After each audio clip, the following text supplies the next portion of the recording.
Volume 6. Chapter 501. Chapter 501, Returning to Zhongtian. Translated by Yen of Exiled Rebels Scanlations. Legend said that the giant roc ate dragons as food.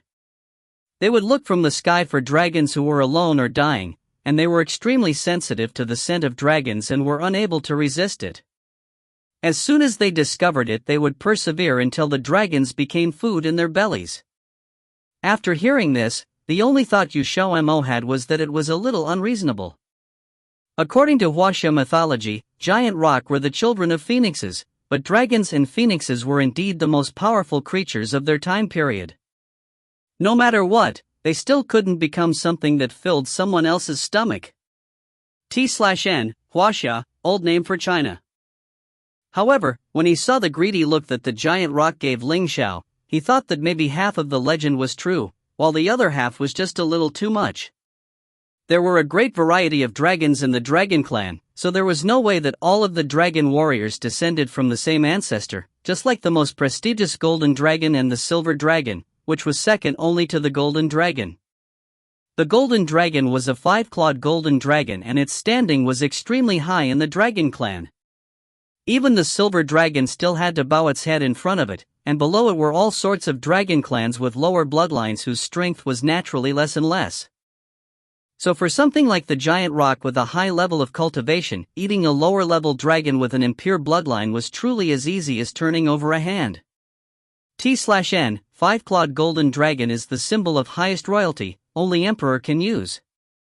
Meanwhile, the other member of the royal family can only use 4-clawed or less dragon symbol. But eating dragons didn't mean that the giant roc ranked higher than the dragon clan among the demon beasts. Upon meeting prestigious, true dragons such as the golden dragon and silver dragon, they could only be defeated and flee. The scent of the dragon clan diffused from Ling Xiao's body, but because his bloodline was still in the awakening stage, his scent wasn't very strong. His bloodline was impure, which led to the giant roc accidentally believing that he was only a low-level dragon. The towering beam of light shook violently before retreating back into Ling Xiao's body again in an instant. The enormous pressure that had been leaking out vanished at once, as if it had never once appeared at all. The golden dragon on Ling Xiao's head sent out another roar before also disappearing. Ling Xiao raised his hand, which was clenched in a fist, and a flash of red light flickered across his dark red eyes. The awakening of a bloodline was accompanied with a rise in strength, and it was actually so delicious that it indeed exceeded his own expectations. However, the silver dragon's blood wasn't as prestigious as the golden dragon's, so the time it took to awaken was a bit longer, or else during the time it took for that drop of blood to seep into his body, his golden dragon bloodline could have awakened in an instant. What's wrong with this hand? XiaoMo saw how Ling Xiao seemed to be in a daze, and he couldn't help but be afraid. He couldn't have become stupid, could he?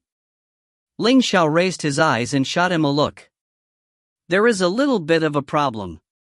What? I'll tell you after I take care of this bird. XiaoMo felt his scalp tingle. Why did he feel as if there was another meaning to that, and that it wasn't quite a good meaning? Ling Xiao bent his legs and stood up.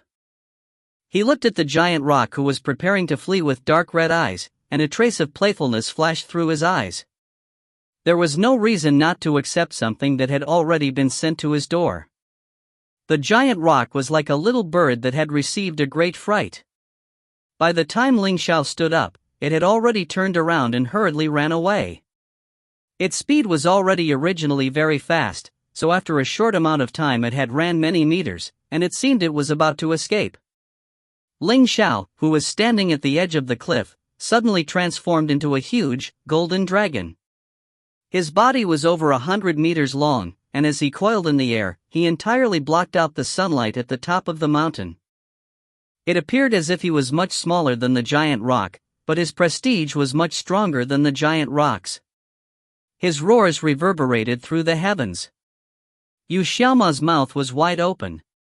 Although he had already had a premonition, seeing it with his own eyes was still quite a shock. Ling Xiao turned into a golden dragon. Wasn't he clearly the son of a Qilin and an ancient demon phoenix? So how did he suddenly gain the dragon clan's bloodline? XiaoMo thought of that drop of dragon blood. Just one drop of dragon blood wouldn't abruptly allow Ling Xiao to have the dragon clan's bloodline, unless Ling Xiao originally possessed it, and that drop of blood just stimulated the dragon clan bloodline in his body. The huge dragon was much faster than the giant rock and he caught up to it in an instant. XiaoMo stood on the mountain peak and saw the giant rock free-falling.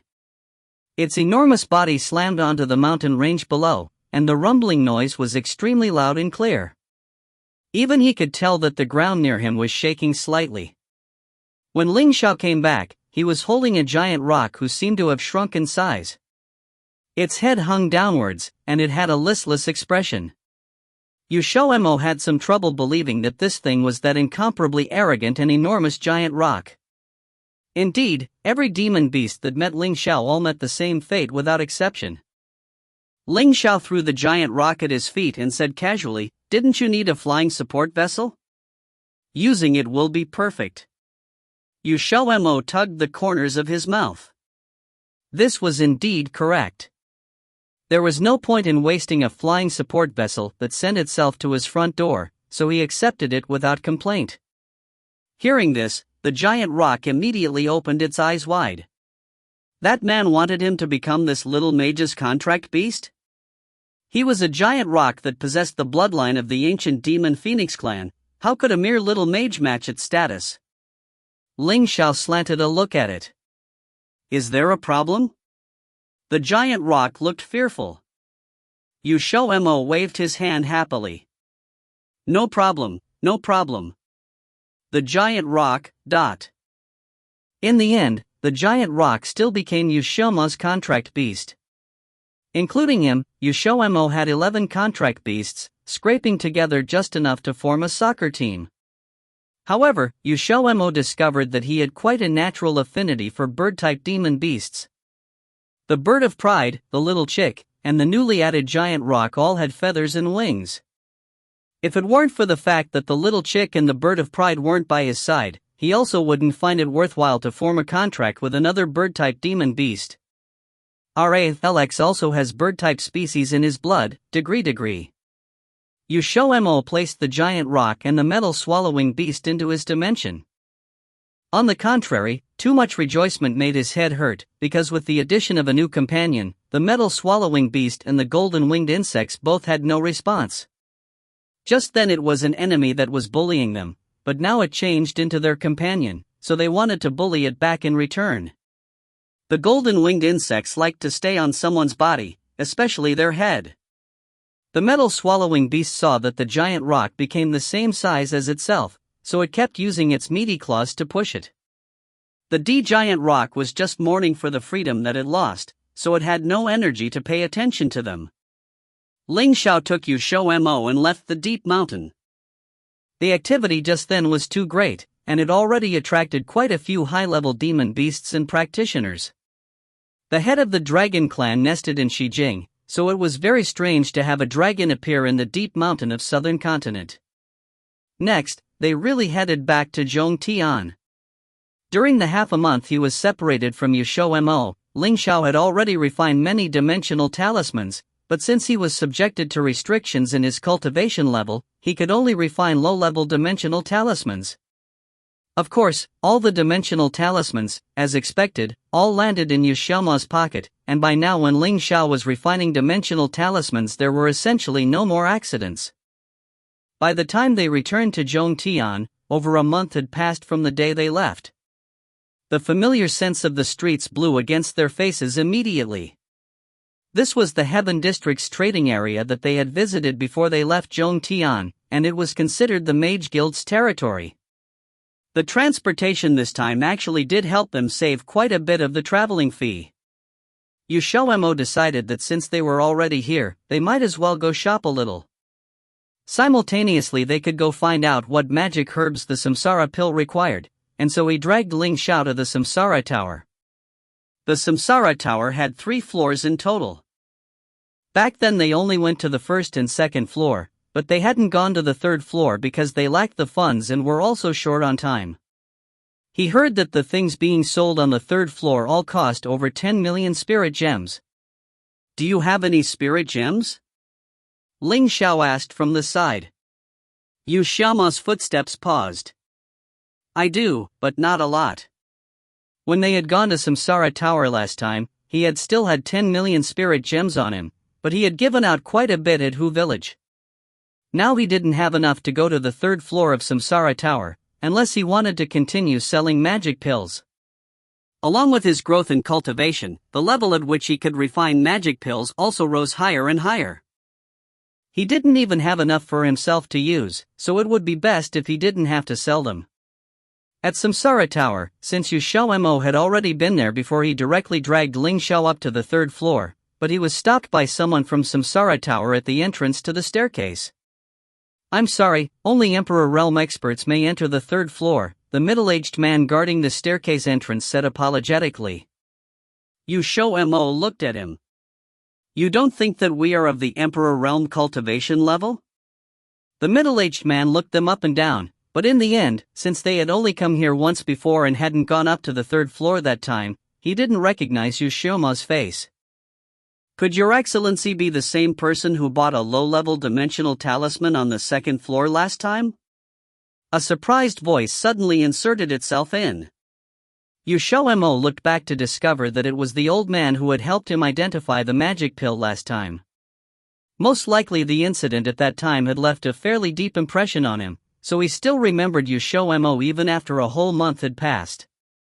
The middle-aged man respectfully cupped his hands towards the old man and retreated. The old man looked at XiaoMo. Are the two of you preparing to go up to the third floor? XiaoMo nodded and said, we came to look for some magic herbs, so we wanted to go up and see if there were any. But what kind of herbs are the two of you looking for?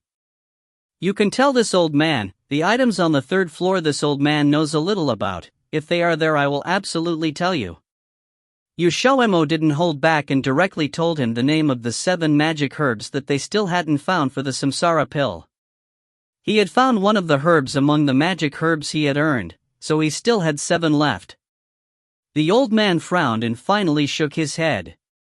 The magic herbs you two are looking for are in places that are quite remote. They are most likely all unusual magic herbs. XiaoMo was a little disappointed. Although Samsara Tower has none, there is a place that should have them. The old man directly said. XiaoMo's eyes lit up. What place? The old man rubbed his beard. I don't know if you two have heard of a place called the Zhongting Trade Fair? XiaoMo shook his head. I've only heard of the last 2 words, trade fair. The old man was astonished for a second, as if he was surprised by his unconventional way of speaking. After a moment, he said, the Zhongting Trade Fair is a trade fair organized jointly by the Heaven District and Earth District. If any high-priced items appear in the 2 trading areas, they're all sent to the Zhongting Trade Fair, and then they're traded on the 1st of every month. XiaoMo roughly calculated for a moment. Today was the 26th, so there were only 4 days between now and the 1st, not too long and not too short. Because the price of the items in the Zhongting Trade Fair are quite high, there's no way for spirit gems to measure their true worth, so it's often conducted through bartering. As long as you two prepare in advance, you should be able to exchange for the things that you want. The old man paused for a second. Also, if the two of you would like to participate in the Zhongting Trade Fair, you need someone to recommend you. It was this troublesome? XiaoMo said, could I ask how to find someone to recommend us? The old man's eyes seemed to sweep towards Ling Xiao, who was standing on the side silently. Hearing XiaoMo's words, he said, no need to worry, you two are still considered Samsara Tower's customers. Leave this to this old man, except when the time comes I'll still need the two of you to come here one more time. Many thanks. XiaoMo also didn't hold back. After confirming the time with the old man, the two of them left Samsara Tower together. They didn't need to go to the 3rd floor anymore either, since originally they had come to search for the Samsara Pill's magic herbs. In addition, the trade fair was actually conducted through bartering, so he had to make the best of his time and go back to refine pills. The two of them directly went back to the Xiaoyao institution. After being separated for so long, XiaoMo actually did miss Giganticus a little.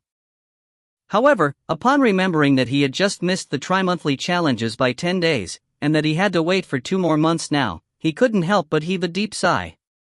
For someone with power, it wasn't easy to bear the taste of waiting. Ling Xiao saw how he clearly had a cocky expression and didn't bother paying attention to him anymore. However, XiaoMo was only smug for a few minutes. When he learned that Xiao Wuxing and the rest had all risen to the 80th through 95th floors, it instantly turned into sadness. Everyone had left, leaving only him, not counting Ling Xiao. He had been running around outside these few days and hadn't really had a chance to rest well. As soon as he returned to his room, XiaoMo pulled Ling Xiao onto the bed to sleep, using him as a pillow. He decided to sleep until the next day and wake up at noon. However, he had just rested his head against his chest when XiaoMo suddenly sat up and dragged up Ling Xiao, who had his eyes closed and was just about to go to sleep. "No, you still haven't told me why you changed into a golden dragon." Ling Xiao rolled his eyes. "Your reaction time is so slow. Doesn't it suit you just well?"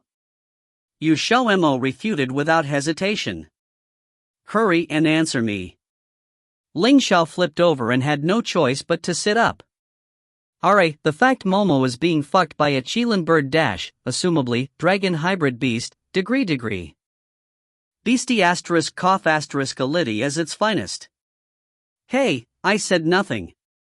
If you find any errors, ads pop-up, ads redirect, broken links, non-standard content, etc., please let us know. Report chapter so we can fix it as soon as possible. Chapter 502. Chapter 502, It's a Long Story. Translated by Column CD of Exiled Rebels Scanlations.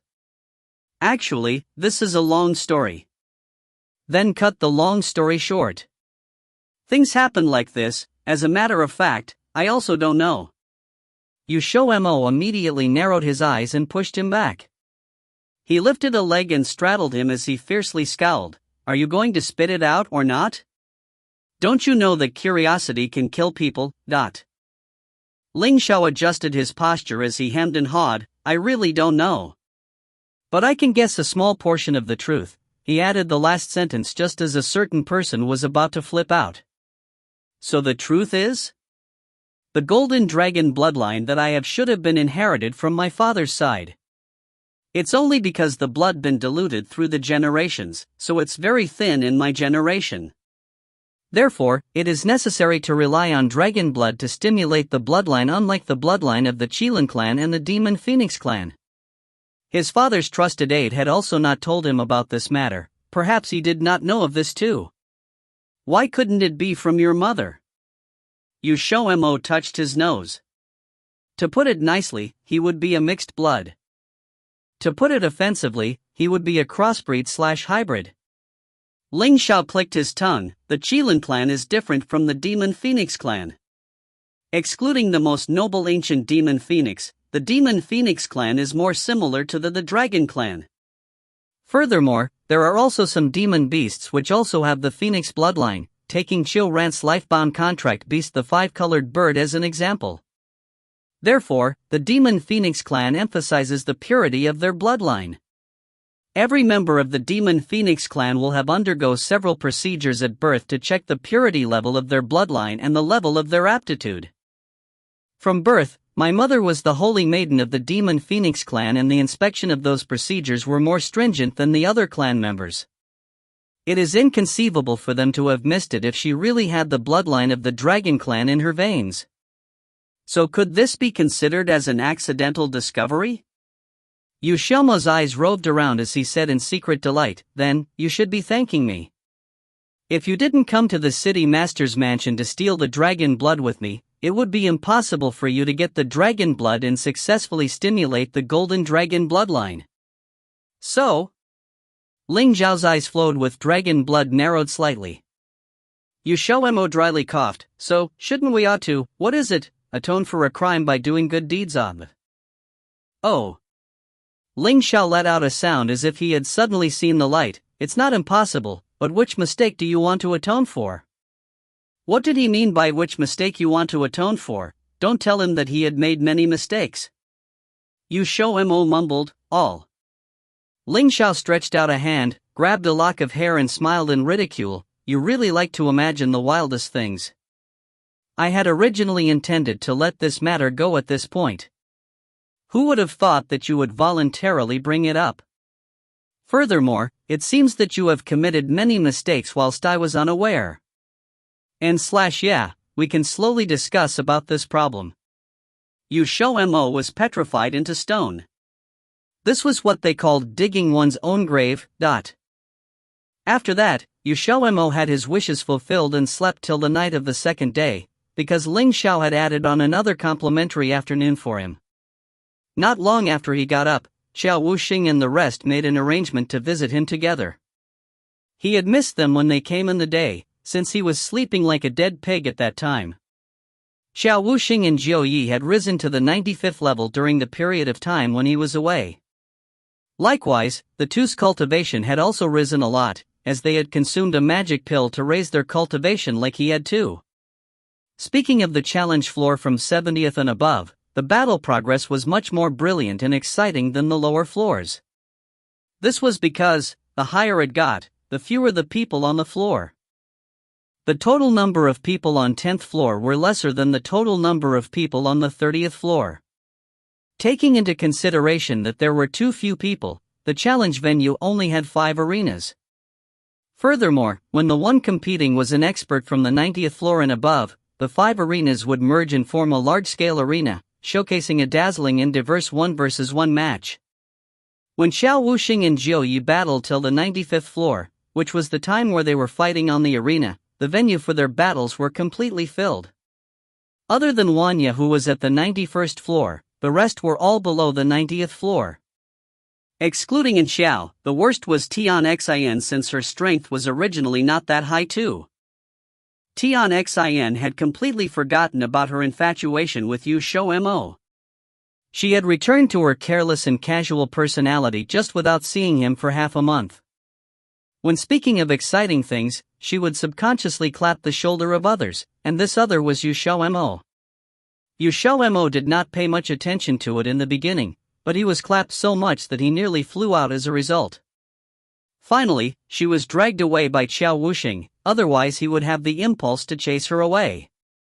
Yan Hui pulled him along and asked about the things that happened in the southern continent. For instance, what kind of interesting news happened, how did the head of the Tsang Alliance look like, and such gossipy things like who was the Sacred Realm powerhouse who had appeared in Beiyang City. Naturally, XiaoMo could not tell him the truth, so he evaded serious matters and spoke of trifles. Yan Hui obviously wished to continue hearing more gossip and he asked XiaoMo again. XiaoMo denied further knowledge of all gossip. Seeing that his patience was running thin, the uncle took the initiative to take his leave and drag Yan Hui away at the same time. The room, which had been raucous for nearly an hour, finally became peaceful. XiaoMo scratched his throbbing temples. Returning to the bedroom, he saw Ling Xiao lying on his side and dozing with a hand supporting his head. He walked by to discard his shoes and climb onto the bed. It would be time for the Zhongting trade fair in another 3 days. He had to prepare the magic herbs or pills that he wanted to trade before the event arrived. He immediately thought of the things that the metal-swallowing beast and golden-winged insect had stolen. XiaoMo promptly headed into his dimension. He had directly thrown the rock into his dimension after it had contracted with him, judging that it would not dare to casually touch his stuff. Besides, there were still the metal-swallowing beast and golden-winged insects inside. XiaoMo walked towards the spiritual water lake. He came upon a delightful and reassuring sight of the 4 demon beasts on the edge of the lake, arranged according to their size, from large to small. His line of sight could not help but move to the spiritual water lake, and he crouched down to use his hand to test the water level. At the same time, a drop of cold sweat suspiciously dripped from the rock's forehead. Time trickled by and 5 minutes passed in this manner. XiaoMo shook the water droplets off his hand and stood up. He tranquilly gazed at the four at the lakeside. Pausing for a moment, he then walked over and stood in front of them and questioned in a mild tone, "Is there anyone who can tell me why the water level of the spiritual water lake has dropped by 0.2 centimeters? There was 3 seconds of silence. The two golden-winged insects suddenly moved. Their small bodies slowly flew over to an uninhabited area on the left, distancing themselves from the metal-swallowing beast and the rock. It was as if they were saying, "This does not involve us." XiaoMo revealed a satisfied expression as his gaze shot to the rock and the metal-swallowing beast. Under the glare of the rock, the metal-swallowing beast courageously became the third traitor. Its chubby body moved over to where the golden-winged insects were, solemnly abandoning the rock and letting it bear their stupid master's rage alone. "Well done." XiaoMo praised the 3 small demon beasts, expressing his pleasure at their actions of renouncing the dark and seeking the light. They really proved themselves to be the demon beasts that he favored the most. It looked like he didn't dote on them for nothing. The rock openly glared at the metal-swallowing beast and the golden-winged insects, traitors. The 3 small demon beasts simultaneously turned their heads away.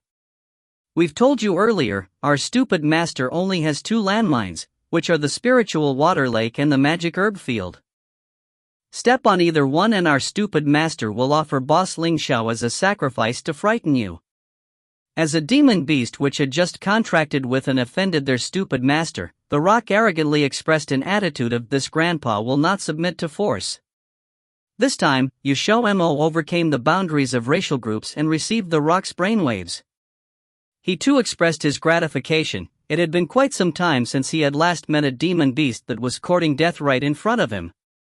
XiaoMo pinched his neck and lifted him up. The rock promptly flapped its wings in a struggle. XiaoMo serenely commented, "I remember that Ling Xiao really likes to eat roasted chicken." The rock's wings that had been flapping frantically were suddenly motionless. The metal-swallowing beast and the 2 golden-winged insects instantly sharpened their eyes, with an expression on their faces which indicated that they were preparing to watch a good show. XiaoMo continued to add highly colorful details to his threat, "Say, which sauce or dressing do you think would be better to use after roasting? Oh, hoisin sauce? Chili paste? Tomato sauce? Black pepper? Honey? Are there any more good suggestions?" The rock. "If you don't speak, I'll take your silence as agreement.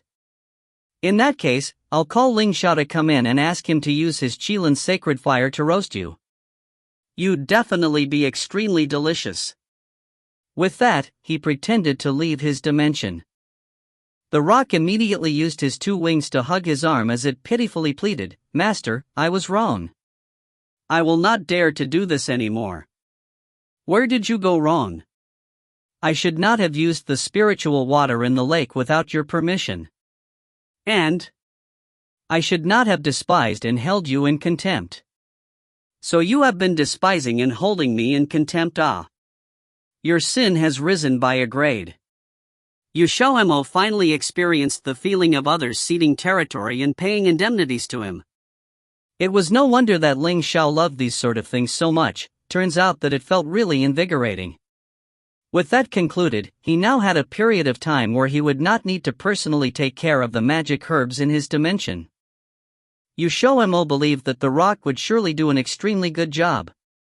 XiaoMo held the magic bag and beamed with happiness as he left the dimension. The sorrowful expression of the rock could be seen in the background. After living for several thousand years, it unexpectedly fell into the hands of a little mage. It was such a galling shame and humiliation, ah! XiaoMo dropped onto Ling Xiao in a moment of carelessness after leaving the dimension. Although he was not heavy, that weight was enough to disturb Ling Xiao from his sleep. Despite the fact that he was not an ordinary mortal man, a mage's genitalia was still the same as an ordinary mortal man's no matter how much they cultivated. If you find any errors, ads pop up, ads redirect, broken links, non-standard content, etc., please let us know. Report chapter so we can fix it as soon as possible. Chapter 503. Chapter 503, A wife must be treated with tolerance. Translated by, My brain cells are dying, winky face. Rara of exiled rebels scanlations. Ling Xiao was woken up by a slight pain. As soon as he opened his eyes, he saw his wife's head had fallen between his legs and was close to a certain part that was about to awaken. Seeing XiaoMo was that thirsty upon coming out, Ling Xiao expressed a very delighted expression. Although he was in a bit of pain, it was still within a tolerable limit. XiaoMo was dizzy from the fall. The only thing he knew was that his head had fallen down onto a soft place. But that place didn't wait for him to think of what it was before it soon became harder and harder. My wife, your eagerness really makes your husband happy. Coming from the top of his head was Ling Xiao's voice. It didn't sound like the usual low and deep voice. He could hear a slight hint of excitement concealed in the tone. XiaoMo lifted up his head and realized he was lying between Ling Xiao's legs. The thing under the fabric, wasn't this the culprit that always made him unable to get out of bed? It only took a few seconds for that private part of his to stand up straight and made a small tent. The head was poking his cheek. Hey mate, let's discuss this a little. How about we pretend this never happened? Ling Xiao didn't lift him up, instead, he pushed his head down. XiaoMo was about to stand up when he got pushed back down. Under the pants, he could smell a strong, arousing scent of masculinity, an extreme heavy scent. XiaoMo held his breath until his face went red. Ling Xiao used his thumb and rubbed XiaoMo's lips as he radiated a strong erotic mood, as if he was planning something. He promptly let out a chuckle. XiaoMo felt his scalp go numb. It's rare to see my wife this enthusiastic. How about, Ling Xiao said in a devilish tone. XiaoMo didn't wait for him to finish the sentence. He quickly slapped away his hand and used all four limbs to climb down from Ling Xiao's body to run for his life. If Ling Xiao just let him get away like that, it would be punishing himself. He grabbed a leg and pulled XiaoMo back, saying in a teasing tone, You don't have to be in a hurry, the night is still young, we can go slowly. XiaoMo. One wrong step caused 1,000 hatreds. Lesson learned, never too cocky in the future. The next day, XiaoMo woke up sooner than usual. This was the first and only naughty time that he could miraculously wake up early the next day. In the afternoon, Yan Hui dragged the uncle to the 60th floor to find him. One was too hyper while the other was shy and reserved. It was pretty much a troublesome combo. XiaoMo was planning to calculate the treasures the metal-swallowing beast and golden-winged insect had plundered, but seeing them drop by, he had no choice but to leave it aside for later. After moving inside, Yan Hui stared at XiaoMo. XiaoMo felt uncomfortable being stared at. He couldn't help but ask, What are you looking at? Yan Hui shrugged, Nothing, I saw you keep rubbing your chin non-stop and was wondering if your mouth feels sore or something. XiaoMo put down his hand as quickly as if his hand got burned. He laughed dryly and changed the topic, Nothing. Right, why do you want to see me? I'm planning to go out with Rongji, so I came by to ask whether you wanted to tag along with us. Yan Hui didn't continue the previous topic. After the challenge match had ended, they had been busy cultivating since. Now that they happened to have some free time, they wanted to go out to change the mood. You guys can go alone, I'm currently occupied with some business right now, so I don't want to go out for the meantime. XiaoMo remembered the Zhongting trade fair would happen 2 days later, so he quickly refused. Yan Hui's face was full of disappointment. Cheng Xiangrong replied with consideration, Then you go do your stuff, we are fine with us too. XiaoMo gave a nod and watched them leave. Closing the door, XiaoMo immediately ran inside the inner room. These 2 days Ling Xiao hadn't made a step out of the room and only spent his days lazily lying on the bed. He didn't know if Ling Xiao was being lazy, or he was planning something. XiaoMo climbed onto the bed, this time he was being extremely careful. Fall once, never fall twice. He had remembered his lesson well. The metal-swallowing beast and the golden-winged insect had both blindly stuffed 4 magic bags, each of them having stuffed 2 bags. XiaoMo checked, and the inside was a mess. To lessen the effort, those two didn't even spare the cupboards. Although it was a bit of a hassle, it didn't ruin his good mood. XiaoMo put all the worthless things, such as cupboards, decorated beads, vases, things like that, into one magic bag, and the remains went to the biggest magic bag.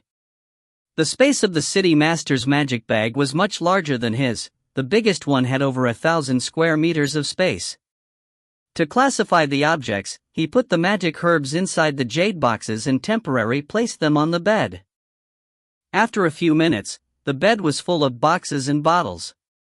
XiaoMo held the last 10 jade boxes. Inside them were all matured magic herbs. However, their levels weren't high, all under level 10. Luckily, the quality was all high grade. But he found out he didn't have a place to put them. Everywhere was in disorder, the only spot left. XiaoMo took a peek at Ling Xiao, who was resting. He took one jade box, carefully stacked it on Ling Xiao's stomach. Seeing him giving no reaction, he continued with the second one, then the third, fourth. Not until he had placed the 10th box did he stop. Put. As soon as he stopped his hand, XiaoMo couldn't hold his laughter anymore. God, please pardon his sin, he absolutely didn't do it intentionally. Right at this moment, Ling Xiao suddenly moved. He lifted his hand and bumped into the boxes and bottles beside him. The distinct clanking sound of fallen objects, although it wasn't that unpleasant to the ear, but to the main culprit, it was like the welcome sound of death. XiaoMo whispered, "Oh shit." He quickly collected all the stuff on the bed into his dimension. As soon as lifted up his head, his eyes met a deep raven eyes. The calm expression in his eyes caused every hair on his arms to stand up. XiaoMo blinked a few times and showed a grin. He glanced at those boxes that were still stacked up on Ling Xiao's stomach, his smile stiffening. "I will help you take them down." Before his hand made a move, Ling Xiao suddenly turned over his body. The boxes all fell off the bed. Some of the magic herbs inside even fell out of the boxes. XiaoMo retreated his hand in silent. Ling Xiao supported his head with his hand. He showed a smile on the outside, but didn't smile on the inside. "If I knew you were this bored, I'd continue with our dual cultivation, don't you think?" XiaoMo lowered his head. "I wasn't bored, not like a few boxes can press you to death. There is no need to bicker about it." "Then you want me to thank you?" Ling Xiao coldly asked. "No need."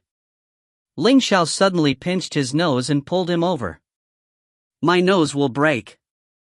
XiaoMo rushed over on his own. Ling Xiao hugged him, snorting with laughter. "Did I bully you? Why are you making a little wifey face?" XiaoMo changed to a more comfortable position. Now that he felt the danger level had lessened by half, he suddenly came up with how to deal with Ling Xiao. He hugged Ling Xiao's neck with his arms, leaned his head against Ling Xiao's shoulder. "You clearly were bullying me. I was just borrowing your stomach for a while, don't be so stingy. A great husband must treat his wife with lots of tolerance, don't you think?" XiaoMo looked at him and grinned. There was the saying, never hit someone who gives a smile. T/N, to forgive those who have admitted their mistake.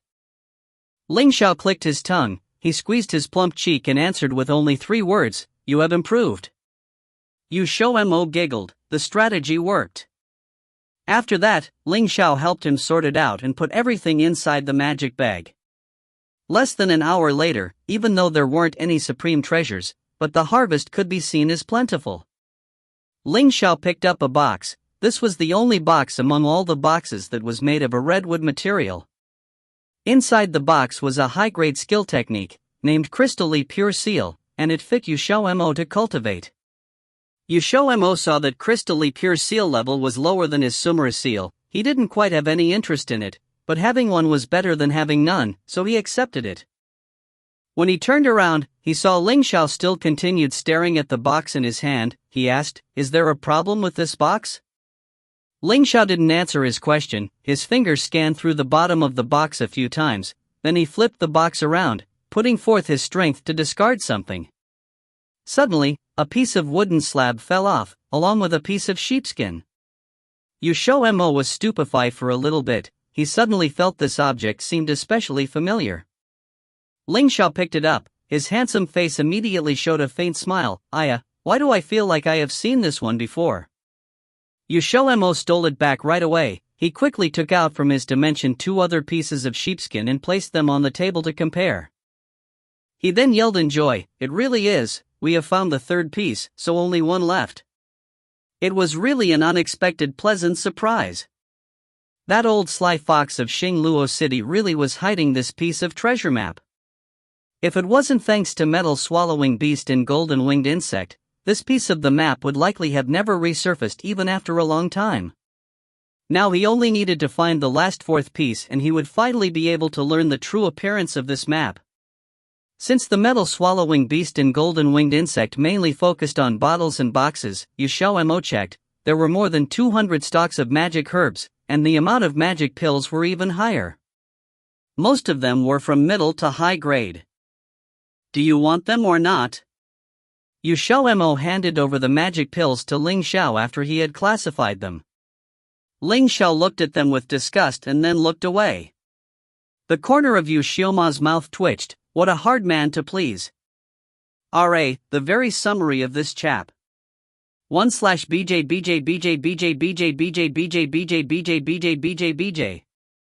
2/Who sorts stuff and place on the bed that is being occupied by someone else? 3/Boy, why did you keep a digging your own grave? Why do you think it was good idea to mess with literal boss? 4/ The little pure naive boy has learned how to persuade his man through seduction. This is not an improvement, this is deterioration. Addis, Momo has quite literally turned into boss personal whore. At least he's paid with a rise in cultivation each time. If you find any errors, ads pop up, ads redirect, broken links, non-standard content, etc., please let us know. Report chapter so we can fix it as soon as possible. Chapter 504. Chapter 504, Zhongting Trade Fair. Translated by Crystal of Exiled Rebels Scanlations. At the Vermilion Blood Clan of the Southern Continent. Ever since the conversation with Jian Lu, Yu Zhentian had sent out people to investigate the situation. Combined with what had happened to the clan recently, he finally believed about 90% of what Jian Lu said was true. The 2 first invaded the main house, destroyed the forbidden site, released the prisoners, causing a huge loss to the main house. Then it was Feng Qiyun who was saved for no reasons at all, and lastly, the Yuxian City and Xingluo City. At first glance, there wasn't much direct correlation. However, if you thought about it more closely, you would realize that all of these events had to do with a sacred-level practitioner and there was always 2 people involved. Yu Zhentian remembered the information he got from Yu Tiannan from the Longxiang continent.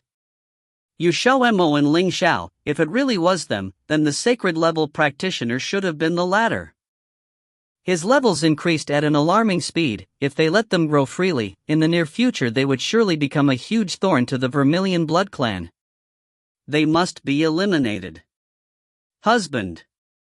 A calm and cool voice abruptly appeared, breaking Yu Zhentian's train of thought. Yu Zhentian looked over to Lady Yin who was beside him. Both Lady Yin and Yin Gu had the same beautiful silver hair, however, Yin Ji's hair had more shine to it.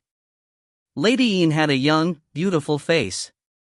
If it wasn't for her elegant, noble demeanor and her eyes that spoke of tact and experience, probably no one would have guessed that she was already 10,000 years old.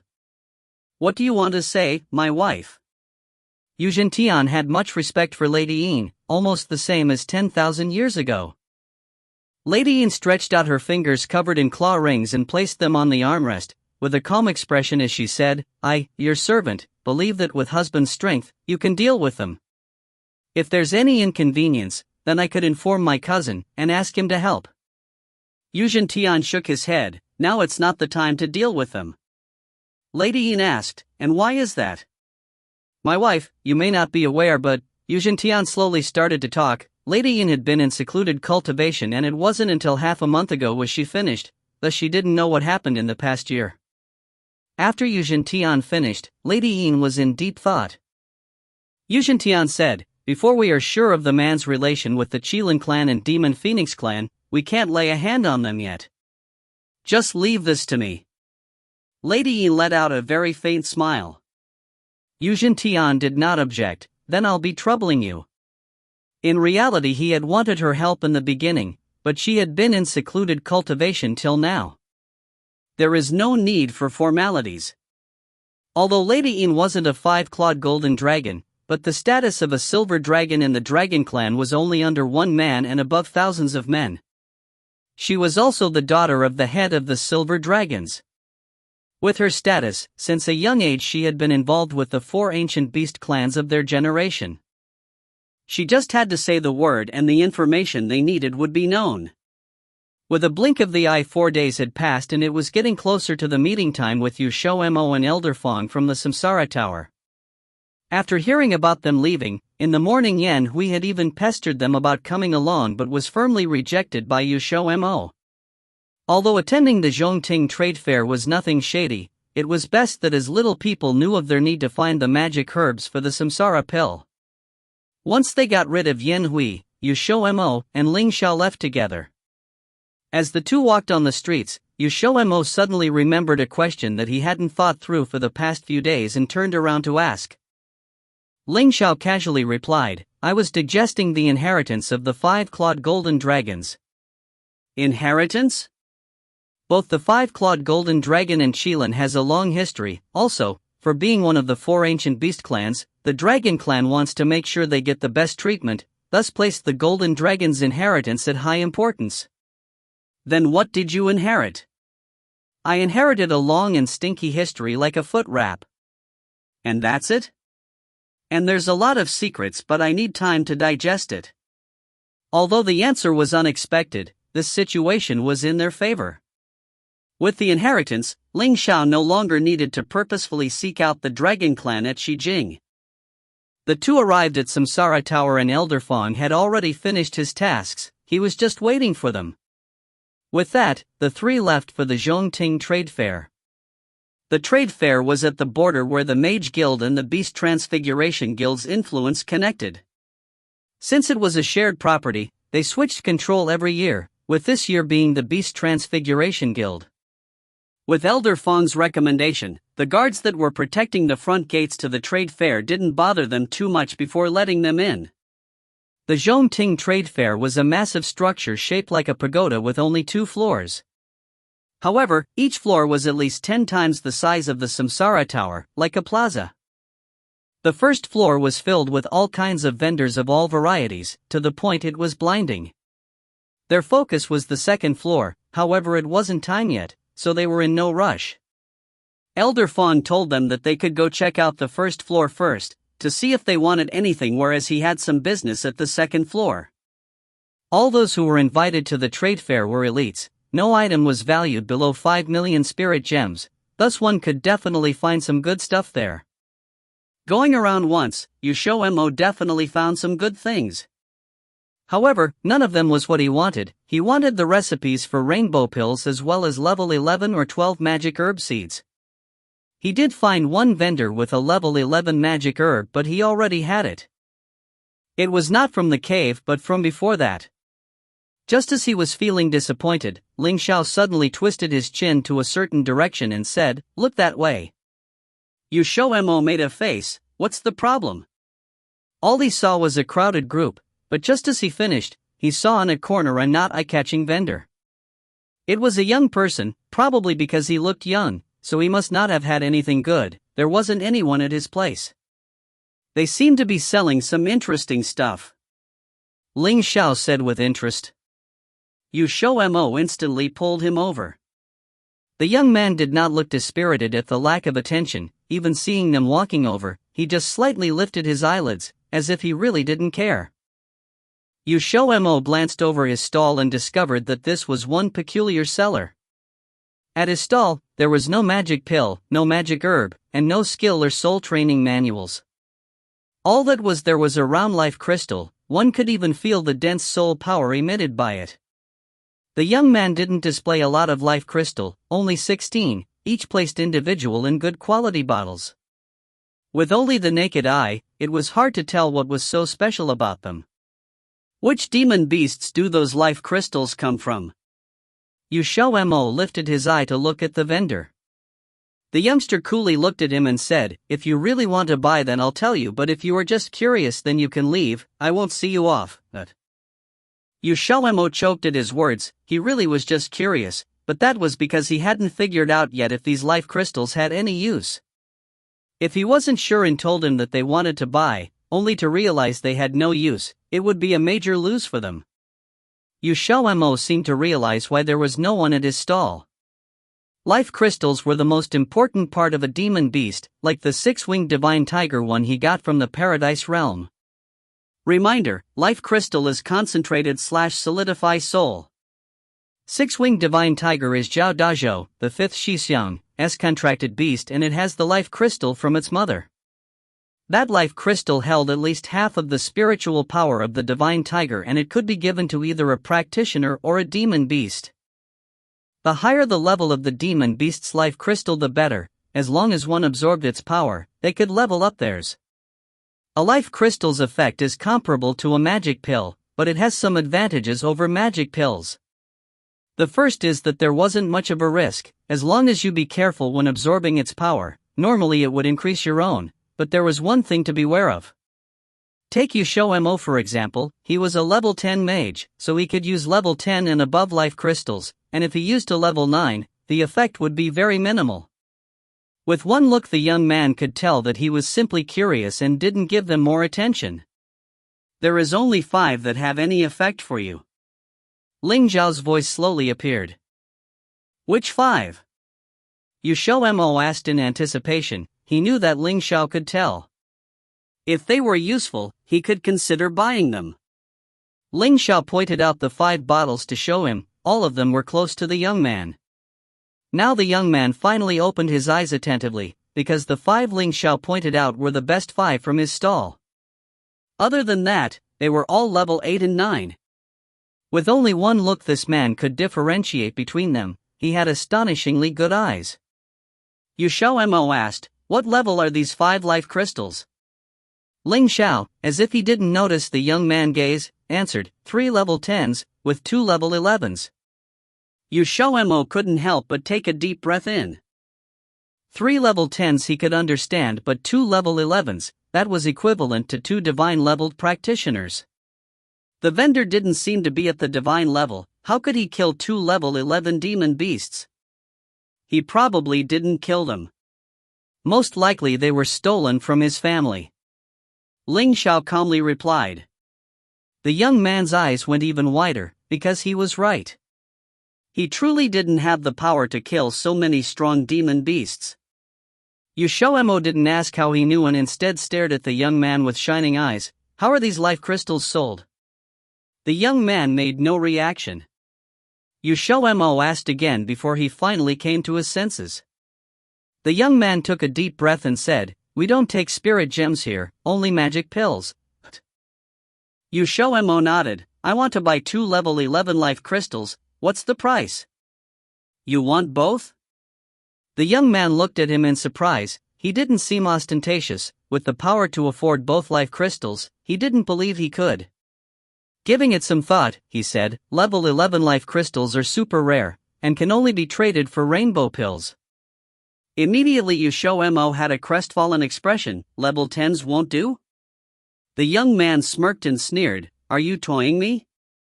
You want to trade a level 10 magic pill for a level 11 life crystal? You must also know what a level 11 life crystal represents." "You misunderstand. I mean to say, how many level 10 magic pills can trade for 1 level 11 life crystal?" XiaoMo quickly explained. The young man furrowed his brows and was in deep thought, hesitating. XiaoMo patiently waited for him. After 2 minutes, the young man finally opened his mouth. With his fingers habitually tapping the table, he said in hesitation, "Level 11 life crystals are super rare. When I got them from the clan, I wanted to trade for a rainbow pill, but since you was so sincere, I could sell them to you. However, I want 8 magic pills in exchange for 1 life crystal." XiaoMo's eyes twitched. That was ridiculous expensive. By spirit gem standards, 8 level 10 magic pills had a market price close to 200 million. He was certain that a level 11 life crystal wasn't so expensive. 100 million would be enough. 8 pills are too many, not worth one level 11 life crystal, I can only offer you 5. XiaoMo wasn't at the point of must having this life crystal, and level 10 magic pills were hard to refine. Not only that, he used only high-grade magic herbs, thus the quality would be much better than most magic pills. The young man frowned immediately and shook his head. 5 is not enough. XiaoMo continued, don't be in a rush to reject it, my magic pills are all high grade with good quality too. 5 is very decent. With that he pulled out his magic pills. With that the young man wavered a little and took the magic pills. Looking at it, the magic pills were of good quality and all high grades too.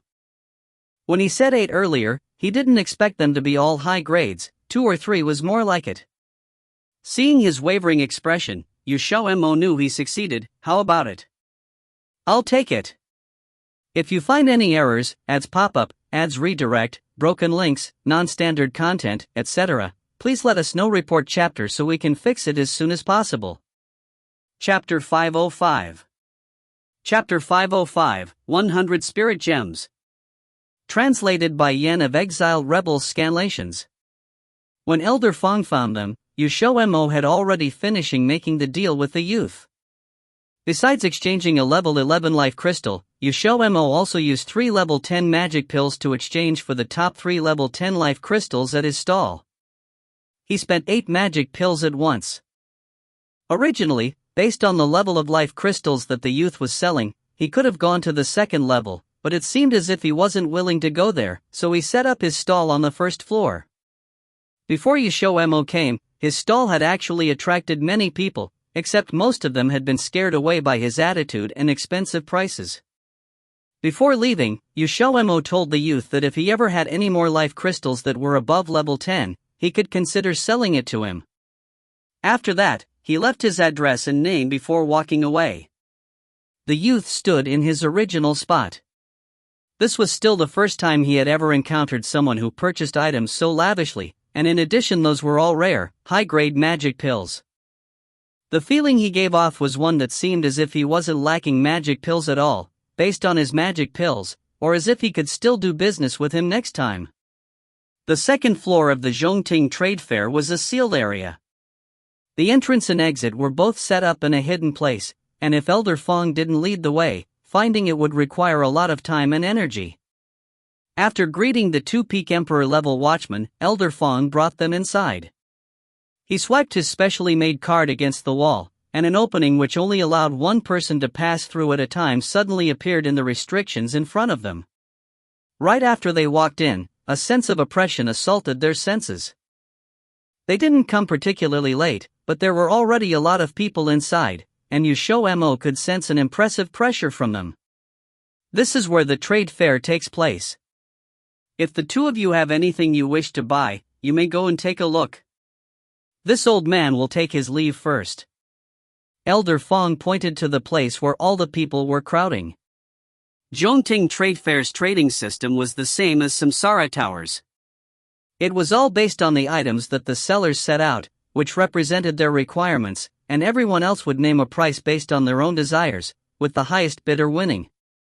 The direction Elder Fong had pointed in was the place where all the items were set out. A huge crowd of people was gathered around the area, so that's why they hadn't seen the items. The 2 of them walked over, and they saw all sorts of items that they weren't able to find outside. There were only 3 long display cases on the exhibition stage. The items were placed in picturesque disorder, and besides the items at the end of each display case which hadn't yet been released, all of the rest of them were already marked with their lowest price. Every item had a few people who had bidded on it, which was clearly visible from the decreasing number of cards next to the items. XiaoMo walked to the end of the first display case.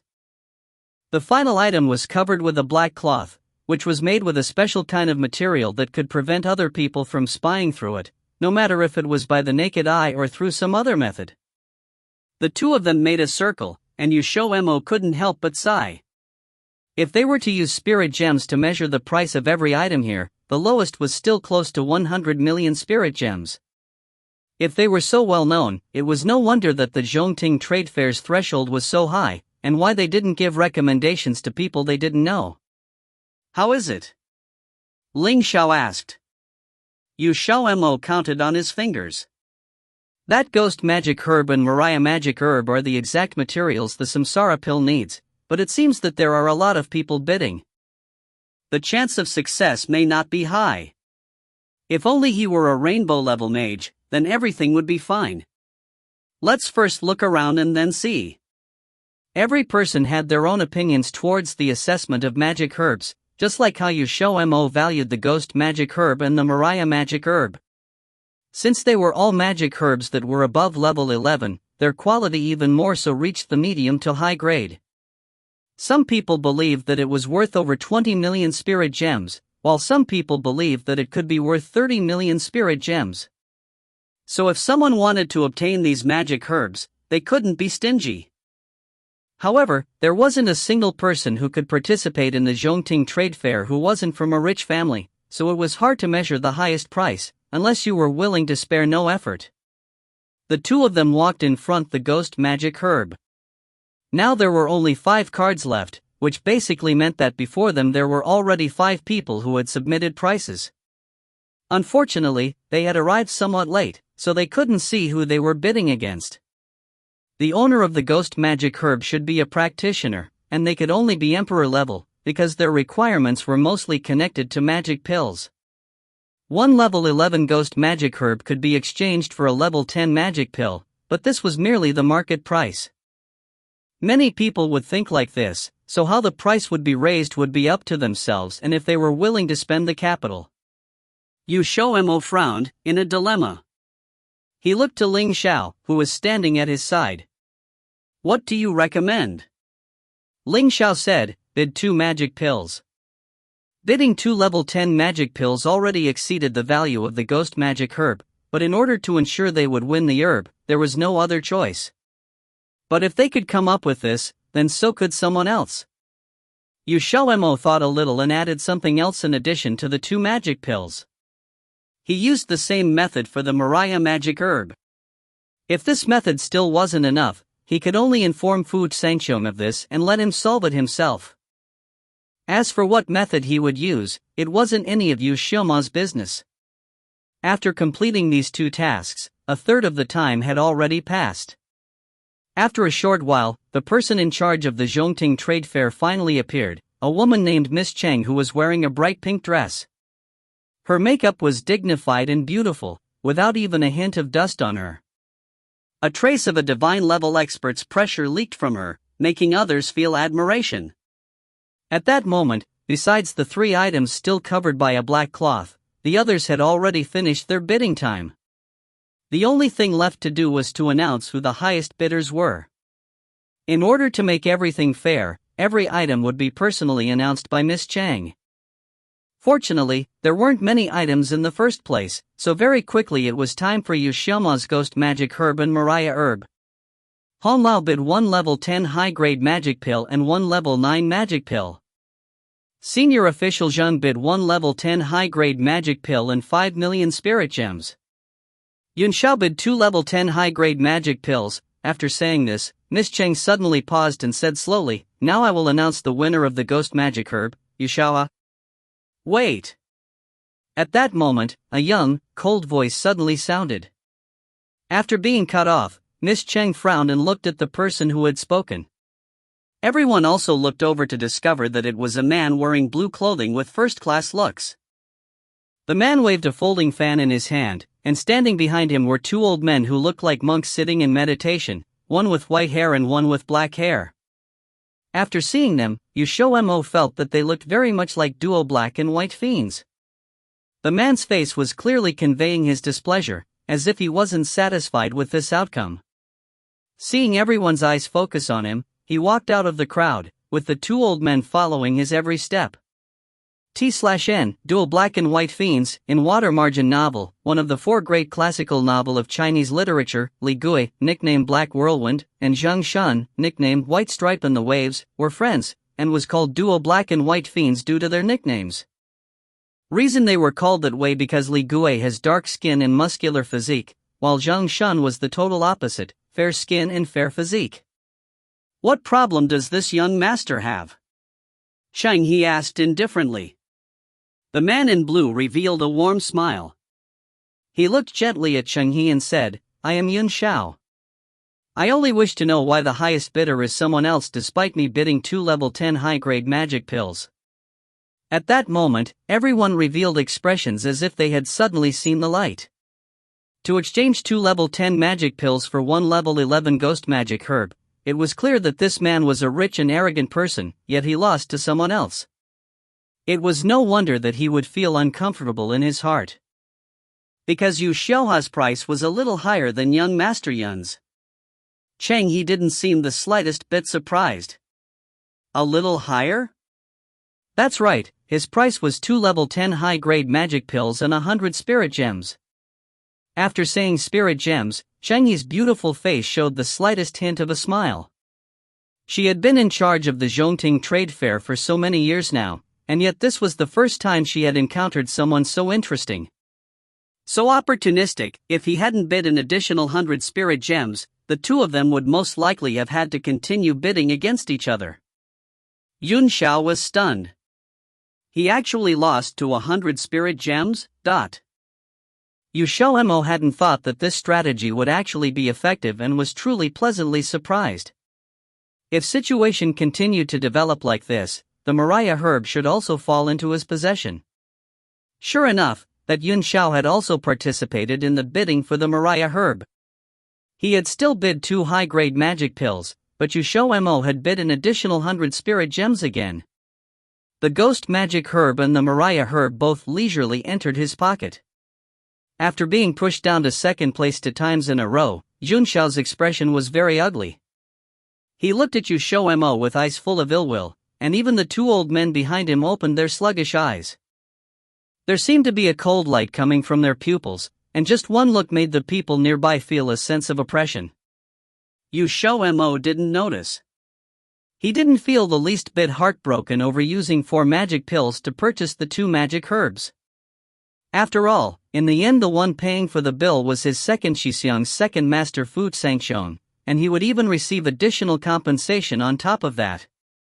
But Ling Xiao noticed, and his languid gaze seemed to slant towards the 2 old men. There was a warning hidden in his eyes, and there was a flash of fear in both of their hearts in an instant. They immediately looked away.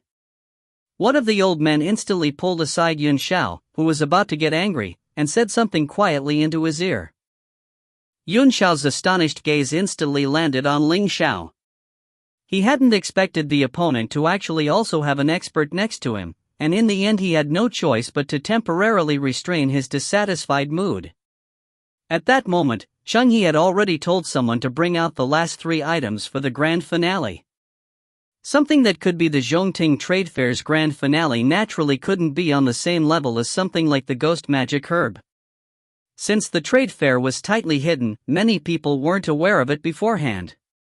Everyone craned their necks to look, eyes pinned on the items beneath the black cloth. If you find any errors, ads pop up, ads redirect, broken links, non-standard content, etc., please let us know. Report chapter so we can fix it as soon as possible. Chapter 506. Chapter 506, A Pleasant Surprise. Translated by Column CD of Exiled Rebels Scanlations. The Zhongting Trade Fair finally ushered in its climax. Shang He stepped forward and personally removed the black cloth covering the first item. Beneath the black cloth was a scroll with a blue-veined pattern. The first thought that came to the audience's mind was that it was a soul training or skill training scroll. It was very possibly a pinnacle-level soul training or skill training manual if it was either of these. They could not help their excitement once they thought of this. Cheng Yi picked the scroll up and she gave a faint smile, as if she had guessed what everyone was thinking in their minds. Everyone present may be thinking that this is a pinnacle-level soul training or skill training manual, but I'm very sorry to say that this scroll is neither a soul training or skill training manual. Yet, I can guarantee that its value will not be any less than a pinnacle-level soul training manual. She paused for a moment and her gaze swept over the faces of the several renowned mages present, before she continued unhurriedly, because it is a pill recipe for a first-grade rainbow pill. Everyone in the venue involuntarily gasped after hearing this sentence. Whether it was the rich and overbearing Mage Guild or Beast Transfiguration Guild, such things like pill recipes would definitely not be put up for sale even if it was a level 10 pill recipe, let alone the pill recipe of a rainbow pill. It was definitely a priceless treasure, and its quantity was rarer than a pinnacle level soul or skill training manual. Many mages revealed a tenacious gaze once they thought of this. Amongst these people were mages from the Mage Guild and Beast Transfiguration Guild who had known long ago that there would be this pill recipe for a first-grade rainbow pill appearing in today's trade fair, and had already begun to roll up their sleeves for battle. According to the situations in the past, as long as there was something that the Mage Guild or the Beast Transfiguration Guild wanted, it would usually fall into their hands in the end. The other mages were lacking in information and were also not as rich and overbearing as them, so they often felt powerless and frustrated. Shengyi saw that although most were drooling at the mouth, the eyes of the mages showed a hint of helplessness, and she knew that they had given up. This was usually the case, but today there seemed to be two strong and powerful competitors. Thinking about this, she separately looked in the direction of XiaoMo and Xiao. This pill recipe is a type of rainbow pill called the Cosmos pill. The cosmos represents heaven and earth, and yin and yang, so it is also known as yin-yang pill. It can stimulate the latent potential of a person when they are threatened by death, and it is also possible for them to advance after the event. This is equivalent to having one more life. It can be regarded as a top-notch magic pill amongst the first-grade rainbow pills. Shengyi slowly introduced. XiaoMo swore that he could hear the sounds of many people swallowing. However, it was not surprising, as the value of the Cosmos pill was much more than an ordinary rainbow pill. It could stimulate the latent potential and even lead to advancement, and was practically just like killing two birds with one stone. Elder Chang, what is the request of the owner of the pill recipe? Old Lei from the Mage Guild walked out. This person was Jiuye's master, and his status in the Mage Guild was considerably high. Many people had to respectfully address him as Elder Lei when they saw him. This time he was determined to get the pill recipe of the Cosmos pill. Ha ha! A resonant laughter drifted out from the crowd. Everyone looked in the direction of the laughter and discovered that the person who laughed was an elderly man with snow-white beard and hair. His face, that was as round as pearls and smooth as jade, displayed a beaming smile, looking quite a bit like an old brat. This person was Old Lei's sworn enemy and was Qiao Wuxing's master, Old Shen. His target was the same as Old Lei's. The smile on his face widened upon seeing Old Lei look over. What are you smiling at? Old Lei snapped in displeasure. Why do you care about what I'm smiling about? Old Shen raised an eyebrow. This dialogue seemed as if it was full of gunpowder, but it sounded even more like an exchange of a love-hate relationship.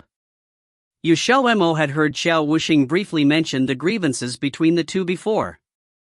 It was said that the two were good friends a long time ago. However, it was not known why one joined the Mage Guild and the other joined the Beast Transfiguration Guild.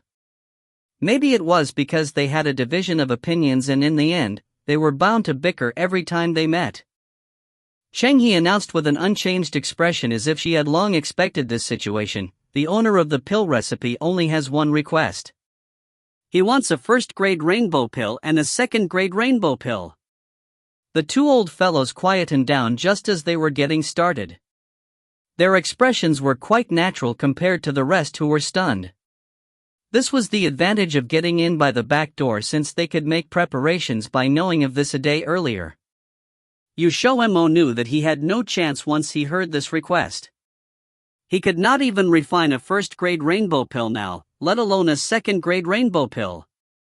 If he knew that the pill recipe of the Cosmos pill would appear here, he would have seized every minute and second to raise his strength. One must know that he did not even have a single rainbow pill recipe on him, so it was evident that the Cosmos pill attracted him very much. In the end, he could only watch on helplessly. XiaoMo subconsciously ignored the fact that he did not have any pill recipes and would still be unable to refine a rainbow pill even if he raised his strength, as he sank into the unbounded vexation. Seeing his disappointed expression, Ling Zhao's eyes flashed. On the other hand, Yun Xiao, who had been determined to get the recipe, now seemed to have an expression as if he swallowed a housefly. It just happened that he had a first-grade rainbow pill on him, however he did not have the second-grade rainbow pill. Elder Chang, may I ask if the second-grade rainbow pill could be replaced by another item? Yun Xiao thought over it and walked over to ask. He was unwilling to give up despite knowing that there was practically no chance. As per expectations, Cheng Yi shook her head. No, it can't. The owner of the pill recipe pointed out that they only want a first and second grade rainbow pill. Yun Xiao returned back with an obscure expression. The fan in his hand was shaking with irritability. That feeling of looking on helplessly while a rainbow grade pill recipe flew away in front of him was uncannily parallel to XiaoMo's. What happened next was just as expected. The final competitors were only these two people, Lei Long and the old Shen. When they simultaneously took out a first and second grade rainbow pill, the pills could only be judged based on its quality to determine whose was better, as the rainbow pills that they took out were of the same type. It was her first time encountering this situation and Cheng Yi felt awkward. She invited the best appraisal master at the Zhongting Trade Fair over, and after the other party's assessment, the result was that the quality of the pills were nearly the same. This would be hard to deal with now. The owner of the pill recipe did not know what was to be done too, as no matter who he chose, he would be offending the other. It wasn't worth it. Lei Long and the old Shen knew that they could not drag this on any longer. After the two discussed, it was decided that the old Shen would be the one taking the pill recipe for the Cosmos pill. XiaoMo was extremely surprised upon seeing this. Weren't they sworn enemies? How could Zhou Ye's master let Xiao Wuxing's master have the pill recipe? It could be that they were prepared to share with each other. Ling Xiao indifferently injected. Sworn enemies want to share a pill recipe? XiaoMo asked in astonishment. He had heard Xiao Wuxing describe the scene of the two interacting before. There was definitely sparks flying in all directions. Don't forget, they were close friends in the past. Perhaps they were only being purposefully quarrelsome. Ling Xiao directed a smirk at him. XiaoMo grimaced. Why did he feel that a clean and honest friendship had been described so maliciously by him, as if there was something added on? Was it his misconception? It definitely must be. The second item was a pinnacle-level soul training manual. XiaoMo did not have any interest in this. The Buddha's Willow standard that he was cultivating was already a pinnacle-level soul training manual. However, what surprised him was the fact that the valuable of the items at the Zhongting Trade Fair would be so high. This made him look forward to what the last item would be. Reminder, the Buddha's Willow standard is the dual cultivation book's name. Nevertheless, there was something out of XiaoMo's expectations. He had thought that Yun Xiao would participate in the competition. Contrary to expectations, he did not, and it was as if he had no interest in this pinnacle-level soul training manual like XiaoMo. Ultimately, it turned out as expected, and the pinnacle-level soul training manual landed in Lei Long's hands because he directly threw out the two rainbow pills. It went without saying that the only one who could compete with him was the geezer Shen. As a result, the others could only let it slip out of their hands. Cheng Yi smiled as she asked an attendant to bring the last item out. Everyone who had been enthusiastically discussing fell silent in a split second, as each and every one of them eyed the item beneath the black cloth. The next item is the last. Cheng Yi took the tray that the attendant carried over.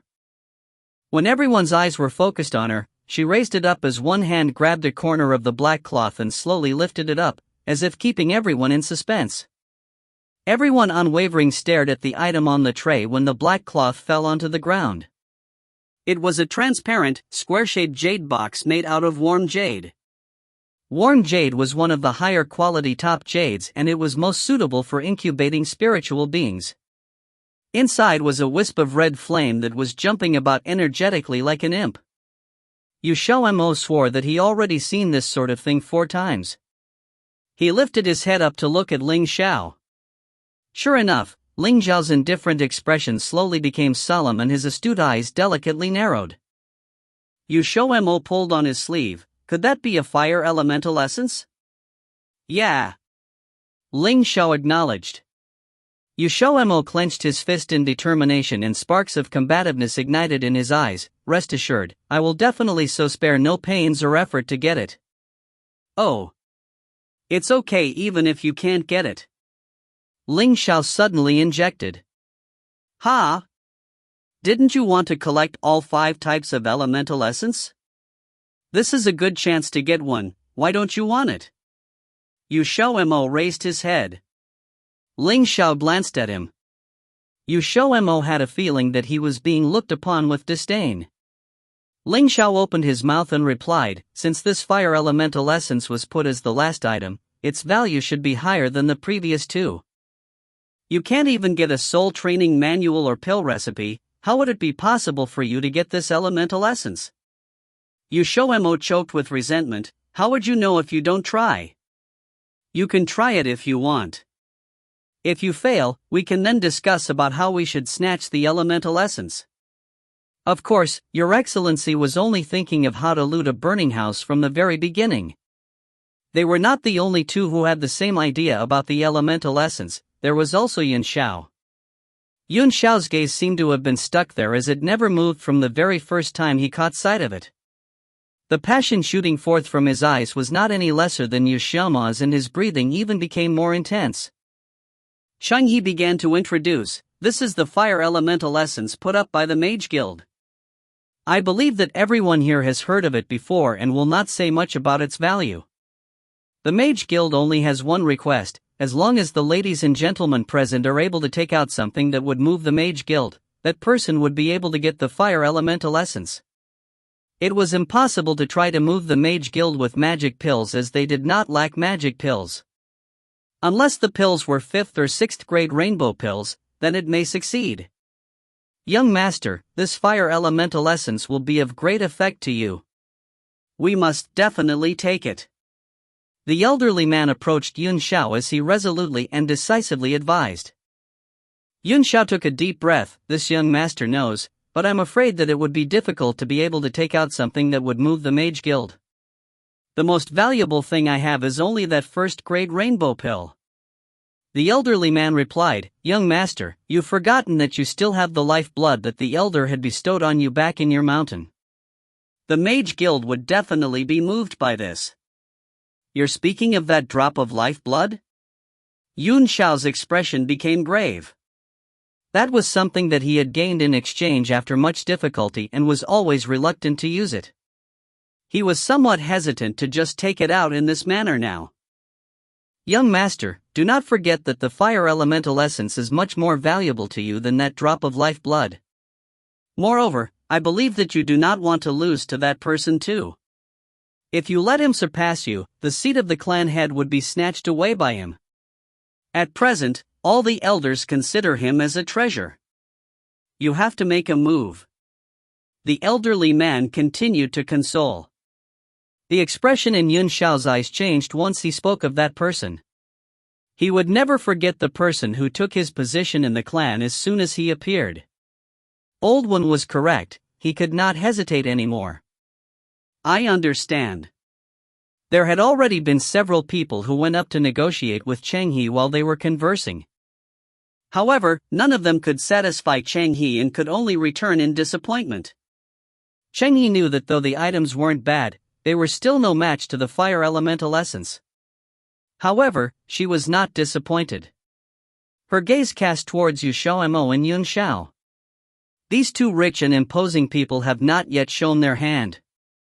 She was very interested to see what kind of treasure they would be able to take out. XiaoMo was also full of joy and expectations as he decided on what and how much of it to take out, but he was a step slower than Yun Xiao. That fellow walked over to Changhe with a self-satisfied look, as if he had already gotten the fire elemental essence in his bag. If you find any errors, ads pop up, ads redirect, broken links, non-standard content, etc., please let us know. Report chapter so we can fix it as soon as possible. Chapter 507. Chapter 507, Ling Zhao's Sharp Tongue. Translated by Zombie Rara of Exiled Rebels Scanlations. The moment Yun Xiao stepped up, every eye had closely paid attention to him. Everyone had the same thought as Changhe: if both him and XiaoMo couldn't take out an item that could move the Mage Guild, then the fire elemental essence could only be left unsold. This case wasn't something rare, but it certainly was a bit regretful. Although the fire elemental essence was on par with a 4th and 5th grade rainbow pill in terms of valuable, there was a downside. Fire also represented destruction, and the fire elemental essence was a type of fire that was more intense than a Qilin sacred fire. If its power was handled well, it would become quite docile and become a very nutritious supplement to practitioners. Contrarily, it could turn into a very violent and frantic item. Thus, only those born with a sensitive constitution toward fire, a body that contained an abundant amount of fire energy that could manipulate fire, were able to handle a fire elemental essence. Furthermore, even if the Mage Guild might have someone familiar with fire, that person would definitely be nowhere equal to those demon beasts born with a lifebound flame like the Qilin clan and the Demon Phoenix clan. Their lifebound flames were the strongest flame, so the fire elemental essence could never be a disadvantage to them, only a benefit. Yun Xiao stood in front of Changhe. In the presence of people's curious gazes, he took out a jade bottle inside his clothes. Inside the bottle sat a drop of a golden red liquid. Yun Xiao spoke slowly: "This is the lifeblood from the altar of our Demon Phoenix clan. By refining it through consumption, one could change their constitution. Moreover, it might open more opportunities to impel the soul to advance." Changhe was moved. She had heard about the lifeblood from the Demon Phoenix's altar. It was said that this was the cemetery where every clan's members were buried after death. After 10 million years, it turned into a pool of blood. As the blood inside the pool was formed by the blood and flesh of every generation of Demon Phoenix, it contained an extremely strong and violent nature. The pool of blood could really change one's constitution, but the latter sentence might open more opportunity to impel the soul to advance, depended more on one's luck. Therefore, it was just a rumor that sounded compelling, when, in reality, none had really succeeded. But then this might be just due to the fact the Demon Phoenix clan had never given the lifeblood to outsider. Changhe hesitated. If there was a real proof, it would be fantastic, but then, unfortunately, there wasn't, which meant if the soul didn't evolve, it would be a big loss to the Mage Guild. "Elder Chang, if you feel like this isn't enough, how about I add one more, a favor from the Demon Phoenix clan?" Yun Xiao spoke in a calm and unhurried manner. He had soon guessed one drop of lifeblood wouldn't move them. A favor from the Demon Phoenix clan was his real trump card. Changhe's eyes flashed. The Demon Phoenix clan was one of the great 4 ancient beast clans. It wasn't easy to gain a favor from them. Using one drop of lifeblood and a favor in exchange for the fire elemental essence, this was a really good deal, but this wasn't something she could make a decision over. Changhe looked at the one who could make the decision on the scene. Lei Long came to the auction on his own also for this reason. He had a high position within the Mage Guild, only he could make the decision regarding this matter. Yun Xiao followed her line of sight and saw Lei Long. His expression was full of confidence. He believed no one could resist the temptation of gaining a favor from the Demon Phoenix clan. Lei Long looked eye to eye with Yun Xiao's confident face. He smiled back with a casual smile. "Hey kid, can you even represent the Demon Phoenix clan?" Yun Xiao's expression stiffened. "I cannot currently, but that position will be mine sooner or later. My name is Ji Yunlang. I believe everyone must have heard my name." Compared to Ji Feng, Ji Yunlang was more widely known. It was said that he was the most potential candidate for the next clan head position of the Demon Phoenix clan. Which meant, if in the future he became the next clan head, this favor could bring to the Mage Guild an unpredictable benefit, but only with the premise that he really could become one. No one can predict the future. At the present, you are nothing but Ji Yunlang and your favor is nothing but a favor from a junior. The Mage Guild doesn't want a lost business. Lei Long wasn't a newborn baby. He wouldn't look at Ji Yunlang with different eyes just because he was one of the candidates. To him, if it wasn't a solid answer, then any second later could occur unforeseen events. Ji Yunlang's face went green to white, because what he said was not wrong. He was ashamed into anger a little bit. He then took out a first-grade rainbow pill. He must obtain the fire elemental essence no matter what. Then I will also offer this first-grade rainbow pill as well. Lei Long looked at him with a deep and unmeasurable eyes. Young Master Ji, please stand beside and wait. If no one can move this old man, then I will tell you my final decision. Jin Yunlang returned in extreme anger. Even though he was in a bad mood, he didn't dare to reveal a tiny bit of killing intent. Not mentioning the fact this place was the Mage Guild's territory, the reputation of the Demon Phoenix clan couldn't compare to the Mage Guild's. After that, everyone seemed to avert their eyes toward XiaoMo's direction. No one had forgotten that just right before, this youngster used 4 high-grade level 10 magic pills in exchange for 2 stalks of level 11 magic herbs. Level 11 magic herbs were the ingredient for a rainbow pill. XiaoMo didn't expect so many people to hold such high expectations from him. He slowly felt the pressure. XiaoMo walked toward empty-handed. He smiled apologetically. Elder Chang, my item is a bit special. I don't want so many people to see. Can we find some private location? Cheng He was a bit surprised, but she understood his idea. One must conceal their true wealth. Not like everyone was like Ji Yunlang, who had the Demon Phoenix clan as backing. Even if there were someone after his things, they would never dare to steal it. Follow me. XiaoMo ran back and dragged Ling Xiao along.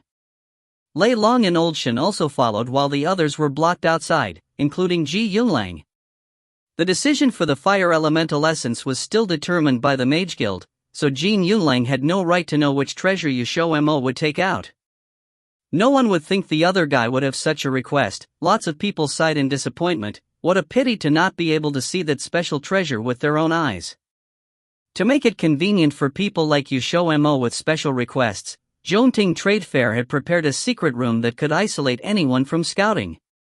The secret room was only 8 square meters in size, a very simple room with a table placed in the middle to put the objects. Chang He directly handed over the initiative authority to Lei Long. Lei Long turned around, looked at XiaoMo and Ling Xiao. You Xiao something kid, you can now bring out your special treasure. Old Shen also looked at him with a face full of curiosity. Obviously he had soon recognized their identity, as he might have heard about them through the disciples. But he paid more attention to Ling Xiao, because a peak divine level was certainly too unfathomable to predict. XiaoMo pretended to take out something from the magic bag, but he was talking out directly from his dimension 2 bottles of spiritual water. This was his most precious item among all the treasures, next to the level 11 and 12 magic herbs. Exchanging magic herbs should be the best option, but right now he didn't have the seeds, so if he gave them the magic herbs, he would have none left. This is? Lei Long suddenly wide opened his eyes. XiaoMo opened the lid. A strong spiritual energy flew out from the bottle. One single sniff could relax and ease the mind. In addition, they had a feeling their soul force recovery had sped up. Old Shen's slanted eyes also widened. Lei Long immediately furrowed his eyebrows. If I am not wrong, this is spiritual water. Young boy, the special item you mentioned, is this it? Yes, XiaoMo saw his complexion change. He was a little unclear what was his intention. Lei Long shook his head. This item did indeed give him quite a surprise, but wasn't an overwhelming joy. Not like he had never seen spiritual water before. Spiritual water could quickly recover soul force and spiritual energy. When exhausted during refining pill, one could drink it to continue the refining process, but this wasn't something particularly rare, since anyone could find spiritual water in almost every trading district. XiaoMo thought he was complaining about the quantity being too little. He took out another bottle. As he wanted to speak up, Ling Xiao suddenly held his shoulder, shook his head. He didn't complain about the quantity, he meant the quality. XiaoMo gasped. His prized spiritual water was being disliked? Rage started burning inside his heart. They could insult him, but definitely not his spiritual water. This which part of it is not good? Not only can it raise a magic pill's grade, it can also accelerate the growth of magic herbs. Which part of it isn't good? He was so agitated he couldn't speak fluently. The spiritual water from his dimension was completely on a different level from the spiritual water refined from the ice sculpture. The spiritual water from the ice sculpture would never be as good since impurities couldn't be completely taken out. Moreover, the formation of the spiritual water refined from the ice sculpture and the formation of the spiritual water from his dimension was very different. Like Xiao had said before, one ice sculpture could only refine into 3 drops of spiritual water, and its basic nature was still a large difference.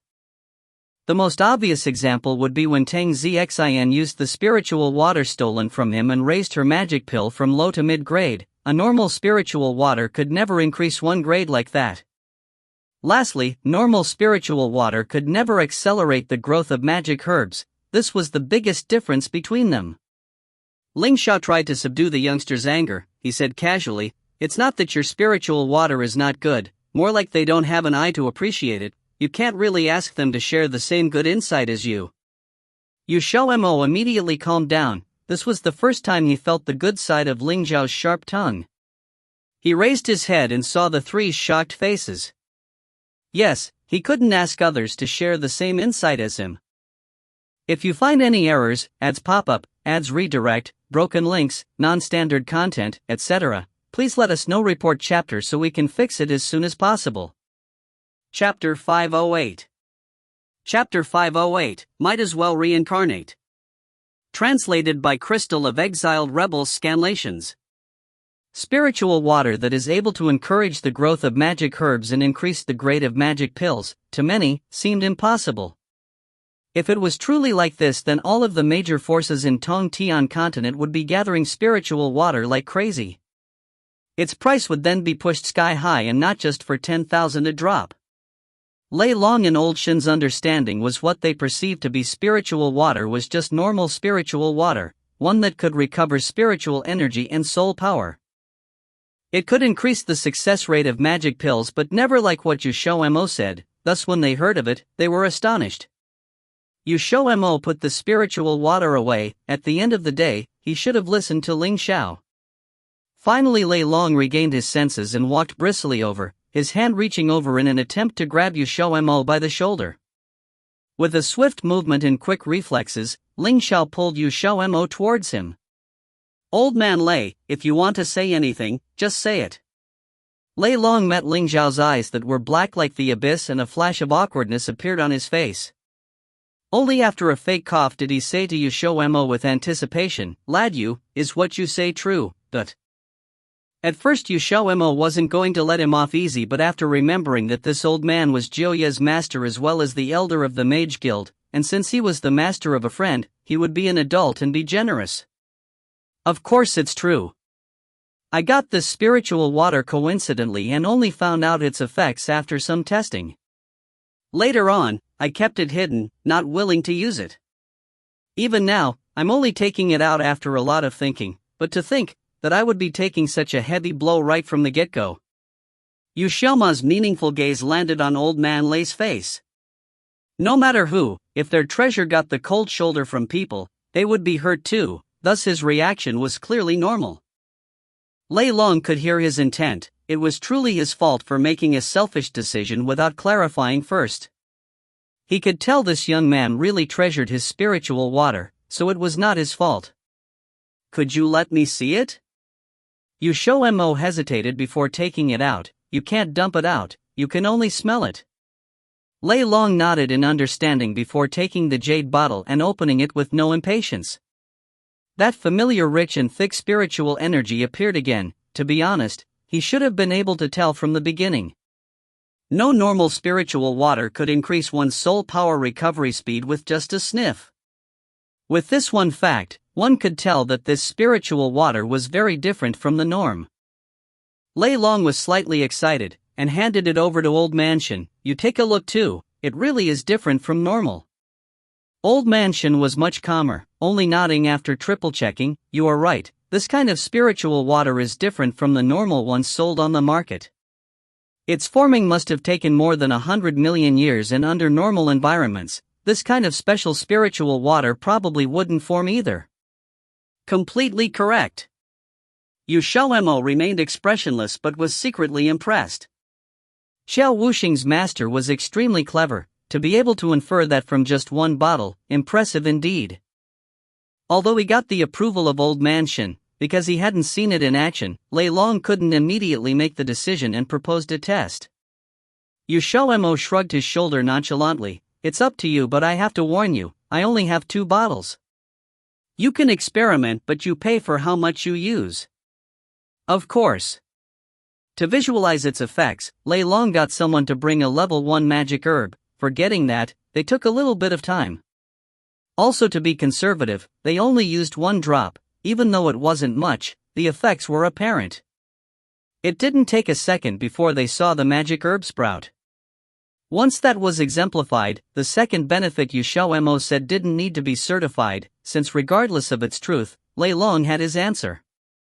If the one standing here was someone else from the Mage Guild, they may have hesitated between Ji Yunlang and Yu Shaohe, since it was hard to get favors from the Demon Phoenix clan.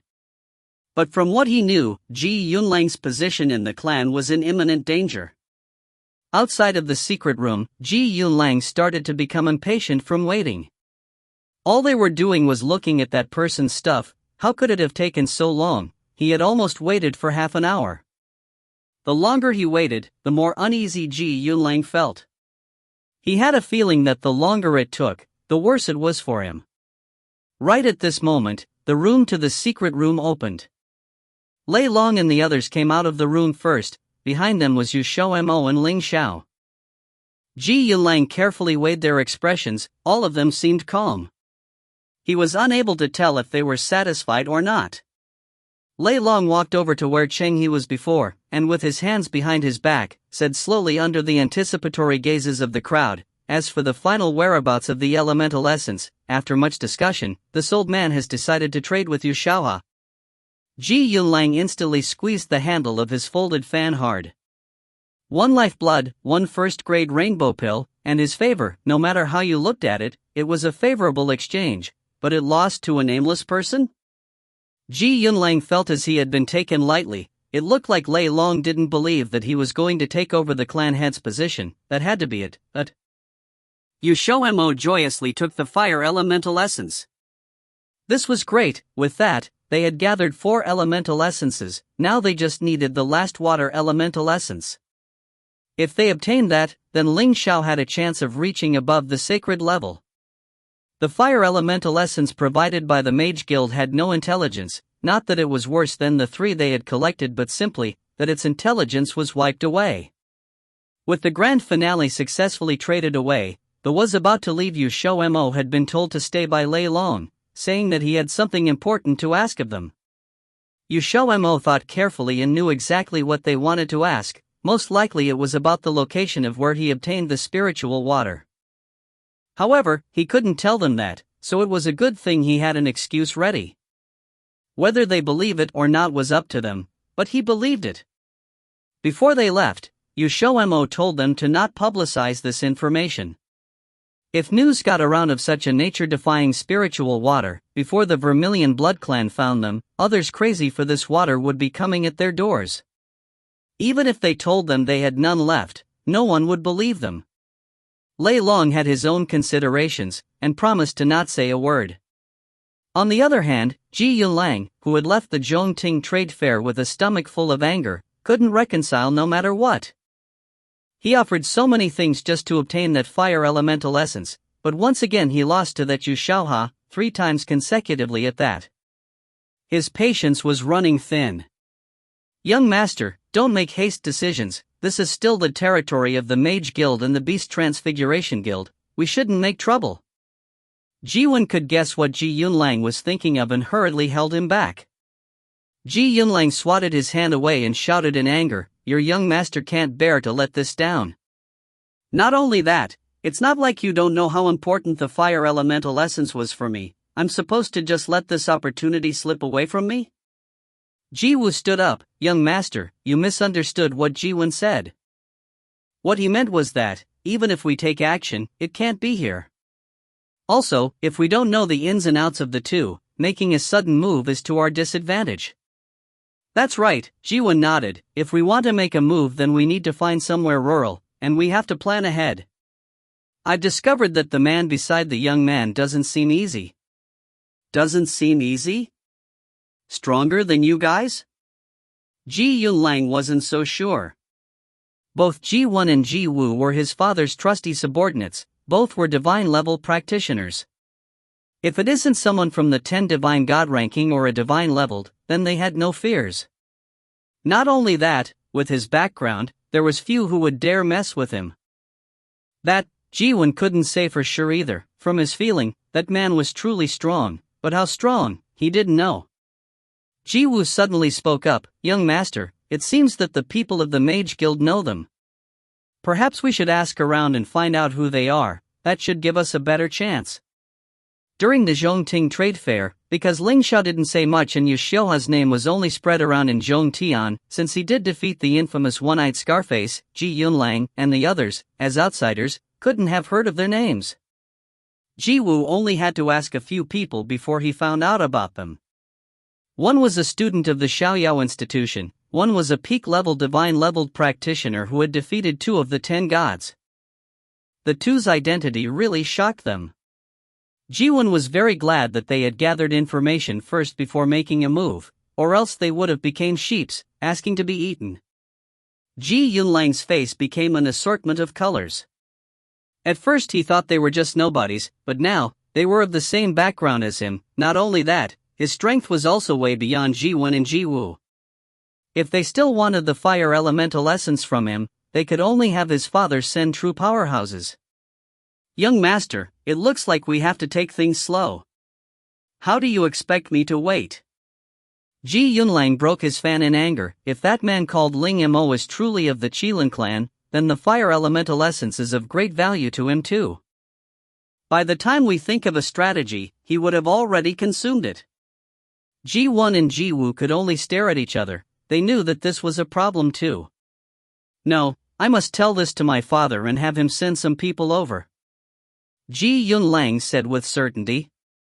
The fire elemental essence was too important to him. If he wanted to be approved by the elders, this was his only chance. He trusted that his father would approve too. Once they left the Zhongting trade fair, XiaoMo also remembered Ji Yunlang. If it wasn't for them mentioning it, he wouldn't have guessed that he was from the Demon Phoenix clan. Every time he heard the words Demon Phoenix clan, he couldn't help but be reminded of the little chick. Ever since that little chick left for the Shijing, he had heard nothing, so he didn't know how he was doing or the bird of pride. That bird should be highly valued in the Demon Phoenix clan right now. Ling Xiao knew what he was thinking of. XiaoMo turned and head in shock. "How did you know?" Ling Xiao said, "From their conversations." Ji Yunlang, at first, was very confident in using a favor from the Demon Phoenix clan as a wager. However, when Lei Long questioned him, his confidence wavered. Clearly he thought of something that would have caused a blow to his confidence. "Just from that you believe the little chick is highly important in their clan?" "Of course not. If that bird didn't garner the value of the Demon Phoenix clan, then he would have already relayed back information about the clan. Since there has been nothing, along with Ji Yunlang's reactions, we can assume that he is very treasured, to the point where he hasn't had the time to report back. Looks like there is a lot of competition for little chick. If he couldn't deal with someone like Ji Yunlang who has no IQ, then he might as well reincarnate. There seemed to be someone here with no IQ." Once they returned to the Xiaoyao institution, XiaoMo and Ling Xiao went to Song Alliance's base and delivered the news about finding 3 magic herbs for the Samsara pill to Fu Sangchong. That way, the Song Alliance could reduce the field of their search. With that, they returned back. XiaoMo locked himself in his room. From this trip to the Zhongting trade fair, he had realized profoundly that the status of a level 10 mage wasn't enough. If he didn't become a rainbow-leveled mage soon, he would instead be left behind by Ling Xiao. Once his chance of breaking through the sacred level improved, if he couldn't refine pills that suited him, then that would be chaotic. Other than this, another thing was also important. If he was to become a rainbow-leveled mage, then what he needed the most was level 11 to 12 magic herbs as well as the recipe for rainbow pills. But currently, he was lacking in both departments, especially recipes. If he didn't have recipes, then it didn't matter if he had magic herbs or the power. Just as he was feeling hopeless, XiaoMo remembered something that he had almost forgotten. If you find any errors, ads pop up, ads redirect, broken links, non-standard content, etc., please let us know. Report chapter so we can fix it as soon as possible. Chapter 509. Chapter 509, Special Rules. Translated by Yen of Exile Rebels Scanlations. XiaoMo remembered that when they had first arrived on the Tongtian continent, the old geezer had given them a sealed jade drive. But because the seal on the jade drive was too powerful, and Ling Xiao couldn't undo it even as a divine realm practitioner, the matter continued to be pushed back. By now, many months had already passed, and he had nearly forgotten about it entirely. Remembering this, he almost couldn't control himself. However, Ling Xiao had recently finished absorbing the Dragon Clan's inheritance. But in order to master a few of the Dragon Clan's techniques, he had left Xiao Institution in search of a faraway place with no people to practice his cultivation, and he wouldn't be back before dusk.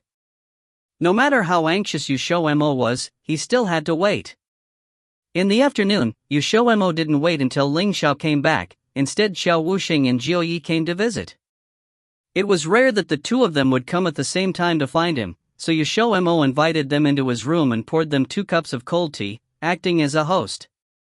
The tea was only hot when Ling Xiao was there. "I only have cold tea here, no hot tea or wine.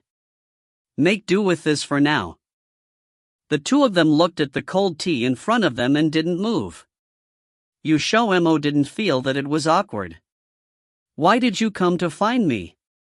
"Oh, I heard that you and Ling Mo went to the Zhongting trade fair a few days ago and met my master and Jiuye's master," Xiao Wuxing said deliberately. Yep. There was nothing particularly worth hiding about this incident. The two of them had already said that those two were their masters, and it couldn't be any more normal for their disciples to know. XiaoMo was pretty curious as for what they wanted to say.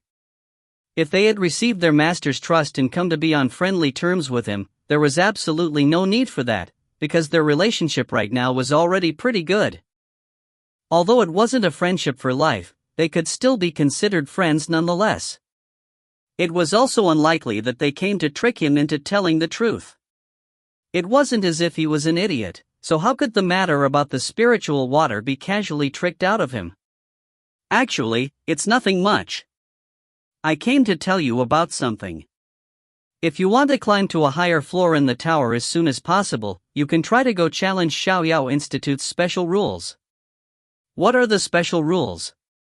This was the first time XiaoMo heard of this. Jiuye's cool voice slowly said, "The so-called special rules are set up for powerful experts who cannot wait for 3 months. But it isn't as if anyone who wishes to challenge the special rules can challenge them. You need a recommendation from a prestigious elder in order to enter the quota." XiaoMo nodded. "What do you have to do in the challenge?" Xiao Wuxing said, "It's actually very simple, you only have to compete against a teacher in the institute. If you beat him, then you can ascend." "What kind of competition is it?" "Comparing pill refining techniques." XiaoMo thought about it for a bit. "Let me ask, how powerful is this teacher?" Jiuye slowly spat out a few words. "At least of the first-grade rainbow level." XiaoMo. How could he compare to this? Right now, at the very most he could only refine level 10 medium-grade magic pills. If the opponent could refine a one-color pill, then he would lose for sure. A one-color pill meant a first-grade rainbow pill. Since a first-grade rainbow pill only had a thread of color, it was also addressed using a color. Xiao Wuxing laughed and said, "If the teacher's isn't very powerful, then how can it be called special rules? After all, you're challenging Xiaoyao Institute's rules, so it's a little more difficult. Moreover, every person only has 3 chances to challenge the special rules. Once you've used them all up, you can only abide properly by the rules and climb up that way. Actually, you don't need to worry too much, Xiao said, smiling. XiaoMo used his eyes to indicate that he should keep talking. Although the teacher you'll be challenging will be at the first grade rainbow level, the success rate of refining and creating rainbow pills is definitely not high. They have requirements for their surroundings and for themselves, so every time someone challenges the special rules, the teacher won't refine a rainbow pill then and there. The magic herbs required for a rainbow pill were extremely expensive and hard to find. If it failed, finding all the magic herbs again would be difficult, so if there wasn't above a 70 to 80% chance of success, there was absolutely no teacher who would dare to casually attempt it. I will carefully consider this, XiaoMo said. If you decide, you can notify us whenever. Xiao Wuxing stood up. There must be a certain amount of time to prepare before the special rules. After sending the two of them off, XiaoMo closed the door.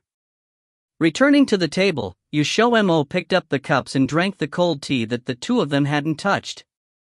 TSK, cold tea actually tasted pretty good. Even though he was always very stupid in front of Ling Xiao, he actually hadn't lost his IQ. For Xiao Wuxing and Xiao Yi to suddenly run to come find him and say that it had nothing to do with their masters was something he definitely couldn't trust. It was more likely than not that this was something their masters suggested. As for the reason, if he thought about it carefully he would know. Last time at the Zhongting Trade Fair, although he had told them to their face that he didn't have any extra spiritual water, two old people who were that shrewd definitely wouldn't trust him completely. So after that, they sent their own disciples to tell him of the existence of the special rules. Xiao Wuxing had never told him about the existence of the special rules before this, most likely because he thought that XiaoMo wouldn't be able to beat a teacher of the Rainbow Mage level at that time, but if it was suggested by his master then that was a different matter. Under Old Lei and Old Shen's judgment, it was likely that they had already discovered his cultivation level. If he really agreed to challenge the special rules and if he wanted to beat the teacher at his current cultivation level, he would have to use the spiritual water, unless the opponent played it easy on him. He would use the spiritual water to promote the magic pill to another grade. This would be able to confirm whether or not he still had spiritual water with him. He trusted that the two old men wouldn't try to steal his things, but they would definitely wear him down to the point where he would sell them the spiritual water. They were truly two sinister old fellows. They knew he very much wanted to go to a higher floor, so they used the special rules to lure him in, ensuring that he wouldn't relinquish this opportunity. Wasn't that right? XiaoMo was very hesitant. He wanted to go up quite badly, but when Ling Xiao entered the room, he saw XiaoMo, who had his chin cupped in both of his hands and was dejectedly heaving deep sighs. This expression didn't suit him at all, and the more he looked at him the more amusing it became. XiaoMo seemed as if he was in a trance, and he didn't notice that Ling Xiao had already returned. He only noticed when his chin was suddenly turned to the side by a hand and he was met with a handsome, heroic-looking face that was moving closer. His lips were covered by another pair of somewhat cold lips and his slightly open mouth was forcefully invaded, dazing him in a split second. It was a 5-minute-long kiss, and XiaoMo felt like he lost half of his life because of a lack of oxygen. His mouth was red and swollen from the kiss, and his melancholy atmosphere turned into a ravished one. It truly made his balls hurt. Ling Xiao scooped him up and placed him on his legs before sliding one of his hands inside his disheveled shirt in an erotic movement, as well as the rod below which was preparing to lift its head. XiaoMo hurriedly grabbed his hand. Wait a second, I have something important to discuss with you. Mei Shem, I'm doing something important right now, let's do it together. XiaoMo sucked in a deep breath and decided go straight to the point, not giving Ling Xiao an opportunity. A few hours ago, Xiao Wuxing and Xiao Yi came over. Most likely their masters told them to come, and their purpose was to tell me about one of Xiaoyao Institute's special rules. One who is unaccountably solicitous is hiding evil intentions, Ling Xiao assessed, finally stopping his hand movements, straightening the clothes in front of his chest with some regret. It must have something to do with the spiritual water. Yes, XiaoMo was a little put out. He hadn't even told him about the content of the special rules, yet Ling Xiao had actually guessed it. Wasn't he just trying to deliberately infuriate him? After that, he used an unhappy tone to generally describe the situation to him. Ling Xiao placed his chin on XiaoMo's shoulder. Let's not talk about their purpose. What are you hesitating over? XiaoMo said haltingly, didn't you say before that if I went above the 70th floor, you couldn't go up with me anymore? Ling Xiao was staring fixedly at his collarbone. When he heard this, he answered, idiot, I can't go up, but can you not come out to find me? It's not as if Xiaoyao Institute has rules saying that their students must live in Giganticus. Two large words flashed in XiaoMo's mind, day school. Cold sweat involuntarily dripped down. He had almost forgotten that in his previous life, he had also gone to a high school with a day school system. His only regret had been that if he went up, Ling Xiao wouldn't be able to live in Giganticus anymore, and without his student ID, Ling Xiao also wouldn't be able to enter. Then what should we do about the spiritual water thing? The circumstances that Zhou Yi had talked about was only a possibility. There was no need for the teacher he challenged to actually not refine a one-color pill, so he also had to consider this kind of situation and come up with countermeasures before responding.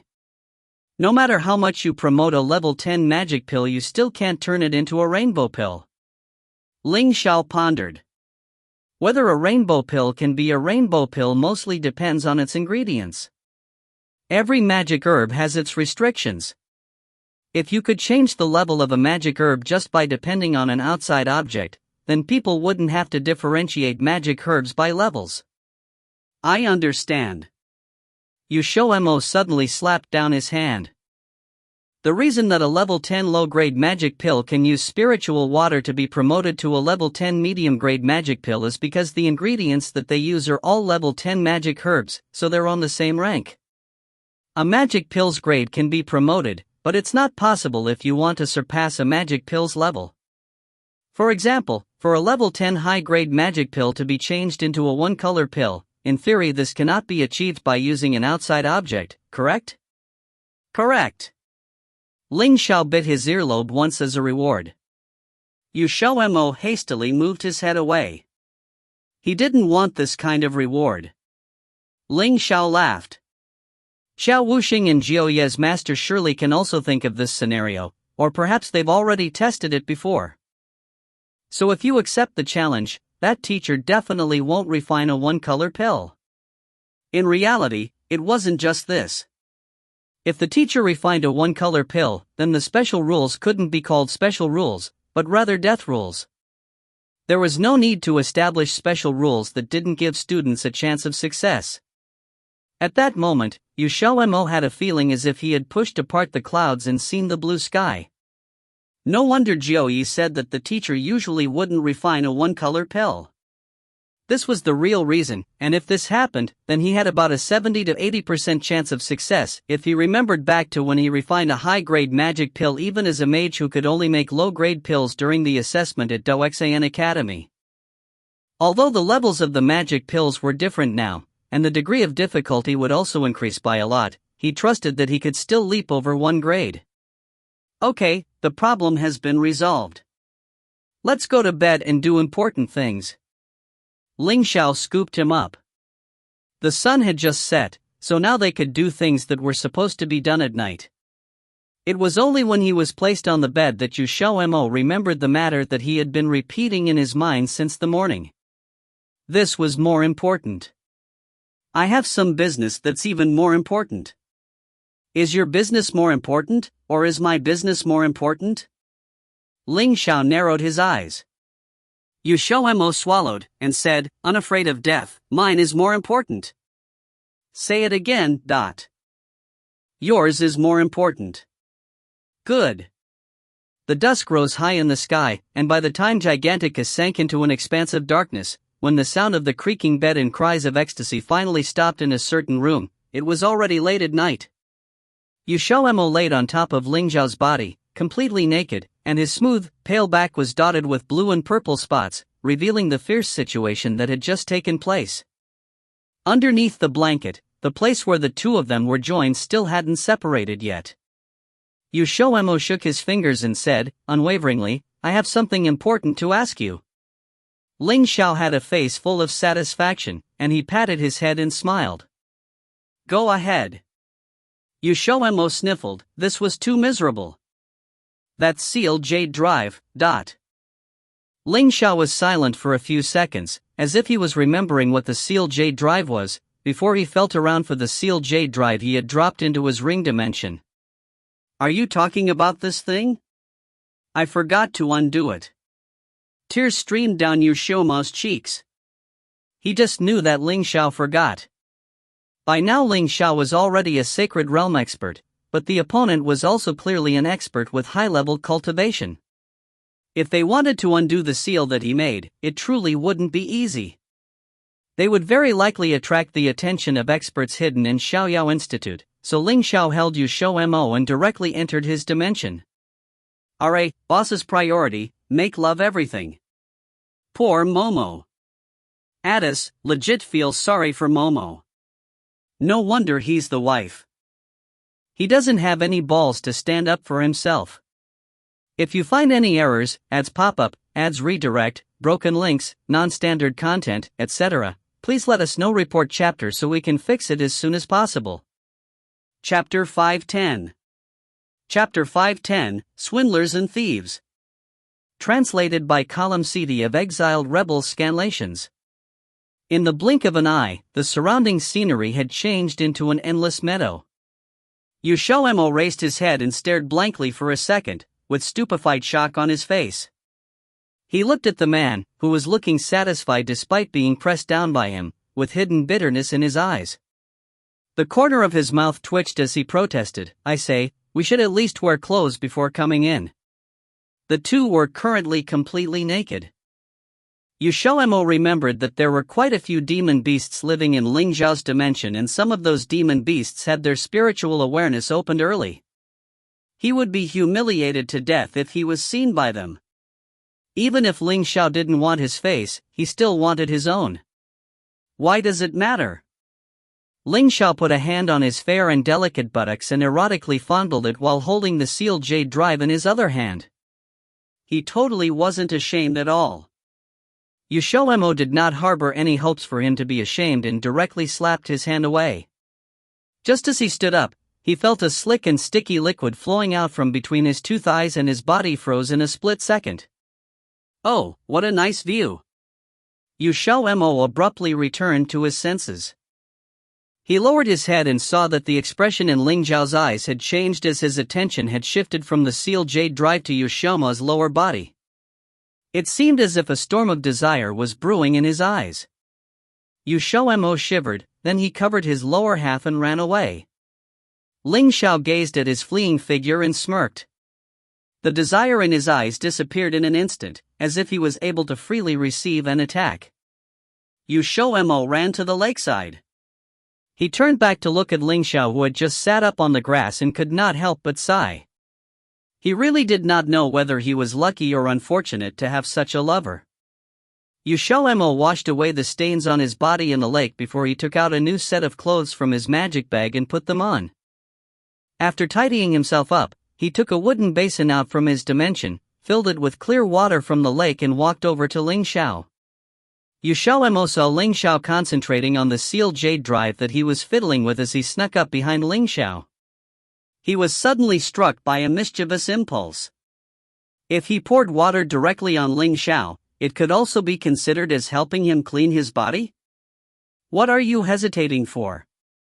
Ling Xiao's voice suddenly resounded, causing him to jump in fright. XiaoMo looked down and found that Ling Xiao had not looked up at all. His back was as straight as a pine and the solid muscles beneath his skin were faintly visible. He was still fiddling with the jade drive. As expected, he really didn't have the guts. Might as well forget about it. He could not forget his previous lesson so quickly after he had just been tormented for several hours. XiaoMo went around him and put the clean water down. Ling Xiao suddenly raised his head and a smirk graced his lips. You were being so slow that I thought you were going to pour water onto my head. XiaoMo. Sure enough, he was discovered. Fortunately, he applied the brakes for his plan on time. Ling Xiao finally put on a clean set of clothes after a brisk wash, looking clean and tidy like a gentleman. Perhaps there should be a bogus added on in front of gentleman. XiaoMo squatted down in front of him after an hour. How is it? Are you able to undo the seal? Ling Xiao vaguely replied, how can it be so easy to undo?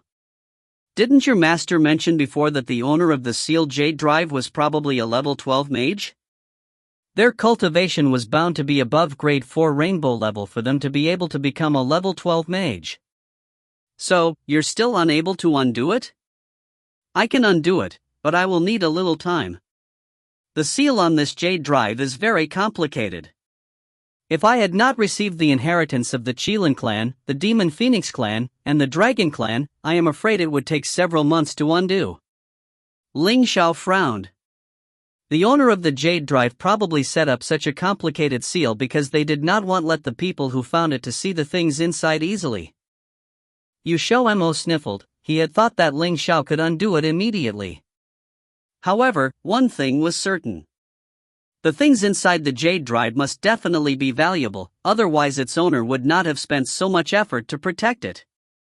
XiaoMo was increasingly looking forward to it. Dawn had arrived on the outside while they were fiddling with the sealed jade drive in Ling Xiao's dimension.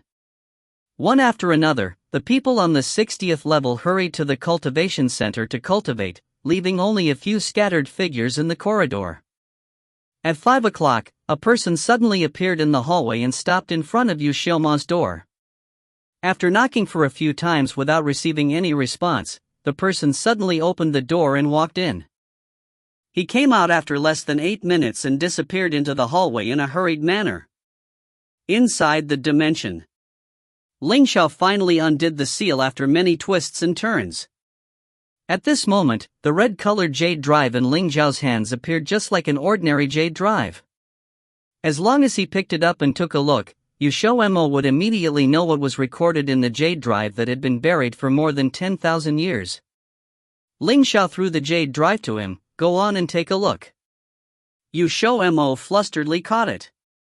He suddenly had a feeling similar to being anxious when approaching one's home after many years of absence.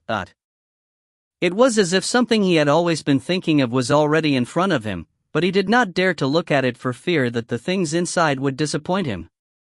After thinking for a while, XiaoMo simply shoved the jade drive back into Ling Xiao's hands. What is it? Ling Xiao raised an eyebrow as he asked. You help me take a look.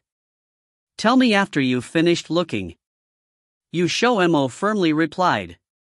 Ling Xiao immediately knew what he was thinking about and he derided and taunted, you dunce, you don't even have this much guts.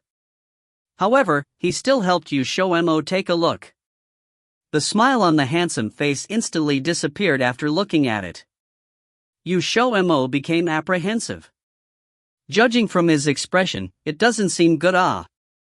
Don't tell me that the owner of the jade drive was playing a practical joke and what was inside were not actually things like treasures but something useless? How is it? XiaoMo hastily asked. Ling Xiao did not look at him. He passed the jade drive to XiaoMo while supporting his head with a hand, as if he could not bear to look at him. Take a look for yourself. This expression, this tone.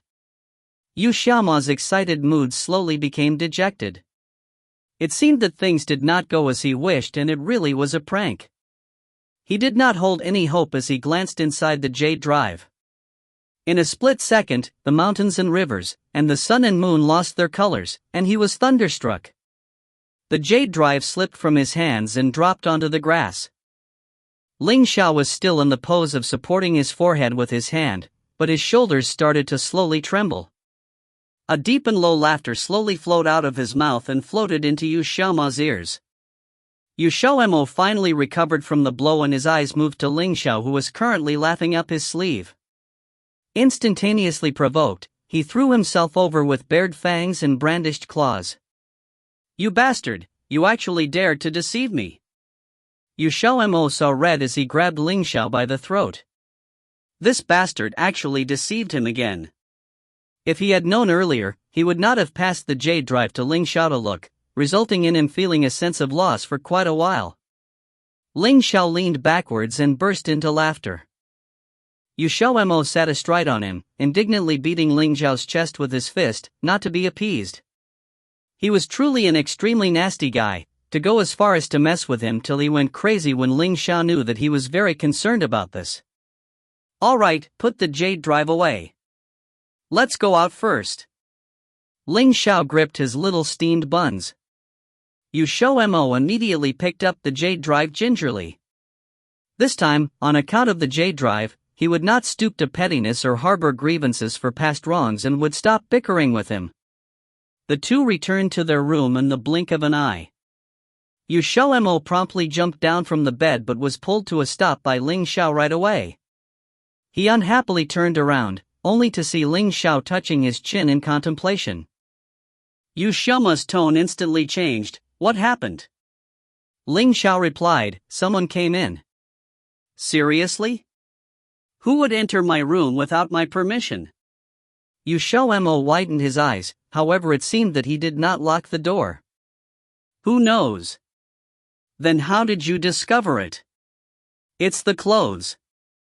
There are clear traces that someone had trampled on your clothes." Ling Xiao pointed to the clothes that were strewn all over on the floor before they entered the dimension. XiaoMo followed his line of sight and saw the messy pile of clothes beside the bed. His expression changed. Weren't these the clothes that Ling Xiao had stripped off him? He did not have time to clean up since they suddenly entered the dimension. If someone really came in and saw the clothes, wouldn't they be able to guess what they had done? XiaoMo hurriedly put the clothes away. Ling Xiao reclined on the bed and gently sighed. A certain someone's key concern was never right. After packing away the clothes, XiaoMo then remembered the key point and turned around. "Who do you think would enter my room without my permission?" "How would I know?" XiaoMo made a round around the room. Actually, he hardly took things out to display in the room after having a magic bag in the dimension since it was neither safe nor convenient. So, even if someone really did sneak in, it was not possible for them to steal anything. Forget it. In any case, there's nothing missing. Maybe that person went into the wrong room, but his search produced no results. On account of his good mood, XiaoMo did not bother about it anymore. Once he thought of the things inside the jade drive, he felt as if he was walking on air. It was indeed true that whatever one lacked would come around. It was as he had mentioned before, how could the things from a mage whose cultivation was above grade 4 rainbow level be useless? They were practically so good that it exceeded his expectations and he would no longer need to worry about the problem of pill recipes in the future. Recorded within the jade drive were the pill recipes of many magic pills. The characters of the pill recipes were ancient, looking just like characters from the Heavenly Soul scripture that Ling Xiao stole from Qiu Ran. He could comprehend a few characters as he had compared the translation and original text in the past. In addition to this, there was also a line of text in the jade drive marking the name of its owner. XiaoMo had a feeling that he had seen this jade drive owner's name somewhere before. A level 12 mage, and someone he had seen before. As he recalled, it appeared that there was only one person. If you find any errors, ads pop-up, ads redirect, broken links, non-standard content, etc., please let us know. Report chapter so we can fix it as soon as possible. Chapter 511. Chapter 511, Extremely Fortunate.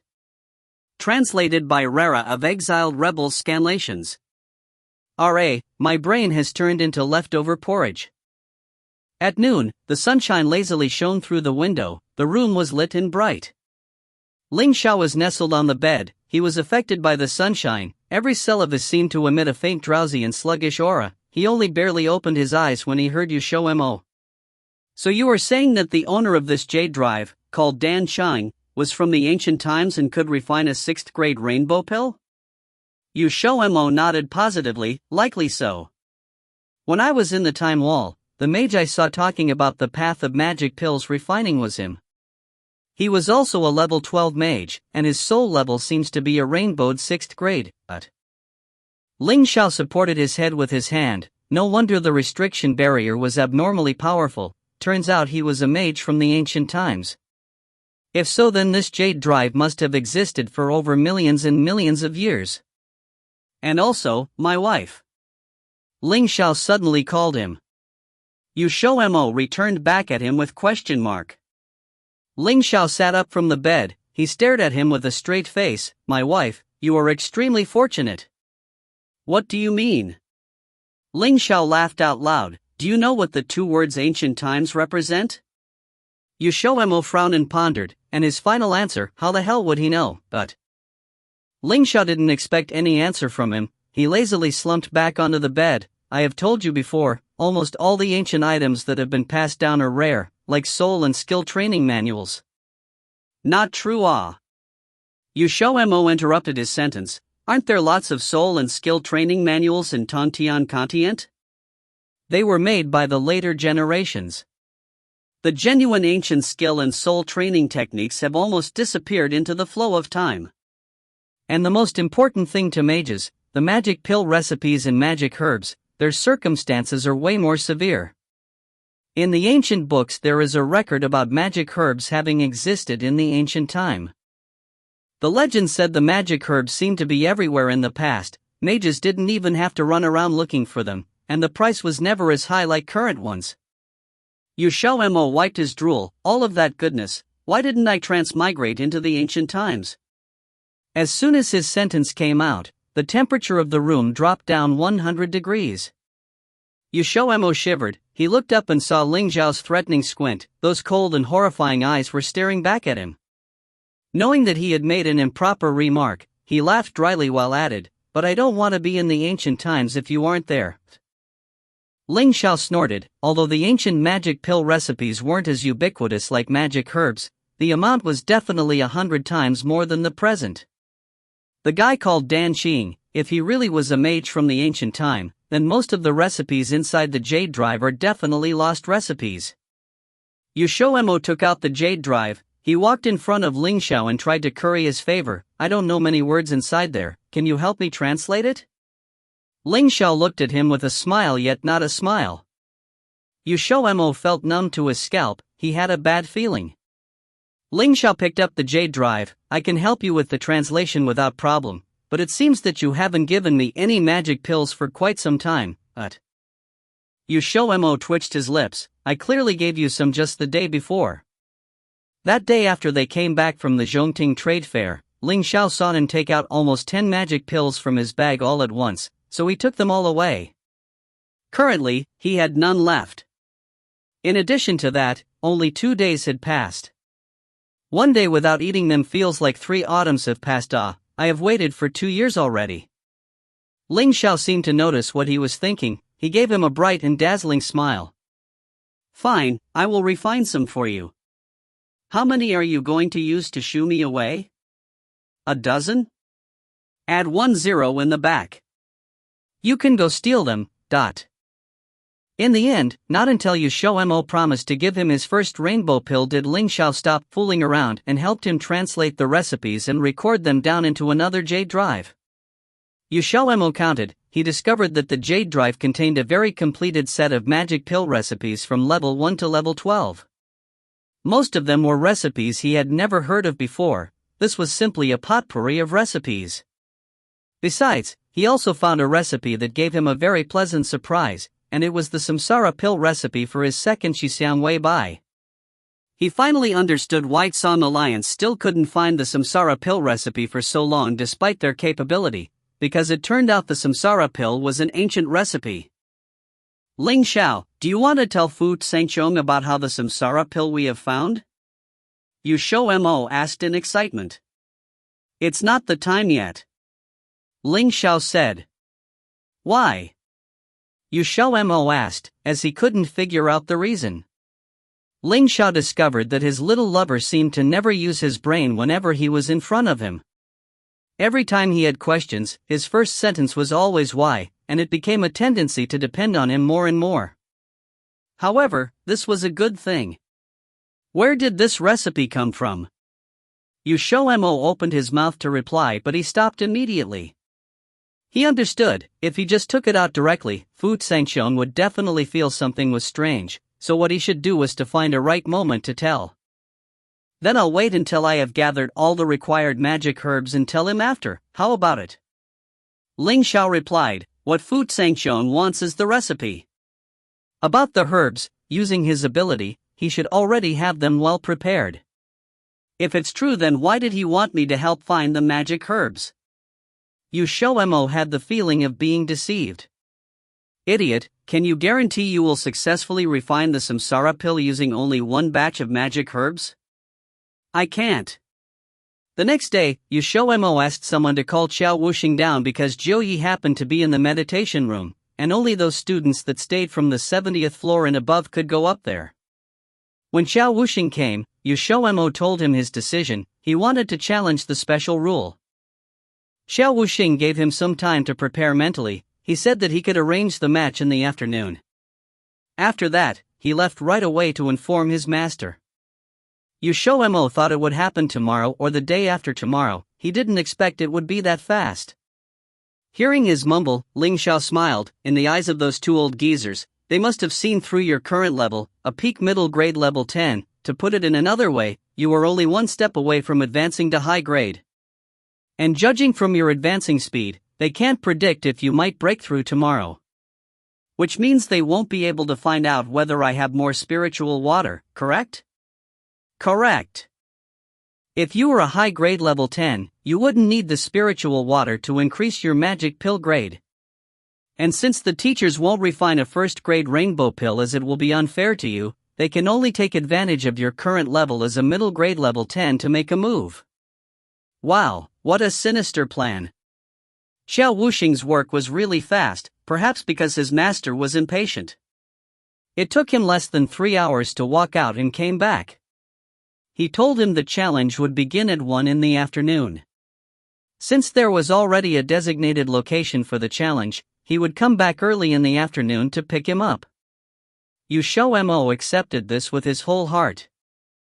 Having it in the afternoon was a bit rushed for him, so it was impossible to eat a magic pill to break through, even if he tried to seize every moment. Half an hour before 1, Xiao Wuxing came to pick him up. Following him was Tian Xin and the other three. In short, they heard that XiaoMo wanted to challenge the special rule, so each one of them wanted to watch for fun, since Xiao Institution didn't have any rules about forbidding spectators. XiaoMo straightforwardly dragged Ling Xiao along. Xiaoha, I didn't expect you would have the audacity to challenge the special rule. Tian Xin was being carefree like usual. As far as I know, since the day the Giganticus was established, there are no more than 100 people that won the challenge. Better yet, only less than 10 people managed to win on the first try. Less than 10 also means that there are still some that have succeeded, which means I still have a chance. XiaoMo replied with no hard feelings. Don't think just because you are more powerful than Wuxing Ji that you are capable of winning. Do you know that all the previous successful challengers all possessed a higher level than you? Tian Xin intentionally taunted him. You can go and wait. I'll wait for you to get embarrassed. The venue where the special rule challenge was held on the 70th floor of the Giganticus. By the time they arrived, people had already gathered at the venue. When they walked in, XiaoMo felt countless stares fall on him, observing, investigating, curious, etc. Each one of them were strangers whose faces didn't seem familiar, but he could feel their strengths were very strong. They are the powerhouses from the 80th floor and above. They were interested by the rumor they heard about someone wanting to challenge the special rule, so they came over to see. Xiao Wuxing explained to him next to his ear. XiaoMo went speechless. No wonder their strengths were so powerful, so they came down from the upper floors. The Xiao Institution really lived up to its name. This place was full of crouching tigers, hidden dragons. It wasn't the time for the match yet, so the teacher hadn't arrived. Zhou Yi and the others also came. XiaoMo even saw in Xiao whom he hadn't seen for quite some time. The only difference was that in Xiao didn't look at him with resentment. He only looked at them with a calm manner and then lowered his head. Tian Xin noticed his line of sight. She smiled deviously. Did you know, and Xiao's master has come back? His master is a rational person. When he heard Xiao made plenty of enemies thanks to his personality, his master immediately gave him a lecture. Now he is obedient like a grandson. Tian Xin, watch your mouth, if he heard you he will spit on you again. Xiao Wuxing turned around and criticized. Tian Xin stuck her tongue out. I got it. After XiaoMo took a seat, the gazes that fell on him still had not disappeared, and some even began to whisper with each other. A few minutes later, the teacher and the referee finally arrived. If you find any errors, ads pop-up, ads redirect, broken links, non-standard content, etc., please let us know. Report chapter so we can fix it as soon as possible. Chapter 512. Chapter 512, Competition. Translated by Crystal of Exiled Rebels Scanlations. Although the amount of elites from Xiaoyao Institution was incomparable to the Mage Guild and the Beast Transfiguration Guild, the teachers there were very strong, like the opponent for XiaoMo. XiaoMo's opponent was called Wu Haiguang, a grade 1 rainbow-level mage. In the Tongtian continent, being a rainbow mage wasn't as simple as being popular. For a lot of forces, even after giving away all of their fortune, they may not be able to even invite one. So the reason the special rule was special was because every student challenger would face off against a rainbow-level teacher. For a mage who could make rainbow pills, a level 10 magic pill was as easy as eating. Thus, the challengers would face a difficult task. Not only did they have to make a magic pill that was above their level, they also had to make sure its quality would be able to defeat a teacher. A truly daunting task. With a reminder from Xiao Wuxing, XiaoMo walked down from the audience's seating area. He subconsciously looked over to the entrance. Neither Xiao Wuxing's nor Jiu Ye's master came. They couldn't be observing him in secret, right? XiaoMo actually guessed correctly. Since Lei Long and Old Mansion's status were special, their appearances would cause more speculation, thus if they could avoid it, they would. The referee took a step forward. For the sake of fairness, the recipe and magic herbs used for this competition will be provided by the Xiaoyao Institution. However, if the competitors believe that they have better ones, they can make a suggestion. Also, there is only 2 sets of magic herbs, thus the competitors will only have 2 chances. Once someone finishes their 2 sets of magic herbs, the competition will end. The provided sets of magic herbs was actually an opportunity given to XiaoMo. At Wu Haiguang's current level, unless his luck was really bad, there wouldn't be any mistakes. With that, the referee handed the recipe and the 2 sets of magic herbs to them. XiaoMo took a look. Surprisingly, the magic herbs were all mid-grade, not even close to the high-grade ones in his dimension. Also, he more or less had all of these herbs. Even with that though, he hesitated before deciding to not change them, because if he used mid-grade herbs to refine the pill, wouldn't it be a better show of his skills? And then there was the recipe. With a pleasant surprise, XiaoMo realized he had this recipe and had refined it before. However, XiaoMo frowned. Because of the difficulty of refining the Thundercloud pill, he had only made 4 or so of them and with a failure in the middle too. Since he was distressed over his magic herbs, adding on to the fact that Thundercloud pills had no market value, he had temporarily paused the making of such a pill. But the key was, he had used high-grade magic herbs before. There were less impurities in high-grade herbs, thus he didn't have to spend as much effort distilling them. Mid-grade herbs were a whole other story. With many impurities, the amount of distilling would only increase, and even then the herbs would still have them. With that, the chances of successfully making a pill worsened. If there are no problems, then I announced the start of the match. The referee noticed one was smiling and the other was relaxed. His eyes had a glint of satirical laughter in them. As if the special rule would be so easily challenged. Wu Haiguang backed a few steps away only to lightly sweep his hands across the open space in front of him. A purple cauldron appeared out of thin air. The cauldron had a feeling of mystery, and around the opening, 9 small purple dragons were coiled, as if they were going to ascend to the heavens. Even with the naked eye, one could tell the uniqueness of this cauldron, and with that, whispers arose from the audience. To think, Teacher Wu would bring out the purple cauldron. I'm tempted to change the purple to amethyst cause it sounds prettier. The purple cauldron was ranked 12th on the cauldron ranking board. Although it wasn't in the top 10, it was the treasured possession of Teacher Wu. Every time he brought it out, it showed that he really cared about the match. Valuing a mid-grade level 10 mage? The person spoke with slight disdain. What of it? Once upon a time, someone even won as a low-grade mage. Tisk. When XiaoMo saw the purple cauldron, a flash of surprise went across his eyes. He had later on patched up his knowledge of cauldrons, so he recognized this one. All the cauldrons that could make it on the ranking board, especially the top 20, were all incredible. Seeing that he was looking over with a surprised expression, the smile on Wu Haiguang's face shone brighter. Suddenly, XiaoMo felt laughable. If Teacher Wu's ego took a heavy blow from him, was he going to kill him? This teacher shouldn't be that petty, right? Seeing as Teacher Wu had brought out his cauldron, everyone turned to look at XiaoMo.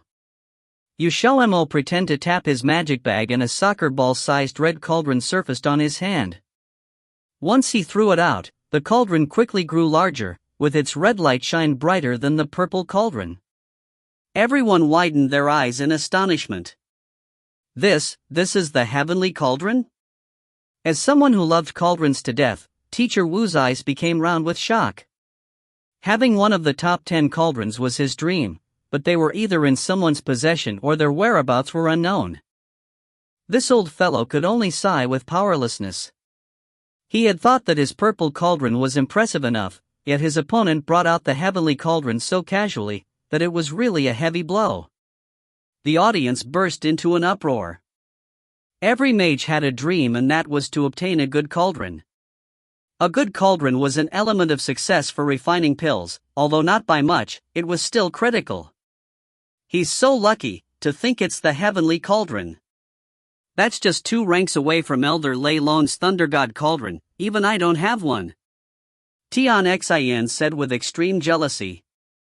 She was also a mage, so of course she knew what a good cauldron meant. Below the stage, the referee coughed and said, "Competitors, please start the match. The time limit is 24 hours, but..." XiaoMo grabbed a set of magic herbs.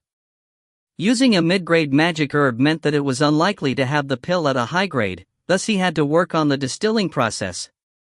The Thundercloud pill was considered a high-grade level 10 magic pill because it contained 10 or so level 10 magic herbs, with a total of 60 plus herbs used.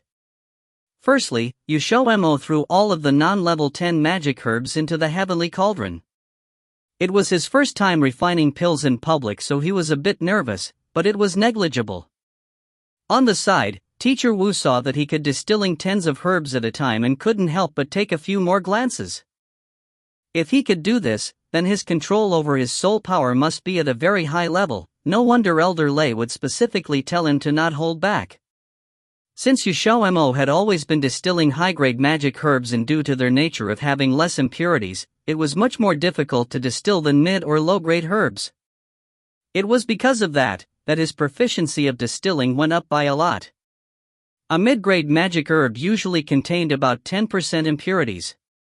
During the first round of distilling, XiaoMo easily took out 4% of the impurities, when before, he could only take out 2 to 3%. For the second round of distilling, the difficulty went up by half, but even then he still took out 2% and more. The Thundercloud pill wasn't too difficult for Teacher Wu, and thus while he was distilling, he was observing XiaoMo's situation. About 3 hours later, he suddenly saw XiaoMo throw in all of the level 10 magic herbs, and a feeling of astonishment flashed over him. He only used 5 hours for nearly 50 magic herbs? Teacher Wu couldn't help but be suspicious. Could it be that he was pursuing efficiency? But, if that was the case, then he would be sacrificing the success rate and the pill grade. It looked like he was a bit impatient. Although it was true that XiaoMo focused on speed, he would still take care of efficiency and grade as well. It was his unwavering motto from his many years of refining pills. Time was money. But in terms of ability, Teacher Wu was still stronger. XiaoMo had used 5 hours whereas he only used 3. Towards the end, he even increased that distance. When XiaoMo started to distill level 10 herbs, he was already merging the pill. During the pill-making process, the key was in the merging process. Since it was beyond his ability, XiaoMo had to double his concentration. If there was a slight mishap, then all of his efforts would go to waste. XiaoMo let out a small sigh. In truth, merging high-grade herbs was slightly more difficult than mid-grade herbs because the herb's energy was more saturated. Thus, herbs which had more saturated energy would cause a bigger conflict when merging, increasing the chance of failure by a lot. That was why, on the market, there were fewer high-grade pills than mid-grade pills. It wasn't only because of the rarity of high-grade herbs, it was also this. From the spectator seats, Xiao Wuxing and the others were staring intensely at XiaoMo, without even blinking. One rarely failed in the refining stage, the real challenge lay in merging. Although every recipe would have clear and specific instructions, the requirements for merging was strict and rigorous. For example, some required a balanced merging, some only needed to be a fraction. These kinds of situations were stricter the higher the level of the pill. It's already been going on for more than 2 hours, that's so impressive. Tian Xin exclaimed as she held her cheeks with sparkling eyes. As expected of the man she had once liked. Examining herself, she knew she wouldn't be able to do this, maybe she would have failed at the start of the merging process. Xiao Wuxing said with a smile, that's true, since they are a teacher at the Xiao institution, with the strength of a level 1 rainbow grade mage, to be able to do this much is already amazing. Who knows how long he can last though, with this many people watching, he must be feeling the pressure. Maybe in a minute he will fail. Yan Hui said with disinterest as he folded his hands behind his head. Ling Xiao, who was 2 people across from Yan Hui, suddenly glanced at him from the side. He will succeed. Jiao Yi unexpectedly opened his mouth. Hearing such an assertive answer, everyone turned towards him. Tian Xin couldn't help but ask, how are you so sure? Jiao Yi continued calmly, haven't you guys noticed? Since distilling his herbs until now, he has never noticed the people around him, not even to look at the teacher. Such an intense concentration is not something people can do normally. That's true. Xiao Wuxing thought as he rubbed his chin, judging by this, maybe he can make the thundercloud pill with only 1 set of magic herbs. Look guys, Teacher Wu is about to finish. Tian Xin suddenly shouted out. Teacher Wu's purple cauldron was a few levels below XiaoMo's heavenly cauldron and only the top 10 on the rankings had restriction barrier, thus once Teacher Wu's pill was completed, immediately there were signs of it trying to escape the cauldron. Thud, thud, thud sounded from within the purple cauldron, as if something heavy was smashing against it. As anyone who had refined high-leveled magic pills before would know, this was the prelude to the pill trying to escape, and the higher the level, the more the struggle. A second after Tian Xin yelled out, a deep blue magic pill came rushing out of the cauldron, as if it was a pure blue shooting star. Within the blink of an eye, it shot towards the ceiling. As someone who had many experiences, Teacher Wu reacted quickly and jumped up, reaching to catch the thundercloud pill.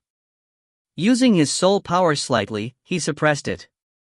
It quickly lost its resistance and lay in his hand obediently. The crowd stretched out their heads. Looked like Teacher Wu's thundercloud pill was a success, and by the color, it was of pretty good quality too. Although the materials were mid-grade, the color was closer to that of a high grade. There weren't many, even within the institution, who could do something like this. Now all that was left was XiaoMo. If he failed, he could continue to use the second set of magic herbs. There wasn't a worry for time, but the pressure would be exponentially greater. Either he finished this round or he would wait for the next, but the chances of failure would go up. No matter how one looked at it, it was bad for XiaoMo, especially since Teacher Wu's pill looked so close to a high-grade pill. To him it must be a huge burden. Ling Xiao stared at XiaoMo for a few seconds before looking away and leaning back on his chair, bored out of his mind. He had seen him refining pills, with his own 2 eyes, thousands of times. He knew exactly what responses he would have when refining a pill. If something was off, he would give a reaction. If he slightly tilted his head or his mouth twitched, half an hour later he would successfully refine the pill. As for his failures, it was usually with a poker face.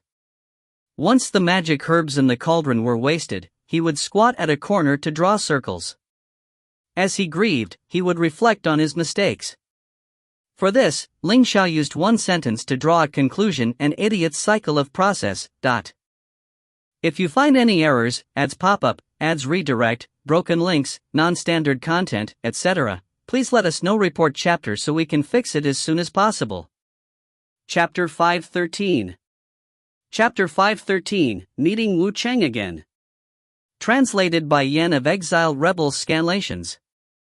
In the quiet arena, the only one left on stage was XiaoMo. As everyone held their breaths, watching this scene, some people noticed something abnormal about XiaoMo's actions. He suddenly bared his teeth, as if he was gritting his teeth, and he seemed to be a little discontent. It looked like he had lost. This idea flashed through many people's minds. However, this was also something that couldn't be helped. The Thundercloud pill was a level 10 high-grade magic pill, but XiaoMo's own cultivation level was only at the mid-grade. Not only did he want to jump to a higher level by challenging, but he also needed to make the quality of the magic pill better than Teacher Wu's. These were 2 big mountains that weighed down his shoulders, and there was no way he could succeed on the first try. Ah! Is he really going to fail? Tian Xin said, disappointed. Yan Hui shook his head and said, "Didn't I say it wasn't possible? It's still too difficult at Xiaoha's level of strength." Tian Xin suddenly patted her cheeks forcefully. "No matter, there's still one more chance. With the experience of failing the first time, the second time should be a bit better. Let's hope so. Who said he's going to fail?" At that moment, a familiar, indifferent voice suddenly sounded from next to them. They looked behind them to discover that it was Ling Xiao who spoke. It was as if he hadn't noticed their gazes at all, and the corners of his mouth curved upwards a bit lazily with a hint of carelessness. "Why are you so certain?" Tian Xin plucked up the courage to ask. Ling Xiao glanced sideways at her and didn't answer. In reality, there was already no need for him to answer. XiaoMo had already given the answer himself, and after 8 hours, it had finally concluded. The only thing was that his situation was different from Teacher Wu's situation. XiaoMo's magic pill hadn't flown out from the cauldron, and the heavenly cauldron was still calm and quiet, with no reaction whatsoever. No way, he actually failed. Yan Hui opened his eyes wide. If this kind of situation couldn't be considered failing, then why hadn't the magic pill flown out? Is that the truth or not? Tian Xin yelled forlornly. Xiao Wuxing didn't know whether to laugh or cry. How could that be possible? Do you guys not know why the cauldrons ranked in the top 10 are famous? The 2 of them looked simultaneously at him, uncertain. Cauldrons ranked in the top 10 all have restrictive barrier, and they can prevent the magic pills from flying out when they're created. This is the biggest difference between the heavenly cauldron and Teacher Wu's purple cauldron. Tian Xin looked downwards. Just then, XiaoMo took out a magic pill from the cauldron that was the same color from Teacher Wu's. The color of the magic pill was impressively close to that of the high grade, and it was about the same as Teacher Wu's Thundercloud pill. In an instant, the crowd flew into an uproar. Not only did XiaoMo succeed in one try, it was also the exact same as Wu's. Without borrowing the use of outside objects, he had succeeded in jumping to a higher level and had refined a Thundercloud pill whose quality was close to high grade. Looking at the color, even the judge couldn't determine who was the winner and who was the loser. Both had their own strong points. Teacher Wu burst out laughing. Now he was truly beginning to understand why 2 great masters regarded XiaoMo in a special light. This youth's potential was extremely high, and it was true that he could already surpass a 7-color soul while only possessing 6 colors. Teacher Wu walked before XiaoMo. When this old man was your age, I could not reach the degree that you are at now. This challenge will be considered your win. XiaoMo cupped his hands and bowed respectfully. Many thanks, teacher. However, I never thought that you would have the Heavenly Cauldron, which is ranked 7th. Your luck is truly amazing. Teacher Wu's gaze landed onto the Heavenly Cauldron, and his tone carried an obvious trace of admiration. XiaoMo could only laugh dryly. Teacher Wu waved his hand. The competition is already over, you can go back now. XiaoMo handed the magic pill to him. Teacher, this magic pill. A medium-grade magic herb isn't worth many spirit gems. After finishing this sentence, Teacher Wu turned and left, implying that XiaoMo could take this magic pill himself. Thank you, teacher. XiaoMo retrieved the Heavenly Cauldron and immediately ran over to Ling Xiao, who was sitting in the crowd. Xiao Wuxing and the rest of them each congratulated him. From tomorrow onwards, XiaoMo could move to the 70th floor and up. After succeeding at challenging the special rules, the highest floor he could move to was the 90th floor. The rest of the 10 floors remaining could only be reached by fighting upwards step by step through the upcoming challenge matches. However, from the 90th floor upwards were all some powerful, uncommon monsters, and it was impossible to climb leisurely upwards. That's right, there's something else I have to tell you. After separating, Xiao Wuxing suddenly called out to XiaoMo. What is it? XiaoMo looked back. Xiao Wuxing said, there's a division in how Giganticus keeps track of your aggregate score.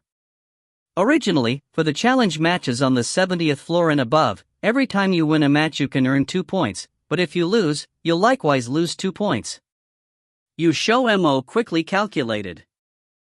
By the time he moved to the 90th floor, every 3 months he could compete in 6 matches. If he won all 6 matches, he could gain 12 points. Thinking like this, he began to greatly anticipate the arrival of the challenge matches, because right now he didn't have a single point on his tallies. However, this was also what the situation demanded. For most people, having a challenge match once every 3 months was still too long of a gap. The meditation room and the beast transfiguration room weren't the same. When one entered the beast transfiguration room, they could still temporarily memorize everything they saw so they could cultivate after they came out. But with 1 point, one could only stay in the meditation room for 3 days, which wasn't enough time at all. Xiao Wuxing and the rest had also only figured this out after they had gone up. After returning to their room, XiaoMo gave the Thundercloud pill to Ling Xiao as an interest payment. He didn't even blink before directly chewing up the Thundercloud pill and swallowing it, as if he were eating a jelly bean.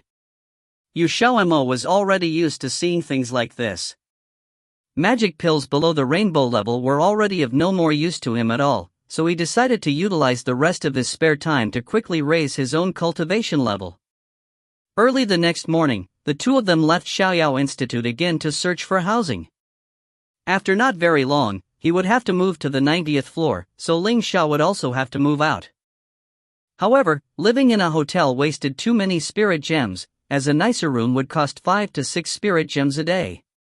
Moreover, they didn't know how long they would stay in this place, so, acting as a good, hard-working and thrifty wife, XiaoMo decided to rent a room for Ling Xiao. The room couldn't be too far from Xiaoyao Institute, and it would be best if it wasn't more than 2,000 to 3,000 meters away.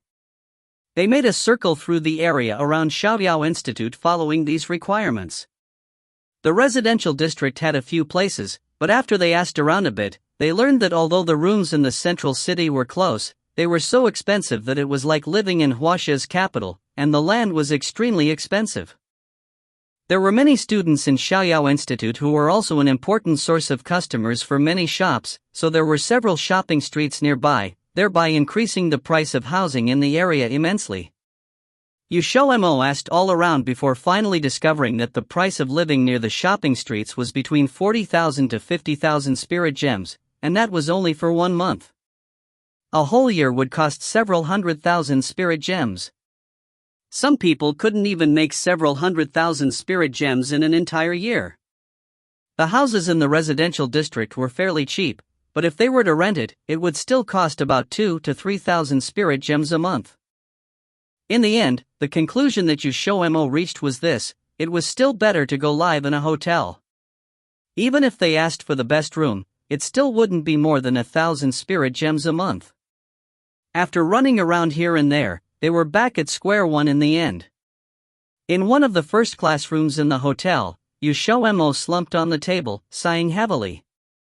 His mood already couldn't be described anymore using the word dispirited.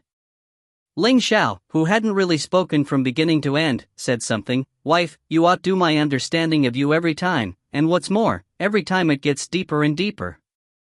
But each time, you actually make me pleasantly surprised."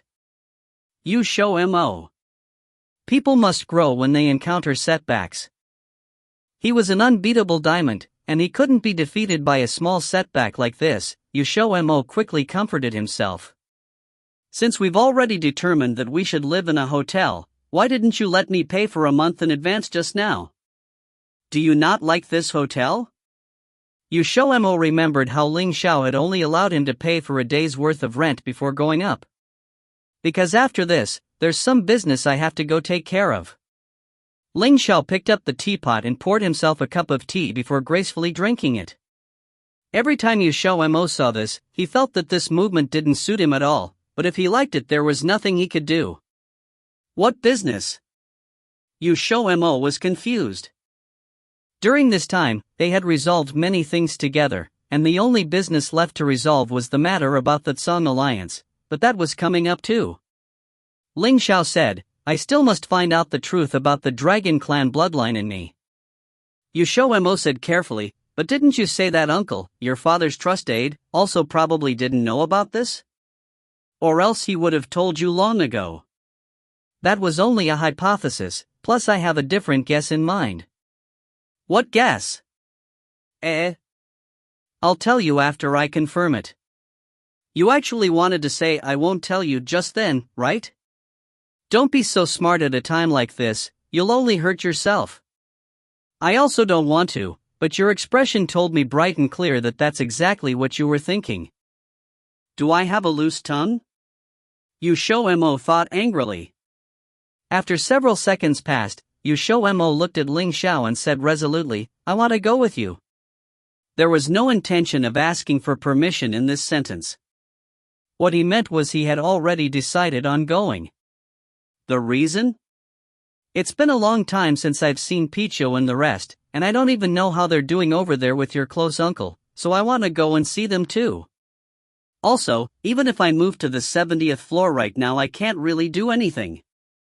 I have no points, so I can't enter the beast transmigration room or the meditation room." Lastly, XiaoMo lowered his head and looked shyly at his fingers. "If you leave for a month again, I wouldn't be able to see you for a whole month. Ling Xiao said calmly, "Speak the truth." XiaoMo instantly responded, "You squander money too easily. If I don't go with you, I'm afraid you'll spend all of my spirit gems again." Ling Xiao knocked him on the head, as the last note of his sentence lifted upwards. "I squander money too easily?" XiaoMo covered his head. "That's right." This time, he was determined to remain unmoved for 100 years. "Say it again." "You don't squander money." "Ah, 100 years passes so fast." "Very well, I'll let you come with me this time." This was the opportunity that he had used his self-respect in exchange for. After leaving the hotel, the two of them walked slowly along the road. Half of the sun had already sunk below the horizon, and everyone's face was glowing because of the flaming red sunset reflecting on them. They weren't in any hurry to return to Xiaoyao Institute. "You Xiaoha." XiaoMo was about to say something to Ling Xiao when he suddenly heard a voice call out from behind him. It was a little familiar, but probably because it was too far away, he couldn't remember whose voice it was for a while until the owner of the voice ran in front of him. "Wu Cheng." XiaoMo looked, surprised, at this person. He had quite a deep impression of Wu Chang, and whenever he saw him he remembered that incident where hostility turned into friendship. Otherwise, there would be one more person named Wu Cheng among the people who hated him every day. Wu Cheng glanced quickly at Ling Xiao before explaining, "I've been searching for you this whole time, but you left Zhongtian. I only heard today that you had returned, so I told my men to keep an eye out for your whereabouts. When I heard that you were here, I ran over." XiaoMo was very curious as for why he was looking for him, because from what he remembered he had only crossed paths with him that one time, and afterwards had never seen him again. "Why were you searching for me?" "I came to thank you too." Wu Cheng went straight to the point and said, "You two made bids for something at an auction in Samsara Tower before, and at that time there was a fatty who competed with you too. If it weren't for this, my father wouldn't have been able to pull down one of the managers at XiaoMo Hotel, so I wanted to personally come and give thanks to you too. This time, I owe you two a favor." XiaoMo was confused as he listened. A fatty from Samsara Tower? He could only remember that the fellow had a body full of fat, but he had already forgotten what he looked like. However, it seemed that it had been a good thing. "You came over just to tell me about this?" In reality, if Wu Cheng had never said anything, he would have never known about this, and he wouldn't have owed XiaoMo a favor. But if he thought closely about it, he could guess that using a favor in exchange for some friendly relations was truly very profitable. As for how to use this favor, XiaoMo pondered over it for a day before finally coming up with a good idea. It was something that he had lacked the courage to do for a long time now, so Wu Cheng would definitely be a good choice. Final conclusion. Someone is a real spendthrift while the other is a total chicken when in front of his husband _ they are born for each other. If you find any errors, ads pop up, ads redirect, broken links, non-standard content, etc., please let us know. Report chapter so we can fix it as soon as possible. Chapter 514. Chapter 514, Identity Discovered. Translated by Column CD of Exiled Rebels Scanlations. XiaoMo received the plaque for the 90th level the next day.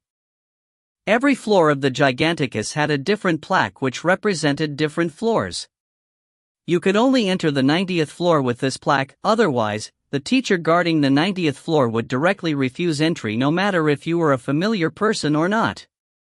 Soon afterwards, he left a few words for Xiao Wuxing and the rest with someone before leaving Zhongtian with Ling Xiao. Xiao Wuxing had no words to say after knowing of this. It seemed that after he became a student of the Xiaoyao Institute, he had not properly stayed in the Giganticus for a period of time. Now, he had even ran off till he disappeared without a trace after successfully challenging the special rule. What XiaoMo had requested of Wu Cheng was to find the few remaining magic herbs for the Samsara pill and find magic herbs for refining rainbow pills. No matter whether they were seeds, immature and even mature magic herbs, all were fine. Excluding the magic herbs for the Samsara pill, he was unable to request assistance from the Tsang Alliance for the latter items because Fu Tsengxiong would definitely not believe his excuses with his astuteness. Furthermore, the information network of the Tsang Alliance was too superb. It was very possible that his identity would be revealed if they already knew that the Vermilion Blood Clan was looking for Inheritance Jewel. He would definitely not take this sort of precarious risk. At the XiaoMo Hotel, Wu Cheng muttered to himself irresolutely as he looked at the slip of paper on the table. XiaoMo had written a few magic herbs he needed for the Samsara pill on the slip of paper. He did not note down any restrictions for seeds and so on, only telling Wu Cheng that anything was fine as long as it was a level 11 or 12 magic herb. It was impossible for Wu Cheng not to suspect such suspicious actions, but Wu Cheng recalled the answer that XiaoMo gave him that day. He really did not know how to describe that sort of shitty scammed feeling. He even clearly remembered the words he said at that time. Of course, these are preparations for the future. Think about it, if I plant the level 11 and 12 magic herbs into my magic herb fields now, wouldn't I be able to reap my gains after tens of thousands of years? It's better to prepare early, rather than regretting it after growing old. What he said did indeed sound reasonable, but Wu Cheng felt that it was awfully strange when he thought about that solemn expression on XiaoMo's face when he said it. However, there was one point he was certain of. XiaoMo really did believe that he would be able to become an extremely strong mage in the future. Regardless of whether he would be able to make it in the future, Wu Chang did not have any reason not to help him based off this point.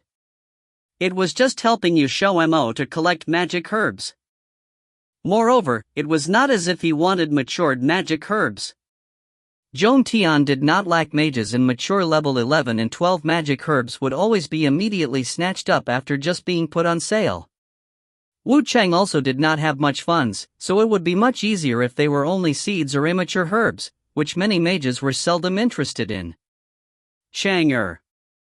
Wu Chang's father pushed the door open and walked in.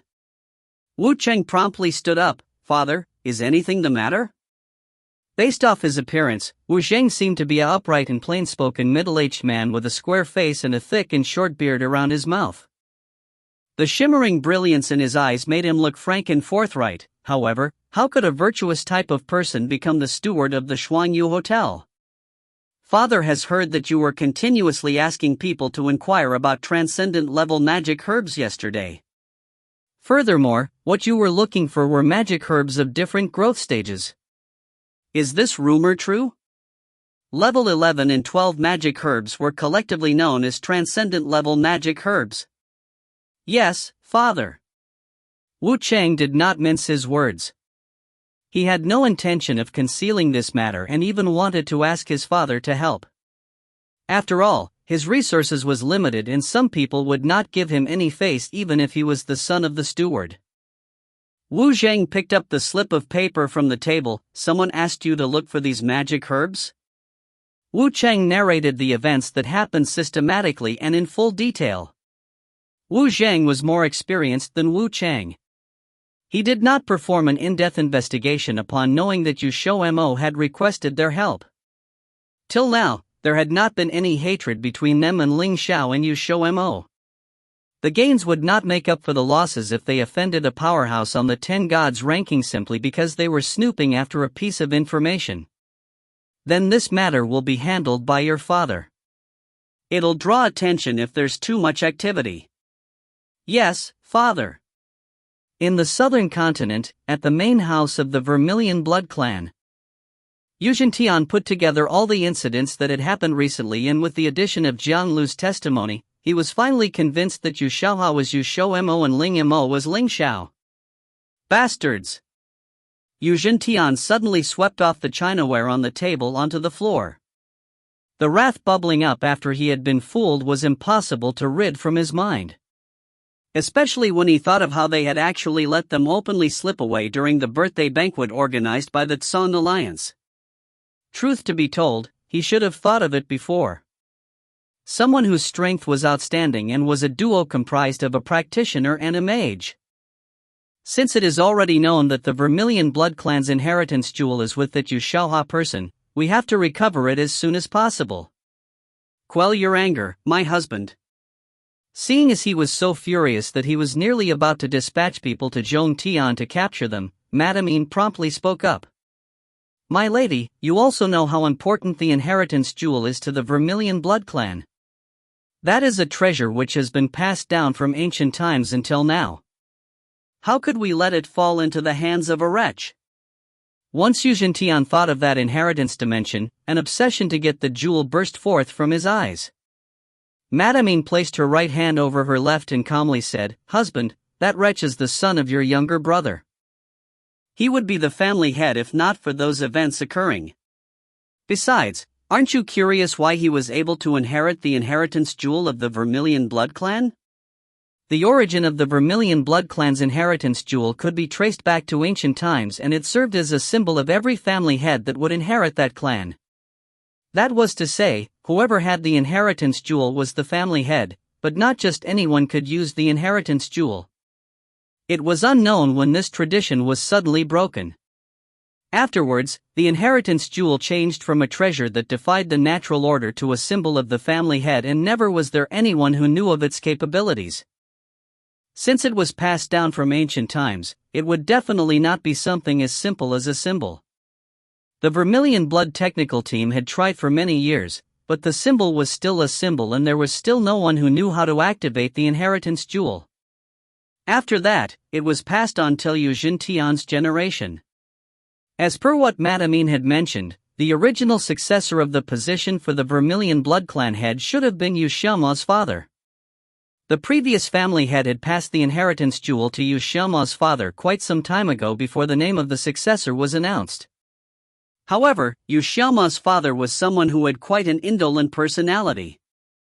To put it plainly, he had no aspirations and wanted to live a smooth and secure life instead of taking on such a heavy responsibility like the family head. However, his wishes were not taken in consideration by the previous family head. Regardless of whether you were willing or not, if I let you be the successor, then you have to be the successor. The result was as one could well imagine. Yu Xiaomo's father was framed by Yu Xintian a month before he would inherit the position of the family head.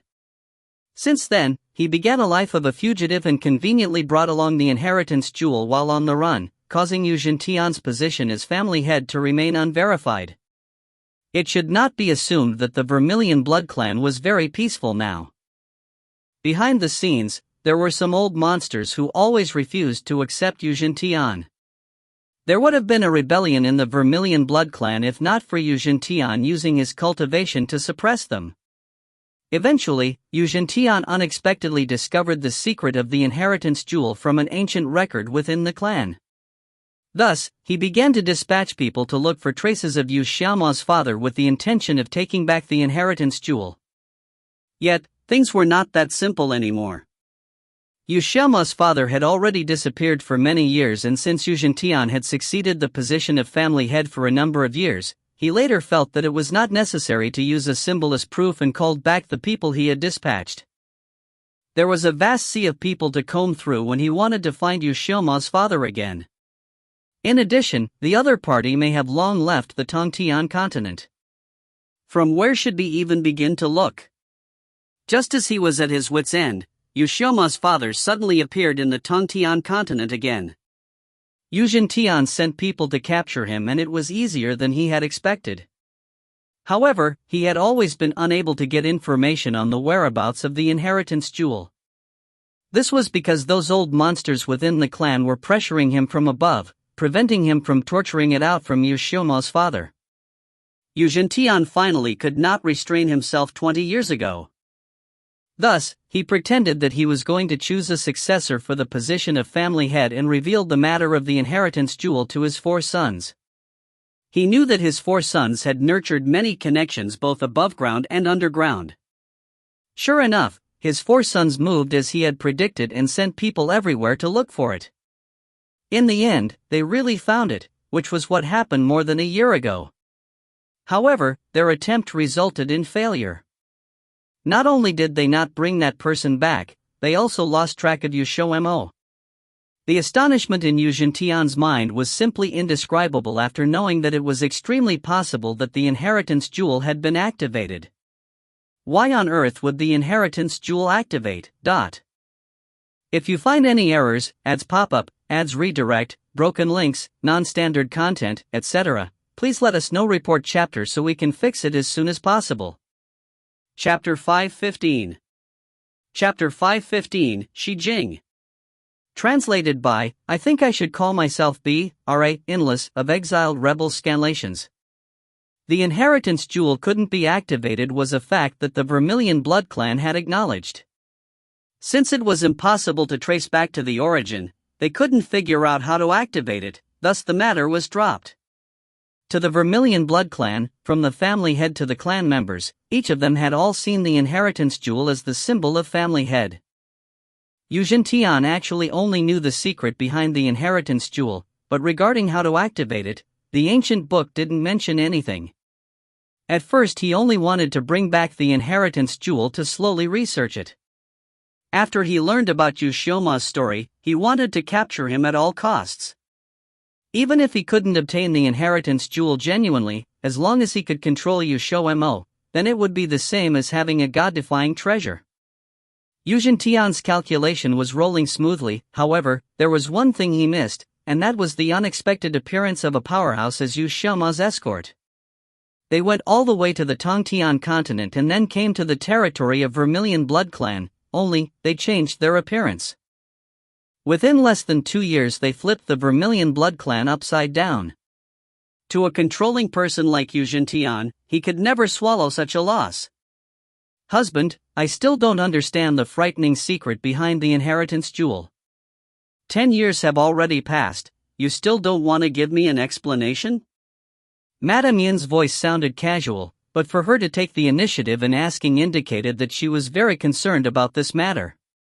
Yu Zhentian knew his wife would ask about it sooner or later. He sighed heavily. My wife, I didn't want to conceal it from you, but this matter is too crucial. If it accidentally leaks out, the Vermilion Blood Clan might face a terrible calamity. Madame Yin shivered. A terrible calamity, With the position of the Vermilion Blood Clan in Tongtian continent, who would dare to directly go against them, but a terrible calamity. Madame Yin and him had been married for 20,000 years, she knew her husband wasn't a person who would say something baselessly. I understand, I won't ask further.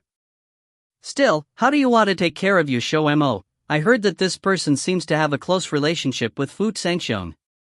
Yu Zhentian furrowed his brows. Actually, this was also the matter he had been scrupling about.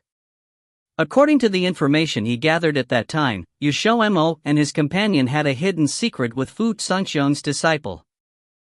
And since Fu Zhengxiong extremely doted on his disciple, it was difficult to guarantee he wouldn't take those two's side for his disciple's face. Fu Zhengxiong is indeed a trouble, and I can't directly ask him. Moreover, my wife, you haven't seen the situation from that time, so I'm afraid you didn't know the truth. It seems that those two and the son of the nine-headed serpent king also have quite a relationship. I have heard this rumor about it as well. Going beyond his expectation, Madame Yin did know about it. Yu Zhentian also didn't seem surprised, his voice sounded heavier. Although the nine-headed serpent king is only a 3-star sacred level practitioner, he is a madman. If you mess with him, he will make sure to pay you back by all means. The Vermilion Blood Clan was a big clan with massive businesses. They couldn't afford the revenge of a sacred level expert. Even if Yu Zhentian was more powerful, he didn't have the ability to protect his clan members at every moment. The nine-headed serpent king had lived for over 100,000 years. His wife, Madame Yin, was only half of his age. When she was young she had already heard about the nine-headed serpent king. The nine-headed serpent king was a hot-headed, unreasonably stubborn and capricious man. If he thought you were wrong, even if you had 10,000 mouths, he wouldn't change his mind. In addition, the nine-headed serpent king clan had very few members. To say it reluctantly, there were only 2 people, him and his son. If the nine-headed serpent king knew the Vermilion Blood Clan was targeting his son, who knows what maniacal thing that old fox would do. If Yu Zhentian wanted to make a move on Yinggu, he must take the consequences of offending the nine-headed serpent king into consideration. Besides, he also had to consider the man beside XiaoMo. Although he didn't receive any information regarding that man during the last 2 years, his identity alone was enough for him to avoid. As he thought about it, Yu Zhentian was angry. He wanted to make a move on XiaoMo but ended up having too many considerations to take. He was the family head of the Vermilion Blood Clan, yet his hands were tied in front of him. Madame Yin knew he was honing a bull's horn. She stood up and walked to his side. Her white hand gently caressed and stroked his back, as she spoke softly. My husband, if you want to take action on XiaoMo, you only need to watch out for Fu Zhengxiong. T//N, hone a bull's horn equals to waste time on an insoluble or insignificant problem. Why? As long as you do nothing to the nine-headed serpent king's son, he wouldn't see the Vermilion Blood Clan as an enemy. And the man you are worried about, you must have already known, the Qilin clan and the Demon Phoenix clan both highly value the purity of their bloodlines. If that man really possessed 2 types of blood, then he will never be accepted by both clans. Is it true? Yu Zhentian asked in pleasant surprise. Of course. Furthermore, if this man isn't accepted by both clans, you can start from this clue to investigate his identity. Madame Yin was the daughter of the clan head of the Silver Dragon clan. She knew these things very clearly. Okay, I will send people to investigate right now. Husband, remember, this matter should be kept low profile. My wife, rest assured, I understand. Yuzhen Tian left hurriedly after saying it. Xijing was a region with a thick density of demon beasts on the Tongtian continent. This was also the only region with endless mountain ranges, hills, and plateaus. Here in this region, the plains only accounted for less than 1%, thus this region was only suitable for demon beasts to live. Thus, not many would come here as an individual, basically they would form a group. The amount of people weren't many, but they were definitely powerhouses, because, if they weren't, they wouldn't be able to survive in Xijing. This also meant one thing: Xijing was the heaviest kill-rated region on the whole Tongtian continent. The demon beasts in Xijing always obeyed the law of jungle, like how humans only respected the strong. Except, demon beasts were always relatively more straightforward. They weren't like humans, full of cunning plots. Most of the time they would use their fist to talk directly. The image was often seen as extremely cruel and bloody. Like right now, on the mountain ranges, two powerful demon beasts were killing each other, blood splattered like raindrops. Underneath them had been dyed a bloody red color. The two big demon beasts seemed to be evenly matched. Although they were heavily injured, both of them couldn't finish the other. As they saw this would end up with both sides suffering, one of them, whose body was like an ox, his eyes were under his armpits, suddenly raised his head and made a hoarse roar. His roar reached to 1,000 of miles away. Opposite to the ox-shaped demon beast, the other big demon beast's complexion changed, as he immediately turned around and ran. The ox-shaped demon beast, who was just summoned by his companion, saw his opponent run away, so he immediately chased after. One after another, they entered a chase that lasted for 1,000 miles. Eventually, the runaway demon beast was stopped by the opponent's companion. His circumstances became more and more unfavorable. Xingqi, how dare you to ambush and kill me? Don't you feel afraid that my clan members will find out and go after you? The big demon beast in the shape of a tortoise said in anger. Kakik. The ox-shaped demon beast sinisterly laughed. If I were afraid, I wouldn't want to kill you, because if you were dead then no one would know it was my doing anyway. What is there to be afraid of? I suggest you obediently hand me the one inside your clothes and I will consider leaving your corpse intact. Keep dreaming. Despite all of that, the tortoise-shaped demon beast held his body tighter. His eyes flashed a hint of wrath, as if he wanted to eat him alive. You are seeking for your own death.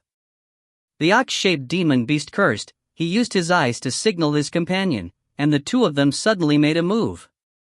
The tortoise-shaped demon beast was angry and frightened.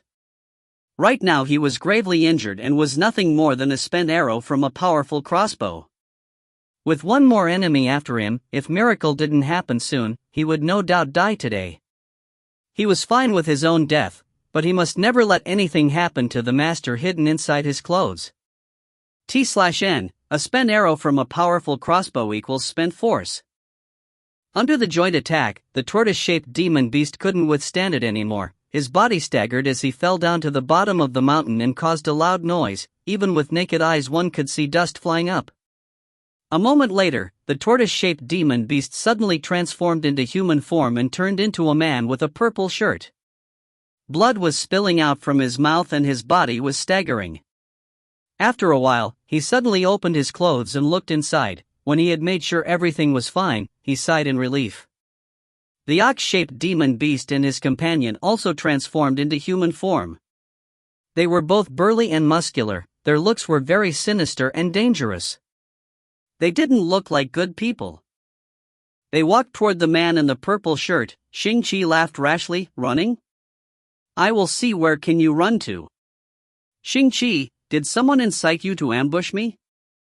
The man in the purple shirt couldn't figure out why these two seemed like they had come prepared as well as carried a clear goal on killing him. But he didn't believe Xingqi and his partner would be brave enough to go against him unless there was someone behind the curtains pulling the strings. What a pity, even if you die, I won't tell you. Xingqi seethed, his tone was extremely vicious. The man in the purple shirt's eyes were bloodshot. At this moment, a light bulb popped up inside his mind. He raised his head and looked toward the void while quickly shouting, Hey there, I am Mo Jing of the Mystic Tortoise clan. If you are willing to help me, the clan will definitely repay you. Xing-Chi was shocked for a little, he then laughed, Kiki. It's all useless, there is no one beside us here, are you trying to shift our attention away so that you can flee? Just give up on that idea. Ha ha ha. A question suddenly came from above the sky, is it true? If you find any errors, ads pop up, ads redirect, broken links, non-standard content, etc., please let us know. Report chapter so we can fix it as soon as possible. Chapter 516. Chapter 516, A Baby Turtle. Translated by Crystal of the Exiled Rebel Scanlations. Xing-Chi's laughter stopped abruptly and he looked to the source of the sound apprehensively. If there was a fourth person here, he couldn't have not noticed. Mo Jing, however, was pleased. He didn't think someone would actually be there. In actuality, when he shouted that, he was hoping to divert the attention of Xing-Chi and his friends, so that he would have a better chance of escaping. In terms of getting a response, he wasn't hopeful, but to think there was actually someone there. Fellow friends, I'm from the side clan of the Psychic Black Turtles. If you could lend a hand, the Black Turtle clan would be grateful too. Mo Jing didn't know if they were friend or foe, but at the present, he could only rely on them. As he finished talking, from midair appeared a silhouette, a little slim and a little small. Then the true face of the person was revealed. The three were simultaneously dumbfounded. What appeared before them was a delicate and pretty young man who had an air of kind energy. His wore a smiling expression too. All three of them were experts with incredible spiritual senses, they could tell the young man's level with one look. The young man was clearly a human and a level 10 mage at that, not so high but not so low. Everyone here could have killed him with one hand, since they were all level 11 practitioners. After Xing-Chi got over his initial shock, he suddenly burst into laughter. Mo Jing, it looks like your hope was but a small mage and a human at that. And here I thought they were some powerful demon beast. Since you were so excited that he would save you, then I'll have to kill him right in front of you. With that, he walked towards the young man in the sky. The young man was the perfect example of getting hit while standing around. In reality he knew nothing of what was going on. Just as he was transported here, he heard a creepy weird laugh saying something like, other than them, there was no one else here. Was he not a person too? Thus, he couldn't help but offer a rebuttal. How was he supposed to know that this person would want to kill him out of the blue like that? No wonder so many people had said that Shi Jing of Tongtian continent was the most unruly. If one didn't have power, coming here was asking for death, now he had a taste of it too. Rumors didn't lie. This stage over there, let's talk this through, shall we? The young man smiled modestly, with his hands together. Xing-Chi loved seeing the final struggles of someone before their death, and a small mage wouldn't be able to escape from his clutches anyways. It was easy enough for him to kill, thus with a good mood he said, this Grigme will let you speak your last words. The young man smiled, showing his white teeth, actually, I have a comrade too and he is right here. If you want to kill me, you'll have to speak with him first. Xing-Chi looked around cautiously and couldn't find anyone. However, when Mo Jing was asking for help, he also didn't realize their presence, thus his words may not be unbelievable. Nonetheless, Xing-Chi wouldn't just believe a stranger's words, maybe he was trying to distract him, thus with suspicion he asked, if you say your comrade is here, then where is he? The young man replied with a smile, you didn't notice? Isn't he standing right behind you? Xing-Chi was startled, at first he thought he was lying but soon a shudder of horror creeped up his spine and an alarm in his head went off. However, he soon found himself unable to move, and his heart skipped a beat. Without a trace in sound, this person was able to restrict him. He must be stronger, much stronger than him. In alarm, Xing-Chi opened his mouth only to find out that no sounds came out. Gao Yan, who was standing at the bottom, also a friend of Xing-Chi's, heard XiaoMo's words too. Subconsciously, he turned to look behind Xing-Chi, but couldn't find anyone. Just as he was about to urge Xing-Chi to make a move, in case something happened, he realized that something was off with him. "Xingqi, why aren't you doing anything?" Gao Yan asked. Xingqi opened his mouth and along his forehead cold sweat started to drip down from the side of his face. The sweat, hit by the bright sunlight, reflected with a bright shimmer. Gao Yan finally realized that something was wrong. It was at this moment that behind Xingqi appeared a shadowy figure. He seemed to be dressed in a black robe, with a cool demeanor as his hand held onto Xingqi's shoulder. It was that hand that forbid any movement from him. As the man appeared, Xingqi immediately felt the pressure of a level 12 practitioner. It wasn't apparent, but because they were very close to each other, he felt it instantly. How did a level 12 practitioner appear at the border of Xijing? Xingqi swallowed hard. Although there existed level 12 demon beasts in Xijing, how was he lucky enough to meet one at random? But that pressure was undeniable. "My friend, that was wrong of me earlier, I shouldn't have said that. I didn't think that this little mage was your friend. If I offended you in any way earlier, please excuse me, it wasn't intentional." Xingqi hesitated for a brief second before resigning his fate. "Ha, ha." The man gave a light chuckle. Xingqi's heart skipped a beat. By his reaction, it didn't seem good. That was when Gao Yan, who had stood below quietly before, suddenly, at lightning speed, ran at the opposite direction, leaving behind a blue shadow. He decided to abandon his comrade and escape himself. The crowd watched. If there was one similarity between demon beasts and humans, that would be that unless there was some special connection, like blood relatives or soulmates, no one was willing to sacrifice their life for the other. Especially the high-level demon beasts, they are especially afraid of death, so without hesitation, Gao Yan left Xingqi and ran. Xingqi was stunned for a moment before cursing in his heart. However, if the situation was swapped, he would have done the same. He had hoped that the man would give chase, but clearly he had no interest in those he didn't know and simply glanced over lazily, without making a move. "My friend, if you let me go, I assure you that I won't find trouble for you and I'd never tell a soul about what happened here." Xingqi continued to lower his position, he also treasured his life.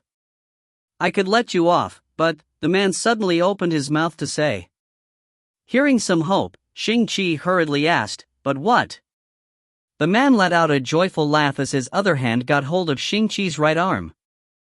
With a gentle tone, as if a death got out for one's soul, he said, "But I don't like others causally making a move on my wife and asking him to die. So, if you don't leave something behind, I just don't feel right." Instantly, Xingqi's expression changed.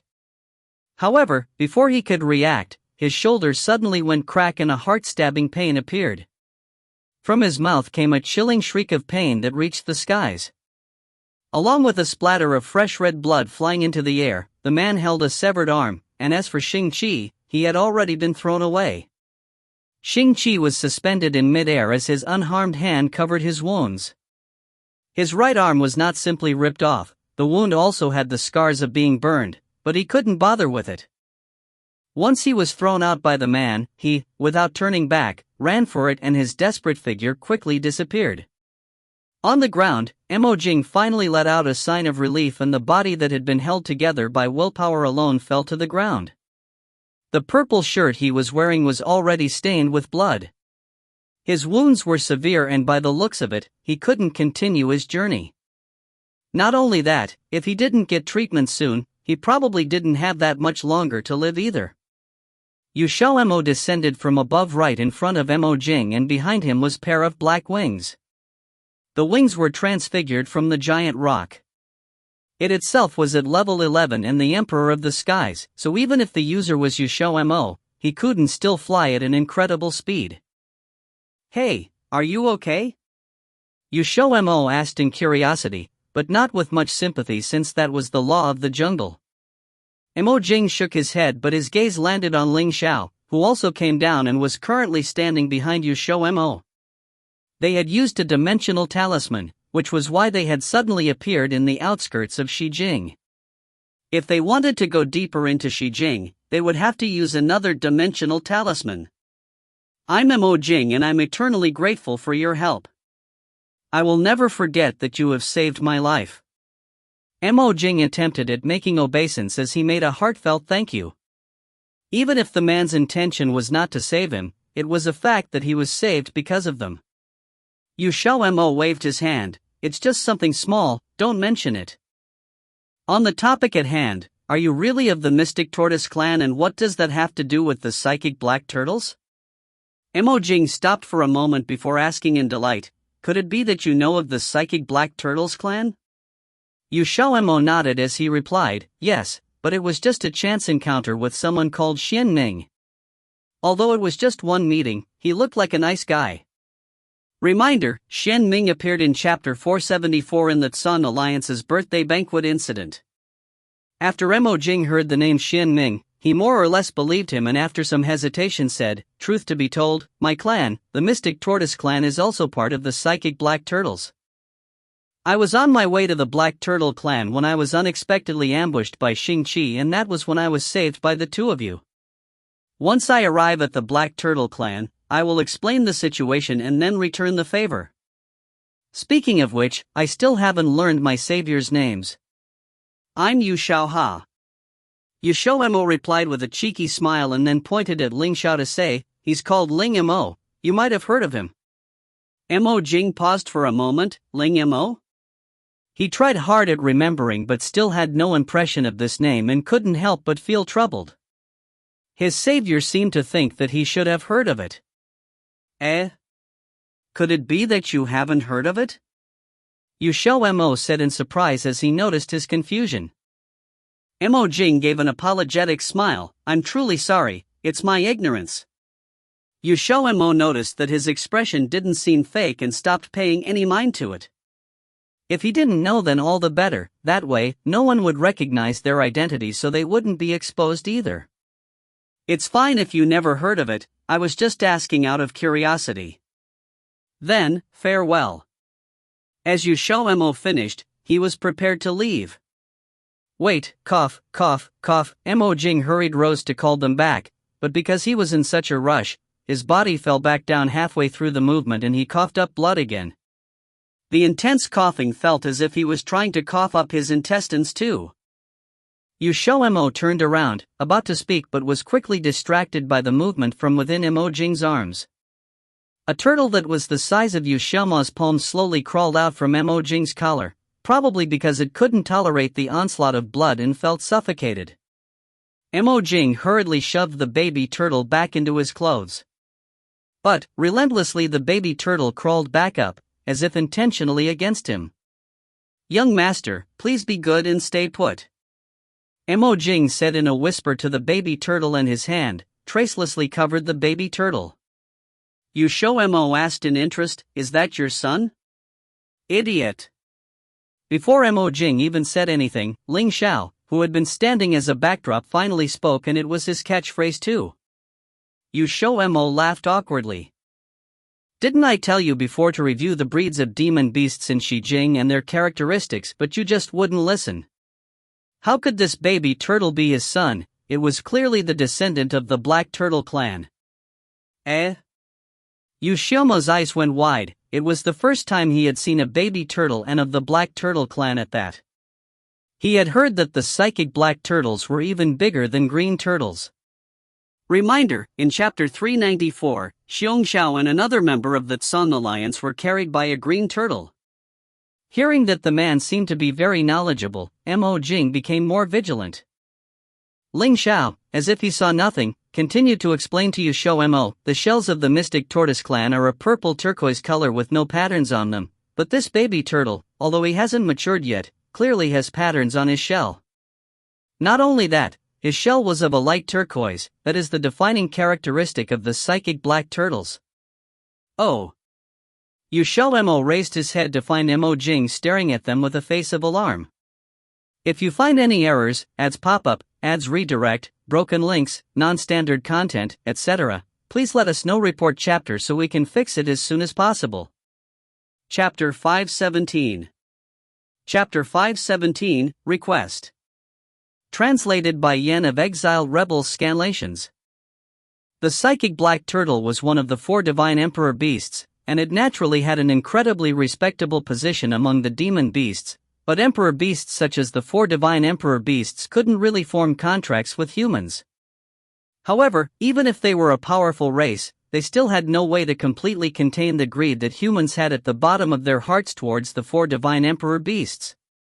Perhaps humans had no way to force a contract with an adult emperor beast, but they could make one with an emperor beast that was young or was just born. Although the psychic black turtle had many side families, the black turtle clan was just as rare as the Qilin, demon phoenix, and dragon clans. In total, the clan had around several dozen members, and so they greatly valued their descendants. Baby Turtle was a part of the black turtle clan and was only half a year old. It hadn't even fully gained its intelligence yet, so it would be easy to form a contract with it. Due to these reasons, Mo Jing was worried that the 2 people in front of him had a similar idea towards the baby turtle. XiaoMo had also guessed what he was thinking and shrugged his shoulders helplessly. In reality, he didn't have that kind of idea in mind about the psychic black turtle. At the most, he could only sigh. He hadn't expected to meet another psychic black turtle here, and it was one that hadn't been born very long ago. Ah, could it be that what that guy called Xing wanted you to hand over was actually this baby turtle? XiaoMo suddenly responded. Mo Jing didn't see any greed in his eyes and nodded his head slowly.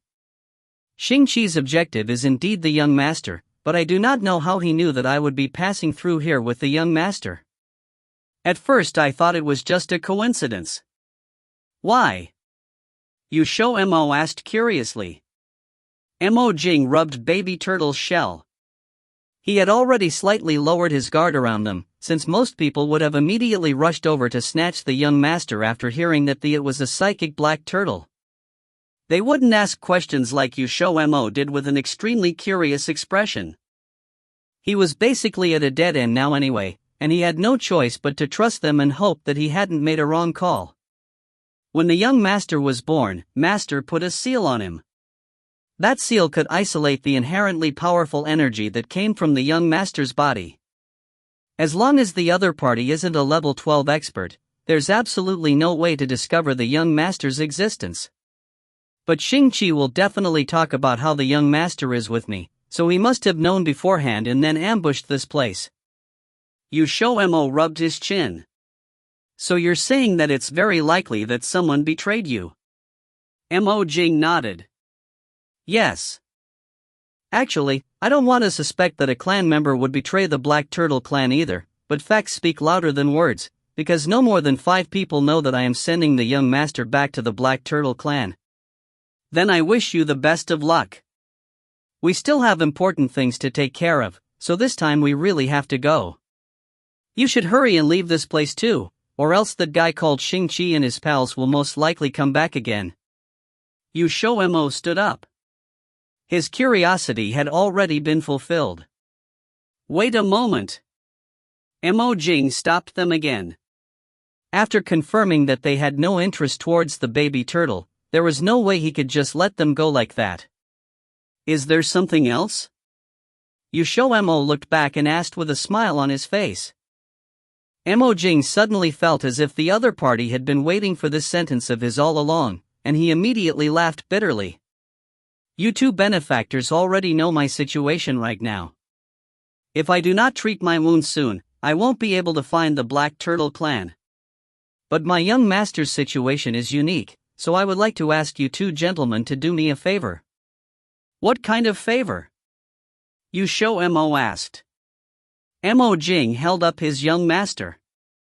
I would like to ask you 2 gentlemen to help me send the young master back to the Black Turtle clan. XiaoMo suddenly curled the corners of his lips upward and teased, Oh, is it really okay to hand over your young master to 2 strangers? Aren't you afraid that we'll pretend to agree, take your young master and not return? Mo Jing's face revealed a bit of unease. I trust you 2 benefactors. XiaoMo pulled out the salesman smile that Ling Xiao often used and looked at him. Mo Jing scratched his head. His original body was that of a mystic turtle, so he didn't actually really know how to talk very well, and especially the more anxious he became, the less he was able to explain things clearly. You two benefactors, I know that this is a little rude of me, but right now I can only ask for help from you two. If there is really someone from the clan who exposed my whereabouts, the opposing side will definitely send more people over. It's already impossible for me to protect the young master in my current state. As he was speaking, Mo Jing pulled out a card from his robe. It looked as if it was an ID card or something similar, and he handed it to XiaoMo. Mister, this is something from the Black Turtle Clan. As long as you send the young master back to the Black Turtle Clan and show them this card, the Black Turtle Clan will definitely reward you two in my stead. Please, you two gentlemen must help me. Mo Jing will absolutely remember this. In reality, in order for Mo Jing to give the descendant of the psychic black turtle to a stranger he had only just met for the first time, he must have already made a huge decision. The young master was too important. This time, he had only reached the border of Xijing before being ambushed by someone, so there must be even more enemies waiting for him on the road to the Black Turtle Clan. Mo Jing had also seen how Ling Xiao had ripped off Xing Qi's arm with one move. This man named Ling Mo was undoubtedly an expert who could do whatever he wanted in Xijing. If he protected the young master and sent him to the Black Turtle Clan, he could definitely be 1.2 million% at ease. XiaoMo took the card. Actually, he was pretty interested in the baby turtle. Mo Jing was extremely happy. If he agreed to take the card, that meant he had agreed to the request. However, Mo Jing sneakily shot Ling Xiao a glance. His real goal was to get this man to agree, since the one who was actually powerful was him. XiaoMo didn't notice his gaze, and he said with all smiles, "Seeing how sincere you are, I have no choice but to say yes. However, there's something I have to say first." What? Mo Jing asked. If something happens along the road that we have to do, it will take priority, so you shouldn't expect too much that will send your young master back home without stopping. That's fine. Mo Jing compromised, but you two benefactors must leave some information for Mo Jing, or else how will I know where to look for you two after my wounds have healed? XiaoMo rubbed his chin, pondering. There was no way he could tell him that they were going to find Ling Zhao's trusted aide uncle, who knows if he was from some secret organization. How about this, if we haven't sent the baby turtle back to the Black Turtle Clan within 2 months, then you can come to Zhongtian's Xiaodiao institution to find us. As long as you say our names they'll know who we are. No matter how ignorant Mo Jing was, he had still heard of Xiaodiao institution before. He thought back to what the youth had said when he introduced the man. It seemed that this man called Ling Mo should be very famous, and at last his mind was set a bit at ease. Next, let's discuss the compensation. XiaoMo squatted down in front of him. Mo Jing was startled. He thought that they had finished discussing. When compensation was brought up, well, he didn't have anything on him right now. Mister, I can't do anything right now. I know. XiaoMo held up his hand to cut him off. Then what do you mean? Dense forests cover all of Xijing. Several magic herbs must grow here, right? XiaoMo's eyes finally gave off a bright light. 11 Jing was somewhere that was highly suited for the growth of magic herbs.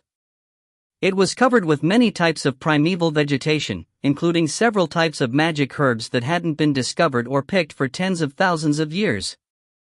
But because demon beasts couldn't refine pills, and Xijing was a dangerous place where demon beasts roamed everywhere, the magic herbs on Xijing were extremely plentiful. For many mages, Xijing was like a treasure trove of magic herbs. When many mages couldn't find the high-level magic herbs they were seeking, they would often think of Xijing. So some mages would choose to do business with some of the demon beasts in the Xijing, or they would bring experts along and go to the Xijing to search for magic herbs themselves. When XiaoMo was in Central City, he had occasionally heard people mention this. This time, his target also included the Xijing's magic herbs. Although he had requested for Wu Cheng to help him gather magic herbs, level 11 or 12 magic herbs were extremely rare, even in Central City. The amount of people competing for them was also high, so it wasn't certain that the magic herbs would be his in the end. Furthermore, level 11 or 12 magic herbs grew extremely slowly, and even with spiritual water it took quite a bit of time, so he decided to prepare a few mature magic herbs ahead of time. XiaoMo had a premonition that it wasn't far before he could break into the rainbow level. Before leaving, XiaoMo threw Jing a magic pill that treated wounds. Although there was no way it could completely cure his wounds, it could at least protect his life. Afterwards, the two of them left. Jing gripped the magic pill in his hand tightly and gazed in the direction the two of them had left in for a long time without looking away. I hope I haven't misread them. As for the magic herbs that the gentleman wanted, that wasn't a problem at all. Although the demon beasts in Jing didn't know how to refine pills, they knew of the importance of magic herbs to the humans. Therefore, the majority of demon beasts would collect a few magic herbs and exchange it with human mages for their magic pills. After that, Jing propped himself up and departed as well. He didn't know whether Xing-Chi would return or not, but he needed to leave and find a safe place to treat his wounds. 1 hour after Jing left, a stranger wearing all black appeared in the place that he was standing before. It wasn't Xing-Chi, nor was it his companion. If you find any errors, ads pop-up, ads redirect, broken links, non-standard content, etc., please let us know. Report chapter so we can fix it as soon as possible. Chapter 518. Chapter 518, The Weeping Ghost Shores Tiango. Translated by Column CD of Exiled Rebels Scanlations. The little tortoise still did not have a name. Jing had said that the descendants of the Black Tortoise clan were all bestowed names by the elders in the clan after they were born. However, this little tortoise was born outside the clan, so he had no name even until now. XiaoMo really liked to give names to people. An idea struck him after he knew that the little tortoise did not have a name. Little tortoise, how about I give you a name since you don't have one? If you don't speak up, I'll take it as you agreeing. What name should I give you, Annie? XiaoMo muttered to himself, completely ignoring the tortoise rights of the little tortoise. The little tortoise was less than half a year old and its spiritual intelligence had not opened completely. Thus, it was unable to understand human language. Jing passed it to XiaoMo. The little tortoise didn't feel uncomfortable for a little bit. It would occasionally be swung around like a startled rabbit and occasionally be left as still as a boulder while being cupped in XiaoMo's hands. Life as a tortoise was really not easy. Ling Xiao, what do you think it should be called? XiaoMo thought for a long time, yet he could not come up with a suitable name for the little tortoise. Ling Xiao indifferently replied, just call it Little Tortoise. XiaoMo, pretend that he didn't ask. Finally, XiaoMo still did not give a name to the little tortoise, mainly because he did not have any good names. Therefore, he kept calling it Little Tortoise, just like the chick. He had almost forgotten the name given to the chick. It seemed that Ling Xiao was the one to help name it, and it seemed to be called something along the lines of doucheball. Next, should we first head to where your father's trusted aide is, or should we deliver the little tortoise back to the Black Tortoise clan? XiaoMo placed the little tortoise onto his shoulder. Ling Xiao did not even blink. The Black Tortoise clan is too far from here and the journey there may not necessarily go too smoothly. This meant that they were not going to the Black Tortoise clan first. Actually, XiaoMo also had the same intention. They only had 2.5 months. If they were delayed because of the little tortoise's situation, he would miss the next challenge matches again and it would be too late to regret it then. Thus, the two prioritized Jing's entrustment as second without any hesitation and happily proceeded to their destination. The 4 divine emperor beasts were the cornerstone of the forces in Xijing. The Demon Phoenix clan was located at the 100 Birds Valley. With the 100 Birds Valley as the center, the entire area within a radius of 1,000 miles was the territory of the Demon Phoenix clan. They generally did not allow outsiders to enter their territory, unless it was for the purpose of joining with other forces. The Dragon clan was situated at the Dragon Island. The range of its forces were not as large as the Demon Phoenix clan, therefore the Dragon Island belonged to the type where entry and exiting was restricted. The majority of the members of the Dragon clan were living on the Dragon Island. The Physics Black Tortoise lived in the Living Waters River boundary. This was the largest and longest river in Xijing. The water in the river was known as the Living Waters. The living waters here did not refer to water that saved the living, rather, it was water that could take the lives of humans and demon beasts. However, the living waters would only affect those with weaker cultivation. The living waters did not have any effect on those emperor beasts like the Physic Black Tortoise who had originated from the Living Waters river boundary. Finally, the Qilin clan. The Qilin clan was the most mysterious existence within the four divine emperor beasts. There were none who knew their specific location even up till now. It was said that it was generally impossible for people to find them in one lifetime if it was not for the members of the Qilin clan. Other than the four divine emperor beasts, there were also many other strong clans within Xijing. Of course, there were also clans with just a single powerful member, yet their strength was amongst the topmost powerhouses in the Xijing. An example was Yin Ji's father, the Nine-Headed Serpent King. The Nine-Headed Serpent King was naturally a level 12 powerhouse. Anyone who had grown eyes would not dare to touch the brows of the Nine-Headed Serpent King unless it was the four divine emperor beasts. Though the forces were all tangled and complicated, the area in Xijing was extremely vast. Thus, there would normally be no major events like a war between the clans as long as one did not step on any of their tails. However, a sensational and major event happened in Xijing 10,000 years ago. A mysterious and up-and-coming influence appeared out of thin air and swept over more than half of the Xijing in an instant. After nearly drawing out the Demon Phoenix clan, that mysterious fraction rapidly vanished without a trace once again. It was rumored that the mysterious fraction was located at the Weeping Ghost Shore. The Weeping Ghost Shore was an extremely dangerous place in Xijing and was known as the Purgatory. It was said that the Purgatory was a battlefield in ancient times and many skeletal remains of great demon beasts had been buried there. Just like a netherworld which went on limitlessly, the resentment and evil left behind after the death of many great demon beasts pervaded everywhere. Not many demon beasts dared to tread into Purgatory because it was too terrifying. In addition, the Weeping Ghost Shore was located at the depths of Purgatory. Thus, even if people knew that the mysterious fraction was at the Weeping Ghost Shore, few dared to venture inside to inquire about the truth. The mysterious force had a code name and it was called Tiango. This was the force that was established by Ling Xiao's father's trusted aide thousands of years ago. T/N, Tiango, literally, heavenly dog, is a legendary creature from China, resembling a black dog or meteor, which is thought to eat the sun or moon during an eclipse. However, Ling Xiao had never been to the Weeping Ghost Shore. He informed that person in advance the first time he came, and then met with him in another location.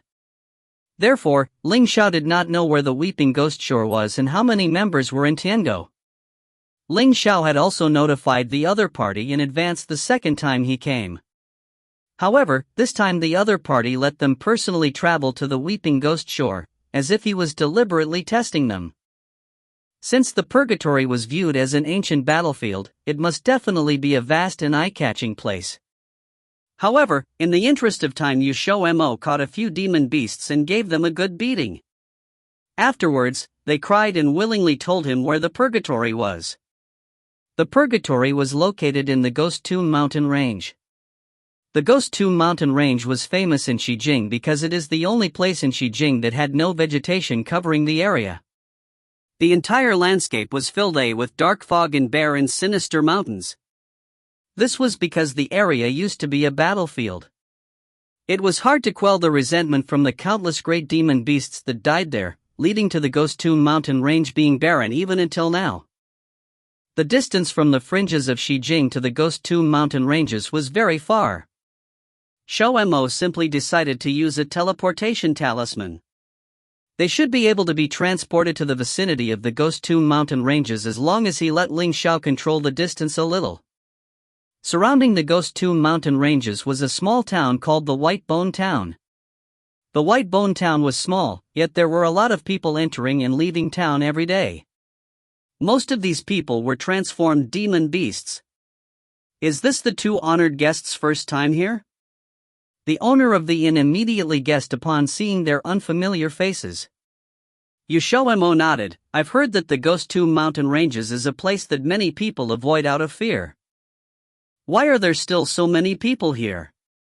Honored guests must have heard that the Ghost Tomb mountain ranges was an ancient battlefield. Many great demon beasts died on this battlefield.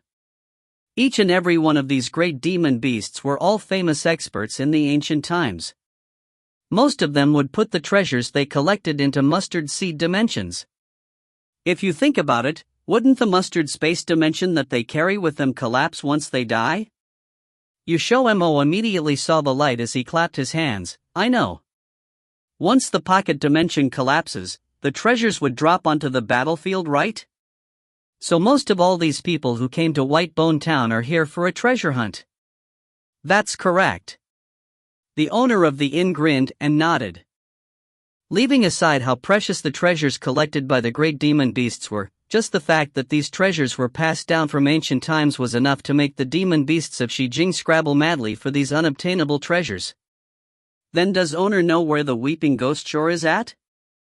XiaoMo asked in passing. The owner's expression suddenly changed and he became nervous. Honored guests, you couldn't be intending of going to the Weeping Ghost Shore, right? May this one offer a bit of advice? It's best if you do not go. The ones living on the Weeping Ghost Shore are all extremely cruel people. There is an example of this. There was a powerful demon beast fraction in Xijing 1,000 years ago. Because their companion was killed by the Tiangus of Weeping Ghost Shore, their leader knocked on their door with more than 20 men. In the end, a horrifying matter happened the next day. The owner of the inn suddenly lowered his voice. XiaoMo swallowed. What happened? The owner of the inn continued. All of them turned up dead. The cruelest thing was that their original forms had all been revealed and their clothes and flesh were gone, leaving behind their skeletons. The 20 people, including that leader who was at level 11, were all neatly arranged outside the gates of White Bone Town. Few people have dared to go to the Weeping Ghost Shore since then, leaving only a skeleton behind. So wouldn't it mean that their flesh had not been cut off, but had been eaten by the Tiangus of the Weeping Ghost Shore instead? XiaoMo didn't take it seriously at first, but now he had to face it squarely. It seemed that the Tiango fraction established by Ling Xiao's trusted aide uncle was awfully powerful. After the owner walked away, XiaoMo impatiently looked at Ling Xiao. Ling Xiao frowned after taking a sip of tea. He was obviously not too happy with the tea here. He put down the cup and saw XiaoMo's expression of seeking comfort. What are you doing? You've really never seen any members of the Tiango? XiaoMo hastily asked. I haven't. But I have heard Uncle Gu mention it before. Ling Xiao casually mentioned, Uncle Gu's full name is Lin Gu, but he is not from the Qilin clan. He is also not a demon beast, but a genuine human being who was rescued by my father when he was young and had been following my father from then on. Even until now, he has never given up the idea of saving my father from the Qilin clan since my father got into trouble. I couldn't tell that this Uncle Gu is so sentimental, to have refused to give up even after 10,000 years. XiaoMo supported his chin as he sighed. Upon hearing this sentence, a strange expression suddenly flashed across Ling Xiao's face. XiaoMo tilted his head and looked at Ling Xiao. You haven't mentioned, what did that Uncle Gu tell you about the members of Tiango, Ut? Ling Xiao took a moment to recall. Uncle Gu said that each and every member of Tiango were all very unconventional. More or less, everyone had undergone some unpleasant experiences. He also spent a lot of time trying to get them to join the Tiango in the beginning. For example, XiaoMo had begun to fantasize about their unpleasant experiences, such as lack of love or something. For example, I remember that there was one with an extremely ugly appearance, so he was bullied by the surrounding demon beasts from young. So he always felt very inferior since he was a child? Ling Xiao suddenly stopped and suspiciously eyed his face. What are you so excited about? XiaoMo rubbed his cheek. You're mistaken. Continue. Ling Xiao snorted. He did not feel inferior. Instead, he continued to quietly cultivate, striving to raise his strength until his strength surpassed all the demon beasts around him. He then spent one night to massacre all those demon beasts that ridiculed him, not sparing a single one. It was said that a few demon beasts had been attracted over by the smell of blood, and the corpses of demon beasts were piled up like a mountain. Moreover, not a single corpse was left intact. If they weren't missing an arm, they were missing a leg. Some were also missing their heads or had been cut off at the waist. XiaoMo could feel his blood run cold just by thinking of that scene. No wonder the owner of the inn would tell them that it was best not to go to the Weeping Ghost Shore. It was really quite frightening if the Tiango comprised of these type of members. How about, we go to the Black Tortoise clan first? XiaoMo could not help but propose. Ling Xiao shot him a glance. XiaoMo gave a hollow laugh as he hugged the little tortoise. He was just saying it only. However, you can also be considered as the young master of the Tiangus. If all the members of Tiango are such abnormal/perverted guys, then will they obey your orders? Inspiration struck XiaoMo. Ling Xiao confidently stated, they won't. Although they are Uncle Gu's subordinates, each and every one has their own independent mind and definitely would not obey me due to my relationship with Uncle Gu or with Uncle Gu's command, but then wouldn't it be difficult to subdue them? XiaoMo sighed. Ling Xiao raised an eyebrow. Why should I subdue them? XiaoMo replied, for them to be helpers. Our enemy is the Vermilion Blood Clan. As they say, it is difficult to resist 4 hands with 2 fists. One more helper is an additional assistance. It's a good thing for us. Ling Xiao gave a smile that was yet not a smile. You couldn't have forgotten that we made this trip not to find helpers, but to look for Uncle Gu to ask about the Dragon Clan bloodline from my father? XiaoMo was embarrassed, since it was convenient. Alright, let's speak of the matter at another time. I'll reluctantly subdue them if they deserve to be subdued by me. If they're not worthy, you should curb your evil instincts. Not just any person can become my companion. Ling Xiao stood up. Let's return to our room. We're setting off early tomorrow morning. XiaoMo hurriedly stuffed the little tortoise in his clothes and grabbed the 2 remaining steamed buns on the plate before chasing after Ling Xiao. If you find any errors, ads pop up, ads redirect, broken links, non-standard content, etc., please let us know. Report chapter so we can fix it as soon as possible. Chapter 519. Chapter 519, A Fight. Translated by Rara of Exiled Rebels Scanlations. The White Bone Town's inn was rather simple and crude. When they arrived and made their way around the town, this was the only inn they found that was clean enough. The rooms weren't classified by quality. One night cost 5 spirit gems regardless whether it was good or bad. Luckily the bed was big enough and the service could be said to be considerate.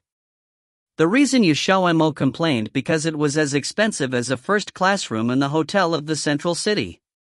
He really wanted to bargain with the inn owner, but Ling Xiao didn't want him to embarrass himself. Back to the room, XiaoMo took off his shoes and climbed onto the bed. The bed in the inn was an older-style wooden platform bed. There was no decoration, not even canopy curtains. To someone that was accustomed to sleeping on a soft bed, he was a bit unable to adapt at first. After that, XiaoMo took out the demon beast's life crystal that he got from the exchange back in Zhongting Trade Fair. He had a total of 4 life crystals, but he only had one that was a level 11 demon beast's life crystal. Except this one, he planned to give all the remains to Paichio and the rest. Ling Xiao cast a restriction barrier around the room to prevent the aura of the life crystal from getting out, since it could lure in the thirsty demon beasts. Since it was the life crystal of a level 11 demon beast, it was a great temptation to the same level demon beasts. The life crystal had a crimson color and was half the size of XiaoMo's fist. When he took out the life crystal from the bottle, a strong aura of a demon beast quickly pervaded the room, as if there was truly a demon beast stalking their prey. Fortunately, there was a restriction barrier, or else this powerful aura of a demon beast would sweep across the whole White Bone town. XiaoMo sat down cross-legged and held the life crystal with one hand before placing it on his knee. After he informed Ling Xiao, he started to absorb the energy of the life crystal. The energy contained inside a level 11 demon beast's life crystal was extremely powerful, just like the dead six-winged divine tiger of the paradise realm at that time. Her cultivation was only level 9, yet her son only needed her life crystal for its cultivation to rapidly advance. But the circumstance was still different. The little six-winged divine tiger's level was very low, which was why he could jump up several levels at one time, but XiaoMo was not the same. His cultivation was now at middle grade level 10, each grade he advanced needed a massive amount of energy. The Crimson Life Crystal's energy was being absorbed uninterruptedly, and its color faded with time. Inside his mind was a vortex that looked like a galaxy. The luminous fragments surrounded in the middle and started to change into a deep purple. This was the sign of advancing to high grade level 10. As the energy continued to replenish, the rotation speed of the luminous fragments started to accelerate faster. Layer after layer, the color gradually changed from purple to a deeper color, and when the luminous fragments completely changed into a deep violet color, the crystal in the center of the vortex began to tremble. XiaoMo's body was also trembling fiercely. Ling Xiao stood up all of a sudden. At the same time, the ground was also shaking as if there was an earthquake, followed by an intense scream spreading throughout the small White Bone town. At this moment, a knock came from the door. Ling Xiao opened the door. Standing outside was the inn's owner. The owner didn't wait for him to speak up, as he quickly talked. "My guest, I forgot to tell you, the Ghost Tomb Mountain Ranges often has a fights at night, so you mustn't go out at night to avoid being involved." "What fight? I'm not really sure myself, but I heard it's a fight between two level 11 powerhouses. Although it doesn't happen every night, there are at least 7 to 8 fights within a month, and the length of each fight varies." "How long does it usually take?" "It will probably end before dawn." Ling Xiao closed the door. Before dawn, was it? So troublesome. Although the two mysterious powerhouses didn't fight each other within Little White Bone Town, the town was still being affected as, occasionally, a violent shake in the ground would occur. The people of White Bone Town had grown accustomed to it, but the newly arrivals weren't, thus swearing could be heard from time to time. This situation lasted for around 3 hours, as the sun started to rise. Everyone had the same thought: had it finally stopped? But it only calmed down for 15 minutes when all of a sudden, a loud explosion occurred to the south of White Bone Town, followed by a more violent shake than before that could knock down houses. The inn's guests started running out one after another to the main street. Ling Xiao opened the window and looked outside. He immediately saw a blazing sky to the south, 10 meters away from White Bone Town. The two powerful auras were gathered in that direction. This was the cause of the earthquake. Except the two of them, every other guest had run out to the street, even the inn owner, as he was also in a panic. My God, why did they come so close to White Bone Town to fight? If they come any closer, this whole White Bone Town will be heavily affected. It was quite unusual this time. I remember before they clearly would never set foot near White Bone Town. Was there any unforeseen events this time? Everyone should try to find a place to hide first. According to the usual routine, the two powerhouses would only fight inside the Ghost Tomb Mountain Ranges. However, this time, they unexpectedly ran out of the Ghost Tomb Mountain Ranges to fight. Everyone couldn't guarantee those two wouldn't move the fight to White Bone Town. Since everybody all treasured their lives, they quickly evacuated and ran to the opposite direction of the fight. At this moment, the inn owner suddenly stopped. He looked up to Ling Xiao's window's direction. My guest, you should also quickly evacuate, or else trouble will come when their fight reaches here. Ling Xiao didn't respond back. The inn owner saw him not respond. He shook his head and then ran away at all costs. He was just being kind and warned him. If the man didn't listen to him, it wasn't his problem. To everyone's expectation, the two powerhouses brought their fight from the south to the emptied White Bone Town. Each lift of their hands and each move of their legs was like heaven falling and earth rending. The two figures, one black and the other one white, moved as fast as lightning, just like the black and white impermanents doing their job at reaping life. T/N, the Heibai Wuchang, literally black and white impermanents, are two deities in Chinese folk religion in charge of escorting the spirits of the dead to the underworld. As their names suggest, they are dressed in black and white respectively. The two rows of old houses standing quietly on street also got caught up in their fight. They collapsed one after another into piles of ruins.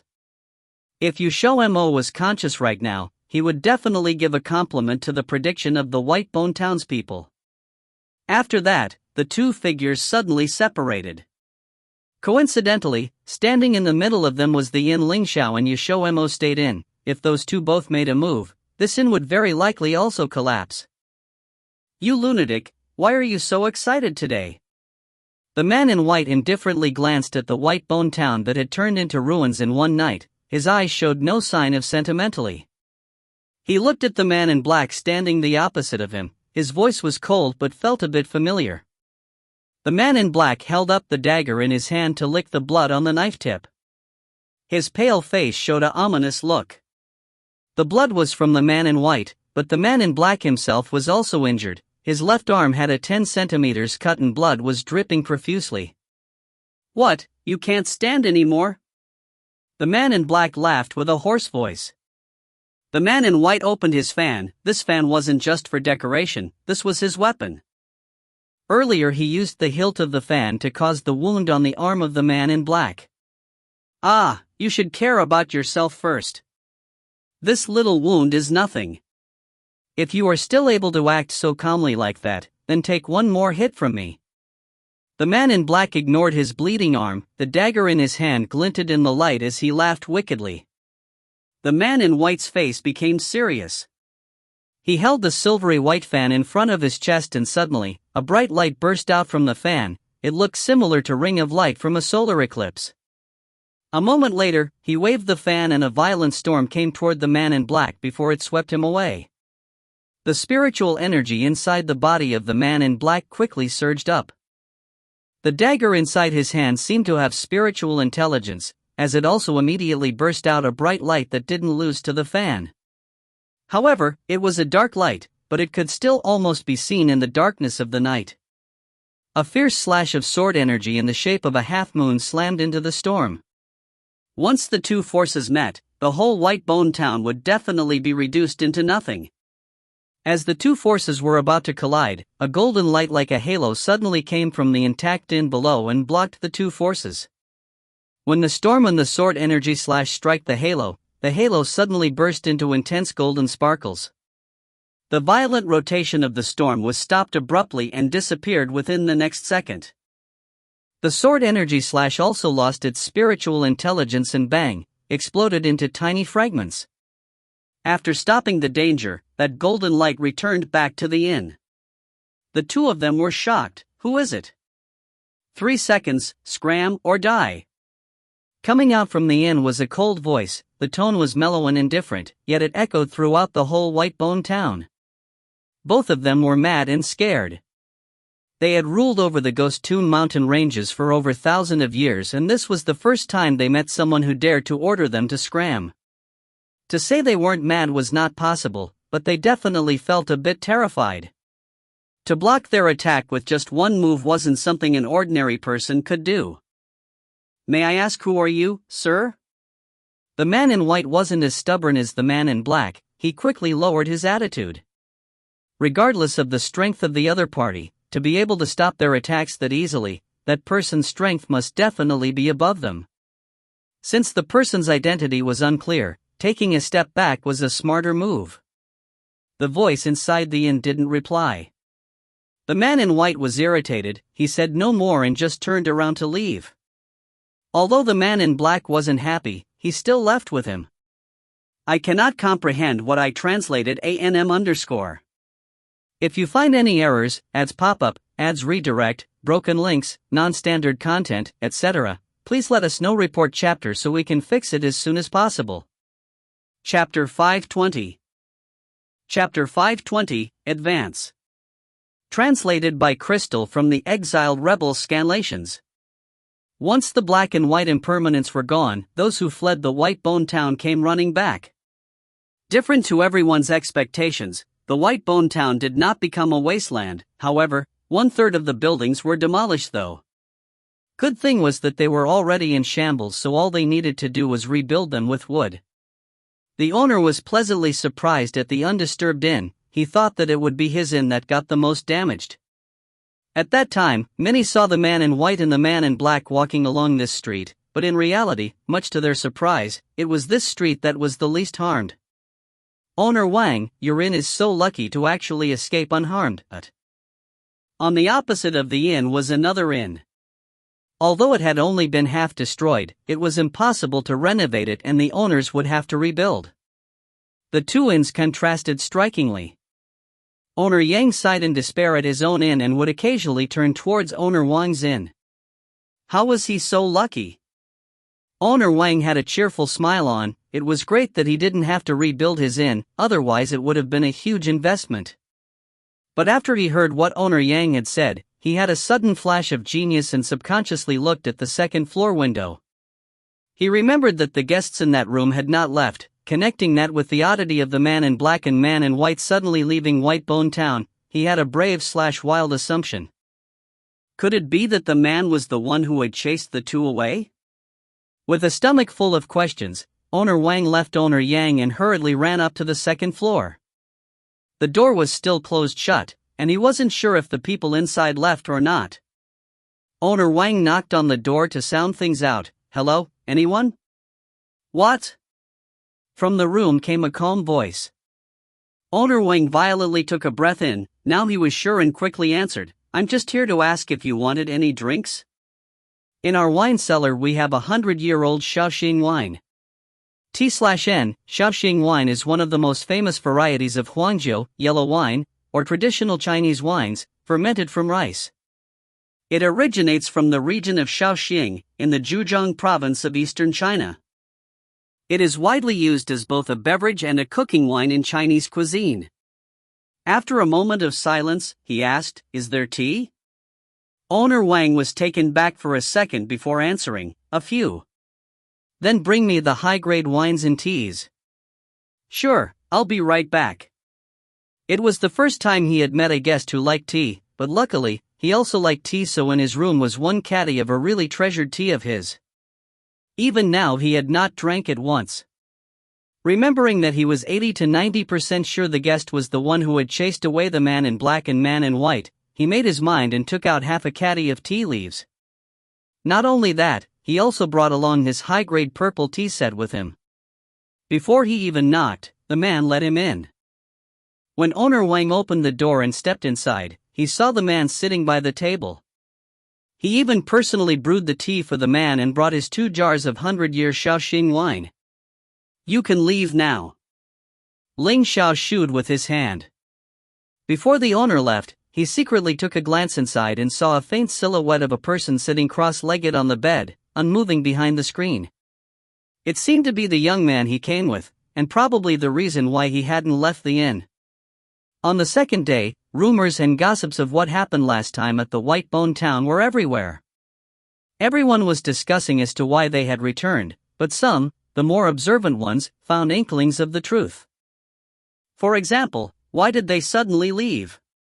Why was Owner Wang Street, the one that should have been the most damaged, unharmed at all? Was there a connection between the two? Hearing everyone's discussion, the only one in the know, Owner Wang, didn't join in the conversation. Before, he was the one who loved to gossip the most. Owner Wang, do you know something? His neighbors were knowledgeable about what kind of person he was, and seeing that he was just smiling, a female shopkeeper suddenly changed the topic to him. Seeing that everyone's gaze was focused on him, Owner Wang replied with ease, About that, all I can say is that there really is a superior expert within our town. Not only that, you guys should lower your voices. If it becomes a bother to that superior expert, then there will be severe consequences. The hint in his sentences were obvious. Owner Wang was not someone who exaggerated, so most of them believed him while a few were skeptical. However, it didn't take long for the gossip of an elite to spread. On the second floor room, nothing that had happened the day before bothered XiaoMo at all. He very successfully turned the life crystal's power into his own. His power increased by leaps and bounds, jumping from middle grade to peak high grade. Now he was trying to break through the barrier from level 10 to rainbow grade 1. The speed in which the vortex in his mind turned slowed as the luminous fragments reached their peak. By now, the dark purple crystal in the center of the vortex had been condensed to the size of an swan egg. From level 10 to rainbow grade 1 was a process of metamorphosis, the difficulty at least doubled from the usual process. It was a huge obstacle standing in the way of many talented mages, thus he needed more energy. XiaoMo remembered that Dan Qing had said in his lecture that becoming a rainbow grade 1 mage wasn't simply a process of metamorphosis, it was a process of rebirth. From death to rebirth, it was like a phoenix rising from the ashes, once again burning in everlasting fire. Leveling up was a similar concept.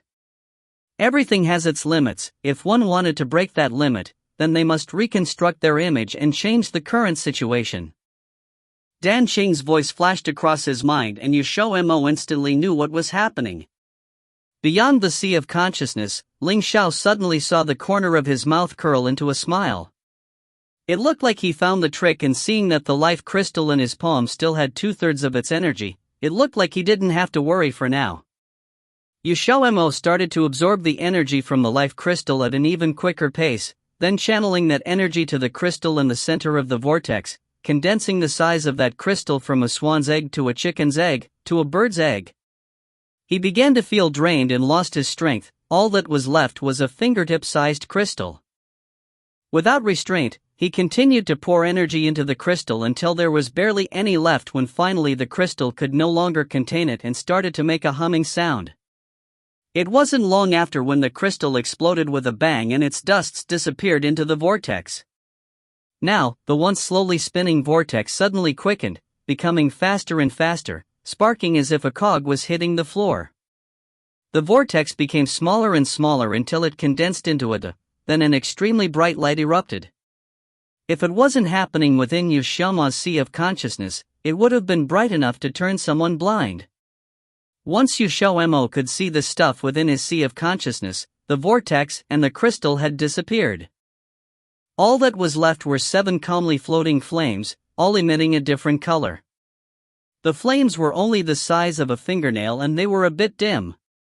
However, XiaoMo was thrilled. He had finally broken through and became an official grade 1 rainbow mage. He had thought that a level 11 demon beast's life crystal could help him do it. He didn't think it would actually come true. When XiaoMo opened his eyes, the first thing he saw was Ling Xiao standing in front of him. Before his brain could react, his body leaped over, hugging his waist and screaming in joy. I made it! I can finally start refining rainbow pills.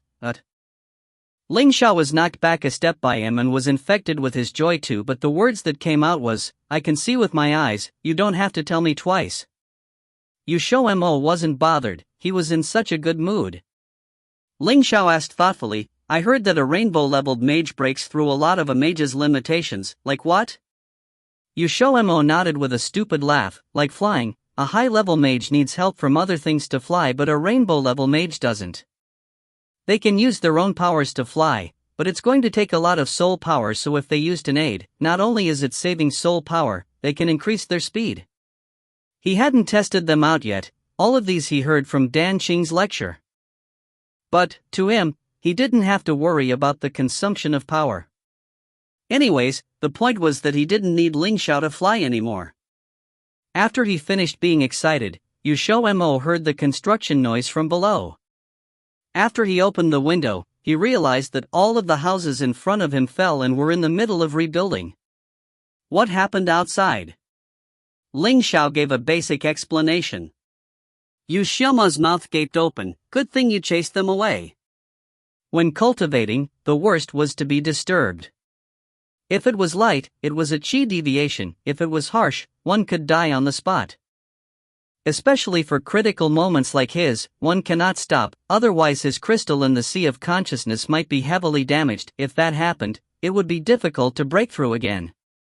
Ling Xiao packed up the wine and tea he received from the inn owner and the two proceeded downstairs to check out. Then, they left Whitebone Town. The owner guessed that they were probably going to the Weeping Ghost Shore, and this time he didn't say anything. With the man's power, even if they found the Weeping Ghost Shore, they could probably make it out alive, but... Honorable guests, this is a map of the Ghost Tomb mountain ranges, it'll probably come in handy. The owner voluntarily gifted them the map. Normally one would have to buy it with spirit gems and not for cheap either. Almost everyone who wished to go into the Ghost Tomb mountain ranges would need one, otherwise, it was easy to get lost and go somewhere dangerous. XiaoMo took the map and thought of the wine and tea he had received earlier. He wasn't knowledgeable about wine, but he knew a bit about tea. That half a caddy was truly extraordinary, and so he pulled out a pill from his pocket to hand over. Seeing your sincerity, I'll give you this magic pill, it can give you an extra life. Pleasantly surprised, the owner took the magic pill. For people like him that lived in these dangerous areas, what they needed the most was safety. Sometimes one could come by a magic pill that increased levels, but ones that could save one's life were rare. It wasn't something that could be bought, even if one had the money. That just solidified the owner's belief that these two weren't ordinary. Half a caddy of high-grade tea, 2 jars of specially brewed Shaoxing wine and a map was not given unjustly. Bidding their farewells, the two left the Whitebone Town and headed to the Ghost Tomb mountain ranges. It was known as an ancient battlefield. Buried within it were hundreds of thousands of greater demon beasts' corpses. Their resentment came together like a dense fog, as if an evil spirit coming for all lives. If one didn't have enough strength, they wouldn't be able to get in. By now, XiaoMo was a top-tier mage. Even without Ling Xiao, he could easily and freely travel through the fog. With the breakthrough, his soul power had a qualitative change. The milky white soul power seemed to reflect a rainbow-colored shine. At first glance there didn't seem to be a change, unless if one looked long enough. But because he had just recently leveled up, the effects were not apparent. Although the Ghost Tomb mountain range was considered a mountain range, it was already in ruins, with mountain plates shifting and breaking, sinking in to become huge valleys. The ground had split and concaved into a huge chasm. Mountain peaks had collapsed and some were even flattened to become fields and swamps. Basically, it wasn't watchable anymore. XiaoMo laid out the map and carefully went over it again. Other than the names of places, the owner had also marked out where it was dangerous. He saw that in the depth of the mountain range was indeed the Weeping Ghost Shore, and what was interesting was that surrounding it, the owner had used a red pen to mark out its danger.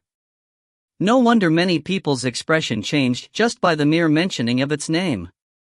By the looks of things, they were a bunch of daredevils, having their headquarters purposefully set in such a dangerous location. Easy to defend but hard to attack. XiaoMo put the map away and said, the Weeping Ghost Shore was southwest of the Ghost Tomb mountain range.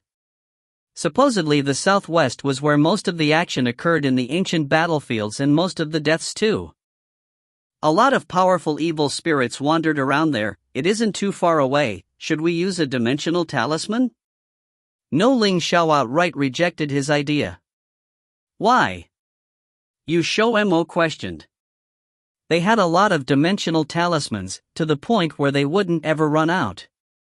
They were like the other Sacred Realm practitioners who had to make dimensional talismans for many people, like Fu Sangxiong, with his many disciples. This was the ancient battlefield. In ancient times, many greater demon beasts fought here, causing the dimension around the Ghost Tomb mountain range to be highly unstable. Some places even had a collapse of dimensions. XiaoMo was disappointed. At the end of the day, they still had to walk. If you find any errors, ads pop up, ads redirect, broken links, non-standard content, etc., please let us know. Report chapter so we can fix it as soon as possible. Chapter 521. Chapter 521, Yu Junqi. Translated by Yen of Exile Rebels Scanlations. There was an especially famous demon beast graveyard in Ghost Tomb mountain range, and it held the graves of the big demon beasts. Some were graves that had been created in the ancient past, while some were graves that had been created for the big demon beasts by their descendants. The resentful energy here was particularly heavy because the demon beast graveyard held the tombs of thousands and thousands of demon beasts. The dense, black fog seemed to writhe with the shapes of countless ghosts, as it wandered all about the demon beast graveyard. Whenever something living went inside, they would instantly be attacked by the shapeless black fog. Just like right now. A black hawk flew out of nowhere. It released a piercing screech before plunging confidently into the demon beast graveyard. The black hawk pierced through the black fog very quickly. After flying low to the ground, it began to rise upwards with the attitude of a champion towards the bright and clear sky. But the second it rose out of the black fog, something strange happened. The intangible black fog suddenly began to violently churn as if it had come to life, and like an evil spirit from hell, it transformed into many hideous demon faces. They fought with each other as they rushed towards the Black Hawk, and the Black Hawk was drowned in the black fog before it even had a chance to make a noise. When the black fog dispersed, pieces of bone fell from the sky. XiaoMo drew in several breaths as he watched. No wonder the inn's owner labeled the Demon Beast Graveyard as the most dangerous place in Ghost Tomb Mountain Range. That Black Hawk had at least level 10 cultivation, but it had been turned into food without the slightest bit of resistance. Indeed, it was extremely terrifying. How should we get across? XiaoMo swallowed and asked. It was impossible to walk across the ground, but it was also very dangerous to go through the air. Just now, that Black Hawk had been forcefully dragged back in after it had flown out of the black fog. However, after comparing, they realized that the likelihood of danger in the air was still a little lower. Do I really need to say it? Of course it's through the air. Ling Xiao said. XiaoMo rubbed his nose. After deciding to go through the air, XiaoMo didn't call out the rock. Now was a perfect time to practice his flying ability, as a transcendent level mage could use soul force to create a pair of wings based on his own imagination. His wings were black, just like a demon's wings, and they emitted a black light. XiaoMo flapped forcefully a few times. It indeed felt much better than borrowing some other creature's wings, and it felt as if the wings had been a part of his body all along. There wasn't a problem no matter how he used it. If you're ready, let's go. Ling Xiao flew towards the sky first, and XiaoMo hastily followed. Right now, the Demon Beast Graveyard was below them, shrouded in black fog. The Demon Beast Graveyard was extremely large, and it was vast and boundless at first glance. Broken down, dusty and decayed graves were everywhere, and there were skeletons piled disorderly in front of some of the graves, both human and demon beast. XiaoMo looked down once before looking away. If he looked too much, he'd have nightmares. But what he didn't know was that after he had appeared, some of the big demon beasts in the Demon Beast Graveyard had begun to stir restlessly. Someone who hadn't entered it wouldn't know, but the Demon Beast Graveyard wasn't actually just a graveyard for demon beasts, it was also a graveyard for humans. The race that had erupted into a huge war with the demon beasts in the past was the humans. That war was extremely chaotic, and the big demon beasts weren't the only ones to fall. Many famous, renowned human experts of that time had also died. And there was another point, which was also the most important point. The soul, flesh, and blood of mages, especially transcendent level mages, attracted resentful beings the most. What they hunted most was the delicious scent that was emitted from the soul. However, Ling Xiao, who was at XiaoMo's side, made them extremely afraid, so even though they were already salivating with desire, they could only control their restlessness and wait quietly for an opportunity. XiaoMo didn't actually fly that slowly, but from their perspective, he flew as slowly as a turtle crawling. Many pairs of glowing green eyes followed his every movement. XiaoMo's body suddenly went numb. Why did he feel as if someone was spying on him? When he looked downwards, all he saw was the extremely gloomy black fog, which had no movement whatsoever. Ling Xiao discovered that he had stopped, and he looked back and asked, concerned, "What's wrong?" XiaoMo walked over to him and nervously hugged his arm. It's probably just my imagination, but I keep feeling as if someone is watching me. We should leave the demon beast graveyard quickly. Then let's. Ling Xiao hadn't finished speaking when the black fog below suddenly began to violently churn. In the next second, a wave of black light suddenly rushed out from the black fog and dissolved into a demon's face. The face was savage and greedy, and it charged towards XiaoMo threateningly. Finally, there was a resentful being who couldn't resist anymore and decided to act first. Ling Xiao snorted coldly, and a wisp of purple flame burst out from underneath him with a popping noise. The flames transformed into a fire qilin, and it attacked the resentful being with a roar, swallowing the screaming resentful being with one bite. This time the soul was really scattered, with no possibility of rebirth. This movement also served as a threat. Not only did the opposing side have someone with level 12 cultivation, he could possess the fiercest flame that could restrain them. If they didn't want to be obliterated like the first one and disappear from this world forever, they could only reconsider their plan. For the rest of their journey, they didn't encounter any more obstructions, and they crossed the demon beast graveyard peacefully and calmly. There most likely hadn't been anyone who had ever crossed as smoothly as them. The swamp lay ahead of them after crossing the demon beast graveyard. When their figures disappeared from the air over the demon beast graveyard, a white spirit suddenly floated out from an empty gravestone.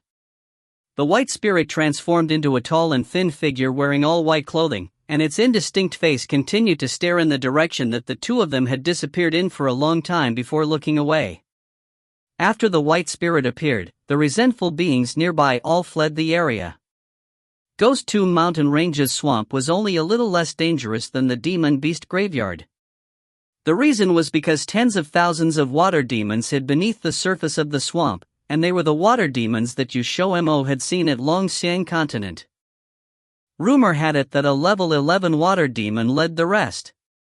It had a demon beast's fierceness and a human's intelligence, so it was extremely dangerous.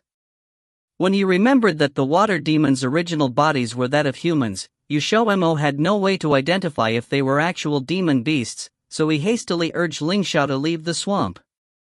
Since they were flying both high and fast, the water demons most likely could also sense their cultivation level, so the swamp was peaceful without a single ripple.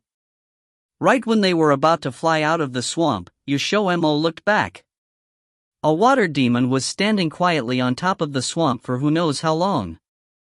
It had the outer appearance of a human, but its entire body was clear as if it was made of water, and it was looking at them expressionlessly.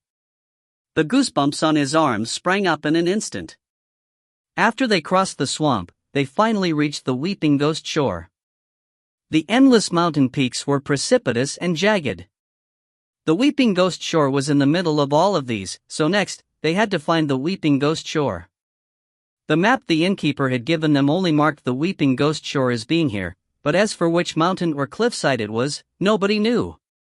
They could only slowly search on their own. How about you send Uncle Guo a message and tell him to come join us? XiaoMo had absolutely no interest in searching the mountains one by one. He knew that, at the very least, there were over 1,000 mountain peaks here, not including shores. Each mountain peak probably had at least 2 to 3 shores. He won't agree.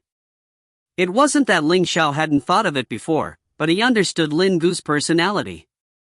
On the outside, he seemed refined, but in reality, he was someone who stood by his word.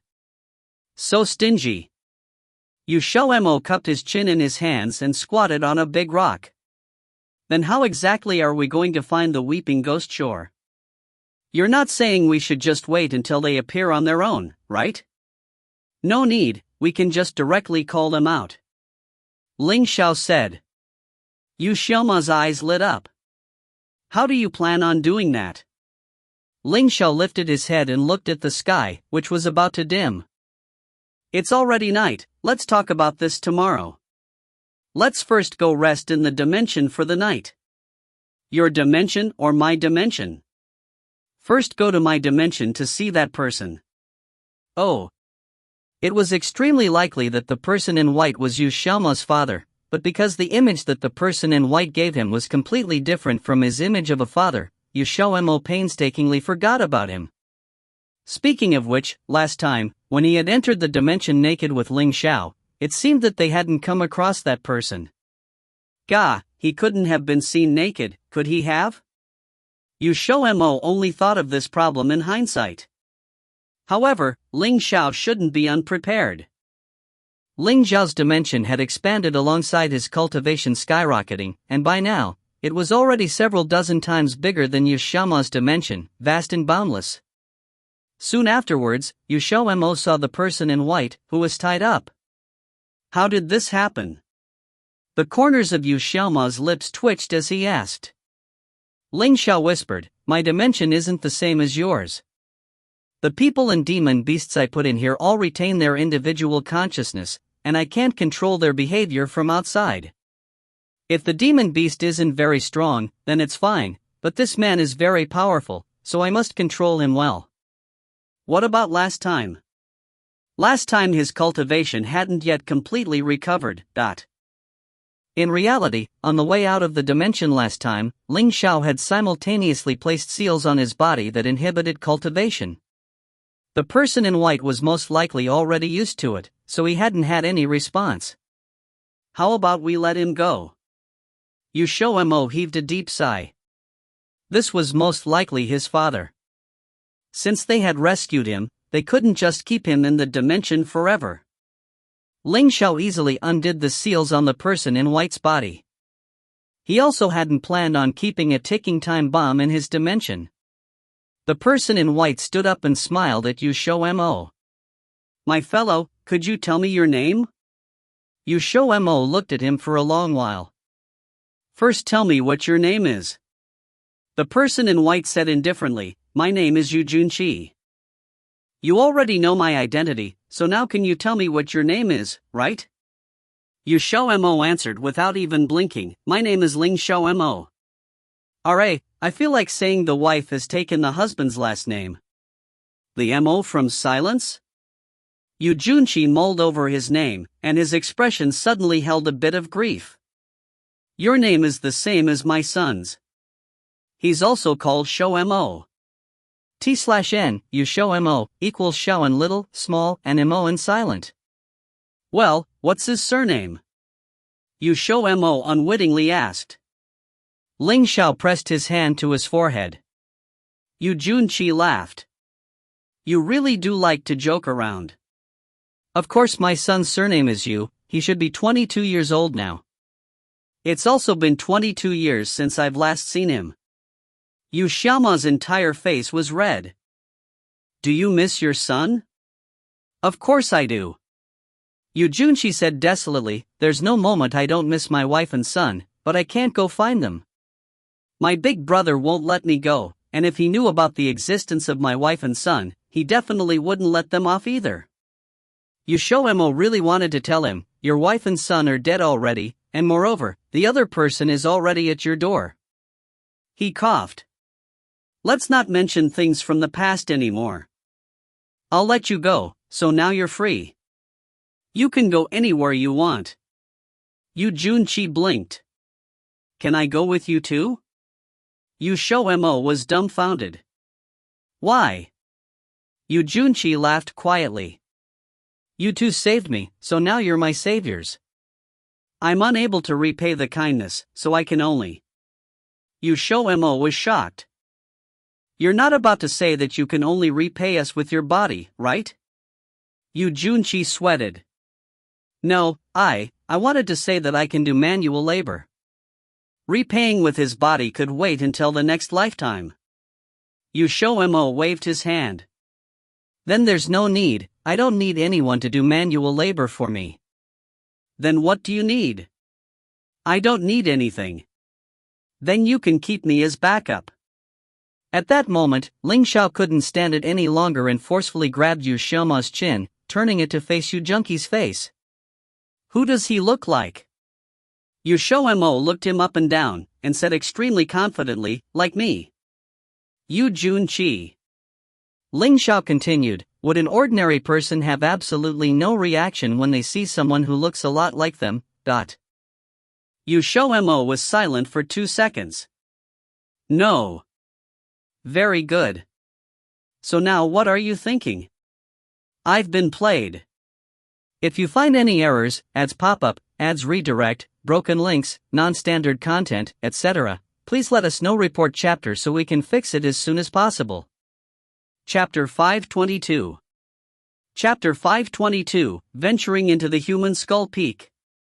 Translated by Column CD of Exiled Rebels Scanlations. XiaoMo let Yu Junqi out based on his words after that conversation.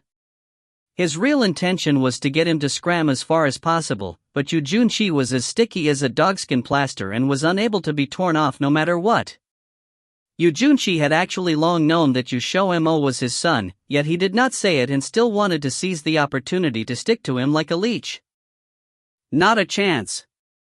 Therefore, Yu Junqi, who had just been released not long ago, was shut back into the dimension by an extremely irritated XiaoMo. However, it was a little different this time as Yu Junqi's actions were entirely voluntary. The son was angry, so the father had to go face the wall. The Ghost Tomb mountain range was more spectacular in the day rather than at night. Bare reddish-brown peaks and black-brown peaks were crisscrossing as far as the eye could see, each tall enough to touch the sky. XiaoMo and Ling Xiao stood at the foot of the mountain and the two looked particularly small against the backdrop. So how are you going to call them out? XiaoMo excitedly looked at Ling Xiao. Ling Xiao had said last night that he could make the members of the Tiango appear on their own even without looking for them. You just watch. Ling Xiao walked a few steps forward. The aura from his body did not have the slightest change. XiaoMo only saw him turn his palm up and a wisp of flame that appeared to be purple-red in color suddenly jumped from the hollow of his palm. It was the combination of the Qilin Sacred Fire and Demon Phoenix Sacred Fire. The flame slowly melted into a ball of fire, emitting a temperature that was even hotter than the sun. XiaoMo looked at this scene in shock. Ling Xiao couldn't be thinking of blasting the mountains ba? Ling Xiao's next actions quickly informed him of whether his notion was true or false. The very first mountain peak to suffer a calamity was not the one closest to them, but the peak that was situated together with others to form an enormous mountain. The rolling heatwave was like a giant sickle as it chopped halfway up the mountain. The ground started rumbling as the earth split open in the wake of boulders tumbling down from the mountain. The mountain tilted towards the next peak as it collapsed, and the clamor from the landslide and split earth was enough to attract the attention of the powerhouses. However, Ling Xiao did not stop there. A dragon roar akin to a shockwave resounded in the skies, rousing countless black crows that were perching on the mountain peak from their sleep, causing them to drop down the mountain while cawing in startlement.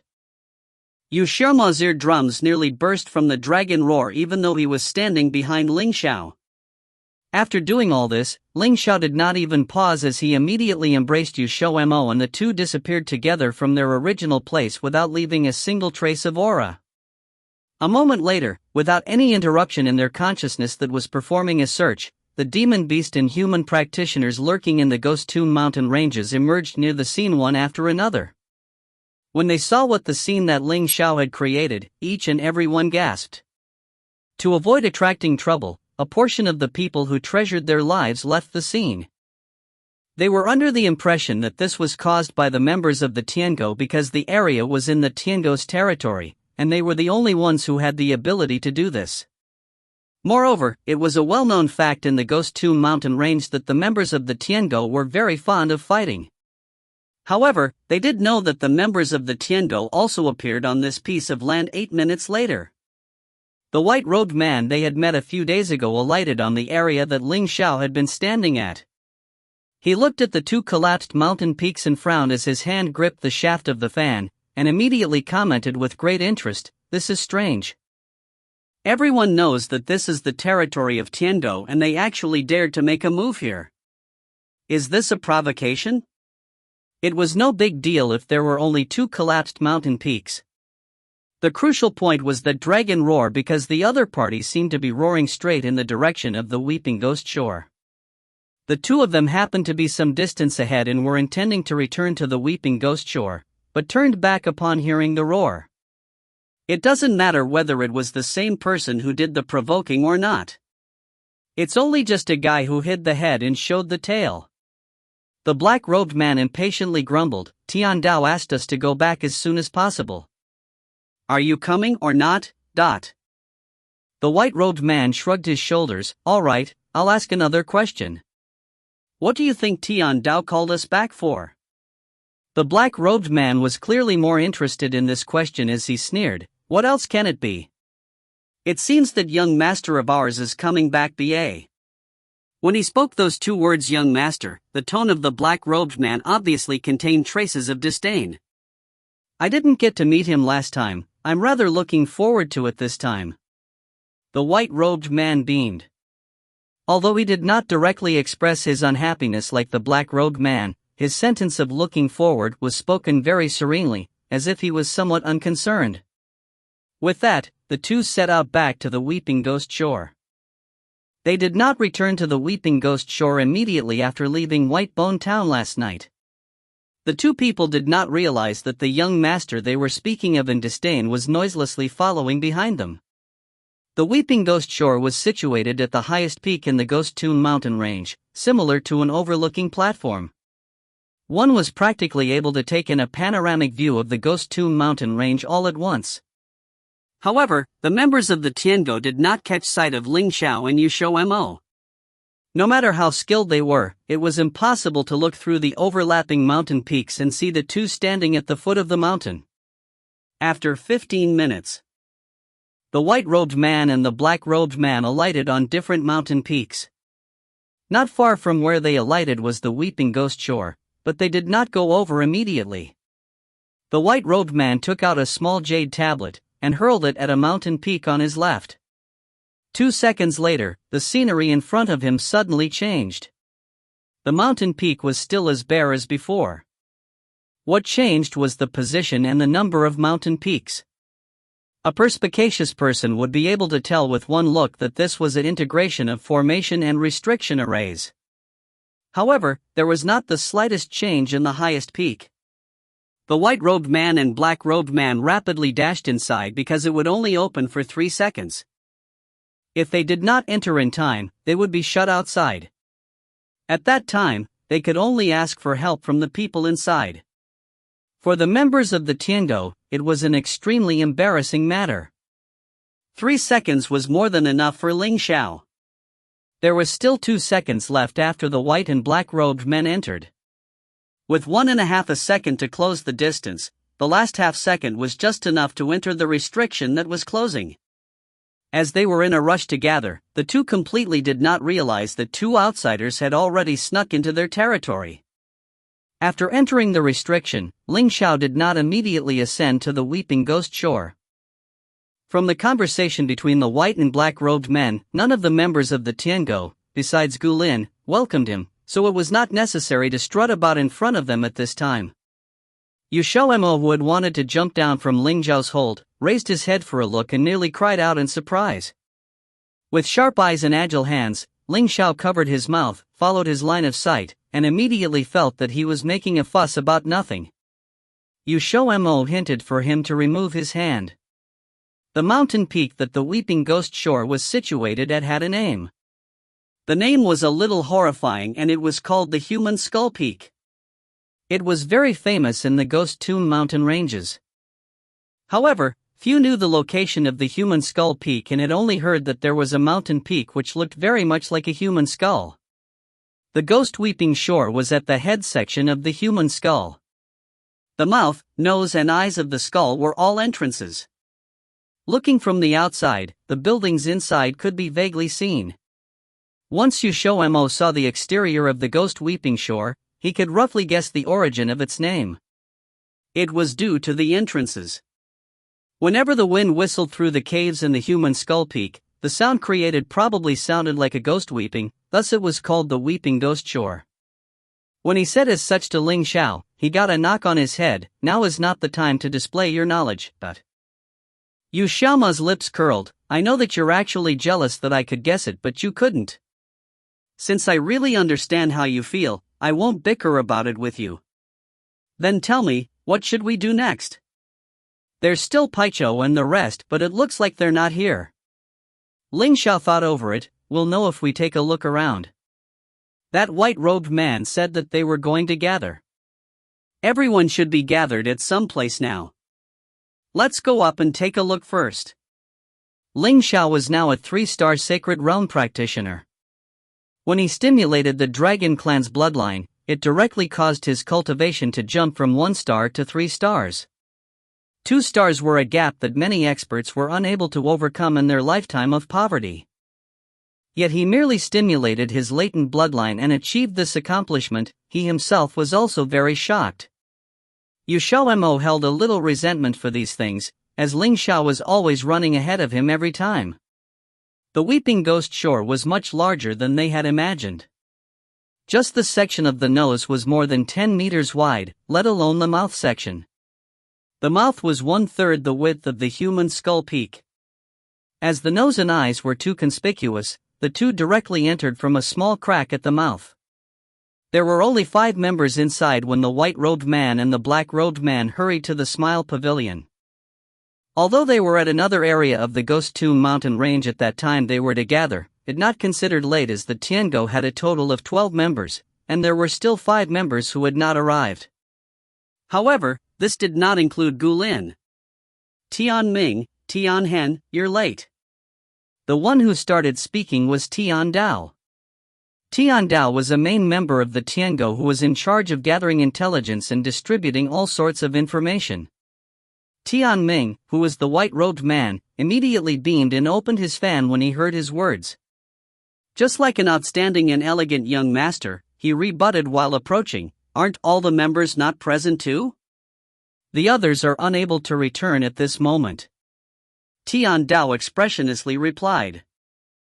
It looked like they were really the last to arrive. Tian Ming and Tian Han soon took their seats. Tian Han asked, "What about leader?" Tian Dao indifferently replied, "Leader will only be back after a few days, but he asked me to pass on some information today. The leader's young master should be arriving at the Ghost Tomb mountain ranges within these 2 days and he asked us to receive the young master properly." Oh? Tian Han suddenly became interested as he stared straight at Tian Dao. "Can I interpret the meaning as what I believe? What you're all thinking is of no concern to me, I'm only passing on the leader's words." All of the remaining 6 people revealed an expression conveying a tacit mutual understanding. If you find any errors, ads pop up, ads redirect, broken links, non-standard content, etc., please let us know. Report chapter so we can fix it as soon as possible. Chapter 523. Chapter 523, Leisure Pavilion. Translated by Rara of Exiled Rebels Scanlations. The only mage of Tiango had a forbidden zone called the Leisure Pavilion was Tian Xiao. Normally no one was allowed to enter without his permission. If he caught someone doing so, the culprit would have to face a punishment of several years without a single magic pill. Tian Xiao was a level 3 rainbow mage. His strength was one of the very best among Tiango. Plus, he also held the lifeline of everyone, so very few members dared to touch his reverse scale. T/N, touch one's reverse scale equals rubbing someone off, provoke. However, the Leisure Pavilion was intruded by 2 people, one black and one white, similar to Tian Ming and Tian Hen. They were Ling Xiao and XiaoMo. After sneaking in, XiaoMo waved his hand toward the direction of the door. The 2 golden-winged insects wittingly flew to the top of his head. He had called them because the Leisure Pavilion had a restriction barrier cast outside its walls.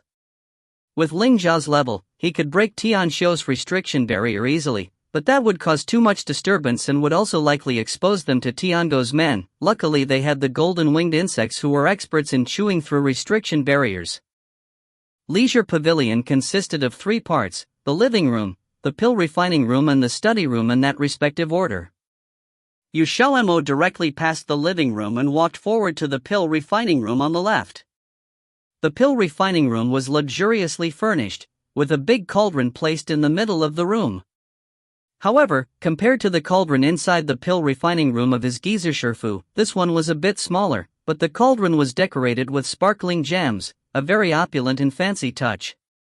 It seemed like the master of the pill refining room had OCD or some sorts, because every magic pill from level 1 to 10 were all present. As for the rainbow magic pills, there were no sight of it. It might not have been placed in the pill refining room, since it would attract robber. The jade cabinets on the opposite were similar looking, but were used to put magic herbs. The arrangement of the magic herbs was different from the magic pills. It might have been due to space saving, because some of those magic herbs with lesser amounts were directly combined into a bundle of magic herbs by their master, so that when that master needed to refine the pills, the person could directly use that bundle. Wow, so awesome! I want to have a pill refining and study room like this sometime in the future. XiaoMo was envious. He went to see the study room, and it was extremely spacious and magnificent. Except the front wall with the main door, the three other walls were all being hidden by the towering bookshelves filled with a variety of books, and they weren't specifically just related to pill refining. Leisure Pavilion was his ideal place. You want it? Ling Xiao walked over. Even he felt the master of Leisure Pavilion had a good taste. XiaoMo immediately nodded. He had been longing for one like this even in his dreams. But what could they do, since even until this day, they still didn't have a fixed location? So a study room or a pill refining room was still just a dream. Even though he could make one inside his dimension, and it would be a perfectly safe spot as well, the feeling wasn't the same. It felt a bit unrealistic. I'll build one for you when we find a place to settle down. Do we have a place like that? XiaoMo sincerely doubted this. There were too many troubles after them. It was simply impossible for them to build their own home. Even if they did manage to, if one day the Vermilion Blood Clan came to their doorstep and blew away his pill refining room to pieces, he would surely die from a broken heart. Ling Xiao firmly stated, "There will be." XiaoMo stared at him with doubt. In fact, he felt that the Weeping Ghost Shore was a good region.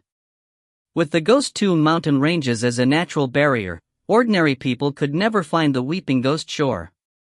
Then you say, where would be a perfect place to settle down? Xijing. Ling Xiao didn't even hesitate a little bit. Not only does Xijing have many natural barriers, many events are bound to happen in Xijing in the future. A pavilion near the water, right? T/N, using one's proximity to the powerful to obtain favor. Oh, can this sentence be used in that way? I said yes, then yes. Okay. XiaoMo walked around the pill refining room. He didn't pay much attention to the magic pills because what the master had, he had as well. Even if he didn't have it, he still wasn't interested. The only thing that fascinated him was the transcendent level magic herbs. The master had a cabinet full of them. XiaoMo was really jealous. Ling Xiao, do you think I can hold a bit of some of those transcendent magic herbs? XiaoMo was nearly drooling for real. He couldn't hold himself back from making the suggestion. T/N, he used the word, take, hold, seize, a word with various meaning *cough. Ling Xiao went silent for a few seconds. XiaoMo couldn't refrain from blushing. Fine, he shouldn't say those words. Tiango, after all, was built by his Uncle Gu. To take their stuff on their territory would definitely leave a bad impression if he was caught. At this moment, Ling Xiao spoke, "Is a bit enough for you?" XiaoMo. He shouldn't be overthinking it. If he had to ask who had the thickest face in this world, if Ling Xiao was number 2, then no one would be number 1. Without getting a response from XiaoMo, Ling Xiao still walked to the magic herb cabinet. Didn't you just say you wanted to take a bit? Ling Xiao turned around. He saw every muscle on XiaoMo's face twitch. His eyes couldn't help but show a hint of mockery. XiaoMo's mouth twitched. "It was just a slip of my tongue. You already know that I have asked people to help me look for transcendent level magic herbs. I'm sure I will receive some news soon." As soon as he finished his sentence, footsteps suddenly came from outside. Ling Xiao immediately took XiaoMo to hide. The footsteps stopped right outside the leisure pavilion. Then, a familiar voice with a slight bit of arrogance talked, "Tian Yuan, when will Tian Shou come back?" Ling Xiao remembered this voice. This was the voice of one of the two that fought each other back when they rested at Whitebone Town. The owner of this voice was Tian Hen. Tian Yuan jeered, Tian Ming only left one scratch on you, why would you need to find Tian Xiao for a recovery magic pill? Do you really want to make a big fuss over a minor issue? This small wound isn't the thing I came for. Tian Han gave him a disdainful look. Then why are you looking for him? Tian Han suddenly went silent for a few seconds, then replied, I want to ask for a rainbow-level magic pill for increasing cultivation. I want to increase my strength. You already leveled up last month, aren't you afraid of bad consequences that come along with reckless advancement? Tian Yuan didn't understand why he was in such a rush to increase his power, since there was a backlash for fast advancement. Tian Han scratched his head restlessly. The him at the present moment was a bit different than the him back at that night, he said, although Tian Ming forbids me to talk, but I will say to you. A few days ago when I fought with Tian Ming, we carelessly brought our fight to Whitebone Town. There we met a really powerful person. Even though that person didn't make any move on us, I can feel that person's strength is above ours. Even with our powers combined we are still definitely not his opponent, so, what? Tian Yuan pondered, for the strength to be above you and Tian Ming, there are only those old famous coots of Xijing, could it be that person is one of them?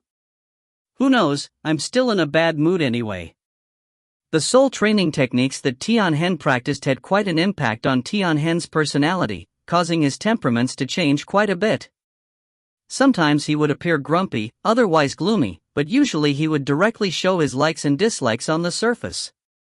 Then you will have to wait.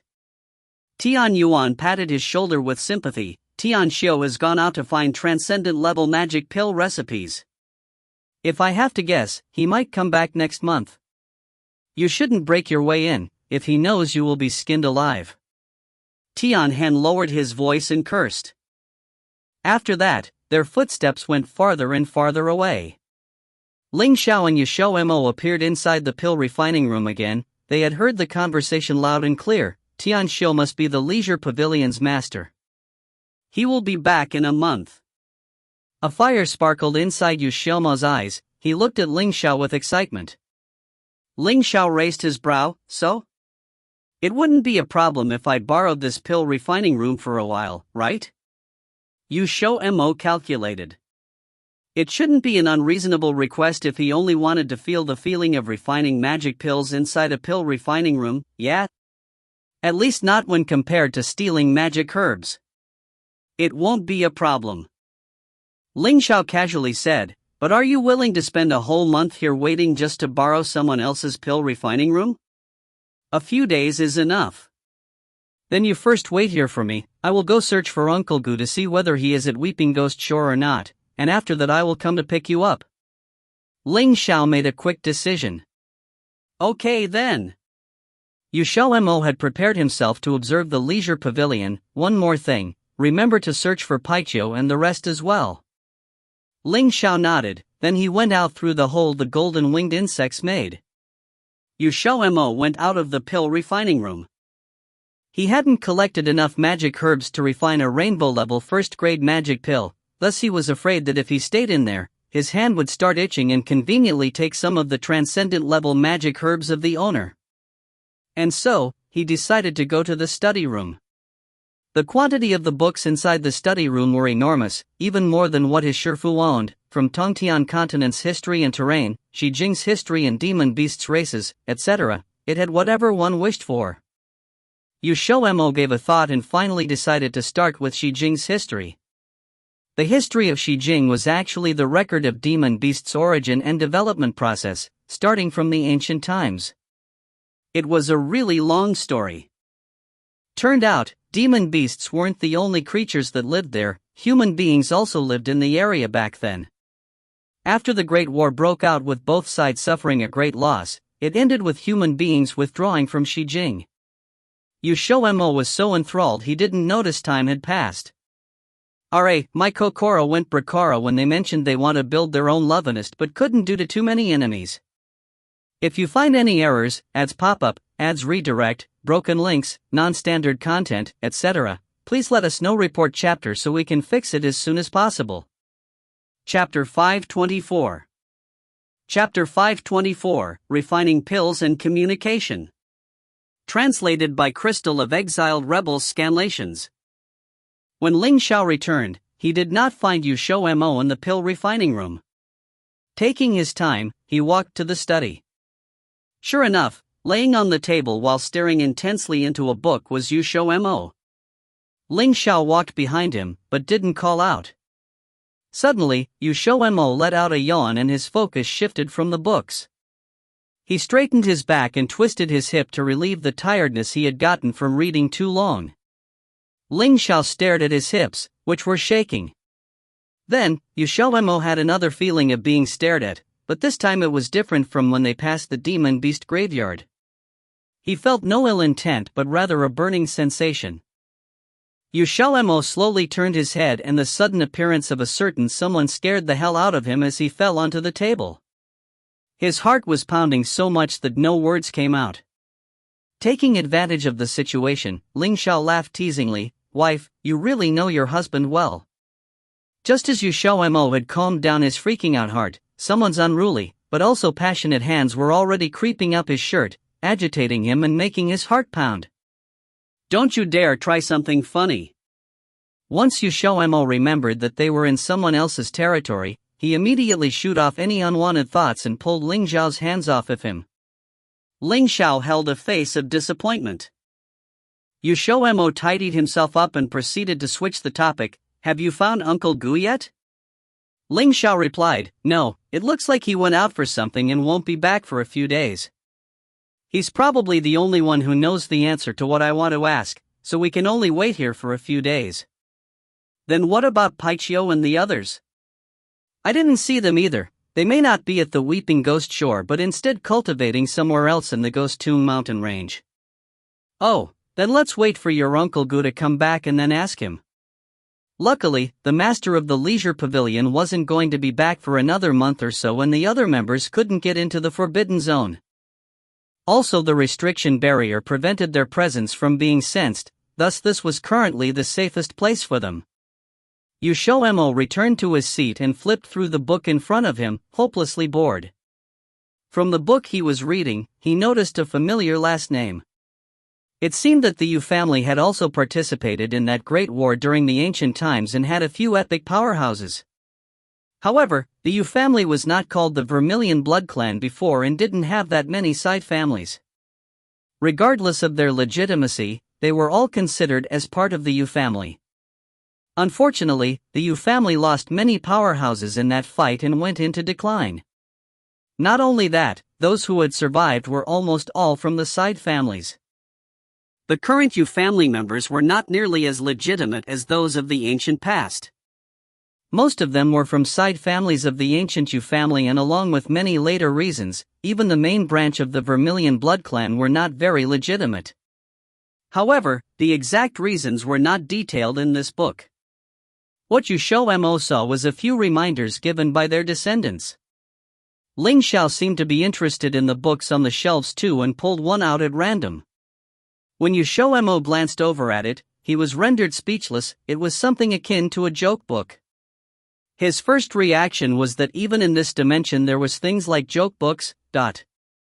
XiaoMo observed Ling Xiao for 5 minutes straight only to discover that his expression had remained completely unchanged. After a while he got bored and returned the history book to its shelf, then hurried to the pill refining room. In the end, only the pill refining room was his one true love.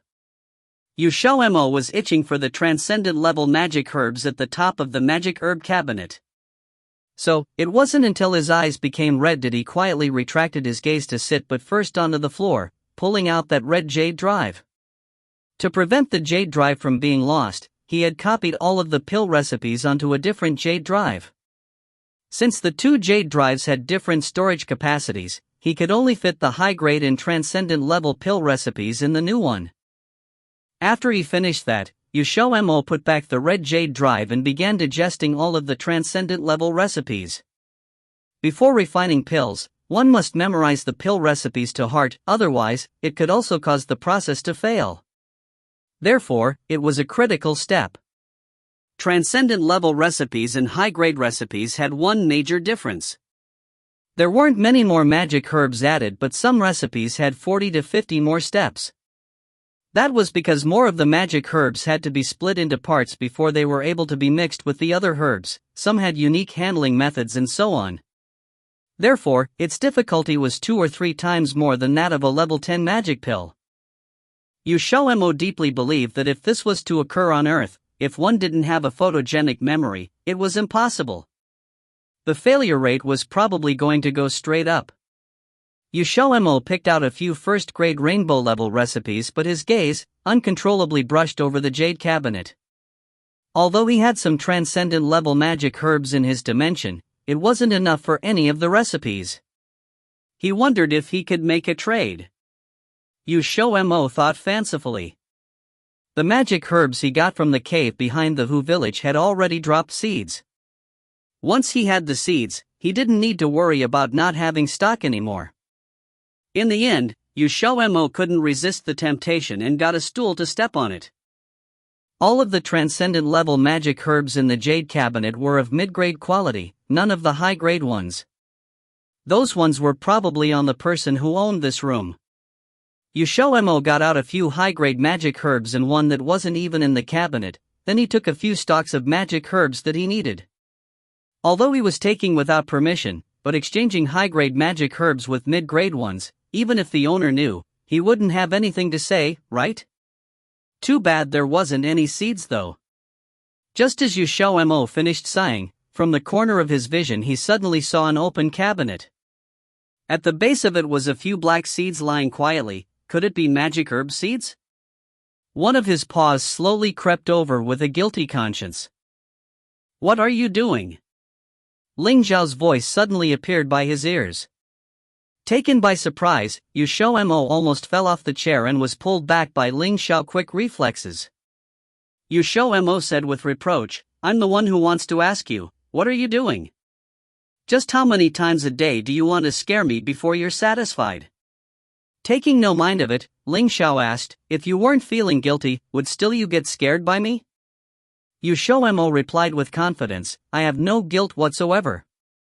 I did exchange them with magic herbs, even high-grade ones. I'm the one who taking a loss here, even if I got a seed with it, it shouldn't matter, but...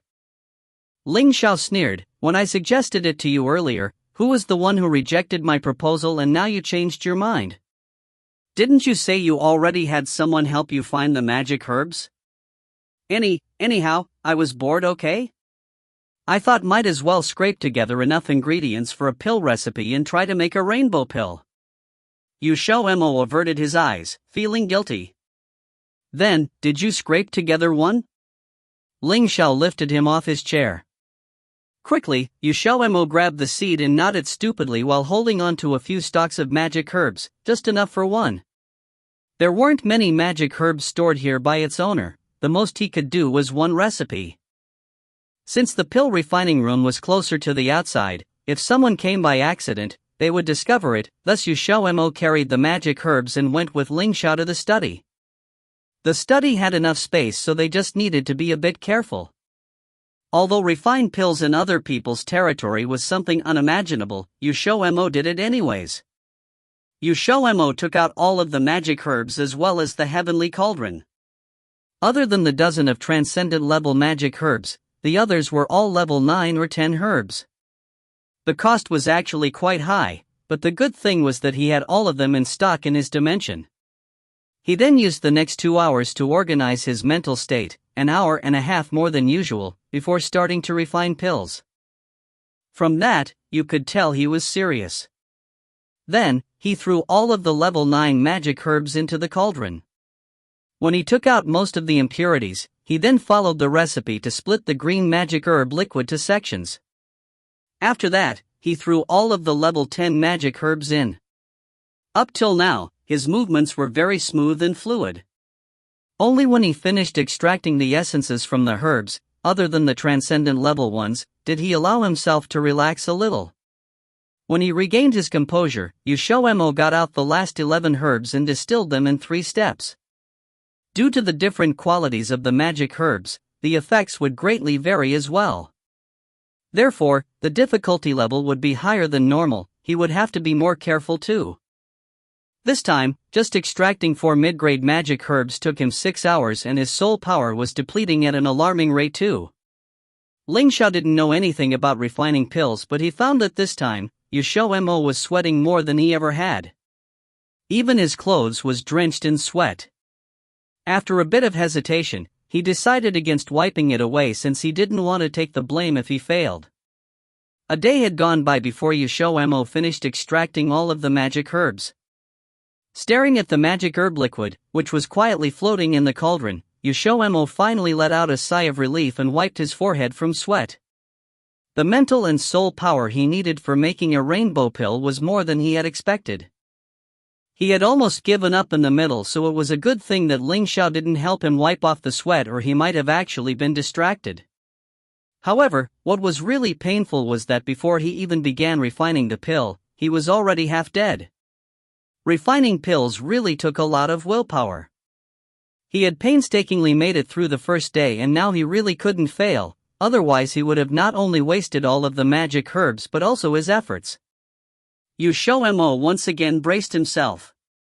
The process for refining took longer than anticipated for the both of them. As it was the first time refining a rainbow pill, XiaoMo didn't dare multitask like usual. He took it step by step and was very careful at each one. With intense concentration, even if the time increased, the success rate was secured. However, the situation outside wasn't proceeding like they had planned, because Lin Gu had returned. Not only that, the owner of the pill room, Xiao, also came back early. Pill recipes for rainbow pills were hard to find, especially higher grade ones. They were almost extinct. Not only that, even if they had it, they wouldn't give it away, and those people were usually one of power, so you couldn't even take it by force. It did seem like Xiao had those intentions. The members of Tiangou once again gathered at the Smile Pavilion. Tiandao stood up and said to the man at the seat of honor, "Leader, there is something I want to report, it about the young master, he still hadn't arrived yet." The man raised his eyebrows. "That's weird, he said that at most it was going to take him 10 days to find the Weeping Ghost Shore. It was because of that did I hurry back today, just to see him. After all, he had something important to say." "Leader, everyone can talk big, aren't you thinking too highly of the young master?"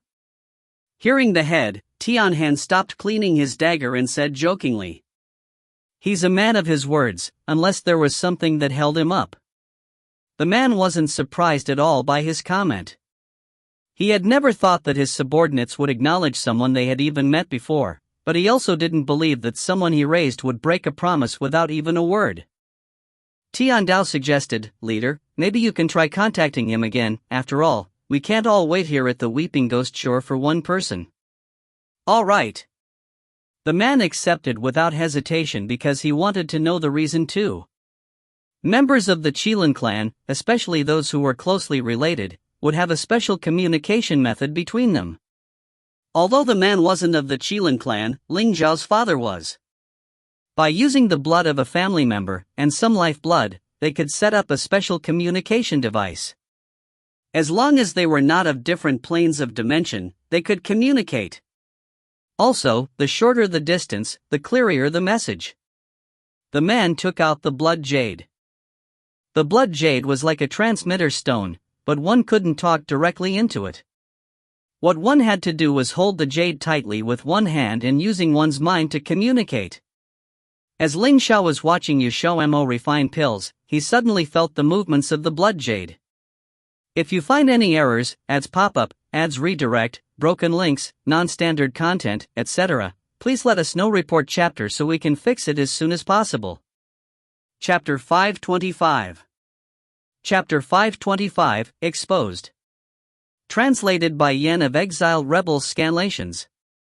Ling Xiao picked up the blood jade and a man's voice sounded directly inside his mind. This time it was clearer than any time before. "Shower, where are you right now?" Ling Zhao's eyebrows raised. Could it be that Uncle Gu had returned?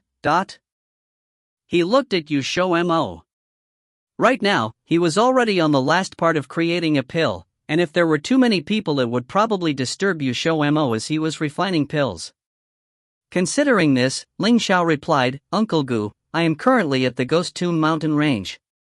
Since you're already here, why haven't you come over yet?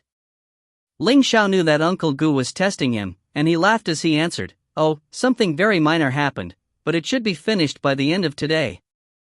After that I will instantly appear in front of you." Instantly? Yes. The man couldn't help but frown after hearing this. He always felt as if Ling Xiao's words had double meanings. In the Ghost Tomb mountain range, one couldn't necessarily instantly appear in the Weeping Ghost Shore, but he understood Ling Xiao and knew that he absolutely was not someone who would brag needlessly unless he was 100% confident. "Boss, did something happen?" Tian Dao asked upon seeing that the man's brows were tightly knit. Tian Han instantly said disdainfully, "Boss, young master really makes people look at him with new eyes. It can't be that he's trapped somewhere in the Ghost Tomb mountain range and needs us to go save him, right?" Tian Ming smiled thinly. "Tian Han, don't speak nonsense. Our young master is a through and through divine realm expert, so how could some trivial Ghost Tomb mountain range trap him, Divine realm expert?" Tian Han snickered and said disapprovingly, "Even a divine realm expert could fall in a place like Xijing. Enough. In any case, he's still our future young master, so we should speak more politely. You can only make money by being friendly, so we should still listen to how boss speaks." Tian Yuan smoothed over the dispute just like a peacemaker, but everyone there was a slick talker and could hear the belittlement in his voice. The man didn't stop them. He trusted that when they saw Ling Zhao's strength with their own eyes, they would know who the real expert was. However, the man himself didn't know Ling Xiao had already entered the sacred realm. The last time he'd seen him, Ling Xiao was still a Divine Peak 7-star practitioner, but since Ling Xiao had found a place to break through after separating from the man, the one who would end up receiving a pleasant surprise most likely wasn't just his subordinates. Just when the man was getting ready to speak, the sound of thunder rumbling suddenly rolled through the sky. Without waiting for everyone to respond, Tian Xiu, who had been silent up until now, suddenly stood up with a noise of surprise. His expression turned extremely ugly. "Someone is in my leisure pavilion." After spitting out this sentence, he disappeared in the blink of an eye. The rest of the people all looked at each other with disbelieving expressions. There were only 9 people at Weeping Ghost Shore, including Boss, and there were also 4 other people outside who had no way of returning. Since everyone was gathered in the Smile Pavilion, how could someone be in Tian Xiu's leisure pavilion? Unless it was an outsider. Everyone hurried to the leisure pavilion until only the man and Tian Dao were left. The man looked at Tian Dao, who seemed calm and collected. He laughed lightly. "You've known for a long time that someone snuck into Weeping Ghost Shore, right?" "Yes," Tian Dao said simply. "When did you know?" "Not long after they snuck in," Tian Dao said. All of Weeping Ghost Shore's barrier mechanisms were arranged by him, including Tian Xiu's leisure pavilion, and there were even some places that only he knew about. Weeping Ghost Shore was the Tiango's headquarters. If someone could really just casually sneak into it without being discovered, Tiango's influence would have been extinguished thousands of years ago by Xijing's other powerful forces until not even a trace of them was left. He hadn't exposed them because he had suspected that one of the two was their young master. After observing them and finding that they continued to hide in the leisure pavilion without making any other movements, he suspected that idea even more strongly. "Ah, it seems that I didn't misjudge you, Tian Dao," the man said warmly. Tian Dao shook his head. "Actually, if they hadn't audaciously decided to refine pills in Tian Xiu's leisure pavilion, I wouldn't have discovered them this quickly either. Weeping Ghost Shore's defenses still must be strengthened." The man said, "It's still very good that you can think like this." Tian Dao asked hesitantly, "Boss, young master shouldn't be an ordinary divine realm expert, right?" "Correct. The last time I saw him, he was already a divine 7-star expert." "You know the list of the 10 gods?" "He once consecutively defeated the 10 gods Iron Blood God Yuan Tai and Zhong Tian's Eagle Guild. Right now, he's ranked number 1 on the 10 gods ranking." As the man spoke, he nodded his head, satisfied. The stronger Ling Xiao was, the higher the chance that he would rescue his father. This was exactly what he hoped to see, so the man would endlessly tell him that he absolutely had to keep raising his cultivation level so that he could rescue his father ever since he was young. Tian Dao's expressionless face was slightly moved. If young master was truly a peak divine 7-star practitioner, he would certainly place among the top 5 at Tiango, so Tian Ming, Tian Hen, and the rest would definitely suffer. The man stood up from his seat and smiled. Okay, let's go take a look as well. Meanwhile, XiaoMo hadn't expected that refining rainbow magic pills would attract pill clouds, clearly telling Tiango's people that they were here at Weeping Ghost Shore. However, it was already too late. Luckily, thanks to the powerful barriers Tian Dao had placed outside of Weeping Ghost Shore, the thunderclouds couldn't find their target at all. They wavered in the sky for a while before finally they had no choice except to dissipate. But Tian Xiao and the rest had already rushed to the outside of the leisure pavilion. Tian Xiao's face darkened when he quickly discovered that there was a hole in the barrier surrounding the leisure pavilion. When did a mouse sneak in? Tian Ming and the rest needlessly greeted each other before surrounding the leisure pavilion on their own. It doesn't matter who it is, I definitely won't let him go. Tian Xiao's face was gloomy as he spoke fiercely. His ordinarily refined and elegant face was rearranged into something that looked like an evil spirit that had crawled out of hell. Let me have a go at him first, Tian Hen said, hands itching as if the warlike spirit inside of him was about to break out at any moment. Tian Ming waved his fan and laughed. Tian Hen, you should be careful. The opponent can break into the Weeping Ghost Shore, so he shouldn't be weak. Don't accidentally lose to him. You can be 120% at ease. Tian Hen rubbed his hands together, and he revealed his dagger with a flick of his hand. These past few days he was just worrying about how he couldn't find someone to release his anger on, so this outsider would be perfect for him to practice on. Tian Ming retreated to the side. Tian Yuan scooted over to his side upon seeing this and whispered, "You're doing this on purpose, right?" In order for someone to soundlessly sneak into Weeping Ghost Shore and then hide in Tian Xiao's leisure pavilion, they absolutely could not be an ordinary person. Tian Han was most likely at a disadvantage. I only want to prove something. You should have noticed Tian Dao's and Boss' unusual reactions. Tian Ming used his fan to half cover the calculating smile on his face. Tian Yuan nodded. If this outsider was an enemy, Tian Dao and Boss wouldn't have no reaction whatsoever. It was most likely that the opponent was someone they recognized, or in other words, they knew who this outsider was. Tian Han was about to move when he was suddenly stopped by Tian Xiao. He couldn't help but be indignant. Tian Xiao, what are you doing? Tian Xiao stared at him coldly. Do you want to destroy my leisure pavilion? No, aren't there barriers around it? I just want to make the person inside get out.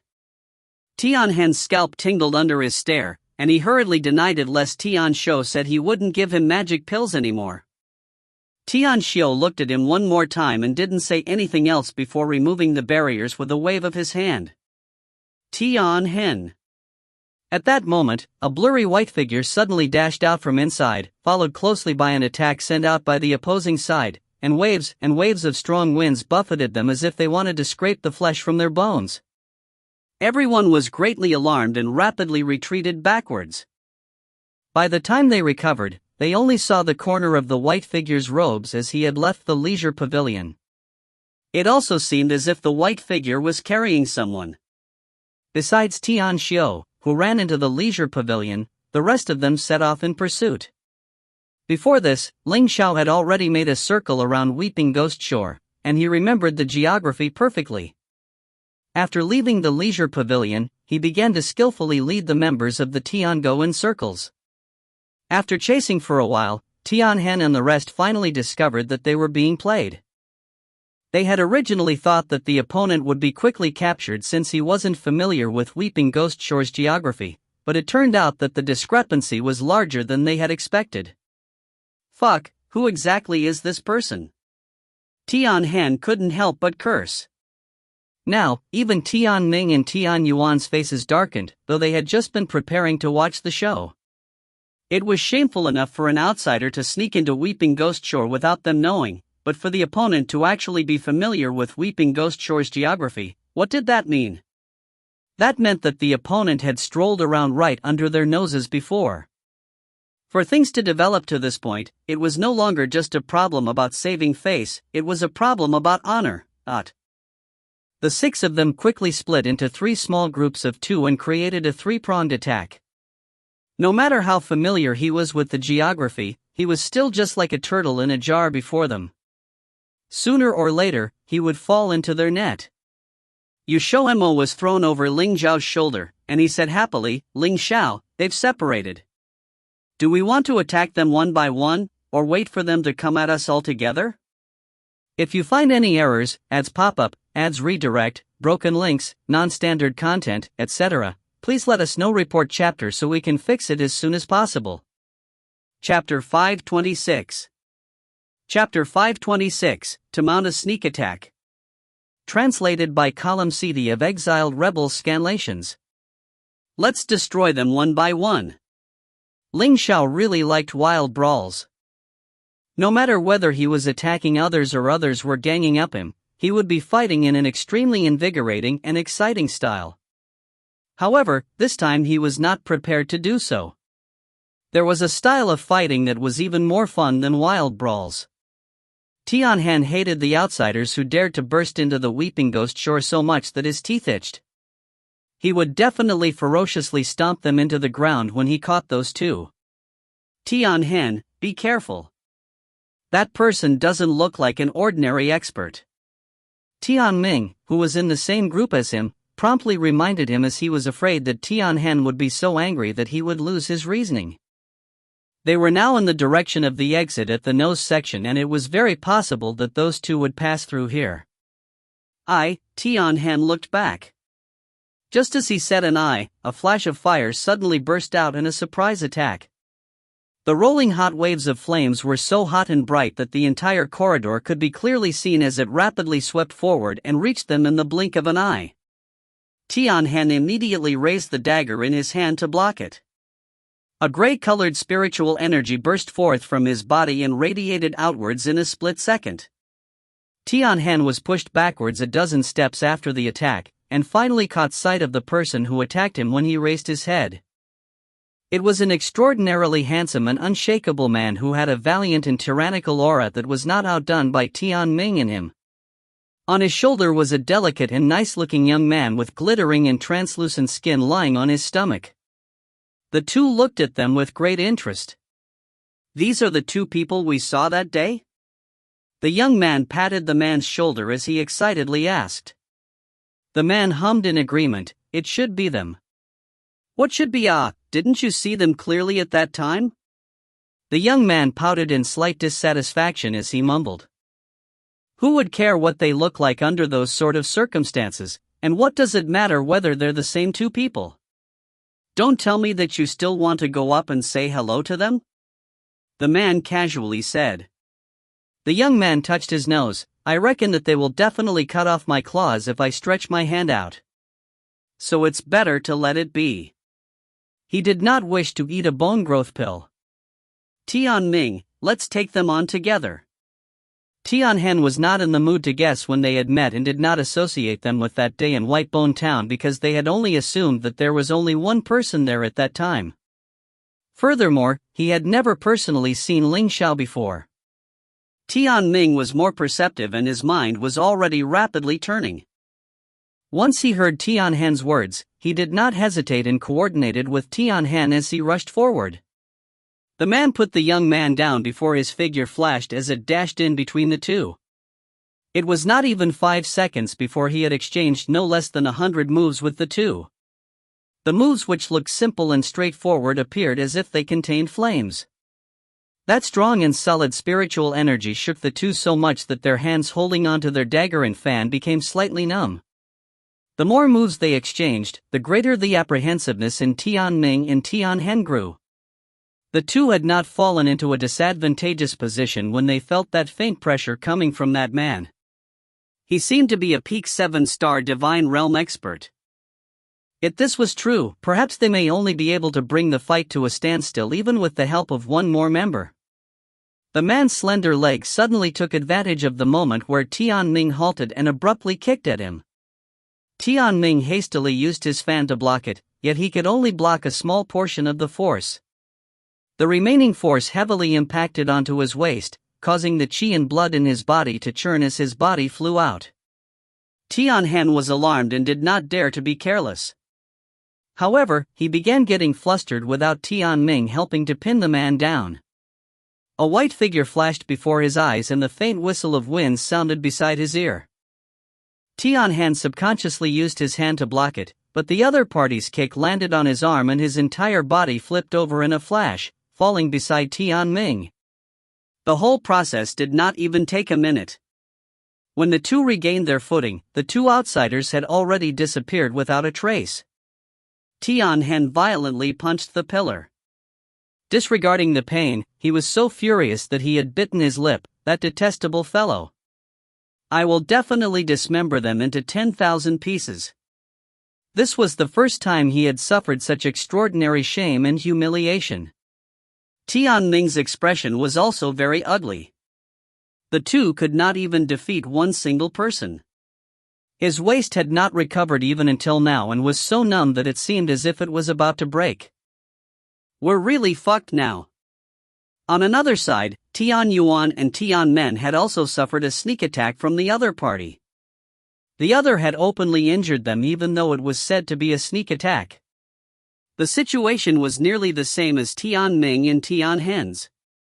However, the two's temperament was a little better than Tian Ming and Tian Hen, so it was not such a large blow to them.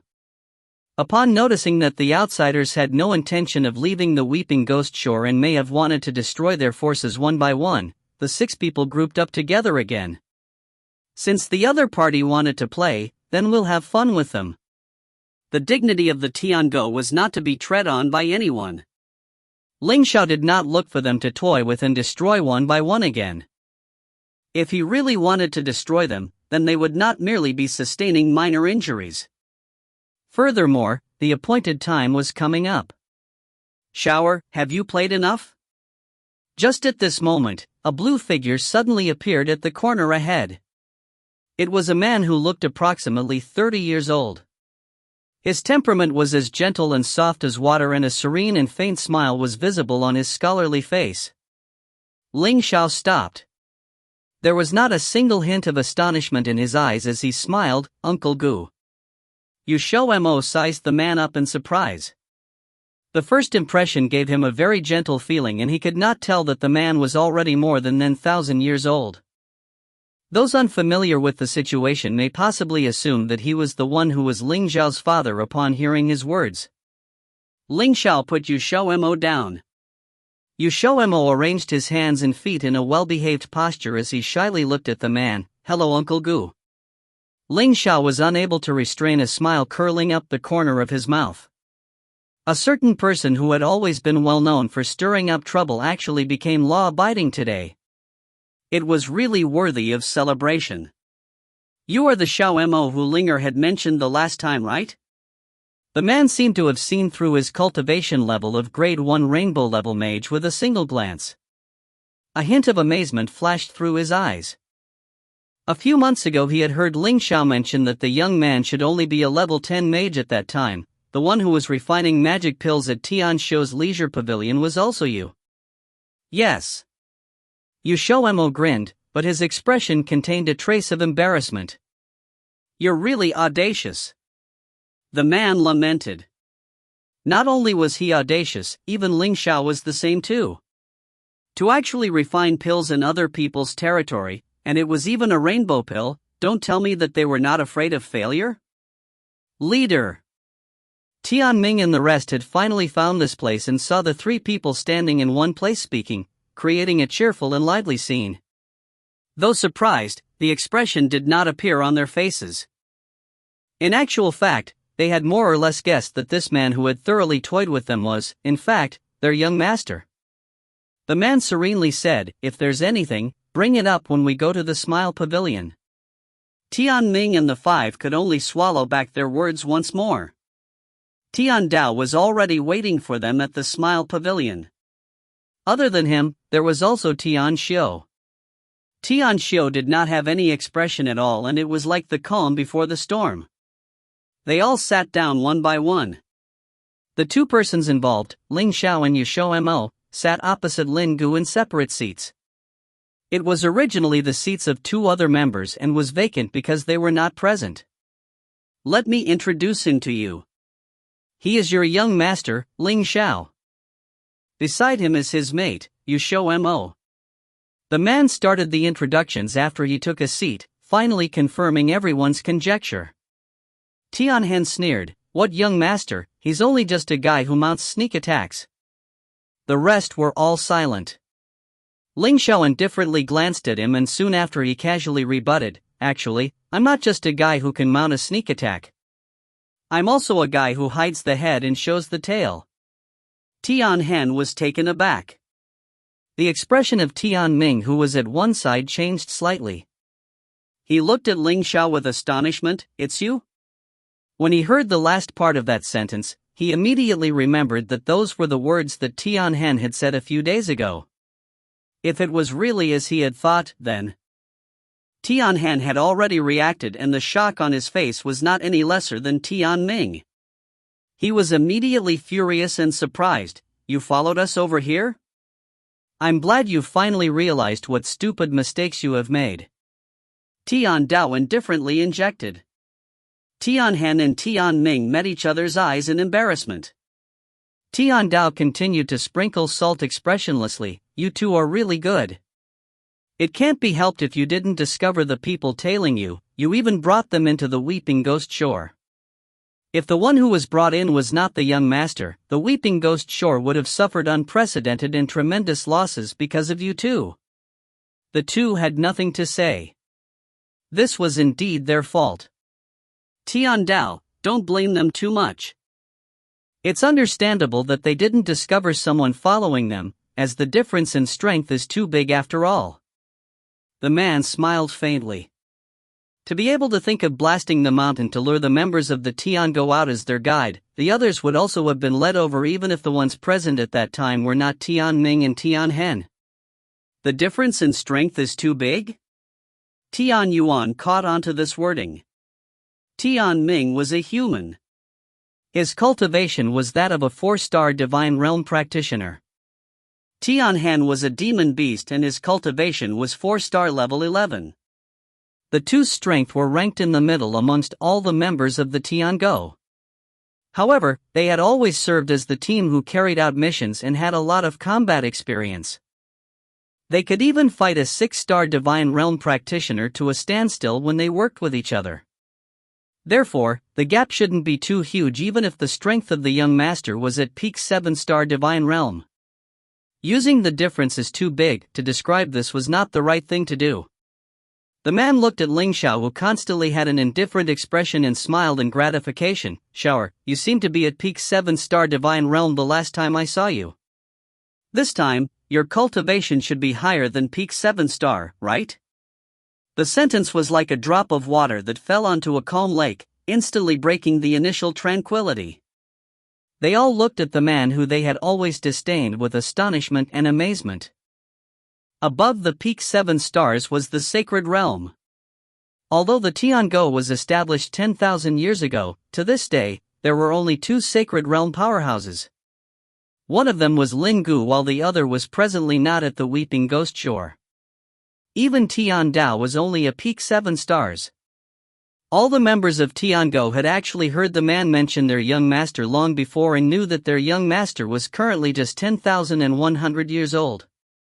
But of that 10,100 years, he had spent 10,000 of them spent in the middle-level realm. As everyone knew, the middle-level realm had a slight inhibition on one's cultivation, and it was generally extremely difficult to advance once one had reached the divine realm. Therefore, everyone did not put Ling Xiao into their eyes. How high could the cultivation of a person that only lived in the Tongtian continent for 100 years, and stayed in the middle-level realm for 10,000 years, be?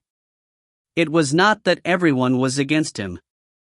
It was just that this was a world where the strong were respected. It was impossible to make others swear allegiance to you if you did not have the strength, let alone a wild and intractable group of strong powerhouses. XiaoMo kicked Ling Xiao's foot under the table. Ling Xiao was unflinching. Uncle Gu, I really broke through after we went separate ways the last time. The man nodded in satisfaction. He had always been looking forward to his breakthrough. 10,000 years ago he was opposed to Ling Xiao going to the middle-level realm, fearing that it would affect his advancement. Uncle Gu, I have an important question to ask you. Is it convenient to ask it now? Ling Xiao stood up. The man nodded. It is. Let's go outside and talk. With that, the two headed outside. XiaoMo peered at the others a couple of times. He did not want to stay back to face the members of Tiango. So he quietly rose, intending to follow after. The man suddenly turned around and chuckled as soon as he reached the doorway. XiaoMo, wait for us at the Smile Pavilion. Then he walked off without waiting for him to respond. XiaoMo. Was he afraid that he would overhear their secret? What was there to be worried about? He was already crystal clear about the matters that he should know about. As for those that he did not know, it would be revealed just by asking Ling Xiao when he came back. Ling Xiao did not say anything. Instead, he gave him a look telling him to patiently wait.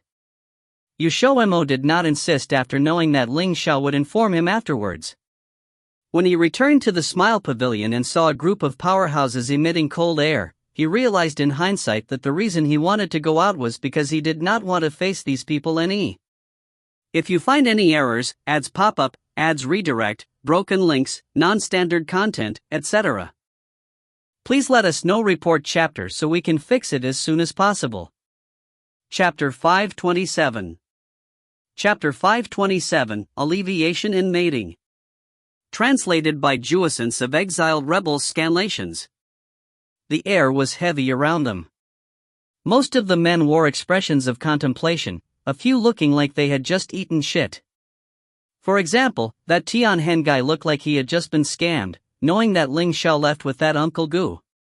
He suddenly harumphed and set his feet on the table in a displeased manner. I'll admit that I'm not as strong as he is, but so what if he's sacred level? It isn't like Tiango has no sacred level elites. Tiangue is also level 12. If he can beat Tiangue, then that's really something. Tianhan suddenly took on a very sloppy demeanor, like a street thug. XiaoMo couldn't help but stare. This guy gave him the same feeling the old man did, like he had multiple personalities. Tianhen, be careful of what you say, Tian Yuan suddenly said, half admonishing. Tianhan understood what Tian Yuan was trying to say. He glanced at XiaoMo and suddenly took his feet off the table, staring at him with amusement. Brat, do you think I'm right? XiaoMo didn't expect the other would talk to him. He took a moment to process this before saying, oh, what you just said would usually be right. What do you mean usually? Tianhen scowled. XiaoMo pouted, saying disapprovingly, the situation you're talking about might apply to most people, but not all. Some people are special. Tianhen smiled and said, so you mean your man should be treated specially? Hearing him say your man, XiaoMo's face flushed involuntarily. He composed himself and said, of course. Not everyone is alright with being treated as ordinary like you are. Tianhen's expression chilled. Brat, what did you say? The intensity of his presence seemed to be about to explode with his rage. XiaoMo stayed unfazed. Don't forget, he was already a grade 1 rainbow level, though he wasn't to the others' level yet. Tianhen, stop messing around, Tian Dao said lightly. Tianhen huffed. XiaoMo smiled in triumph. If you dare to diss Ling Xiao in front of him, then you had better prepare to be roasted. Plus, he wasn't wrong, there was nothing amazing about a 3-star defeating a 1-star. The one who stole stalks of magic herbs from my room was you, right? The silent Tianxiu suddenly spoke up, his deep, dark eyes calmly gazing at XiaoMo. When he said this, he was completely expressionless, you couldn't tell what he was thinking at all. Yo, so you're a thief. Tianhan finally found a way to turn the tides on XiaoMo, mocking the other mercilessly upon hearing Tianxiu's words. XiaoMo glanced at him like looking at a child throwing a tantrum before looking back at Tianxiu and explaining, I didn't steal them. I exchanged them with other magic herbs. You aren't worse off at all since I exchanged high-grade magic herbs for your mid-grade ones, but Tianhan said with triumph, taking without asking is thieving. XiaoMo huffed, I refuse to believe that you haven't done the same. Tianhan was at a loss for words. He really couldn't refute that. Tiango's members were all people who followed their whims. To be honest, the amount of times they had thieved would only be high. Tian Ming, spectating this from one side, almost burst into laughter.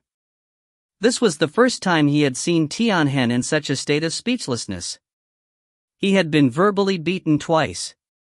I won't pursue the act of exchanging magic herbs, but you broke my restriction barrier and touched my books. Tianxiu didn't sympathize with Tianhan, he only cared about Leisure Pavilion. XiaoMo said, how would I know that your restriction barrier would be so easily broken? You can't blame us for this, only your own restriction barrier, for not being strong enough. He sure knows how to twist his words, Tian Yuan said, unable to hold back laughter. He wouldn't be able to make Tianhan so speechless otherwise. Tian Ming started laughing, unable to hold back any longer. Tianhan glared at him hatefully. Tianxiu didn't get angry, just said, emotionlessly, if I'm not wrong, it was golden-winged insects that ate through the restriction barrier around Leisure Pavilion, right? XiaoMo looked at him in shock. This person could guess that it was the golden-winged insects just from a hole? Seeing his expression, Tianxiu knew that he had hit the mark. That clearly wasn't something a person could do. Plus, the only creature that can bite through a restriction barrier without being detected is the legendary golden-winged insect. Everyone looked at XiaoMo in shock. Golden-winged insects were beyond rare, even in Xijing. This was the kind of thing one could only see in ancient times. XiaoMo didn't bother hiding it now that the cat was out of the bag.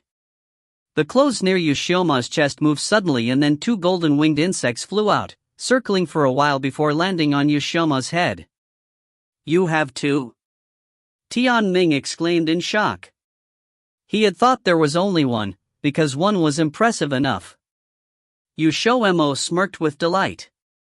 They're my contract beasts. The male is called Xiaoping and the female is called Xiaopeng. As he said his, he waved the two down and had them land on the table. Tianmen and Tianyang, who were closest to XiaoMo, stretched their necks to take a closer look at the two golden-winged insects, barely larger than their thumb. This sort of demon beast was only ever seen in books, not reality. Golden-winged insects, as expected, and they're of very pure coloration. Tianmen said. According to what he had read about the golden-winged insects, they were golden on the outside, but not all of them were pure gold. Some were tainted with other colors. Though these kinds of golden-winged insects cold also produce golden thread and eat through seals, they weren't nearly as overpowered as the ones from the legends. This was because those tainted with other colors had a limit to their power.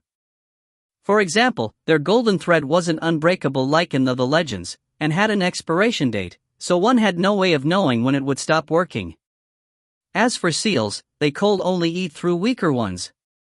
Even so, there were still people who raised those impure golden-winged insects and sold their golden threads for an exorbitant price. Under these circumstances, it further emphasized how valuable the pure golden-winged insects were. Have they produced silk yet? Tianxiu asked. XiaoMo raised an eyebrow. Not yet. Is there a problem? Tianhan suddenly cursed. Fuck, that's a true treasure, XiaoMo realized that everyone was staring at his ping pong like they were invaluable treasures, almost like they could shoot lasers from their eyes. Tianxiu explained, most people know that just one golden-winged insect can produce golden silk, but they don't know that the silk produced together by a male and a female is 10 times as durable. It's not unexpected though. Golden-winged insects were extremely rare even in ancient times. Nowadays, never mind a male and a female, just getting one is extremely lucky. XiaoMo's eyes shone. He really hadn't known this, but what does that have to do with having produced golden silk before or not? They had noticed what the man called Tian Xiao had specifically asked about. Of course it does. Tian Hen interrupted, sounding displeased. Only golden-winged insects that have never produced golden silk before can produce golden silk 10 times as durable. And they must be a pair, one male and one female. No wonder he had called them a treasure just now. XiaoMo hurriedly asked, then how do I let my golden-winged insects create silk 10 times as strong? Mating, Tian Ming drawled out the word slowly. Tian Hen glared at him, as if admonishing him for stealing his lines. Tian Ming calmly waved his fan. XiaoMo was puzzled. He had only heard of animals mating to produce offspring. He had never of them mating to produce golden silk. Was golden silk sentient or something? Can they really produce golden silk from mating? Where does their offspring come from? XiaoMo couldn't help but ask. Tian Hen mocked him, you really are stupid. Tian Ming chuckled. You don't have the right to say that. You asked this, too. Tian Hen slammed the desk, yelling back, stop pushing this to me. It was you who egged me on to ask. If you really want to consider it, you're involved as well. Unusual things really do happen every year, especially this one. Tian Yuan suddenly laughed. This is the first time I've seen someone so eager to admit they're stupid. Tian Hen and Tian Ming immediately stopped talking, looking towards Tian Yuan with smiles that weren't quite smiles. Tian Yuan smiled, shutting up as well. Golden-winged insects don't have offspring. They're all metamorphosed from the hidden dipper stink bugs. Once they die, their population will decrease. Tian Xiao said expressionlessly. Though he was stoic like Tian Dao, they had different personalities. He was used to maintaining a cold face, like he didn't care about anything. Meanwhile, Tian Dao really was just calm and quiet, used to not giving away his thoughts.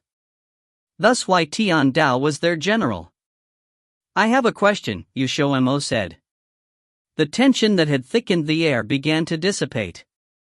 Tian Xiao said, speak. XiaoMo cleared his throat, saying, I just wanted to ask. After my golden-winged insects mate, can they immediately produce the golden silk or is it like pregnancy, and we won't know when they'll be hit? If it's the latter, how did he tell if Xiaopong was pregnant? The room went silent for a few seconds. Tian Xiao deadpanned an explanation. It has nothing to do with pregnancy. Every time golden-winged insects mate, they'll be able to spit out golden silk. However, according to the data, they don't have any sort of mating season, so no one knows when they'll feel like mating. XiaoMo raised his hand. Last question. Tian Xiao motioned for him to speak.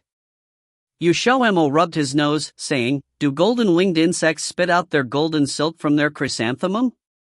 Tian Xiao stopped speaking and the others also fell silent.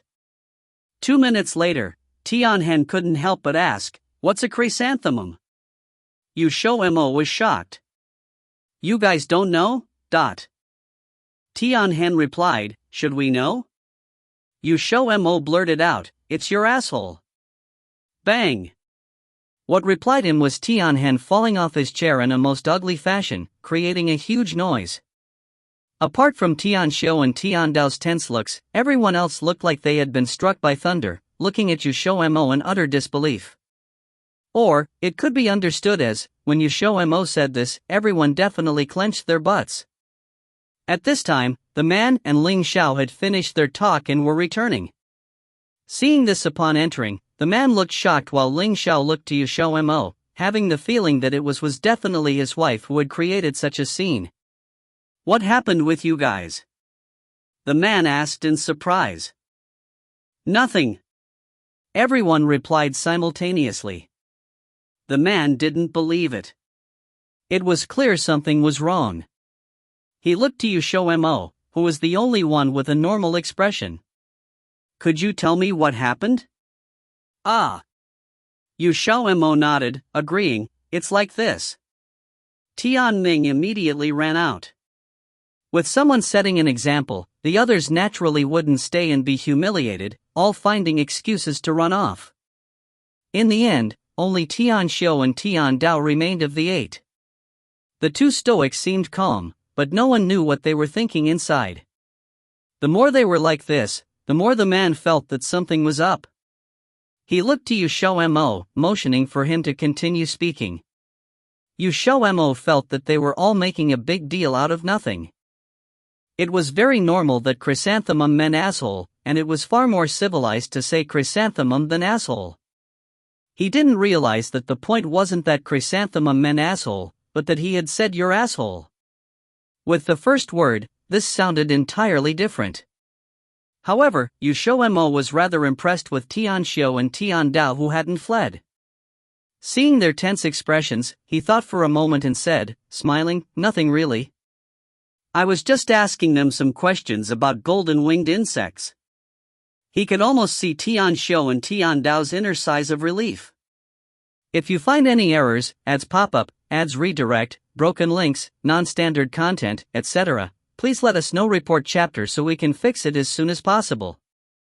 Chapter 528. Chapter 528, A Massive Change. Translated by Crystal of Exiled Rebels Scanlations. Once they left the Smile Pavilion, the first thing XiaoMo did was share with Ling Xiao the chrysanthemum incident. As expected, Ling Xiao was amused.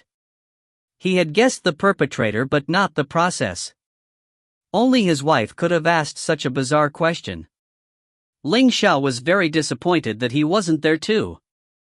Later, the two decided to temporarily stay at the Weeping Ghost Shore.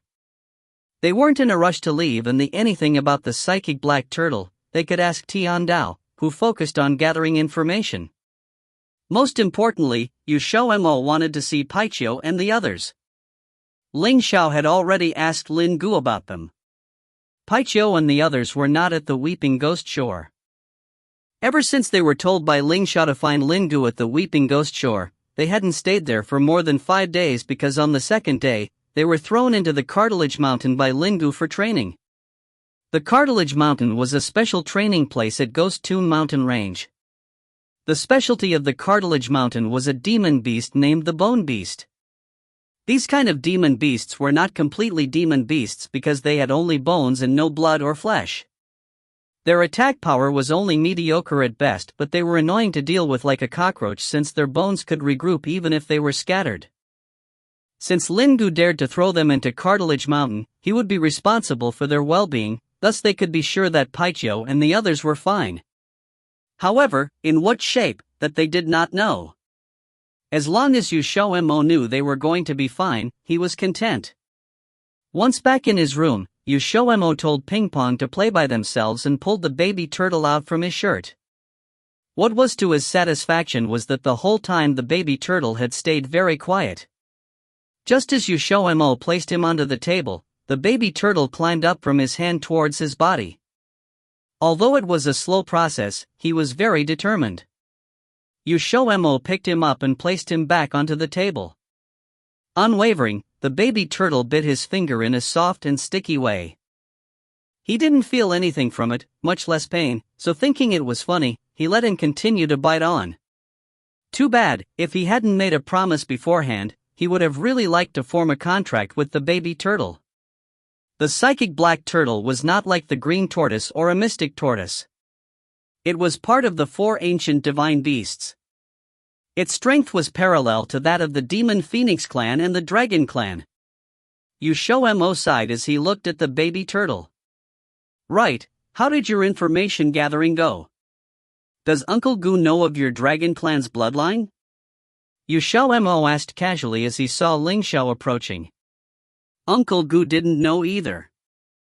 Ling Xiao sat down to speak, he didn't know of the dragon clan bloodline that my father had nor that it would be inherited by me. When I asked, he was very surprised, thus I probably have to ask my father personally to find out the answer. At that moment, XiaoMo felt like the truth was still very far away.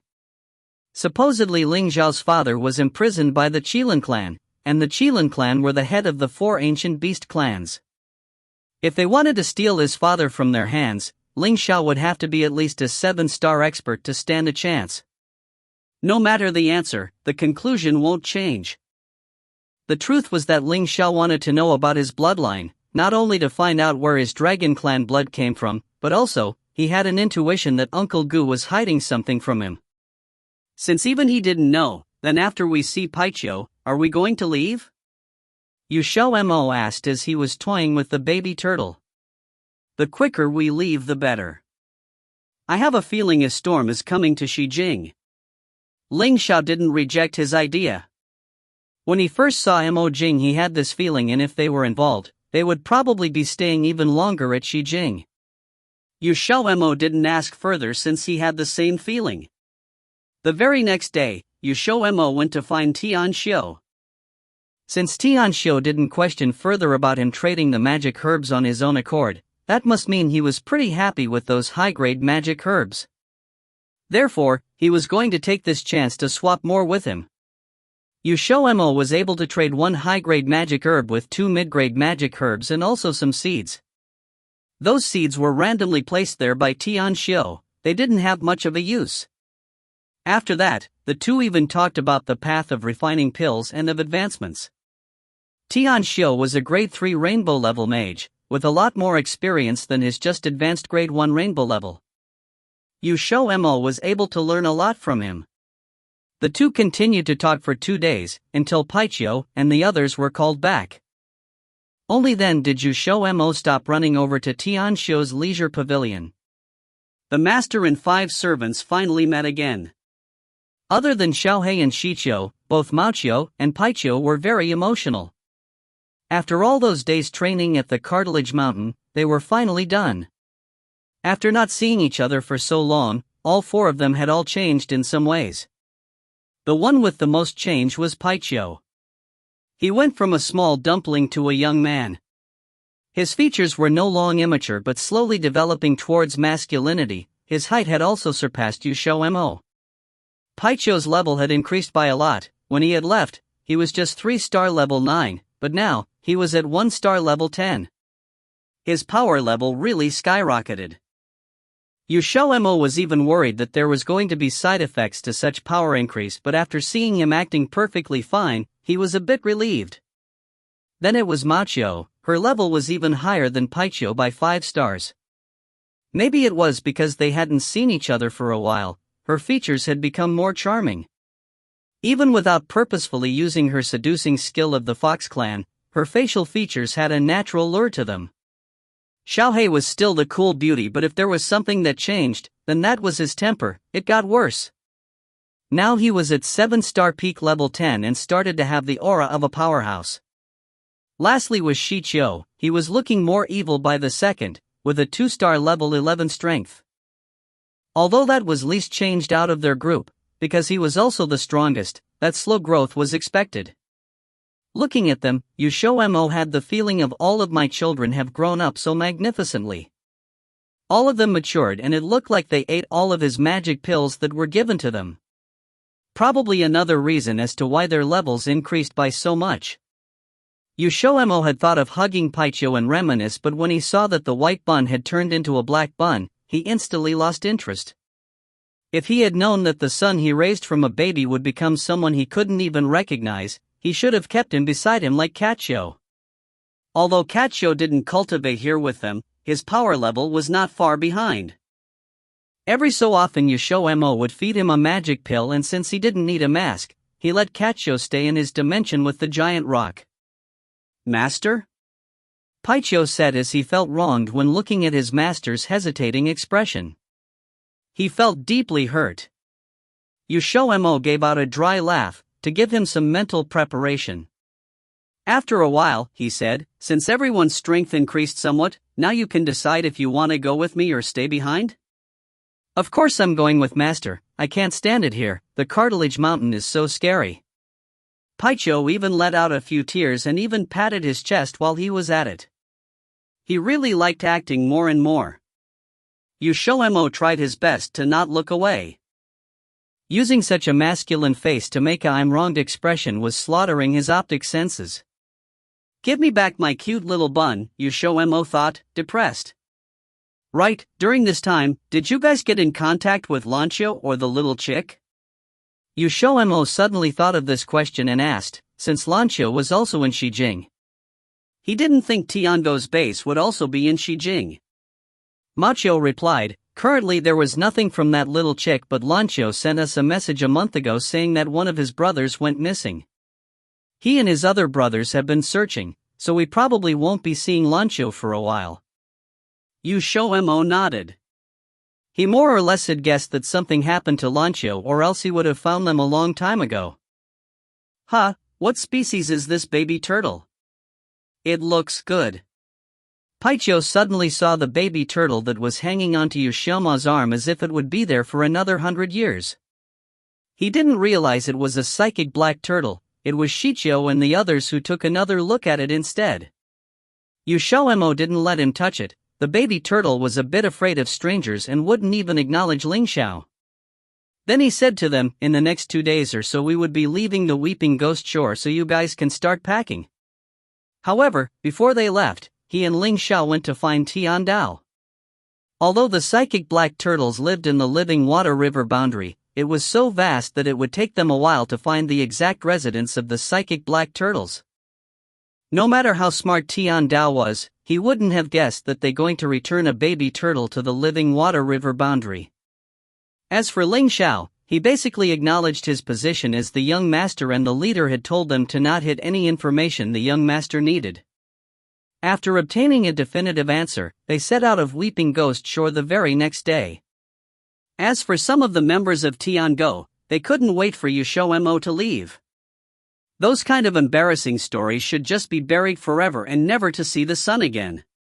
The only regret XiaoMo felt was not being able to see Tiangue, because he was the one who Ling Xiao told him was lacking love. Wait, no, the one who was bullied constantly and later killed everyone who bullied him, that member. From what he had heard, he went out to kill people but accidentally went too far and still hadn't made it back yet. Once they left the Weeping Ghost Shore, they were once again within the Demon Beast Graveyard. If you find any errors, ads pop up, ads redirect, broken links, non-standard content, etc., please let us know. Report chapter so we can fix it as soon as possible. Chapter 529. Chapter 529, Direct Descendant. Translated by Yan of Exile Rebels Scanlations. The Demon Beast Graveyard was the same as how they left it last time. The dark energy was dense and thick, and they could hear ghosts crying and howling.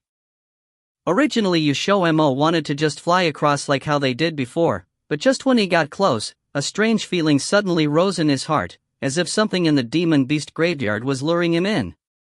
Last time there clearly hadn't been this kind of feeling. XiaoMo told Ling Xiao. Ling Xiao was also slightly surprised. The Demon Beast Graveyard was an ancient battlefield. Even if there was actually something inside, there was no way it could have anything to do with XiaoMo, since he had switched to this life halfway through. Should we go in and take a look? Ling Xiao suggested. Although there was no lack of powerhouses in the Demon Beast Graveyard, including those who had been even stronger than him before their deaths, in the end they had still been dead for many years now. No matter how powerful they were in life, there was no way they could regain their peak condition in death.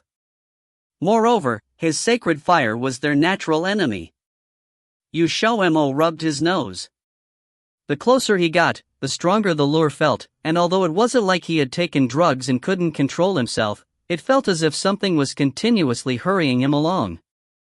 He had a kind of panicked feeling, so after hearing Ling Zhao's suggestion, he only hesitated for 2 seconds before agreeing. Then let's go in and take a look. The Demon Beast Graveyard was just like a black purgatory. Deteriorating graves were everywhere, and even the mud was black without a single trace of weeds. Some graves were already split open or only half of it was left, and every 2 steps they could see a ghastly white skeleton. All they could hear was the sound of ghosts wailing and howling, and XiaoMo's legs started to tremble.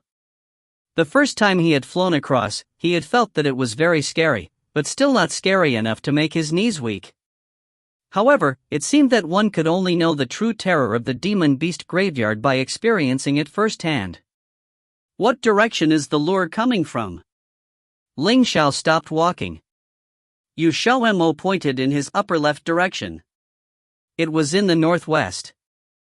Someone who didn't understand the demon beast graveyard didn't know that the true powerhouses were buried in the demon beast graveyard's northwest sector. They slaughtered everything during the ancient battle and were extremely famous, so the only place that experts who came to explore the Ghost Tomb mountain range avoided and feared was the area in the northwest.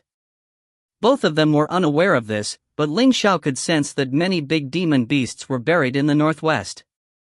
There was no way he could mistake that faint scent of danger that seemed to brush past him. For insurance, Ling Xiao planted a fire seed inside of XiaoMo. The fire seed was part of the Qilin sacred fire, and it could save someone's life in a critical moment. XiaoMo suddenly stopped and looked a little hesitant at the area in front of them, which was covered with black fog. The wind was like the sound of ghosts screaming, and it seemed as if countless tentacles would reach out from the black fog at any moment. Ling Xiao lowered his head and asked, "What's wrong? Are we almost there?" "It should be right in front of us. It doesn't seem to have any malice, as if it's only simply calling me."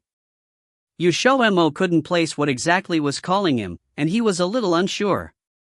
Ling Xiao said, "If you aren't going to go in, then let's leave right now." The corners of XiaoMo's lips twitched slightly. Did he want him to go in or not? Ling Xiao actually used such a scornful tone of voice. XiaoMo was also brave. "All right, then let's go in." When they went through the layer of black fog that was clearly darker than the rest of the mist, a gust of dark wind suddenly scraped past their cheeks. XiaoMo couldn't help but shiver. The graves here were distinctly different from the ones outside. The biggest difference was that they were clean. Not only were there no scattered bones, the graves were also arranged neatly into 4 rows. Moreover, compared to the place that they had just walked through, this place was indeed much quieter and didn't have any noises like ghosts crying and howling. There was only a deathly silence.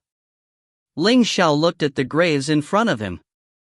There couldn't have been more than 100 of them, and he tilted his head to the side and asked, "Which one is it?" "It's the white-colored one." XiaoMo's gaze landed on the 5th grave in the 3rd row. This was a white-colored grave. Not only the gravestone was white, but so was the burial mound behind it. Ling Xiao dragged his wife over, and he looked at the name carved on the gravestone. It only had the date that the owner of the grave died on, no surname or given name, and it seemed to be a nameless grave. "Take a look yourself. What about it is calling you?" XiaoMo frowned. "It seems to be whatever is inside the grave that's calling me. Do you want to dig out the grave? Isn't that a little too disrespectful? After all, they've been asleep for so long now, and they'll probably be really unhappy to be suddenly disturbed." Ling Xiao said indifferently, "If you don't want to dig it out, then let's just go." XiaoMo stared at the white gravestone, and in the end he still looked away. He really did want to know what was calling him, but there were many more of the dead, and digging up someone's grave wasn't polite. "All right." He had just finished speaking when the white gravestone suddenly lit up. The outside seemed to be enveloped in a kind of holy, white light, followed by a blurry white figure that floated up from the gravestone. Ling Xiao instantly retreated backwards quickly with XiaoMo. XiaoMo grabbed Ling Xiao's arm, and the entire weight of his body rested on Ling Xiao. At first glance, it seemed like a ghost, but in reality it was a handsome guy. The handsome white-robed guy was completely see-through and didn't move after coming out of the gravestone. Instead, he stood quietly in front of the gravestone, looking calmly at XiaoMo. If one looked closely, they could even see that there was actually a trace of tenderness in his eyes. "What's your name?" The handsome white-robed guy looked at XiaoMo's scared expression and smiled faintly. XiaoMo instinctively responded, XiaoMo. Only after speaking did he react, and he hurriedly covered his own mouth. The handsome white-robed guy laughed lightly. You are indeed a member of the Yu family. This Yu family should be referring to the Vermilion blood clan. However, XiaoMo was a little unconvinced. Could he really confirm that XiaoMo was a member of Yu family just based on his last name? The person who called me over was you? He asked probingly. The handsome white-robed guy nodded. Only members of the Yu family can sense my call. Alright, then why did you call me over? XiaoMo saw the handsome white-robed guy's cool appearance, and he suddenly felt as if he wasn't all that scary at all. At the very least, he had never seen a ghost who looked so pleasing to the eye and had even attracted him so strongly. I am very grateful. The handsome white-robed guy suddenly said something completely different. What? XiaoMo was confused. The handsome white-robed guy smiled but didn't speak. His gaze soon fell on Ling Xiao, who was standing next to XiaoMo, and there was a bit of scrutiny and disbelief in his eyes. After a long pause, he lost his smile and said, I never would have thought that after so many years, I would still be able to see that ancient legend. After finishing this sentence, which seemed as if it was spoken out loud to himself, the handsome white-robed guy said straightforwardly to Ling Xiao, Young one, use your advantage well. It will allow you to stand out in Tongtian continent. The inexplicable statement made them feel as if the handsome white-robed guy knew their secret. Ling Xiao's eyebrows raised, but the guarded look in his eyes didn't disappear in the slightest. He trusted that if this man spoke this way, that meant he definitely knew something. This was the so-called hope for the best, but prepare for the worst. What do you know? The handsome white-robed guy laughed lowly. It seems that you still do not know the secret in you, even though I know very well. XiaoMo's mouth twisted. The handsome white-robed guy continued, I can tell you what I know, but you have to agree to my requirement. What requirement? Ling Xiao asked simply. The handsome white-robed guy glanced at him admiringly. It was truly easier talking with an intelligent person. XiaoMo felt as if he was in a completely different world from them. The requirement is that I want you to take care of him well. You must swear on your life that you will never abandon him. The handsome white-robed guy looked at XiaoMo. Clearly, he was referring to him. XiaoMo instantly felt as if the handsome white-robed guy was marrying off his son. If it weren't for the fact that he had already found his father, he probably would have thought that the handsome white-robed guy was his real father. Ling Xiao's answer was to pull him into his embrace. He said intimidatingly, he is my wife. A bit of astonishment flashed through the handsome white-robed guy's eyes. It seemed that he had anticipated that their relationship was unusual, but he hadn't anticipated that they would have this kind of relationship. However, it was also understandable. Many ancient experts would stubbornly use this method to raise their strength. Very few used the method of getting a wife and having kids. The two men had a very close relationship, and others would only believe that they were deeply devoted friends. Instead, XiaoMo was a little embarrassed. Although Ling Xiao hadn't sworn, the handsome white-robed guy had already believed that he would protect XiaoMo well. Afterwards, he didn't know what secret the two of them talked about. Since there were still other people around, the handsome white-robed guy only told it to Ling Xiao. Before they left, XiaoMo asked a question. Do you know of a transcendent-level mage called Dan Chang? Dan Chang was an ancient mage. It seemed that he was very famous, so perhaps the handsome guy knew of him. The handsome white-robed guy looked surprised. You know him? XiaoMo didn't tell him about the Red Jade Drive. He only said that he had received something that Dan Chang had left behind. He was the most powerful mage back then, with the surname Yu. That was all the handsome white-robed guy said. After hearing the last two words, XiaoMo found that he now understood everything. When they left, he saw that the handsome white-robed guy was still standing in front of his grave, watching their backs as they left, a single shadow. He looked extremely lonely. Although the handsome white-robed guy hadn't told them his identity, XiaoMo had more or less already guessed it. The handsome white-robed guy should be the forefather of the Yu family and one of the experts that had fallen during the ancient battle. Ling Xiao, do you think that after they died, they'd been trapped in the demon beast graveyard this entire time, unable to leave? XiaoMo couldn't help but ask. He sympathized quite a bit with that forefather. He was so handsome, yet he could only live with those ugly beasts for the rest of eternity. Nope. What? XiaoMo suddenly reacted when he discovered that what Ling Xiao had said was nope, not yes. Was he imagining things? Ling Xiao didn't need to read his mind to know what he was thinking. The demon beast graveyard is only a graveyard. It's not that they can't leave, it's only that they don't want to leave. Why? XiaoMo was puzzled. From what he could see, the demon beast graveyard certainly didn't lack any extremely evil fellows. If there was really nothing keeping them in the demon beast graveyard, then they would have definitely long since run out. Why would they continue to stay in here, and moreover, stay for 1,000,000,000,000 years? Ling Xiao said, the leaving I was talking about was referring to reincarnation. The souls that are still lingering in the demon beast graveyard are merely the ones who refuse to enter the reincarnation cycle. Some have not resigned themselves to their deaths, while others still have unfulfilled wishes from their lives. For example, that Yu family forefather has an unfulfilled wish, and that's why he's stayed in the demon beast graveyard. XiaoMo blinked. What unfulfilled wish? Ling Xiao looked at him deeply for a moment and said, his wish has already been completed. In a little bit, the obsession keeping him in the demon beast graveyard should disappear. His wish couldn't have anything to do with me, right? XiaoMo suddenly had a spark of inspiration as he opened his eyes wide and pointed at himself. At last he couldn't be considered hopeless. Ling Xiao nodded gratefully. I believe I know the real reason why you can inherit the Vermilion Blood Clan's inheritance jewel and why people like you Tian cannot. XiaoMo urged, then hurry and say it.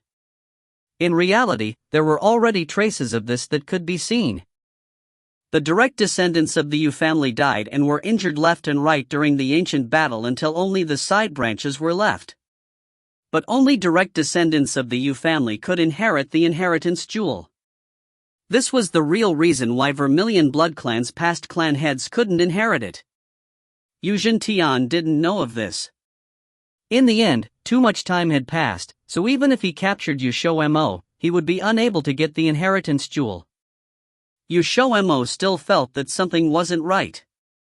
You said that only direct descendants of the Yu family could inherit the inheritance jewel, but I'm also not a direct descendant of the Yu family. Indeed, the XiaoMo from before was not. Ling Xiao looked at him meaningfully. XiaoMo blinked. Ling Xiao said, whether a member of the Yu family is a direct descendant is not told by looking at bloodline, but rather by looking at the soul. As that elder said, as long as they are the direct descendant of the Yu family, the clan mark will appear on their forehead. In short, he was confused. If you find any errors, ads pop-up, ads redirect, broken links, non-standard content, etc., please let us know. Report chapter so we can fix it as soon as possible.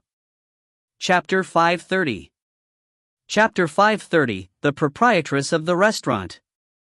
Translated by Column CD of Exiled Rebels Scanlations. XiaoMo actually had a clan mark, it was just that his mark was in a state of concealment. The clan mark on his forehead faintly appeared once when he was fully acknowledged as the master of the dimension. It appeared once more after that, but he had never discovered it because he could not see it on himself. As for why he could inherit the inheritance jewel, this matter was very easy to comprehend too. XiaoMo's last name was also Yu in his last life. Thus, it meant that the Yu family was legitimately part of the Yu clan since he could become a successor. Otherwise, it would be impossible for him to activate the dimension when he came over when the original owner did not get the slightest reaction after harboring it for 18 years. There must be some secret hidden by the Yu family that he was unaware of if the Yu family's circumstances were really as he had suspected. XiaoMo felt that he did not even discover the secret even after his death despite living there for 18 years. That man probably knew that the legitimate successors of the Yu clan were dying out in ancient times, so he stayed until now for the purpose of witnessing that someone had inherited the inheritance jewel. It was likely that the Yu clan had depended on your dimension to establish their hegemony in ancient times. Ling Xiao explained. XiaoMo took a deep breath. Many secrets had finally uncovered their veil at this moment. However, he was even more anxious to return to Earth in the lower-level realm now. He wanted to know what secrets the Yu family had that he was unaware of. Besides, it turned out that Dan Qing was his ancestor when everything was said and done.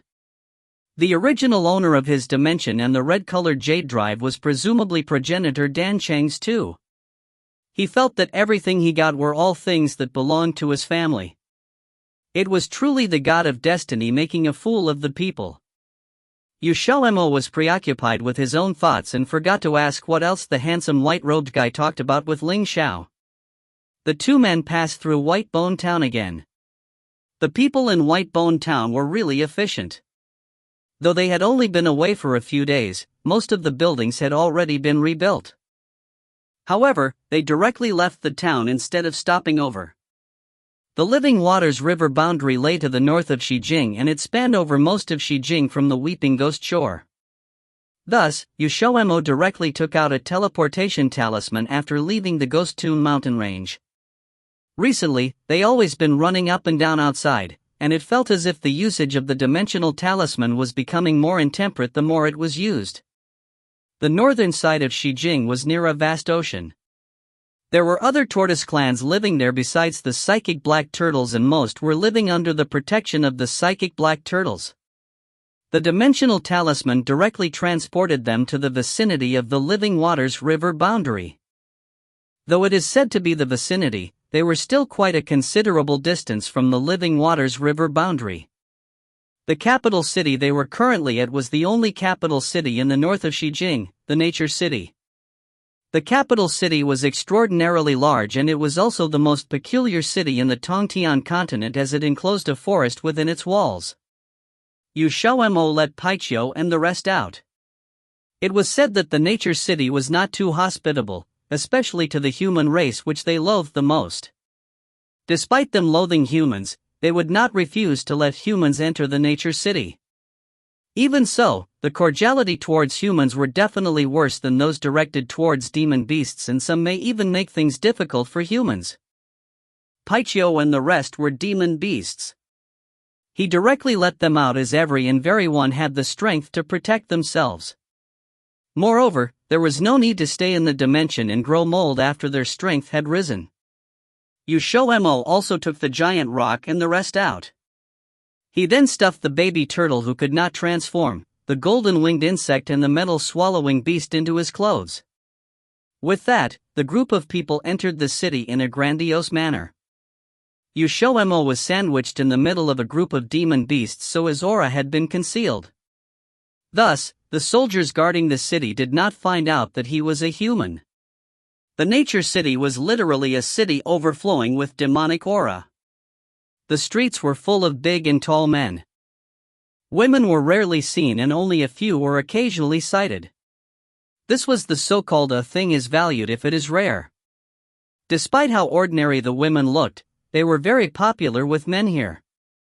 Along the way, XiaoMo saw not less than 5 dramas about fights for a woman's favor, where several men got into a free-for-all fight in order to vie for a woman. Each and every one of the onlookers had an expression which declared that they were accustomed to this. After crossing a street, they finally saw a block of hotels next to each other. Although the quality was not as high as those in Human City, the facade looked quite clean and tidy, and the majority of the hotels were bustling with noise and excitement. XiaoMo picked a restaurant that was bustling with people. The restaurant was packed with customers and the tables at the lobby were nearly completely filled. Everyone was whispering to one another's ear as they periodically looked in the direction of the second floor. It was only until the proprietress came down that XiaoMo and his group realized the reason for this behavior. It turned out that the restaurant only had a proprietress and no proprietor. Furthermore, the proprietress was a beautiful woman that was as fair as a flower and beautiful as the moon.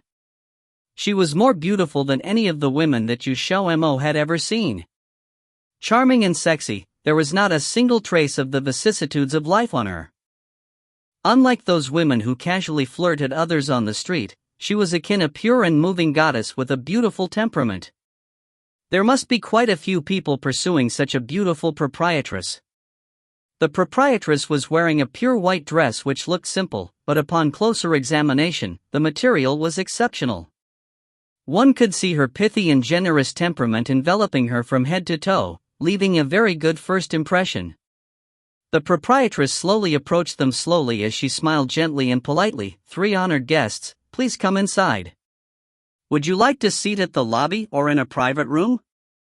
"A private room," XiaoMo replied. He glanced at the lobby and saw that there was only one empty table left, but the location was quite poor. The stink of stale sweat would definitely be unavoidable whilst being sandwiched in the middle of a group of hot-blooded men. "Very well. Please follow me, 3 honored guests." The proprietress led them to a private room on the second floor and personally got an attendant to bring a pot of hot tea and a small jar of wine to them. She had thought that Ling Xiao would drink wine, so she specifically put the wine in front of him. "Honored guests, please enjoy. The dishes you've ordered will be up in a moment." The proprietress' limpid gaze fell on Ling Xiao's face before she smiled at him and left the room. During the moment she was closing the door, she saw Ling Xiao expressionlessly move the wine away before the tender and beautiful woman accompanying them courteously poured a cup of tea for him. The door closed gently. With a smile on her lips, Macho's face was full of charm. Boss charmingness is still as destructive as ever. Even this alluring proprietress was attracted to you. Macho was the only one following XiaoMo and Ling Xiao. Paichio and the 3 others had ran off. XiaoMo looked at Ling Xiao's face and muttered in a bad mood, "Attracting bees and butterflies." T/N, attracting bees and butterflies means to attract the attention of the elegant young idlers. They were walking about with their original appearance as only a few people knew them in Xijing. As a matter of fact, XiaoMo did not like to keep changing his face and felt that it was the most comfortable to use his own face. "She is neither a bee nor a butterfly, but a cat demon," Ling Xiao stated solemnly. XiaoMo stared blankly. "A cat demon?" Macho laughed and explained, "The cat demon is a type of high-level demon beast. Although their strength is nothing great, each and every beast from the cat demon clan will look like an outstanding and exquisite beauty after transforming. They are very popular in the demon world, and some great demon beasts who are powerful like to keep a cat demon as a pet." Then the proprietress. "Weren't we told that this restaurant was without a proprietor?" XiaoMo asked in surprise. "On the surface, there is none. But there must be a big backer behind her, otherwise it would be impossible to open a restaurant in the Nature City with her being a cat demon. Master just has to carefully observe and you'll know." There was only admiration in the eyes of those people in the lobby when looking at the cat demon. XiaoMo finally understood. To put it plainly, she was being kept.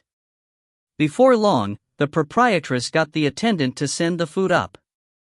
The table was brimming with food and the fragrance of the dishes assailed the nose. XiaoMo paid more attention to his desire for good food and was staring at the food with avariciousness and insatiability. He has not eaten much these days because Xijing had lesser cities and towns unlike the southern continent or Zhongtian. Macho did not hold back too. She rarely tried human food and enjoyed having it once in a while.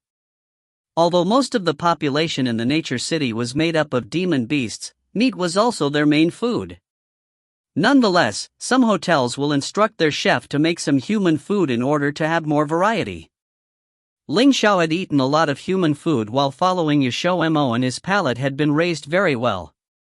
A table of dishes was cleanly eaten up in less than half an hour. XiaoMo then called for 2 servings of after-meals fruit and ate till his stomach was close to bursting. They were not intending to stay in the nature city for too long and were planning to leave after they ate. As for Paiqiu and the rest, they agreed to meet outside the city gates in an hour before they entered the city. XiaoMo called the attendant over and prepared to foot the bill.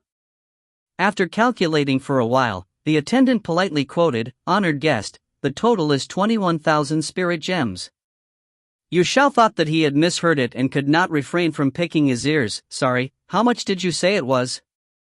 I didn't hear you just now. Could you repeat it again?" The attendant repeated the price again with the same expression that was neither obsequious nor supercilious. The atmosphere in the private room immediately chilled. Xiao sneered, "Are you taking us as idiots? We only ordered 10 ordinary dishes and 2 plates of after-meals fruits, yet you are asking for 21,000 spirit gems? Are you trying to defraud us? This honored guest, this is the price in the shop." The expression of the attendant remained unchanged, appearing as if he did not care about their indignation. XiaoMo would really be stupid if he believed the attendant's words. He did not believe that there were still so many people who could afford it if one meal was so expensive. This was because most of the demon beasts were gluttons. Furthermore, Xijing was unlike the other places and most of the demon beasts were poor. He absolutely did not believe that the price would be set so high.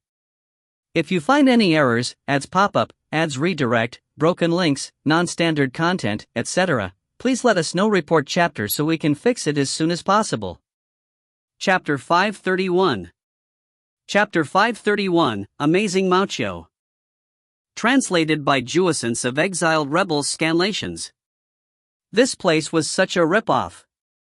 XiaoMo definitely had spirit gems on him. As a transcendent level mage, he wouldn't be poor. Never mind 21,000 spirit gems, 20 million wasn't even a problem for him. However, he refused to be scammed like this. "Where's your boss?" XiaoMo's expression chilled, saying demandingly. The man's expression finally shifted away from that false kindness, revealing a sliver of mockery. "Even if I do get the boss, I'll tell you honestly, it was her who told us to do this. It's better that you watch yourselves." That bitch. XiaoMo really didn't understand.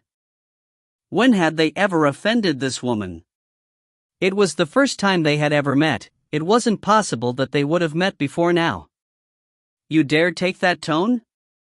Your boss doesn't think that she can scam people as she wants just because she's the boss of a tavern, does she?" The corner of Macho's lips quirked up, her alluring eyes sharpening, making her vulpine beauty even more attractive. The man was stunned for a moment, mind drifting before he returned to the present and hollered, "So what if that's true? This is our territory, so what we say goes. If you don't pay, don't even think of walking out of Xiren City." Ling Xiao blew on the hot tea in his cup and took a sip, looking at the server coldly. "Then try us. Let's see if we can walk out of Xiren City or not." The server was just a mid-level demon beast. Ling Xiao released just a sliver of his aura and the other couldn't take it anymore, legs giving out under him as he collapsed. "You sure are daring to speak like that." It was then that the door to the elegant room was opened from the outside, and a white figure walked in. It was the boss of the tavern. Who knows how long she had been standing there? The boss demeanor was no longer as clean and noble as it was before, but with a confidence and pride like a goddess of victory, standing high up above everyone else. Ling Xiao looked at her coldly. His lips quirked into a curve. "No matter how daring I am, it's nothing on your scam of a shop. Just one meal costs 21,000 spirit gems. Aren't you afraid it'll affect your business if people hear about this?" The owner chuckled softly, her orchid fingers playing with the dark locks of hair near her ear. She looked at Ling Xiao with a curl of interest on her lips, and her dignified demeanor suddenly became very suggestive. Though she couldn't compare to a natural fox like Mouchio, the sudden charm made people unable to remove their gaze. For example, their server had his eyes practically glued to her. So long as I deny it, then, gentlemen, do you think they'll believe me or outsiders like you? The owner smiled confidently. This was implying that she was dead set on scamming them. No matter how dumb XiaoMo was, he would still be able to tell what was going on here. This tavern owner who looked pure and dignified was actually very coquettish, and had her eyes on Ling Xiao. That was why she was making things difficult for them. XiaoMo couldn't help but glare at Ling Xiao. He was too handsome for his own good. Tavern owner, I suggest you get rid of that repulsive expression you're wearing, or else you'll regret it. Mao Xiao said this with a smile. It was very rare that she would be so nice to such an annoying person and issue to them such a warning. She really was too nice. Regret? The owner looked like she had heard something unbelievable, suddenly beginning laugh uproariously, her laughter grating. Their server also began to laugh. The owner stopped laughing abruptly, looking at Mao Xiao with a chilling gaze. That's the first time someone has ever said something like that to me. How interesting. That word doesn't exist in my dictionary. The people who will be regretting their actions are you, not me. Just wait, you don't know who you've messed with. The sucker-up server, with the owner to back him up, often acted bigger than he was, arrogant and unafraid. All right then. We'll just wait for you to make us regret. Then, I guess we don't need to pay anymore, XiaoMo said as he began to walk out. This was the first time he had ever dined and dashed, and it was an unpleasant experience. Don't even think of leaving. For brutes swarmed inside, blocking the exit. Against these small fries, XiaoMo could knock them all off their asses with a single kick. Right now, he was in a bad mood, and naturally wouldn't show any mercy. XiaoMo raised a foot and took aim at the first brute that charged towards them, kicking out. The other didn't even have a chance to dodge, his body flying backwards into the three behind him. The group was immediately bowled over, screams resounding along with the cracking of bones. He had dealt with all four in one kick. The owner's expression chilled, but she didn't panic. You can't escape. He Xiong is arriving soon. He won't let you go so easily. Who's He Xiong? XiaoMo raised an eyebrow. Seemed like this person was someone big. The server who had went to cower behind the owner's back peeked his head out, saying in a prideful tone, He Xiong is the master of Xiren City. He's the strongest in the entirety of Xiren City and he's the owner's backer. None of you will be able to escape. The owner straightened her back, her lips curling up slightly. Though He Xiong was ugly, he was truly strong, and He Xiong liked her. Since she enjoyed running taverns, He Xiong helped her open this one. She didn't need to send anyone for He Xiong to have received the news of what just occurred. He was almost definitely on his way now. Ling Xiao stood after finishing his tea. His form was tall and slender, seeming to shock the two. The owner's eyes seemed to brighten. Gentlemen, you know that it doesn't have to come to this. So long as you agree to my terms, I can promise, I won't let He Xiong harm your companions. The owner's eyes were practically glued to Ling Xiao, her arousal clear as day in her expression. She had never ever seen a man so handsome. Compared to him, He Xiong was like cow shit on the street. XiaoMo realized a truth of the world. Going from being sexual to abstinence was very difficult, but the opposite was all too easy. You really couldn't judge a book by its cover. He regretted choosing this tavern. Don't even think about it. XiaoMo couldn't help but yell. She already had this He Xiong, yet she still was trying to find other men. Even if she wasn't being sated, she couldn't hit on his man. There were many others in Xiren City. The owner's expression twisted, glaring at him with almond-shaped eyes. He hasn't even said anything, what are you cutting in for? Fuck off. XiaoMo was enraged. He's my partner, why can't I cut in? You fuck off, what's your fucking problem? The owner was surprised. She had thought that Vulpine woman was the one with the man. She hadn't thought it was the young man. As for homosexuality, it wasn't uncommon in Xiren City, so there was nothing to be too shocked about. "Master, please calm down." Mao Xiao comforted him. "This sort of trash that's good at being a slut isn't worth getting angry at. Don't damage your health by getting angry at her." With that, the entire room went silent. XiaoMo stared. This was Mao Xiao? His impression of Mao Xiao was a very composed beauty. Today was the first time he had heard her curse. He really was learning something new every day. Mao Xiao didn't seem to have any thoughts about it and continued. "Master, if you're still wound up about this, I'll teach her a lesson for you. Let's see if she still dares covet the boss beauty." XiaoMo's jaw dropped. Mao Xiao assumed that meant he agreed, looking towards the owner with malicious intent. The owner had long since gotten so angry that her entire face had twisted. "You bitch! I dare you to say that again. I'll rip up your mouth." A feigned purity and dignity always crumbled quickly. Where was her elegant beauty now? However, it wasn't hard to guess how her personality had developed into this. Demon cats had to rely on powerhouses to survive, but since they were all very good-looking, bearing alluring beauty no matter male or female, there were always plenty of elites fighting over them. Like the owner. The owner was the #1 beauty of the Demon Cat clan. Originally, 3 elites were fighting over her, all from Xiren City. In the end, Xiong was the one who won, so everyone in Xiren City knew that a certain owner of a certain tavern was Xiong's woman. Xiong really treasured this woman, and gave her everything she asked for. Thus, no one dared get on her bad side. With a very powerful man's backing, if the owner couldn't be so confident, then who could? Macho's figure flashed, instantly appearing in front of the cat demon, raising her hand and landing a harsh slap at the other's beautiful face. The sound of the slap was very loud and clear, hard enough to send the owner's head to the side. The owner clutched her swollen face, eyes wide as saucers and looking at Mao Xiao in disbelief. She was so enraged, her lips were shaking. "You bitch, how dare you!" Slap! She hadn't even finished speaking when Mao Xiao slapped her across her other cheek before slapping her over 10 times in succession, left and right, until her face was swollen like a bun. The owner collapsed onto the ground, dizzy, clutching her swollen face with both hands. Her eyes practically spat fire as she glared at Mao Xiao, her voice sharp and grating.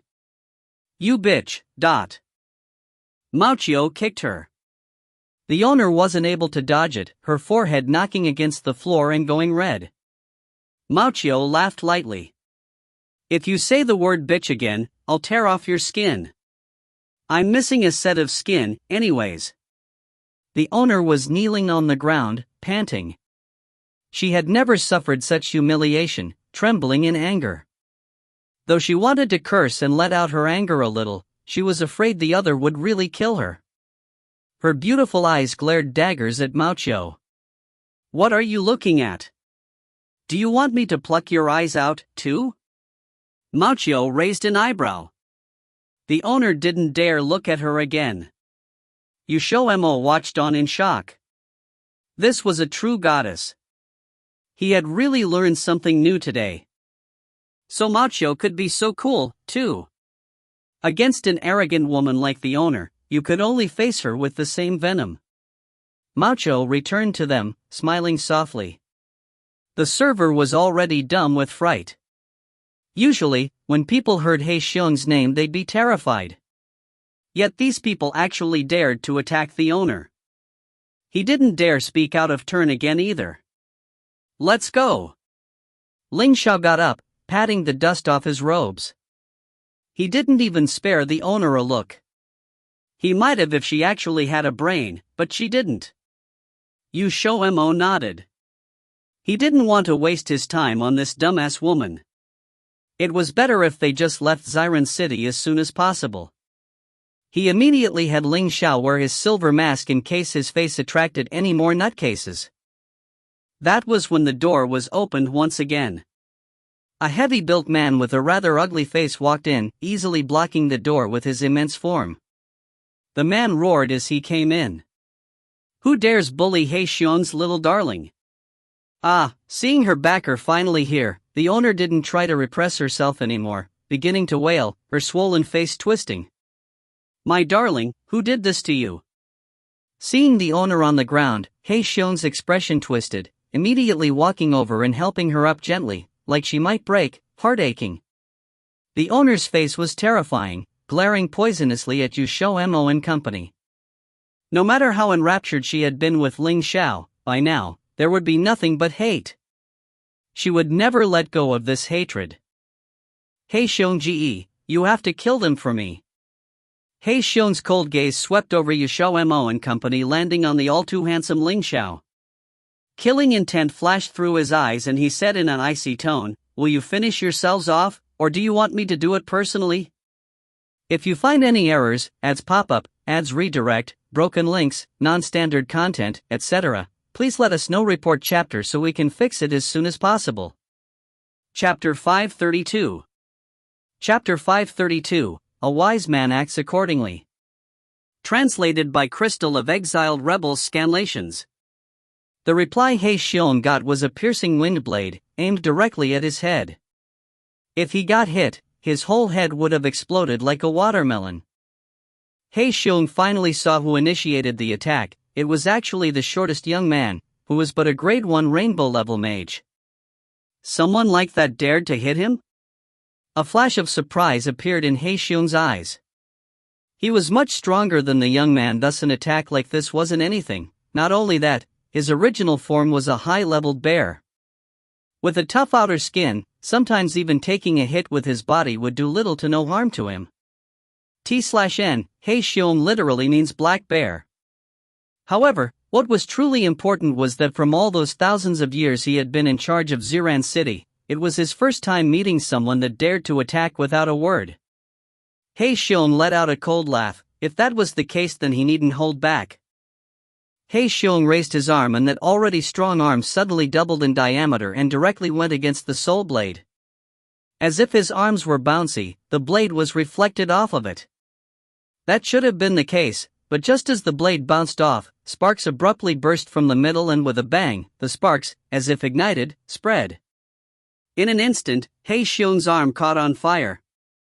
Instantly, He Xiong's expression changed. The fire was spreading fast. His sleeves had been instantly burned to ashes and the flame climbed onto his arm, as if his skin was about to be cooked. Crackling sounds of the flames were mixed in with He Xiong's angry cries. He Xiong had no idea that flames would suddenly erupt. By the time he wanted to extinguish the fire, his arm was almost wasted. As if the flame had intelligence, it was about to spread across his body. He Xiong braced himself and cleanly cut off his right arm. Fresh blood erupted, but before it could land, it was evaporated by the flames. After losing an arm, He Xiong's expression completely darkened, with waves of pain hitting him. It was a good thing that it was still tolerable. Seeing such a bizarre situation, He Xiong no longer looked down upon XiaoMo and the others. For him to become the strongest and most powerful practitioner in Xiran City, he couldn't be a brainless idiot.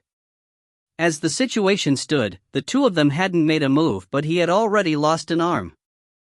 Sensing that something was wrong, He Xiong grabbed the proprietress, who sat on the floor completely dumbfounded, and made a run for it.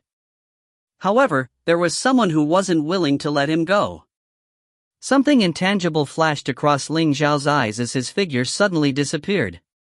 That day was bound to be an abnormal day in the boisterous Xiran City. On the busiest street of Xiran City, just as everyone was passing and going, all of a sudden, a boom was heard. As the crowd raised their heads to look, a black figure was kicked out from the inn and slammed straight into the opposite building. With that, a 5-meter wall collapsed to the ground. The crowd quickly retreated to safety, but once they saw who was kicked out, the street was filled with gasps and sudden intakes of air. The most unlikely person to be sent flying in Xiran City was actually kicked out in front of their very eyes. My God, someone tell me this isn't He Xiong Darren? He's holding someone. Ah, it's the proprietress. In some sense, He Xiong was still protecting the proprietress. However, she was much weaker, and with even He Xiong himself being kicked flying, there was no way she was completely fine. Once the crowd got a clear view, they could tell that even she was bleeding all over. With one hand, He Xiong grabbed hold of the proprietress and stumbled out of the rubble. With a sorry figure, he looked up venomously. On the second floor was now a huge hole, and standing in front of it was XiaoMo and the others. The one who kicked He Xiong flying was Ling Xiao. With He Xiong's power at level 11 7 stars, as long as he didn't meet a level 12 practitioner, he was truly the strongest, but this time it could only end up badly. Ling Xiao was trying to please his wife, thus even though they didn't have that much of a grudge against He Xiong, he was still going in for the kill. As He Xiong looked up, a fireball appeared on Ling Xiao's right palm with a puff. Seeing the fireball, He Xiong's expression got worse. He hadn't forgotten that it was this flame that caused him to cut off his own arm. Although he could use a magic pill to regenerate it, right now, it was a clear detriment to his power. Realizing this, He Xiong hurriedly shouted, "Hold up!" But Ling Xiao wasn't a puppet, stopping when he was told to. Instead, the fireball became smaller and smaller, turning into something that made He Xiong's heart quicken. Seeing that a huge fight was about to start and knowing the destructive force of He Xiong, everyone ran away afraid of being affected. It didn't take long before the street was cleared with only a few figures standing. The moment He Xiong was sent flying, the proprietress was completely dumbfounded. No matter what, she wouldn't have imagined that she would offend someone even He Xiong couldn't win against. Her luck was truly beyond the gods. It wasn't until He Xiong shouted did she realize what was going on, and as if triggered by something, she let out a piercing shriek as she waved her arm in the air like a madman. "Ah, I don't want to die, don't kill me. Don't kill me," she shouted with a face of terror. The Demon Cat clan were known for treasuring their lives, especially for people like the proprietress, who was known as the #1 beauty. She hadn't even enjoyed her life to the fullest. How could she die here? "Shut up!" Finally, He Xiong couldn't take it anymore and shouted at her with annoyance. He also casually threw her away. Before the proprietress could complain or shout in pain, she quickly got up and stumbled to escape. Macho, who was on the second floor, saw this, and her lips curled into a devious smile. Turning towards XiaoMo and Ling Xiao, she said, "Master, boss, I have something to attend to. I'll see you outside of the city." But after she finished, she chased after the proprietress. XiaoMo's mouth twitched, although the proprietress was getting what she deserved, but chasing after her even in this situation, clearly Macho was not someone who let people off the hook. It looked like he still didn't know enough about his contracted demon beasts.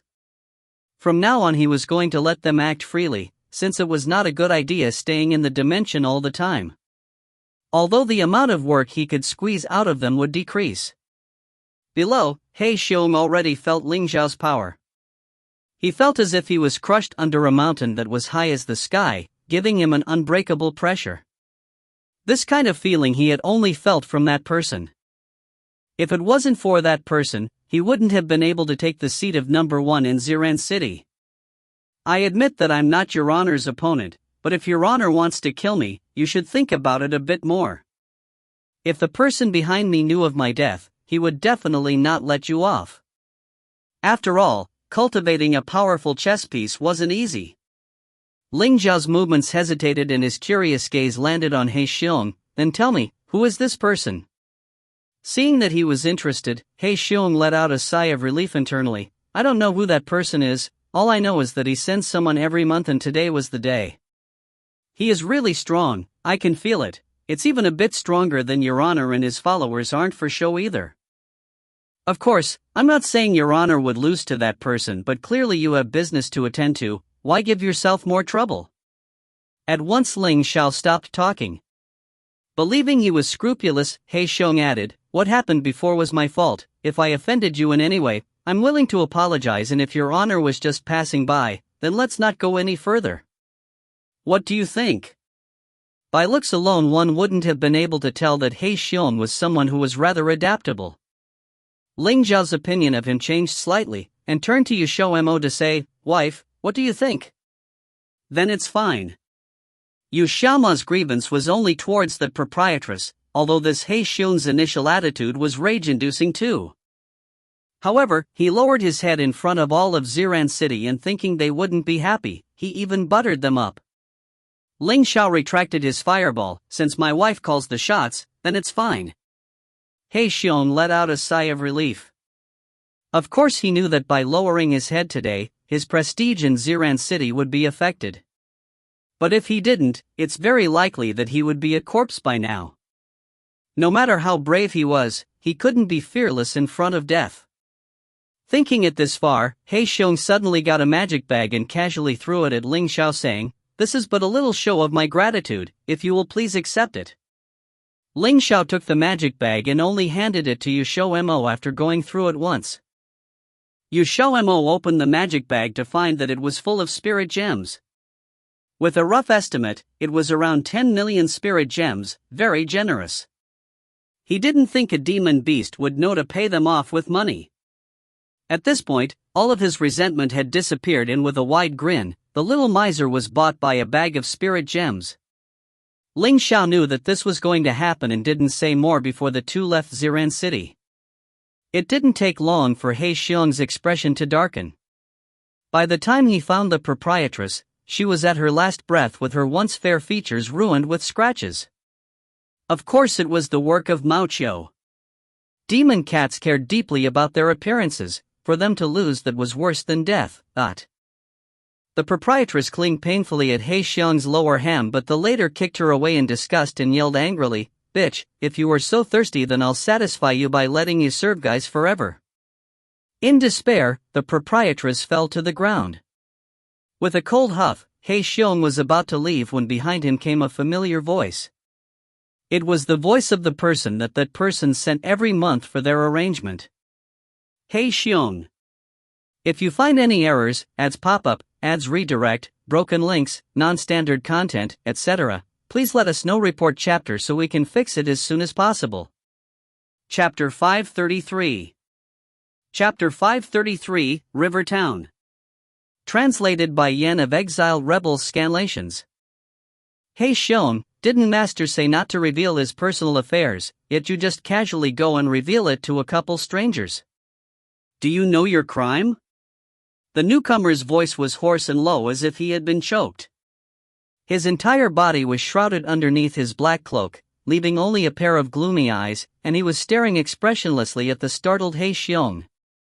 He Xiong finally reacted and hastily cupped his hands. He said respectfully, "So it turned out to be Mr. Emissary." If Mr. Emissary could impart his judgment, He Xiong does not know much, and those people also have no relation to Master. The person in black snorted coldly. "I trust that you wouldn't dare. I've come this time to inform you that there is a secret assignment for you, Please tell me, Mr. Emissary." Xing Qi's mission failed, and Xiran City is an unavoidable location on the way to Living Water's river boundary. Therefore, from now on you must strictly guard the city gates, and you cannot let any of the people from the Tortoise clan through, the person in black said darkly. He Xiong hesitated for a second. "But if we allow people to know that we are hunting the Tortoise clan's people, won't we offend the psychic black turtles?" Although Xiran City wasn't a part of the psychic black turtle's territory, it was situated in the north just like the psychic black turtle. If they became angry because of this, he most likely would have no way to continue lording over Xiran City. "I'm not telling you to hunt the Tortoise clan's people in broad daylight. As long as you find the people who look like Emo Jing and deal with them secretly, that will suffice." He Xiong understands. After finishing, He Xiong was just preparing to walk away when he suddenly saw that the person in black had no intention of leaving yet. He couldn't help but pause. "Does Mr. Shurja have some other important matters?" The person in black said, "Who was the man that defeated you not long ago?" He Xiong was extremely surprised that he would ask about this. He answered honestly, He Xiong did not recognize him, but he should be a level 12 expert. The person in black glanced at his missing arm. "Is your arm his doing?" "Correct." If it weren't for the fact that I removed my arm in time, I'm afraid that right now it wouldn't just be my arm. Thinking of this, Xiong couldn't help but laugh bitterly. The level 12 expert was indeed on another unreachable level from him, and their levels in strength differed just as much. Tell me what happened at the time, the person in black said lowly. It was a little abnormal for a level 12 expert to appear for no reason. He thought of the man Xing-Chi had talked about who had torn off his arm. They both lost a hand, so could it be that the two of them were connected somehow? Xiong didn't understand why he was so curious about this matter, but he still repeated exactly what had happened without leaving anything out. A master of fire, a level 12 expert? A light bulb suddenly went off in the person in black's head, and he suddenly raised his head. Could it be that man? Which one? Xiong hadn't imagined that he would actually associate him with somebody. The person in black also hadn't thought that he would receive such great news today. It was truly the heavens helping him. Hearing Xiong's uncertainty, he explained, "You've probably heard of this man before. If my guess is correct, he is most likely the number 1 rank on the 10 Divine Gods ranking, Ling Mo, who defeated you and Tai in the Old Eagle. There's a lot of chaos going on outside right now, so even if you haven't heard of him, if you ask around just a bit you'll know." Xiong was startled. Of course he'd heard of this person.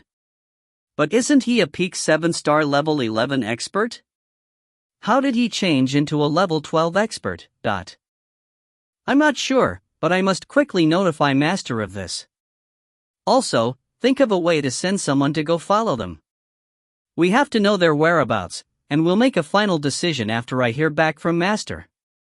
Xiong could only swallow his arguments. Yes, sir. After the person in black left, Xiong stood in his original position with an unreadable expression. Telling him to send his men to go tail a level 12 expert? Wasn't it the same as telling him to send his men off to die? This kind of thing was nice to say, but the problem was that there was absolutely no way to implement it. Xiong thought for half a day before finally deciding to dispatch a few relatively weak men. If they died, then it wouldn't be too tragic. At the same time, 2 hours had just passed. Yushama's contracted beasts appeared outside the city gates punctually. A big crowd of people was still pretty eye-catching, and the guards outside of the city gates glanced over multiple times. Mao gave a lively retelling of what happened outside of the inn, including how she punished the proprietress and how she disfigured her. There were some people who were disfigured who could use magic pills to recover, but there were also some that couldn't. Although they were both women, this time Mao had delivered a killing blow. There was no way for an ordinary magic pill to restore her looks, and this was something Mao had calculated. Xiong was an intelligent person. The proprietress had caused him to make a fool out of himself in front of everyone, and she had also forced him to pay a large sum of spirit gems. Nobody would have feelings of affection after seeing the disfigured proprietress, so the downfall of the proprietress would most likely be extremely tragic. She would probably have to wait a long time to get a magic pill that could restore her looks. Seeing Mao's haughty smile, everyone shivered. There was indeed some truth behind the saying, "I would rather offend an ordinary man than offend a woman." At that moment, they didn't know that it was already becoming extremely rowdy outside, and that XiaoMo and Ling Xiao were actually the center of attention. After the Vermilion Blood Clan confirmed that Ling Xiao wasn't from the Qilin clan, they decided to capture XiaoMo and take him back. Therefore, they specially sent people to the Xiao institution, but they then learned that they weren't there and that nobody knew where the two of them had gone. Although the matter was still unfinished, it had already spread around. In order for the Vermilion Blood Clan to justify capturing XiaoMo, they accused him of stealing. Furthermore, because his surname was Yu, this counted as the Vermilion Blood Clan's family business, so outsiders had to withdraw. XiaoMo didn't know about any of this, and right now, he was already rushing towards Living Waters River boundary. The Living Waters River boundary was a winding river. The river swept towards the north part of Xijing, and the river water surged and raged. Although it was called a river, it was as wide as the sea. Besides the psychic black turtles who lived inside the living waters river boundary all year round, there was also all sorts of aquatic demon beasts which depended on the psychic black turtles. After XiaoMo left Ziran City, they traveled for an entire day before finally arriving on the afternoon of the second day at River Town, which was also a port town at the living waters river boundary. River Town wasn't very developed. There were ordinary humans and also small demon beasts who basically all kept out of each other's affairs.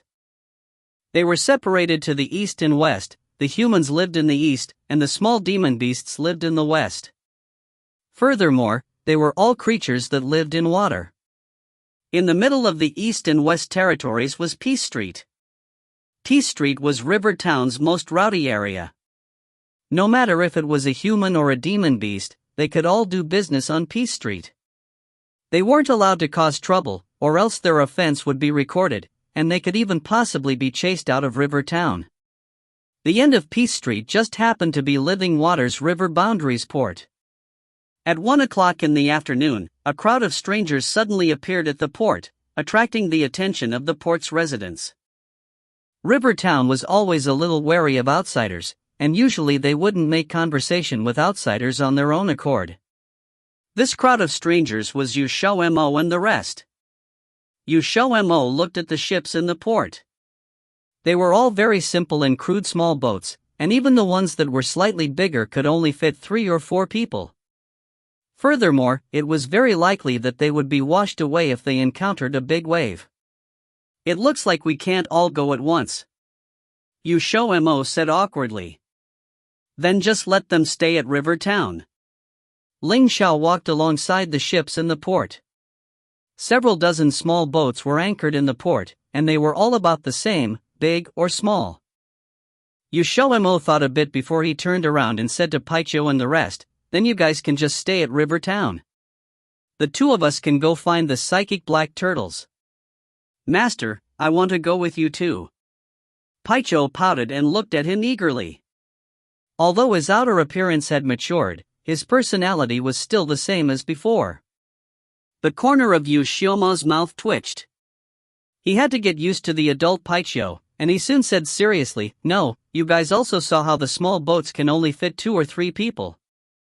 Also, even if you guys go, you won't be much use. More people will only be a hindrance. If you guys stay here, you can ask around River Town, and if you hear anything about the psychic black turtle you can notify us." Paiqiu must be an obedient child. Macho walked to Paiqiu's side, smiling, and she patted his head. Paiqiu's shoulders shrunk and he looked at her, a little scared. He had just heard about Macho's savage accomplishment, and he was a little afraid of her when she revealed a smile. "I will be obedient. Then you guys can head back first." XiaoMo instantly drove them away, since having a crowd of people follow them made it easy to attract other people's attention. It wasn't good to be too obvious either. Macho instantly dragged the unwilling Paiqiu away, and the other people followed on their own. River Town had an inn. It wasn't very big, but it was River Town's only inn. This was something they had known before they arrived, since Tiandao had told XiaoMo about River Town, saying that this was the place that the psychic black turtle was most likely to appear. After they left, XiaoMo ran to Ling Xiao's side. It was indeed better when it was just the 2 of them, free and unrestrained, and the atmosphere became much fresher. "Which boat should we take out to sea?" "We first have to ask someone. We still don't know if River Town's fishermen would be willing to lend us a boat." Ling Xiao had already noticed how the port's fishermen didn't want to have anything to do with them. It seemed that things wouldn't go as they wished, since their main objective wasn't actually a small boat but to ask the fishermen about the psychic black turtles. "Okay. If you find any errors, ads pop up, ads redirect, broken links, non-standard content, etc., please let us know. Report chapter so we can fix it as soon as possible." Chapter 534.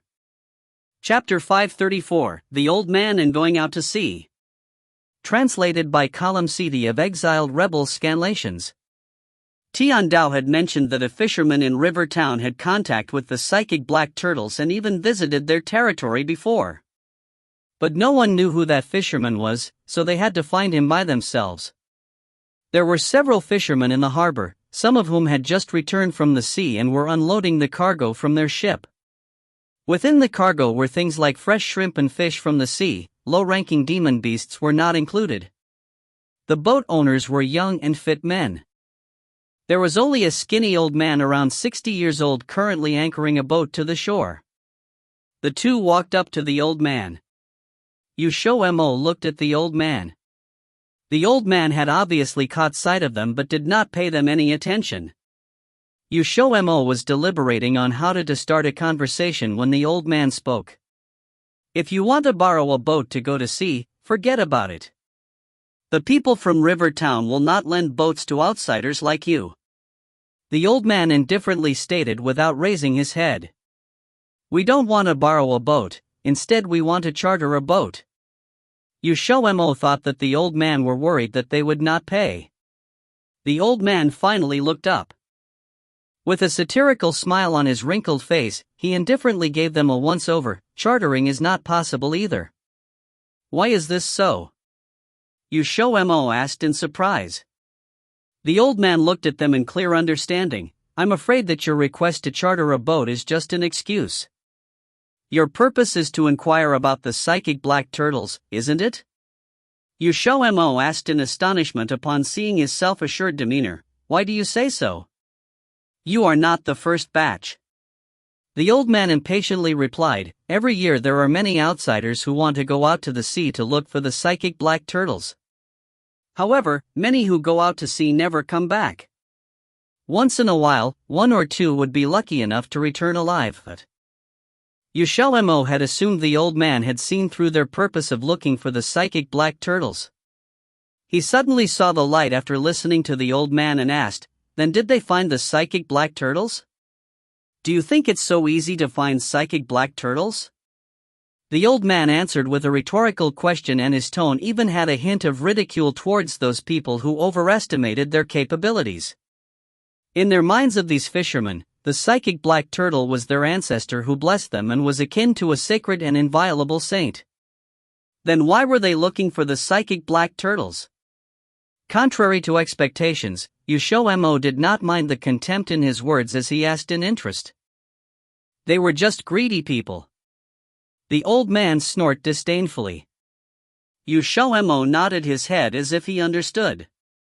The old man saw that his attitude was not as rude and unreasonable as those people he had met before, and his features eased slightly as he warned, this should be the first time you're going out to CBA.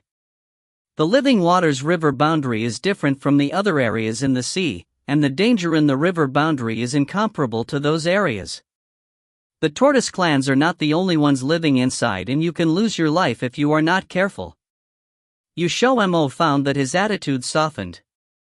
His eyes roved around and he immediately struck while the iron was hot. Elder, in actual fact, our purpose for heading out to sea is a little different from those people you've mentioned before. It's like this, we have a friend who was seriously injured and he cannot move about now. So he asked us to help him inform his clan members. He said the people from his clan live in the Living Waters river boundary. The old man looked at him in suspicion, appearing as if he wanted to determine whether he had lied or not. XiaoMo smiled at him.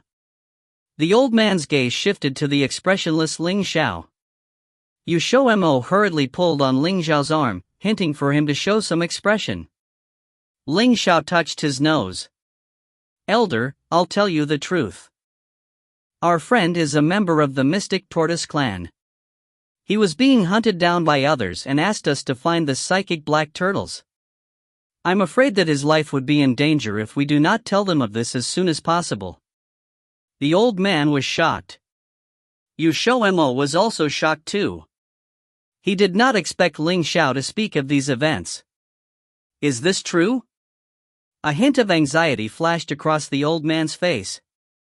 Ling Xiao glanced at XiaoMo. The latter immediately understood the glance. He took out the card that Mo Jing gave to them and passed it to the old man, disregarding whether the old man could understand it or not. This is something from the Mystic Tortoise clan. I do not know if you recognize it or not. The old man took the card and a glint flashed through his eyes. 5 seconds later, he returned it to them and hesitatingly declared, "I don't recognize this thing. But it doesn't seem like you're lying, so I'll believe in you this time." XiaoMo rejoiced, "That's great. Can you lend the boat to us now?" The old man shook his head. "The boats from River Town are only able to sail near the harbor. It's impossible to go out to sea in these boats, and it won't take long for the waves to overturn them. So what do we do?" "You're in luck. There are 2 big merchant ships are heading towards Whale Island this evening. You can go out with them and ask someone about buying or borrowing a boat when you reach Whale Island. The boats from Whale Island are much stronger than those from River Town." The old man finally relented. "Thank you very much, elder. Then we'll come again in the evening." XiaoMo joyfully expressed his thanks, and with that, the 2 left. The old man looked at the figures of the 2 leaving. It was only until he could not see them that he got up in a hurry and anxiously walked in another direction. After leaving the harbor, XiaoMo, who could not hide his worries, and immediately asked, "Ling Xiao, why did you tell that old man the truth? It might cause us trouble if he leaked it out." "That old man is not an ordinary person," Ling Xiao explained. XiaoMo was astonished. "How did you know?" "Ling Xiao, I guessed." XiaoMo, you're making fun of me." Ling Xiao was right. It was truly a conjecture in the beginning, but after seeing the old man's reaction, he became sure that the old man was not just an ordinary fisherman. According to his guess, the old man was probably a scout sent by the psychic black turtles. The reason why the old man did not reveal his identity immediately after hearing their words was probably because he did not entirely believe what they said. It was possible he had offered to arrange a merchant ship on his own initiative to test them.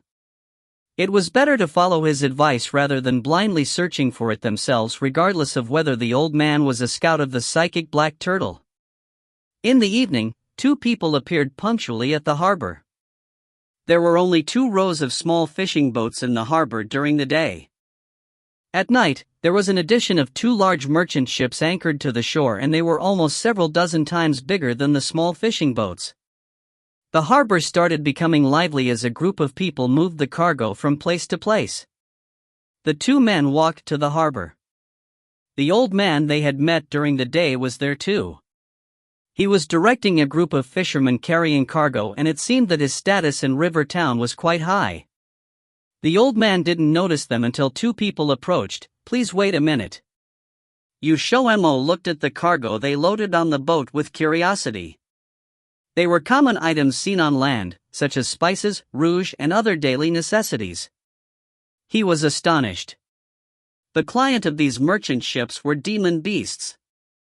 Did this mean that demon beasts like these things too?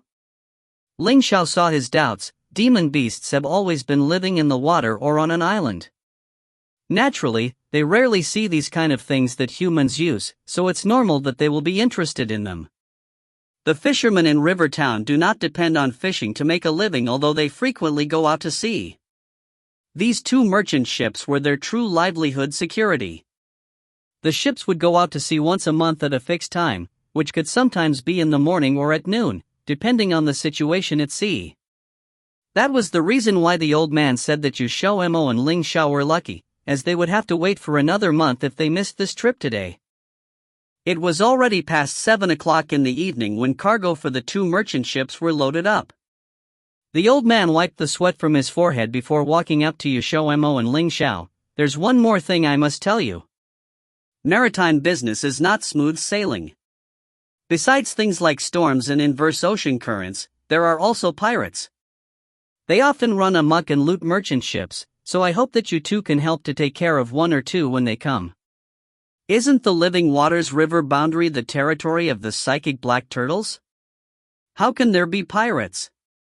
XiaoMo asked incredulously. The old man replied, "That may be that case, but there are always some thieves who take chances to commit crimes.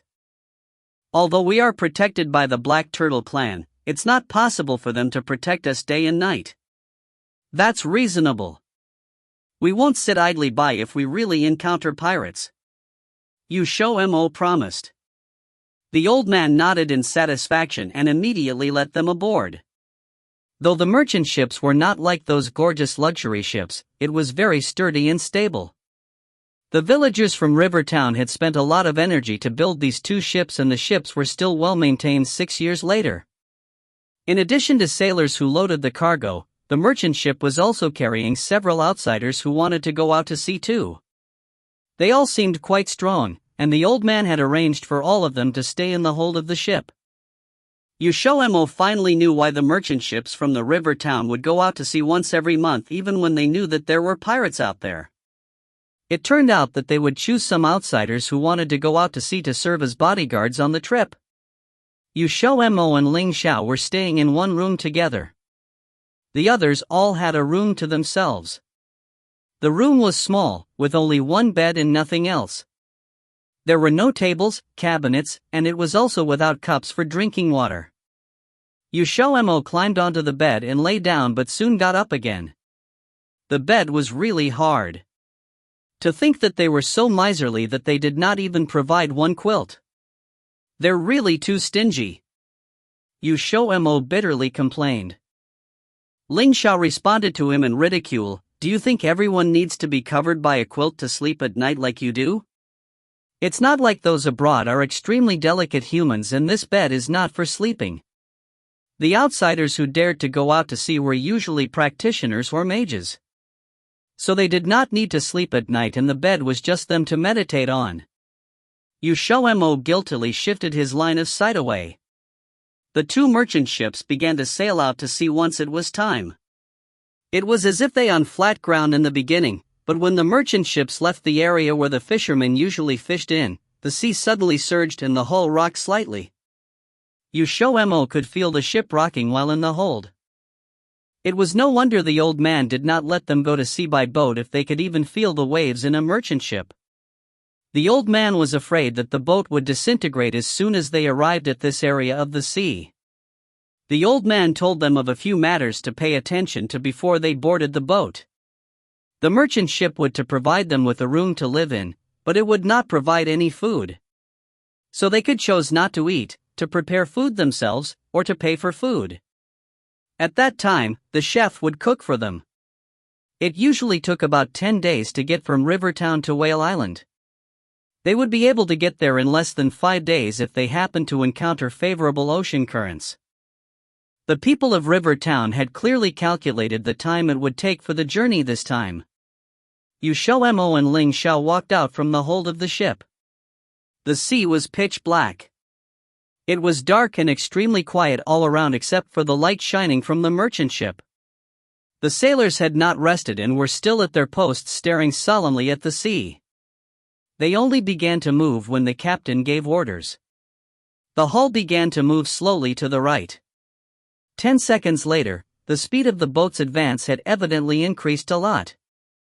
XiaoMo only felt the boat swaying for a moment. Immediately after, the two merchant ships rapidly shot forward as if they had been equipped with motors. He could not help crying out in surprise.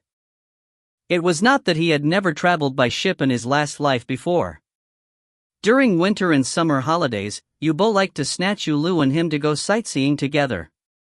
But the oil tankers from that time were completely different from these ships, which depended entirely on manpower. He had never seen a boat that took advantage of sea currents to sail before. They are sailors who have been through numerous violent storms and waves and are very clear about the sea state in this area. "We will soon reach Whale Island, unless there are man-made factors," Ling Xiao explained. "But it'll still take several days to get there." XiaoMo leaned on the railing and was overcome with boredom as he looked at the sparkling and crystal-clear sea. If they flew there, it would take less than 5 days with their speed. The only regret was that they did not know where the Whale Island was, and they still had to depend on the old man to help them find the psychic Black Turtle clan. The treacherous sea was not within their scope of consideration at all.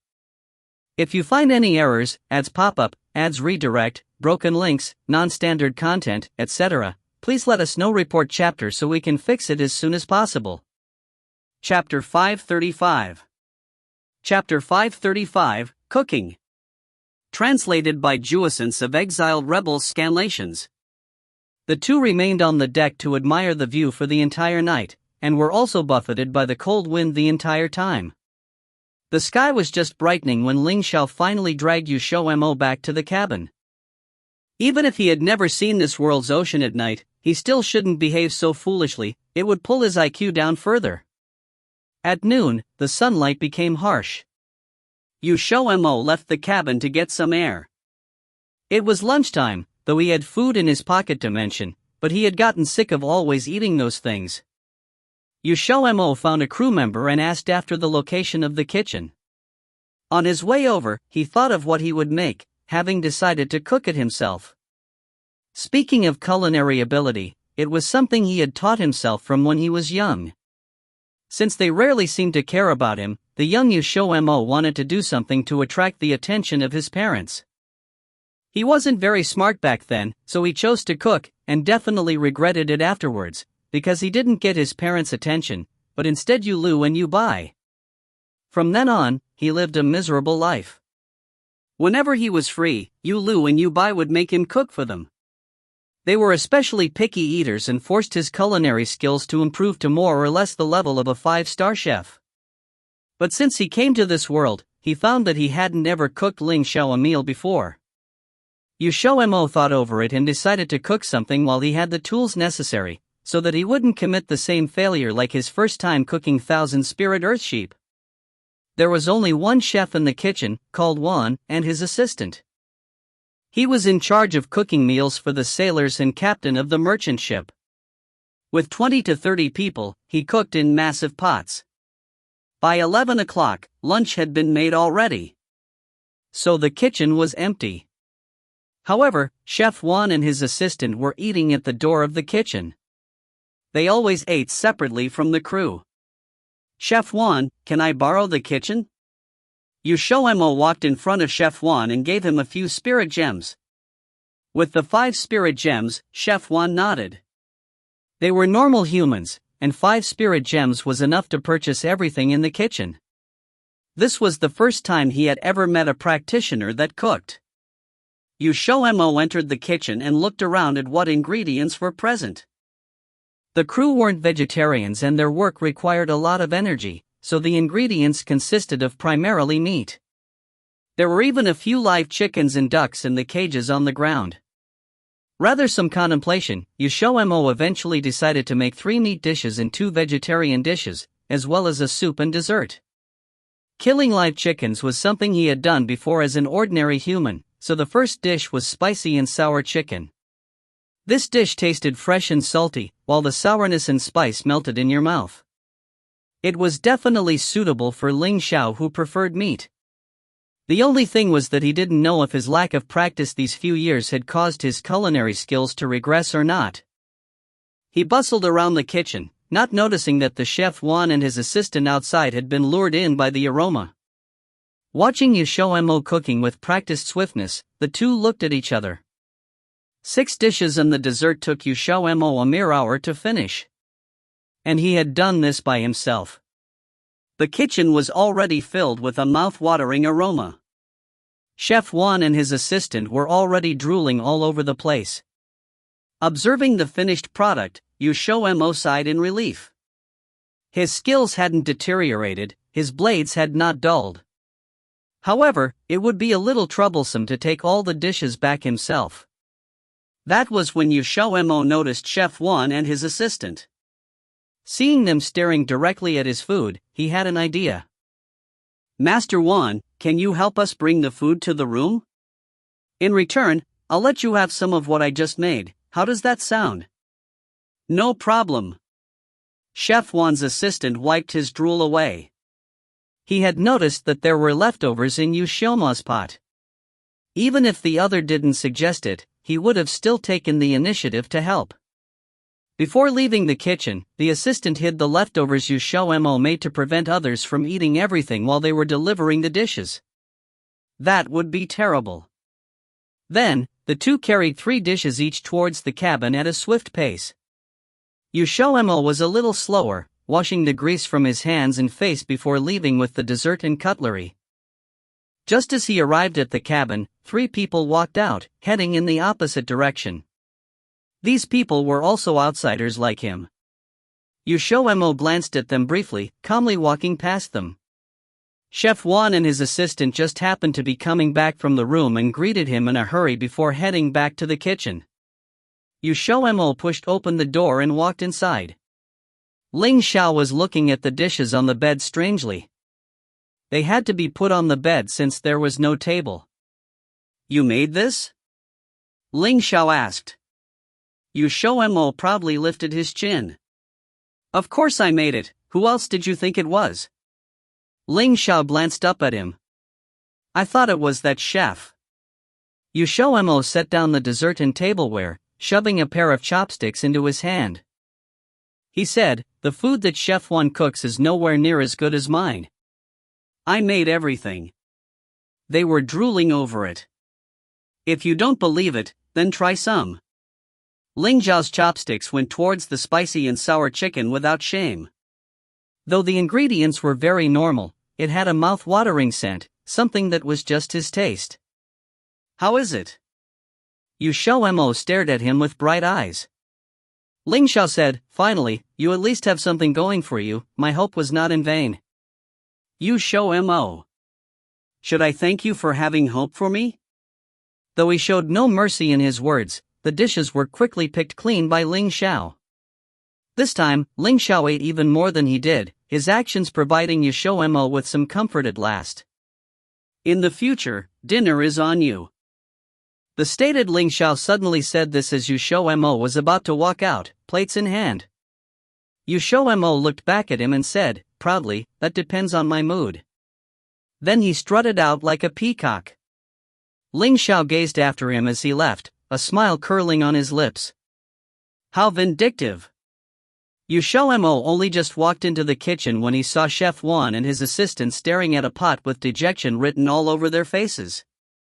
It was the pot the assistant had hidden. "What happened with you?" XiaoMo asked in passing. The little assistant sighed and complained, "I deliberately hid the food. I didn't expect it to still be eaten by others. They sure are annoying, eating what belongs to others without their consent." Although the other party gave them a spirit gem in compensation, but who cared about that? Those arrogant bastards. "Alright, that's enough."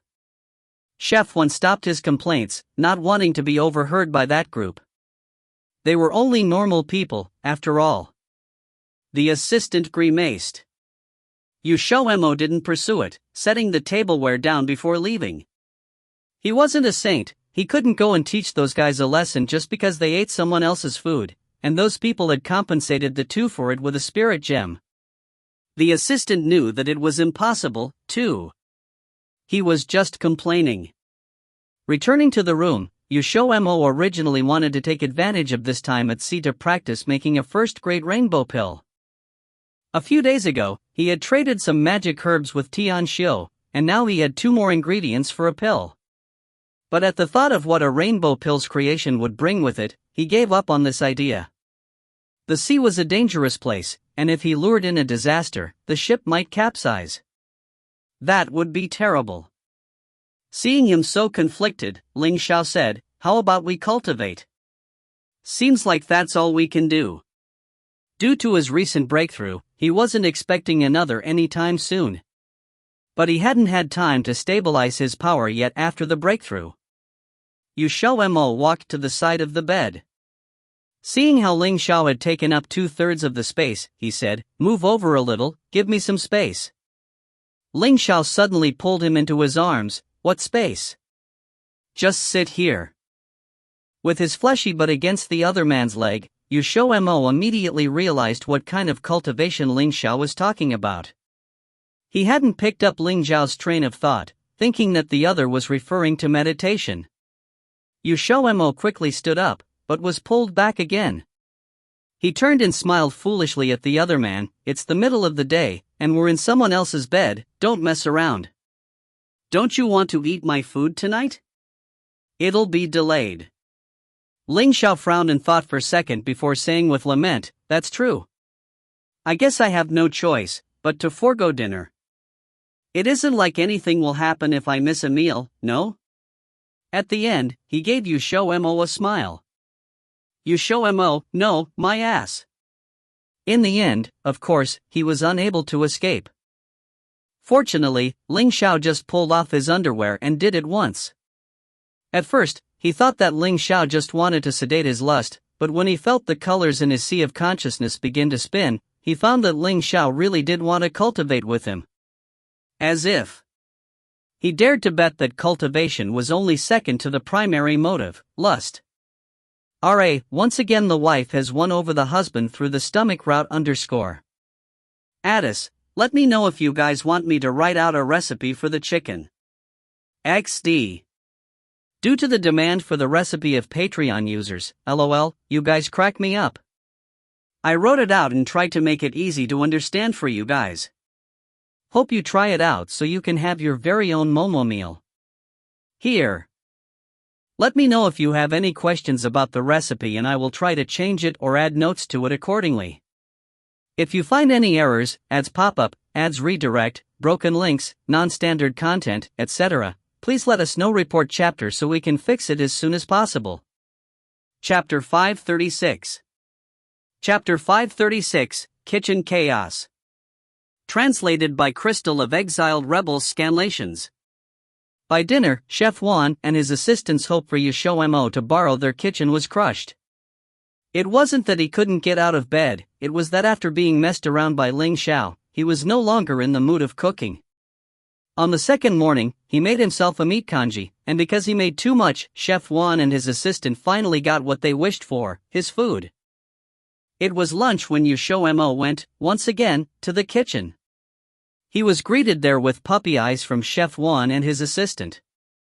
People of the river town were not very picky about their food, as long as it was filling, it was enough for them.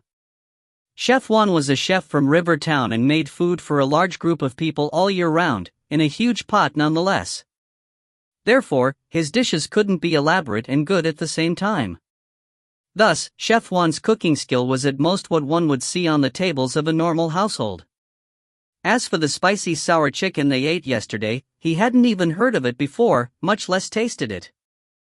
The two volunteered to be XiaoMo's assistants, and this time, they didn't even ask for money, all they wanted was for XiaoMo to save some food for them. XiaoMo agreed without much thought.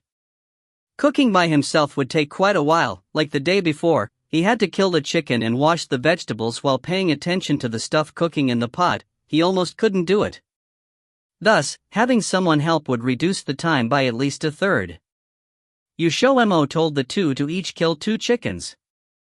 The chicken was still used for its thighs to make spicy sour chicken cubes. Since Ling Xiao liked this meat dish, he specifically asked him to make it. The second meat dish he was making was crispy sesame duck. In comparison, it was more visually appealing. Not only was it crispy but also tender, the texture was top-notch. He had already told Chef Wan to prepare for this dish beforehand when he came in the morning. For 2 hours a clean duck was marinated in wine, table salt, sugar, pepper, garlic and ginger. When XiaoMo arrived, they just had to take it out and steam it. This time he made a little more of everything, since after his and Ling Xiao's share, all of it was going to Chef Wan and his little assistant. Although there were more dishes, the time it took was a little less than yesterday, when he was by himself. This time, the little assistant helped XiaoMo carry the food back to their room, leaving Chef Wan to look after the kitchen. If something like what happened the day before occurred again, they were really going to cry themselves to sleep. After the little assistant brought the food to XiaoMo's room, he hurried back, even forgetting to close the door behind him. XiaoMo had close up after him. It wasn't long before the door was closed that the door beside them opened. A man walked out. It was the one of the 3 guys that brushed past XiaoMo at noon the day before. He wiggled his nose and looked suspiciously at XiaoMo's room. Right at this moment, someone walked out from another room, and that someone was the other man's comrade, Wang Hua. His nose caught the lingering scent of food in the air and couldn't help but exclaim, "Something smells really good." If I recall, the food we ate yesterday afternoon also had this smell. Right, I remember it too. I didn't think something made by a common folk would taste so good. Yang Ding nodded in agreement. His hunger was also triggered by such delicious smell. The portion from the day before was way too small for it to be filling, but even then it was enough for them to remember it. How about we call that chef to make us a meal? Wang Hua suggested. That's a great suggestion, let's call Xiao too. Xiao also smelled it from his room. Hearing that they were going to find the chef, he joined in instantly. But they arrived a bit late, so by the time they arrived, Chef Wan and his assistant had already finished everything. No one would mind more good food, only that they were too late to the party. Chef Wan and his little assistant were almost fighting for the food. All Wang Hua and the others did was talk a little before Chef Wan was finished eating and started to clean up. The kitchen still had the lingering smell of delicious food. The few dishes that XiaoMo made were all strong in flavor, thus the smell dissipated slower too. Hey, make us a full course. Yang Ding threw a spirit gem at Chef Wan with a look of disdain. Against normal people, they were used to feeling superior and talked with orders instead. After taking a look, Chef Wan recognized them from the day before. He wasn't surprised at their attitude since he had seen many practitioners like them, those who believed that by having cultivated, they were superior to common folks. To put it simply, they think way too highly of themselves. Chef Wan told them to wait outside for a bit before cooking with his little assistant in the kitchen. Chef Wan guessed that they may like meat dishes and thus made 5 meat dishes with 3 vegetable dishes. After having a table full of food, he then called the 3 in to eat. The 3 could smell the sour and spicy aroma coming from the food, similar to the one before. What they didn't know was that Chef Wan learned it from XiaoMo. By helping out XiaoMo, Chef Wan learned about 20% of the dish, thus he tried making them. The end result wasn't comparable to what XiaoMo made but was still satisfactory by his standards. What he didn't expect was that, just as they left the kitchen, an angry voice came from within. The two looked at each other quizzically. Yang Ding threw his chopsticks onto the ground and coincidentally it landed right by Chef Wan and his little assistant's feet. He let out a cold snort and said with displeasure to Chef Wan, "What kind of food is this? How is it so disgusting?" Both of his friends, Wang Hua and Xiao, looked dissatisfied too, since the taste of the food was different from what they had expected. The spicy sour chicken cubes, which Chef Wan learned from XiaoMo, were thrown on the ground and the chicken smashed against the oven. The other dishes had been touched too, but clearly disliked by their tasters. Seeing their dislike towards his food, Chef Wan was angry, but he couldn't show it, since he couldn't afford to offend them. Swallowing his anger, he explained, "Practitioners, this is the flavor of my dishes. I think you're just displeased with us and trying to fool us, aren't you?" Xiao's expression darkened and from his body erupted a formidable force. But raising his hand against a commoner, if the word spread, he would be looked down upon by all practitioners. Both Chef Wan and his little assistant fell onto the floor, weak and drenched in sweat, as their face turned pale white. Mr. Practitioners, I'm not playing any tricks on you, I swear, this is what my food tastes like." Chef Wan stuttered out in explanation. Yang Ding squinted his eyes. He didn't think a commoner would dare lie to him and asked, "Then you tell me, why does this food taste different from yesterday's?" They had not suspected that the food from yesterday was made by XiaoMo. For one, practitioners rarely cooked. They would have never guessed that XiaoMo would have the appetite to make his own food. Secondly, they had seen Chef Wan bring the food to XiaoMo's room, and the last being that spicy sour chicken cubes. The plate the day before was relatively small and couldn't fit everything, so they ate the rest. Chef Wan was dumbfounded. He finally understood. They were comparing his food with XiaoMo's. No wonder they would reject his, it wasn't even comparable. Now that was just an unjust treatment. "Mr. Practitioner, the food from yesterday wasn't made by me." "If it wasn't you, then who?"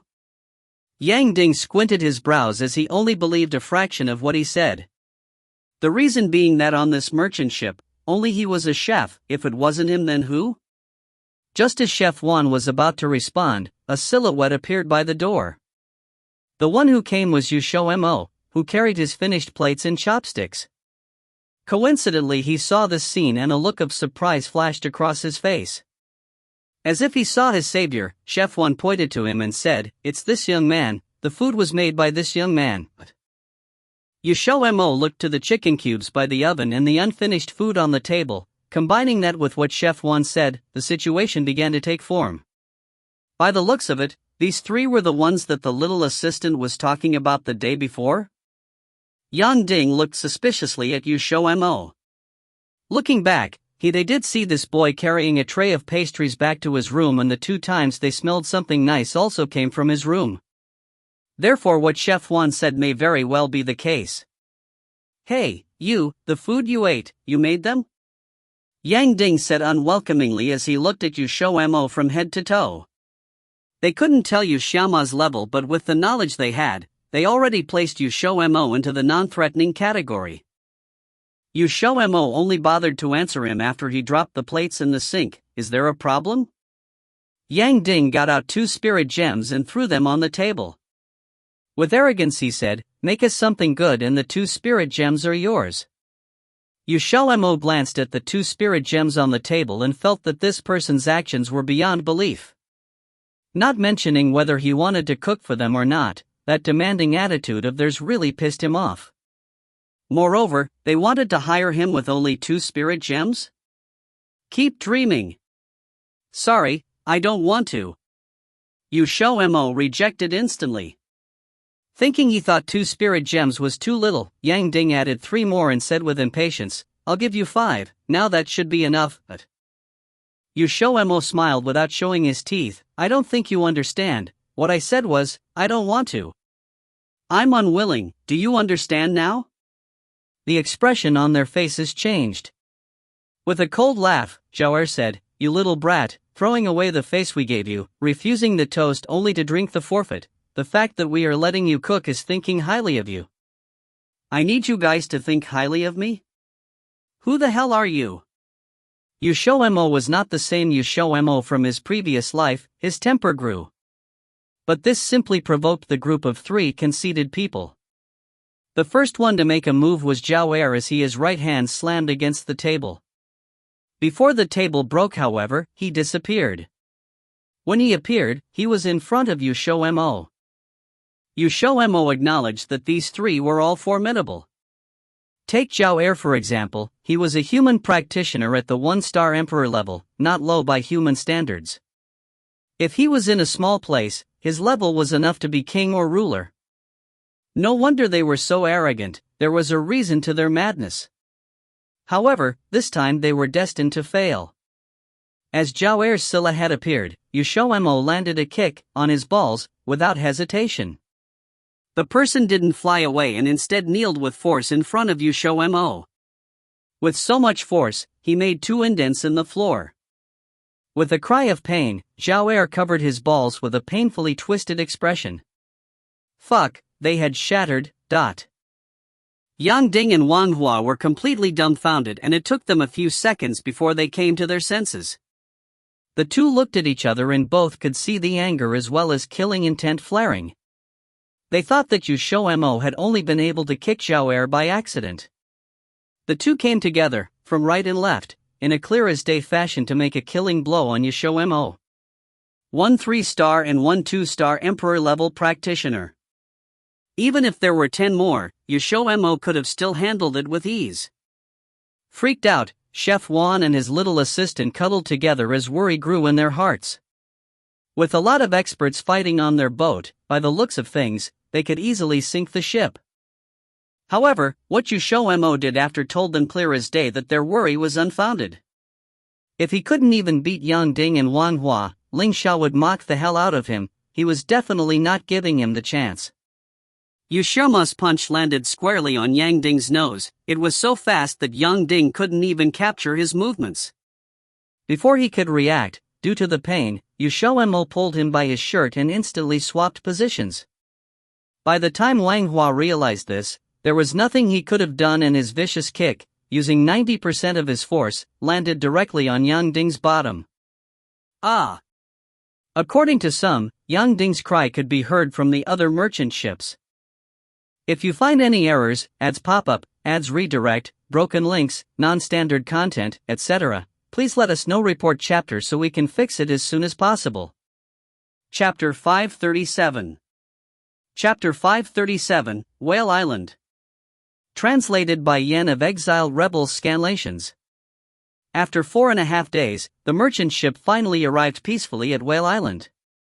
They actually hadn't encountered any roaming pirates along the journey. XiaoMo originally wanted to see the pirates of this world, but his hopes were dashed. The merchant ship reached the shore, and the crew began to unload the ship.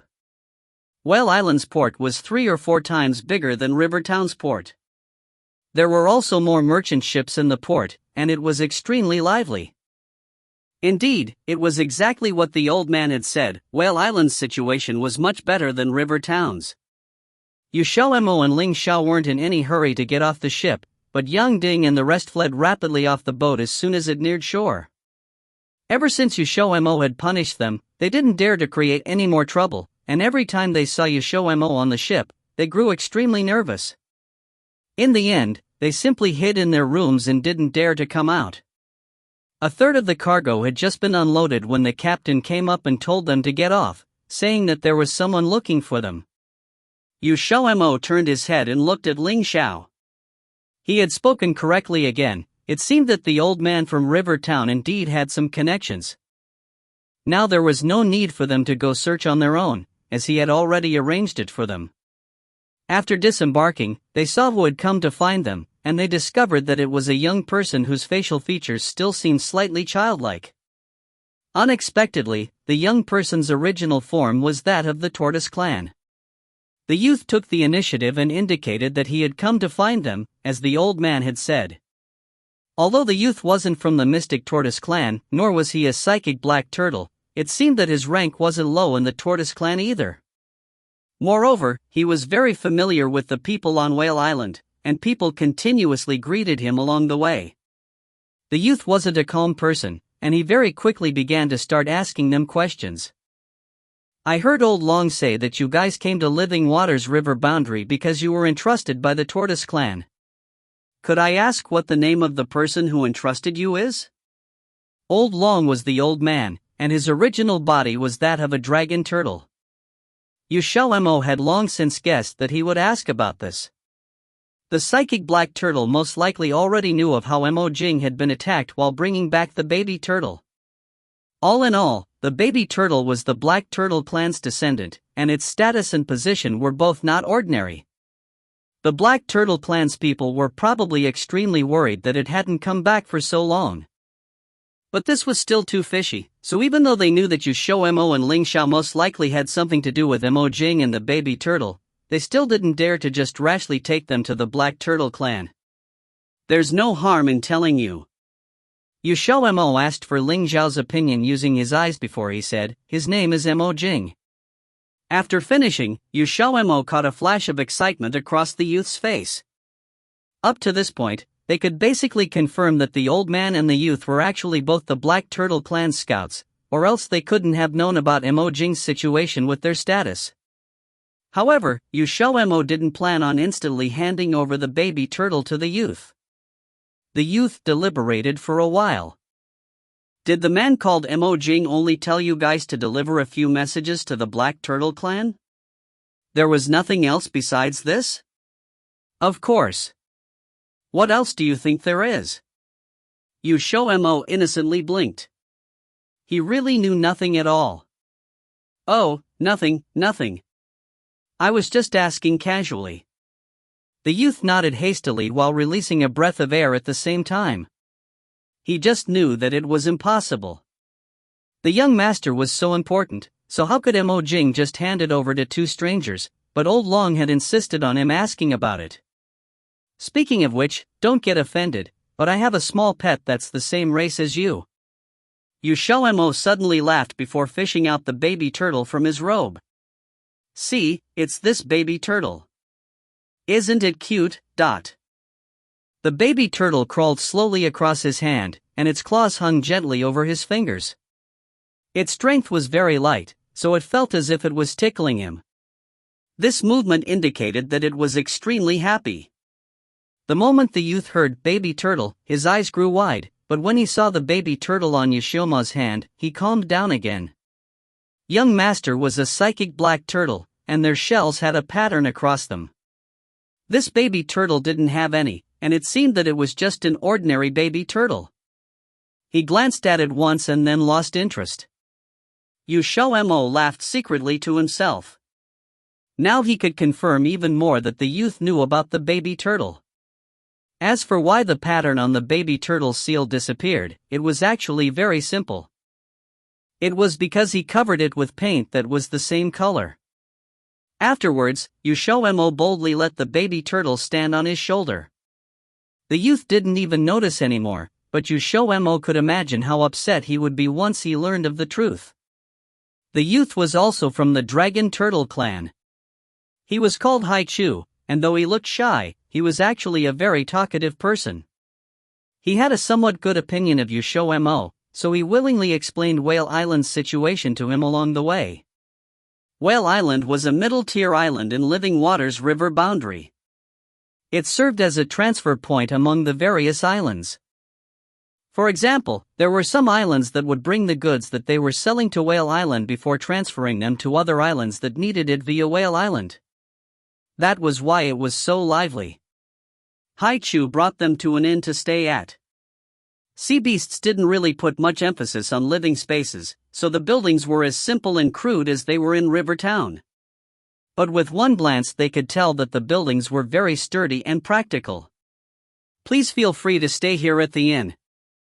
I've already sent a message informing the others that you are seeking the Black Turtle clan, and before long someone should come to clear up the situation with you too. Xiao sent them to their room. XiaoMo nodded and said, "Okay, but don't take too long. We can't stay here for very long." He still didn't know what had happened outside, so he wanted to hurry and go back. "I understand, young master can be at ease." Xiao left after finishing speaking. When XiaoMo walked in the room and saw the big bed, he couldn't resist sighing. It was a wooden platform bed again. It seemed that he would have to start preparing some cotton-padded quilts from now on, or else when he was being done by Ling Xiao on the bed, it would take off several layers of skin. It was so hard that it was truly uncomfortable. XiaoMo placed the baby turtle on the table. The metal swallowing beast and the golden-winged insect also both ran out. Xiao was taken away by Xiao and the rest, so there were only a few small demon beasts at his side who couldn't or didn't know how to change shapes. The golden-winged insect liked to stand on the baby turtle's shell quite a bit, and sometimes it would even flap its wings as if it were driving the baby turtle. The metal swallowing beast was the worst. Since the baby turtle moved extremely slowly, the metal swallowing beast would often push the baby turtle back to its original position after it had crawled a small distance and force it to crawl all over again, and it took great pleasure in this. Afterwards, the baby turtle would get angry and turn around in search of XiaoMo for comfort. Every time XiaoMo would scold them, but then they would just do it again. The baby turtle crawled slowly back to XiaoMo's hand and started to crawl up along his fingers with an "I won't play with you" attitude. Since the metal swallowing beast and the golden-winged insect had just been scolded, they had no choice but to play by themselves. "So next we should just wait for the Black Turtle clan's people to come find us?" XiaoMo poured a cup of hot tea for Ling Xiao. The tea was provided by the inn, and the room had been prepared well in advance by Xiao. It was clear that this was planned beforehand. Ling Xiao replied sparingly. XiaoMo couldn't help but pet the baby turtle. At that time, "We'll have to return the baby turtle to them." Although the baby turtle looked a little endearingly silly, it was still much more trouble than the metal swallowing beast or the golden-winged insect. Ling Xiao raised his eyebrows. "You like it?" XiaoMo knew that if he replied that he did, Ling Xiao's next statement would be something like, "Then just let it stay by your side, or I'll catch you a new one." Their relationship with the Qilin clan wasn't that good in the first place, and if they added on the psychic black turtle, then that wouldn't be very fun. XiaoMo thought a bit. "Nah, never mind. I don't want to be a nanny. The baby turtle was born not too long ago, and XiaoMo didn't know how the Black Turtle clan took care of its younglings. During this entire time, he had been feeding it spirit fruit, and if he had ruined the baby turtle, then he was screwed. Up to you, Ling Xiao said. After that they settled down in the inn. Hai Chu came to see them once and said that he had finally gotten in touch with the Black Turtle clan. He told them that they would get there in 3 days before asking them to wait patiently. XiaoMo was so bored that he took his adorable crew and Ling Xiao out to shop around Whale Island. Along the way he bought quite a bit of Whale Islands and the surrounding islands' special goods, including both practical and impractical items. Several were also the adorable cruise toys. After strolling through 2 streets, XiaoMo pulled Ling Xiao into a tea house. The shopkeeper of the tea house happily served them a pot of hot tea. XiaoMo poured a cup of tea before picking it up and walking to the door. He handed it to a young man who was pretending to look around, and he said with a smile, "It must have been hard to follow us this whole time. I invite you to drink a cup of tea." There was a dumbfounded look on the young man's face, and after he recovered, he instantly ran off awkwardly. He was the person that Hai Chu had sent to keep an eye on them. First, it was because he was still a little suspicious of their motives, and second, he was afraid that they would just leave like this. The young man had even believed that his tailing skill was pretty good. But what he didn't know was that XiaoMo and Ling Xiao had already discovered his existence since the moment they walked out of the inn. It was only that they paid no attention to him and pretended as if he wasn't there at all. XiaoMo drank the tea in one gulp before returning to Ling Xiao. He chuckled. That fellow's mental fortitude really sucks. All I did was invite him to drink a cup of tea, it wasn't like I was going to eat him. You couldn't eat him anyway. Ling Xiao splashed cold water on him. XiaoMo pouted and ignored him.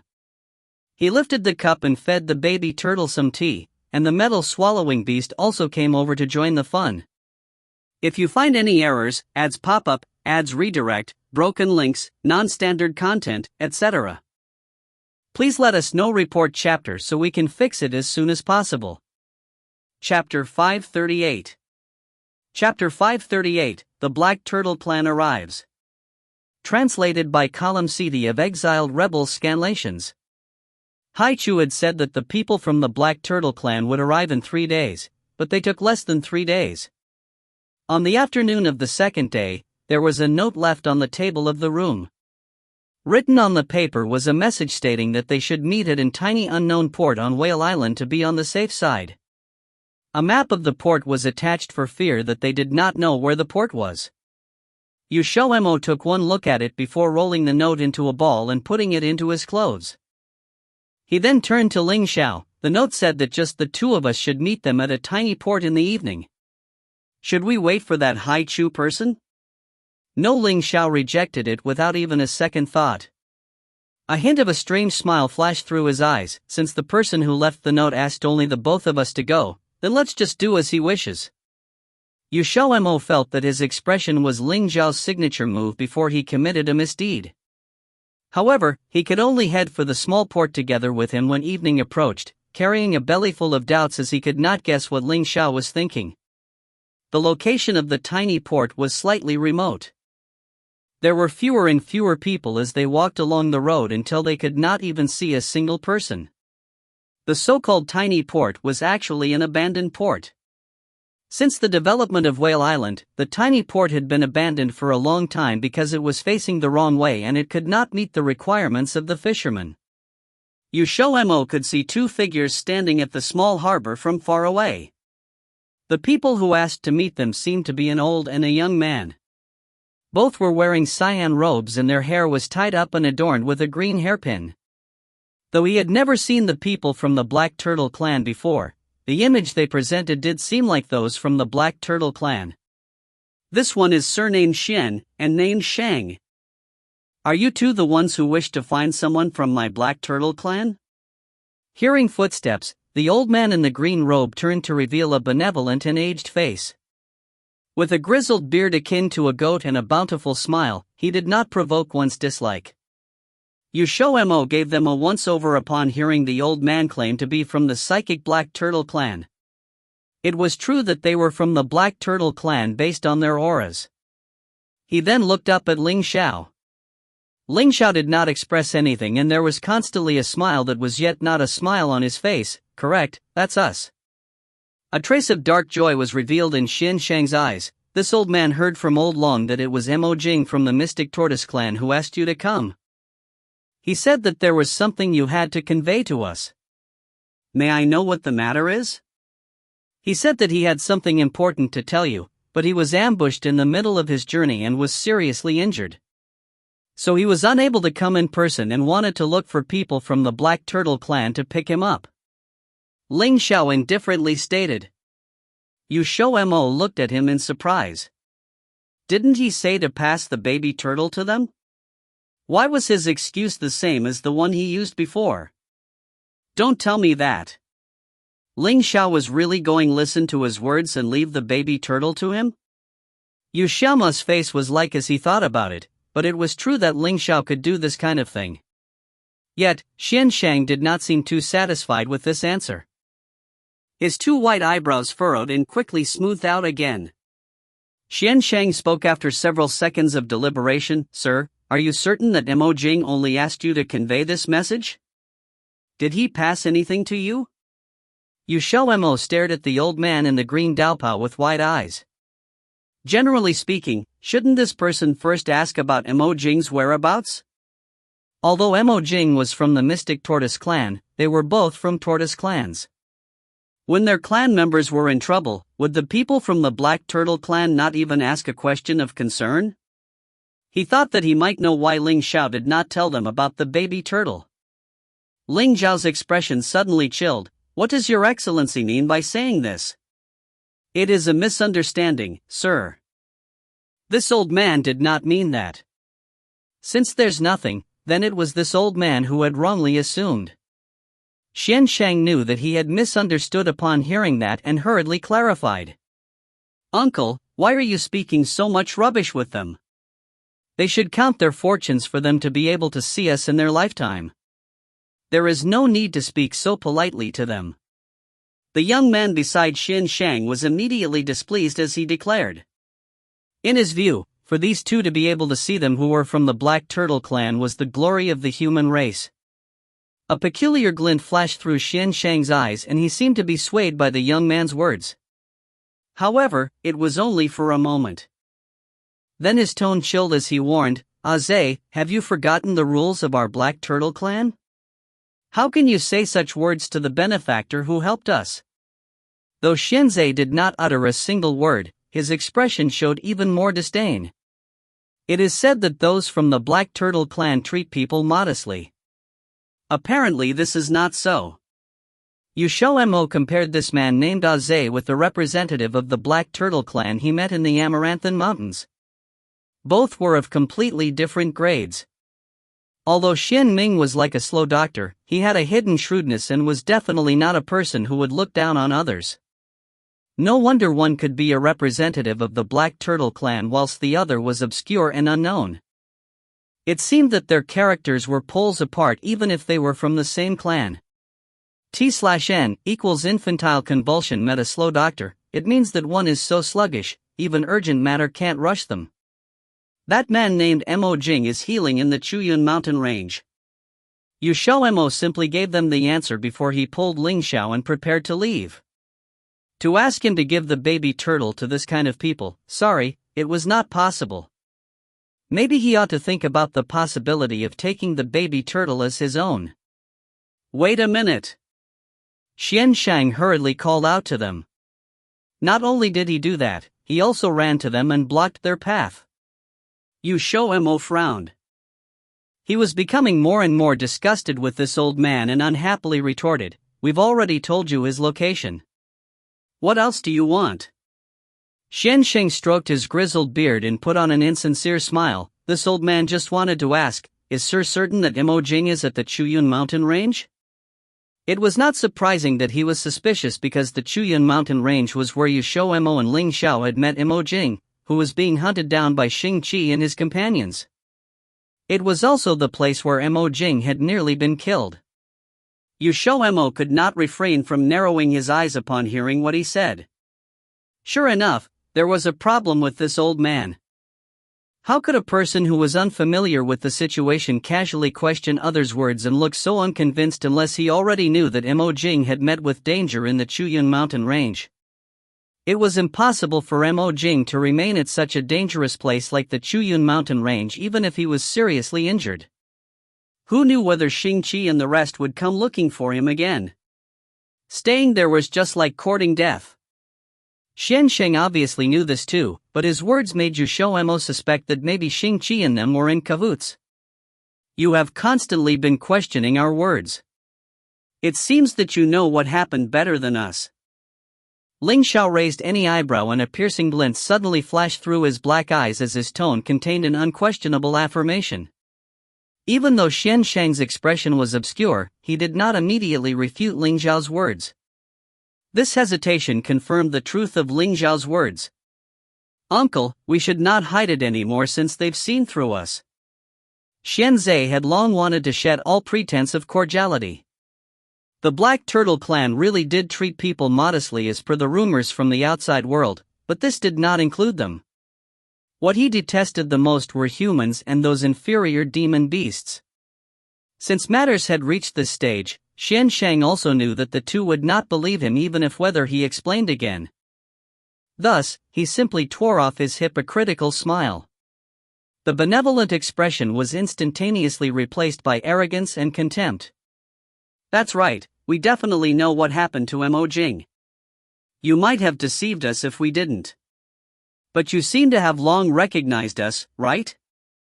Your words were riddled with inconsistencies. It'll be difficult even if we wanted to be ignorant. XiaoMo said in disdain. Xian Sheng's expression became ruthless. Did I say it wrongly?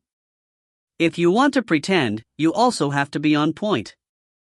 I really suspect that your IQ is lower than mine for you to have been seen through so easily. When XiaoMo said this word IQ, he was particularly bold and confident. This old fellow, had been imperceptibly influenced by Ling Xiao and he was now admitting that his IQ was low. To help him save a little of his face, Ling Xiao refuted, "You are wrong. Theirs is in the -3 digits. Yours is -2 digits. There is no comparison between them." XiaoMo was taken aback and he subconsciously replied, "You are right." Then his expression cracked, pay. Who is in -double digits? He was not in the double digits, he was clearly a single digit. T/N, pay means to spit, in contempt. Have you said enough? You'd better tell us the truth about Mo Jing's situation, or I'll completely destroy you. Xianzhe's aura was full of evil tendencies and a tinge of bloodthirsty killing intent was hovering between his eyebrows. His eyes were reddish and there were obvious signs that he was falling into the devil's path. XiaoMo stared blankly when he saw that appearance. This was his first time seeing a devil path cultivator.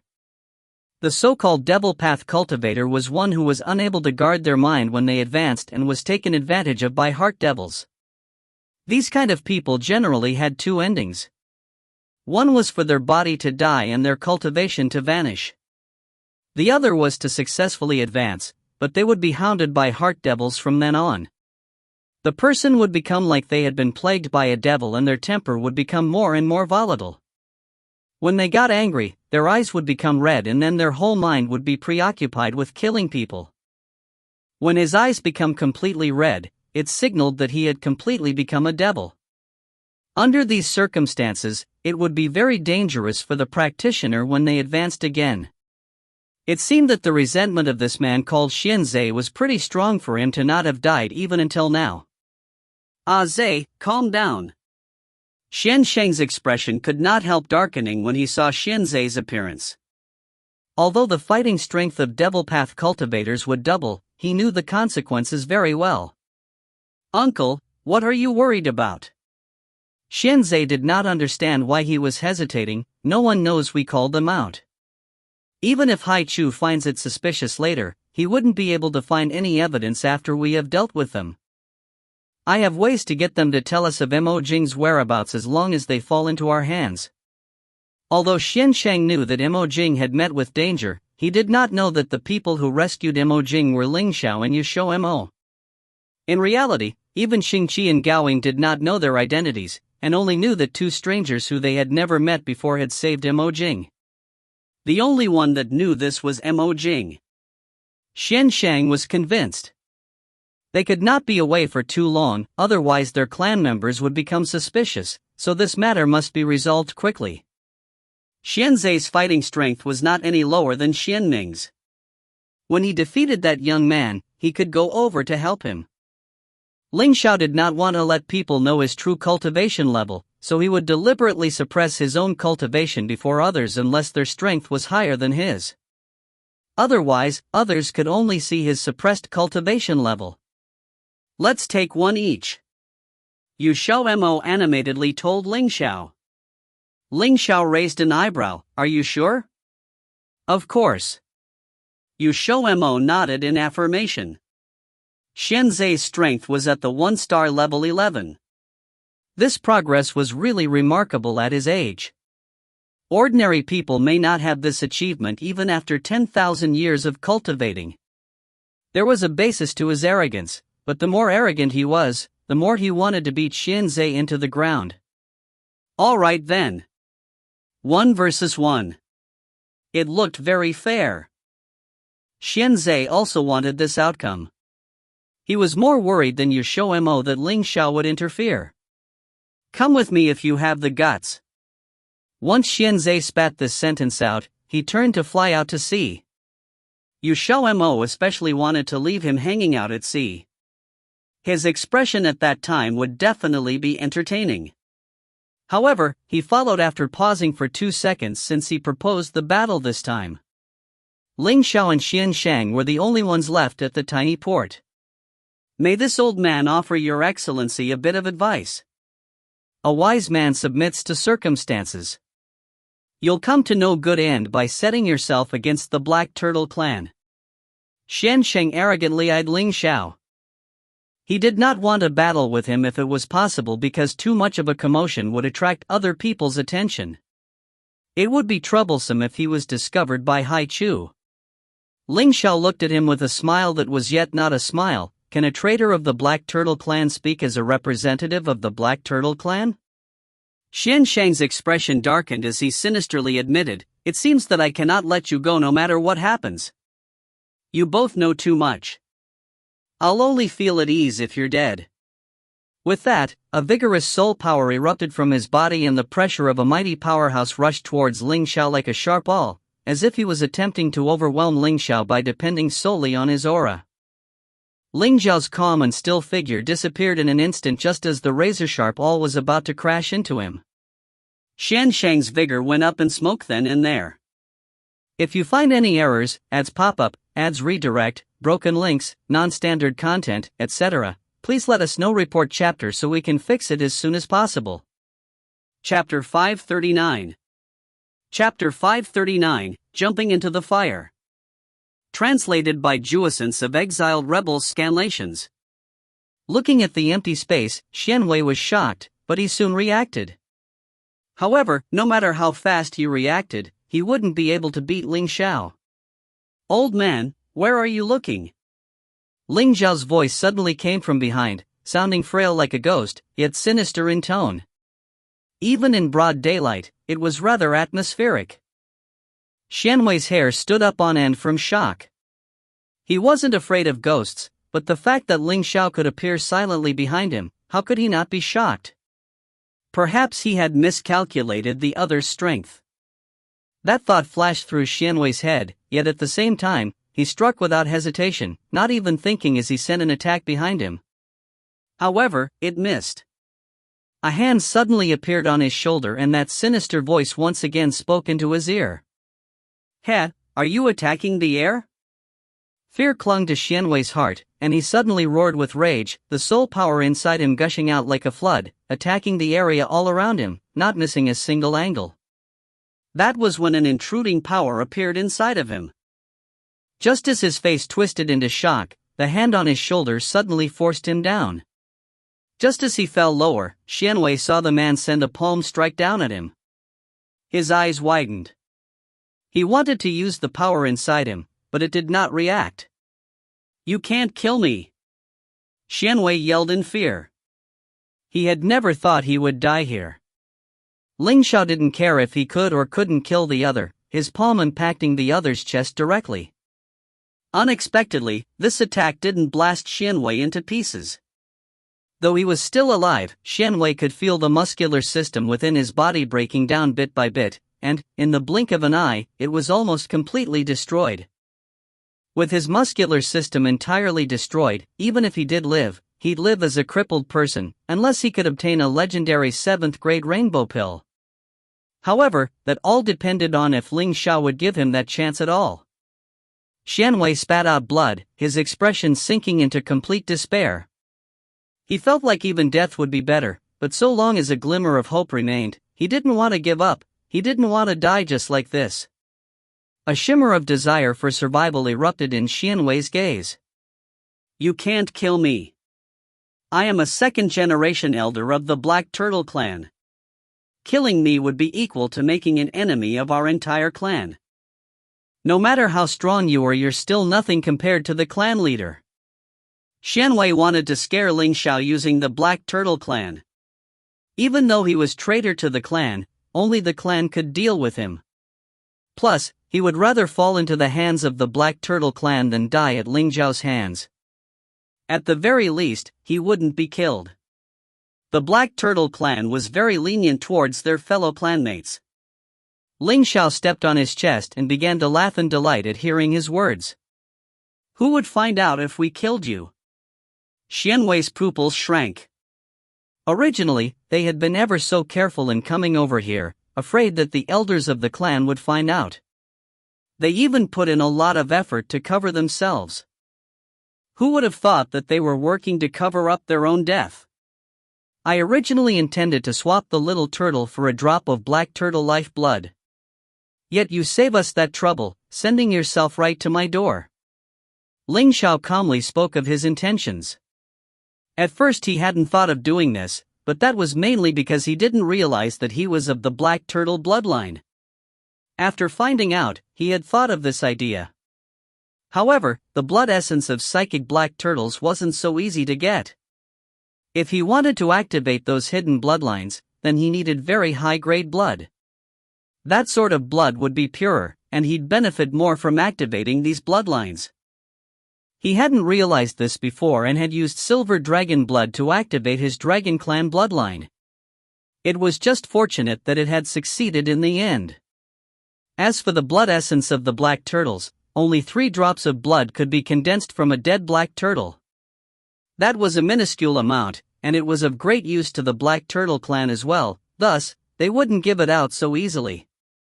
Ling Xiao didn't have 100% certainty that he could condense even a single drop of blood from a black turtle. Now the two had come willingly with no one knowing of their journey, there was no reason to show mercy. Xianwei's eyes widened. "So you really had that baby turtle, Dot?" What was more inconceivable to him was that Mo Jing really did hand over the descendant of the Black Turtle clan to 2 strangers. Wasn't he afraid that these 2 strangers would swallow the baby turtle alive? Also, hearing the man's words, it sounded like he really wanted to get his hands on black turtle lifeblood. Thinking of this, Xianwei suddenly remembered how the other had said something about sending yourself right to my door and stared at the other in shock. Did the other intend to refine him?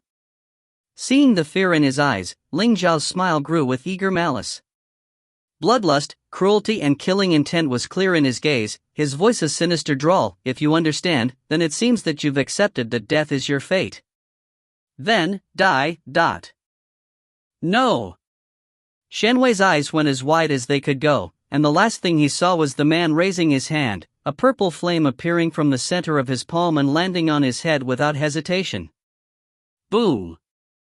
His head exploded like a watermelon, having been crushed by Ling Xiao's hand. The red brain matter that splashed against Ling Xiao was immediately evaporated from the flames. Xianwei's body twitched before going still, his life seeping away. Before Xianwei's body could return to its true form, Ling Xiao shoved him into the pocket dimension. Inside the dimension, Yu Junqi was sighing as he sat by the lake. During this period of time, he had been troubled over how he was to get his son to accept him, since it seemed like his son didn't like him, always treating him like air. Yu Junqi knew that he had done wrong in the past. Even if he had his problems, he shouldn't have abandoned his wife and son like that. He was a bastard, and it was quite reasonable that his son was unwilling to forgive him. Yu Junqi's sigh was only half out when his gaze suddenly sharpened and he backed away several steps, not a moment too late. With a plop, a heavy object landed right where he had just been sitting. It was only after he took a closer look that he realized it was a headless corpse, but before he could react, the corpse returned to its original form. If it wasn't for the fact that he had retreated quickly, he might have been crushed under it. Yu Junqi stared at the original form of the headless corpse and couldn't help but suck in a breath. They really are far too bold. At the same time, Ling Xiao, having swiftly dealt with Xianwei and erased the traces of their presence from the alleyway, went to find XiaoMo. XiaoMo's strength truly was slightly above Xianzai, but the shells of black turtles were the hardest material in all of Tongtian continent. In a real fight, he wouldn't be able to get rid of Xianzai that quickly. Though psychic black turtles lived on land, the seas were their forte as well. They could perform equally as well in the sea as they could on land. However, it was different for humans. At sea, it was always a bit more troublesome. XiaoMo had never fought in the sea before. He had gone into the water once, but Ling Xiao had been there with him. Going down now wasn't something he felt all that comfortable with. He didn't have a water parting bead, so he had to use his soul power to part the water and create a bubble of air about half a meter in diameter. After Xianzai took on his original form, his size grew to immense proportions and the sea level rose by a sudden 2 or 3 meters. The small port was probably flooded by now. As for other ports, they were at a higher sea level, so it probably wasn't as bad for them. Plus, Xianzai didn't want to be discovered by Haichu, so he had gone several thousand meters away from Whale Island. XiaoMo was also very satisfied by the sight of nothing but sea stretching out for miles. Though he wasn't familiar with the sea around here, it would be a waste not to use the fact that the other had assumed his immense true form. Using the seawater as cover, XiaoMo approached Xianzai's true form. The shell was massive like a mountain and it took him quite a while to find the edge of the head of the shell. The shell was too hard to deal with, so he decided to aim for the head. It really had to be said that XiaoMo and Ling Xiao were connected. Both were very interested in the heads of black turtles. The difference was that Ling Xiao had already crushed Xianwei's head. It didn't take XiaoMo long to crawl onto Xianzai's head. Xianzai immediately noticed and started thrashing his head about, wanting to throw the other off. The sea also started to churn violently. XiaoMo was unable to stay steady on his feet, and retreated to the edge of the shell. Xianzai immediately stopped thrashing his head and quickly swam forth, thrashing about in the vast ocean space. XiaoMo hurriedly grabbed onto the edge of the shell, stabilizing himself with one hand and bringing out his golden-winged insects with the other. Golden-winged insects were said to be able to devour anything. Though this might be a bit of an exaggeration, it was true that they could chew through any seal. The golden-winged insects flew onto the shell and began to peck at it like woodpeckers. 5 seconds later, they flew back, teary-eyed. If you find any errors, ads pop up, ads redirect, broken links, non-standard content, etc., please let us know. Report chapter so we can fix it as soon as possible. Chapter 540. Chapter 540, The Contributors. Translated by Crystal of Exiled Rebels Scanlations. Please comfort me, Master. Even without checking, he knew their mouths would be swollen. XiaoMo felt 3 black lines going down the side of his face. He was hoping they would take a bite out of the psychic black turtle's head and not its hard shell. Even if they could bite through the shell, it wasn't going to do any critical damage to it. XiaoMo hid them back in his shirt, and after he gave some thought to the problem, he decided to call out the metal-swallowing beast. This was the true metal-eating professional. No matter the hardness of the metal, he could eat it like tofu. There was no way he couldn't even bite through turtle skin, right? The metal-swallowing beast gave the "leave it up to me" expression, as eating through turtle skin was a piece of cake for him. Although it was going to taste bad, but as long as Master gave him some reward, then that was fine. Perhaps with something like that, a few cups would be just perfect. He sure planned it nicely. XiaoMo confirmed that as long as he got the job done, the reward was going to be plenty. However, with his chest held high, the metal-swallowing beast left XiaoMo's airtight hug. Soon his quacking noise was heard as the rapid currents flowed against him. Exerting all of his strength, his claws clinged to the edge of the turtle shell. If XiaoMo hadn't scooped him up on time, he would have already been flushed away with the current. Badly shaken, the metal-swallowing beast cuddled in his master arms. XiaoMo sincerely thought that he shouldn't have placed his bets on the beast. That was a really stupid move. By the looks of things, he still had to rely on himself. After that series of mishaps, XiaoMo didn't know how far the psychic black turtle had swam, maybe tens of thousands of meters already. Its speed hadn't dropped at all, since Xianzhe used everything in his power to shake them off. Even though he could have turned back to human form, he wasn't taking any chances. That was because his human form wasn't as strong as his original form. He could tell that XiaoMo was stronger than him, thus his only option was to use his original form and win with stamina. Due to the psychic black turtle's large movements, it took all XiaoMo had to stabilize himself, and not only that, all of demon beasts he brought along were useless. If this kept up, Xianzhe could very well bring him to where his comrades were. In the depth of the sea, through the darkness only a few rays of light could be seen. Sometimes a wacky-looking deep-sea creature would swim past, but it would quickly be swept by the current, even groups of fishes. Midway through, he had coincidentally seen a group of sea creatures that looked very much like crocodiles swimming past, seemingly in migration. However, due to the passing of the psychic black turtle, the group was scattered and some were swept very far away. Just as XiaoMo was feeling troubled, the baby turtle, who was quietly nestled in his shirt, suddenly crawled out of his collar. Fearing that he would be washed away by the current, XiaoMo freaked out as he hurriedly dragged the little guy back.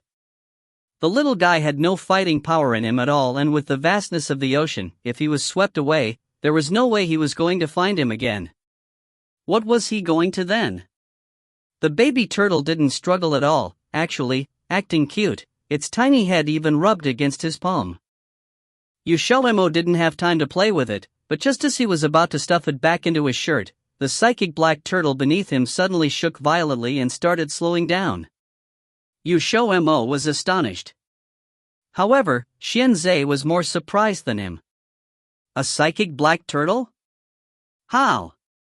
How could there be another psychic black turtle? Xianzhe said, unbelievably shocked. XiaoMo quickly realized that he probably discovered the existence of the baby turtle, mostly likely by scent.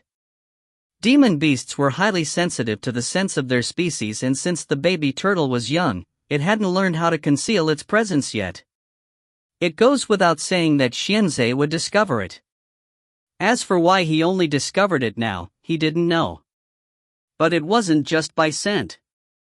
Since XiaoMo didn't know much about the Black Turtle clan, he didn't realize that the baby turtle actually made a sound before. It was a small sound frequency that only those of the Black Turtle clan could hear. Xianzhe was so disturbed that he hadn't realized that by slowing down, he was creating an opening for XiaoMo. Finally, XiaoMo had gotten away from the miserable suffering of being pushed and swayed by the current.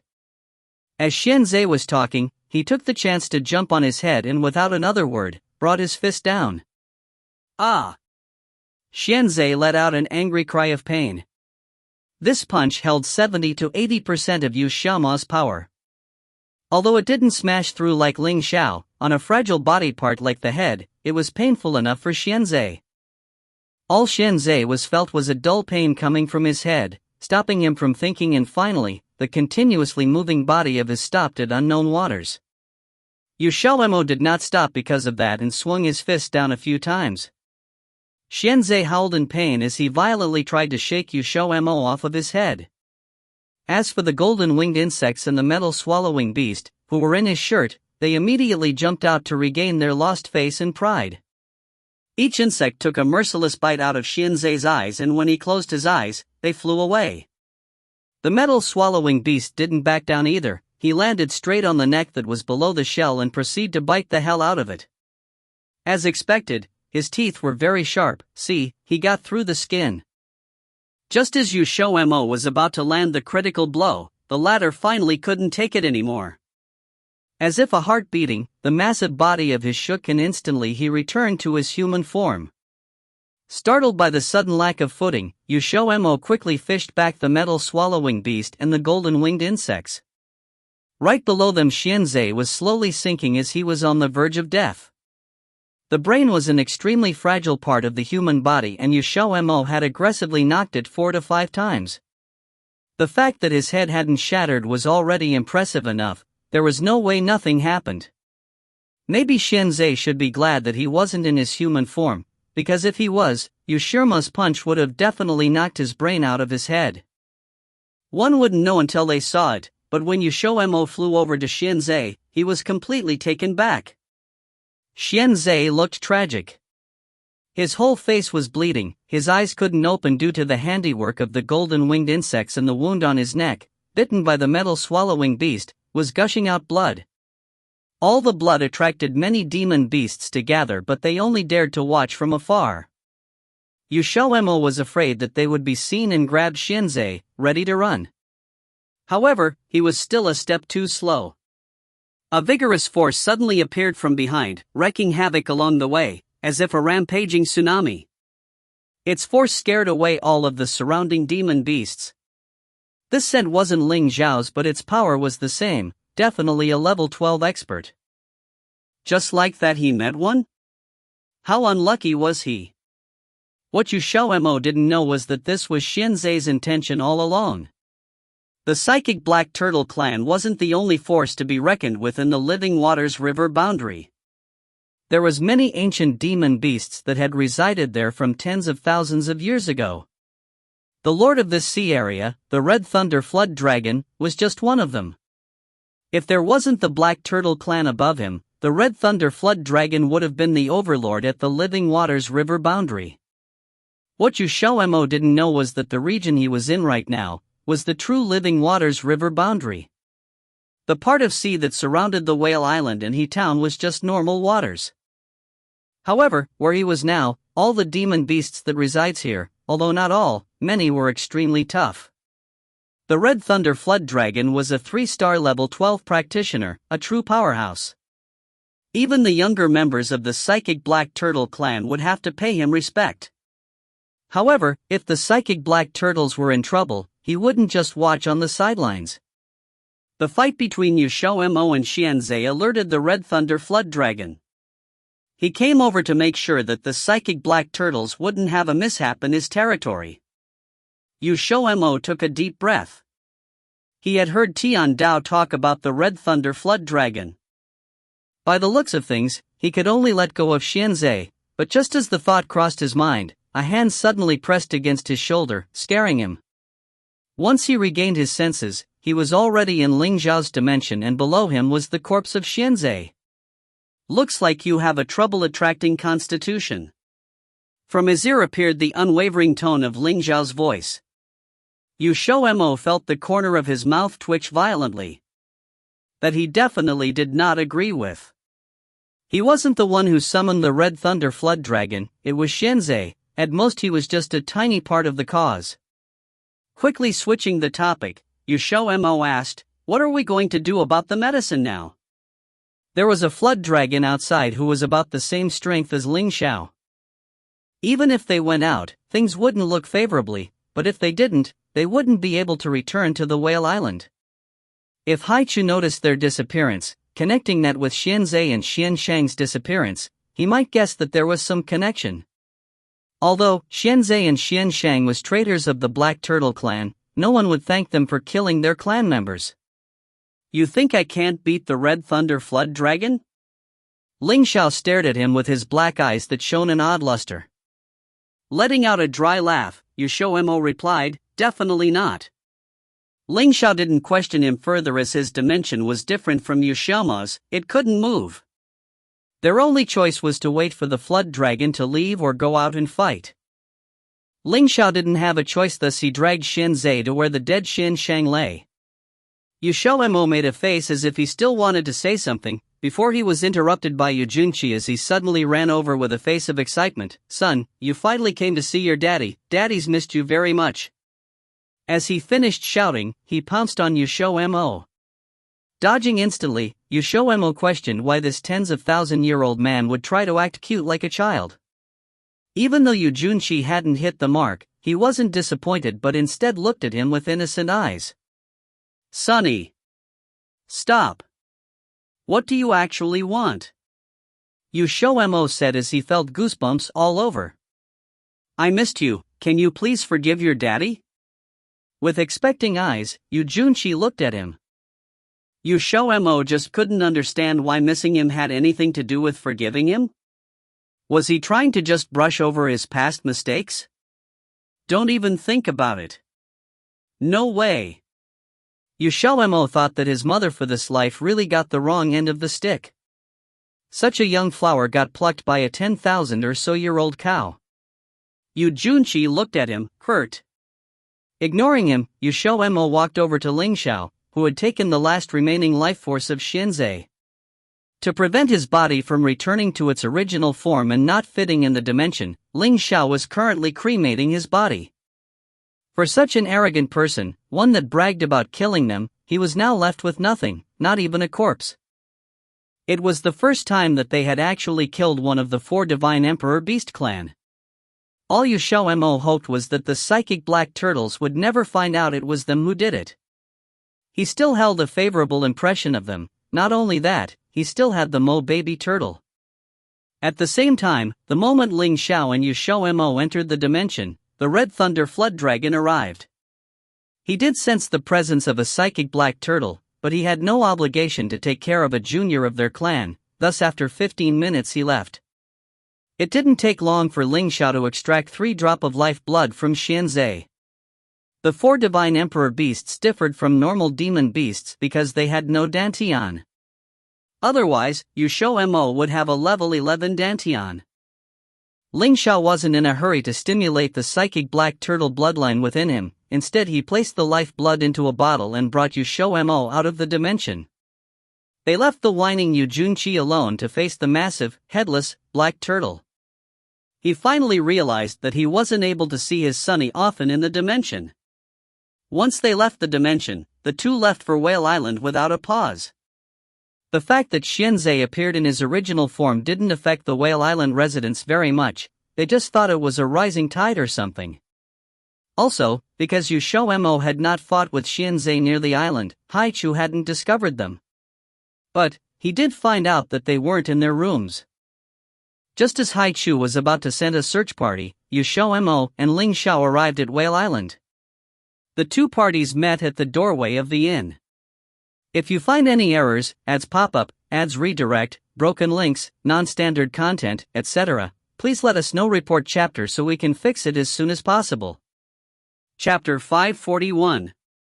Chapter 541, Identity Revealed. Translated by Yen of Exile Rebels Scanlations. Haichu didn't ask where they were going. There wasn't much point in trusting or not trusting them over this kind of thing, and as long as they didn't leave Whale Island it was fine. XiaoMo indicated that he was a bit tired after shopping for several hours, but he was clearly trying to chase him away. Haichu didn't really say anything else either and only told them that the Black Turtle Clans people would be coming tomorrow morning, so it would be best if they could try to stay at the inn as much as possible. Even if there was something important, they should try their best to notify him first. XiaoMo agreed. However, their pal Haichu was truly awfully slow. XiaoMo had a sort of deep concern over the future of his baby turtle. The psychic black turtle didn't seem to be a very peaceful clan either, and indeed, power struggles could be found everywhere. If things continued like this, could his baby turtle still grow up peacefully? At night, XiaoMo took out the baby turtle and teased his little head with his fingers. The baby turtle's little head swayed back and forth before he finally lost the last of his patience and used his newly grown teeth to bite XiaoMo's finger. XiaoMo raised his hand, and the baby turtle refused to loosen his jaws. After XiaoMo laughed, he couldn't help but sigh. Baby turtle, ah, baby turtle. Tonight is probably the last time we'll meet. Starting from tomorrow, you'll return to the Black Turtle clan. When that time comes, you must be obedient and do your best to become strong, so you can chase out all of the bad guys in the clan. What are you saying to him? When he returns to the Black Turtle clan, he'll forget you before long. Ling Xiao said dismissively after he heard what XiaoMo was saying. That's why I'm saying this now. Of course XiaoMo knew this. After the baby turtle returned, his master would most likely brainwash him and wipe away all of the memories they had shared. Ah! XiaoMo was deep in thought until a pain came from his finger. Only then did he discover that the baby turtle had actually bitten through the skin of his finger. Ling Xiao instantly walked over. What's wrong? XiaoMo hurriedly withdrew his finger from the baby turtle's mouth. There was indeed a wound from the baby turtle's bite, but there wasn't much blood flowing from the wound, and it seemed that the baby turtle had sucked it up thinking that it was something tasty. Ling Xiao picked up his hand and took a look. The wound wasn't very deep. Most likely because he knew he was in trouble, the baby turtle pulled his head and limbs into his shell. XiaoMo picked up the shell and shook it a little. It seemed that this little fellow was actually pretty clever. On the second day, the people from the Black Turtle clan indeed arrived. They came directly after finding the inn, and there was a total of 3 people. One of these people was someone XiaoMo and Ling Xiao knew, for better or worse, Xianming. Xianming still felt like a slowpoke to XiaoMo, even though he hadn't come at the last second, most likely because he was with his companions. He didn't seem to recognize them. Once they entered, the only elder of the group instantly looked around the inside of the room with an eager gaze. When they heard that there was a possibility that 2 strangers had escorted the baby turtle back home this time, the Black Turtle clan was basically scared out of their wits. May I ask if the 2 of you are the ones who escorted my great-grandson back? Where is he? The old man's name was Xianzong, and he was the 2nd elder of the Black Turtle clan. His position was very high, and the baby turtle was his great-grandson. Before, when he had heard that Mo Jing encountered trouble and his whereabouts were unknown, he had almost worried off all of his white hair. A bit of astonishment flashed across XiaoMo's eyes. This old man was actually the baby turtle's great-grandfather. That was truly unexpected, But if he knew that the baby turtle was with them, then it seemed that it was very likely that Mo Jing had contacted them. XiaoMo pulled out the baby turtle from his clothes and grudgingly handed him over. This is your great-grandson. Xianzong trembled as he received him, but when he saw what the baby turtle looked like, his expression froze involuntarily. Was this actually his great-grandson? XiaoMo blinked. Ling Xiao whispered in his ear, "You forgot to wipe off the paint." XiaoMo. Xianming smiled tightly. Actually, he could tell with one glance whether the baby turtle was part of the Black Turtle clan or not. Clan members of the same bloodline had an instinctive response, it was just that he hadn't expected that they would actually paint over the baby turtle. However, this way was indeed safer. Except he was suddenly very curious as to what exactly they had done that would allow Mo Jing to entrust the baby turtle to them. There was no way Mo Jing didn't know the importance of the baby turtle to the Black Turtle clan. What's wrong with him? Xianzong said doubtfully. He had already wiped off the paint on the baby turtle's shell, but the baby turtle still hadn't moved, and his head and limbs were still pulled inside his shell. Xianzong had originally believed that the baby turtle refused to come out because of the paint on his shell. XiaoMo said awkwardly, He's been like that since last night. After he had bitten his finger last night, the baby turtle had refused to come out. At first XiaoMo had thought that it was because the baby turtle was afraid of being scolded and so he had ignored the baby turtle, but it was only this morning when XiaoMo discovered that the baby turtle was still like this that he found out there was a problem. It seemed very much as if he was throwing a temper tantrum. XiaoMo explained the gist of the situation, and he also emphasized that he absolutely had not hit or scolded him. Xianzong wasn't willing to admit that his great-grandson was exhibiting this strange behavior because he didn't want to leave this human, so he hastily urged, "Little Lu, I'm your great-grandfather. Hurry and come out to see your great-grandfather." Shen Ming looked at XiaoMo and explained, "The baby turtle's name is Shen Lu." XiaoMo nodded. This name wasn't anything much, and it wasn't even as good as the name he had given the baby turtle. Ling Xiao didn't even need to guess to know what he was thinking. Over there, Xianzong coaxed him for quite a while, but the baby turtle didn't respond as if he had made up his mind to not come out. It was worrying Xianzong to death. The Black Turtle Clan's people were all extremely obstinate, and it was clear that the baby turtle had also inherited this bit. "Second elder, it might be best if you let this fellow you give it a try," Xian Ming suggested. XiaoMo abruptly raised his head and looked at Xian Ming. He actually knew that his surname was Yu? Unless Mo Jing had already contacted them, since they had only told their names to Mo Jing before. "No need to look anymore, he's known for a long time now," Ling Xiao said absently. When they had divulged their names before, he had guessed that such a day would come. Xian Ming laughed a bit and didn't deny it. Actually, even without the information that Mo Jing had sent over by chance 3 days before, he would still have guessed that they were Xiaoha and Ling Mo, but they might better be called XiaoMo and Ling Xiao instead.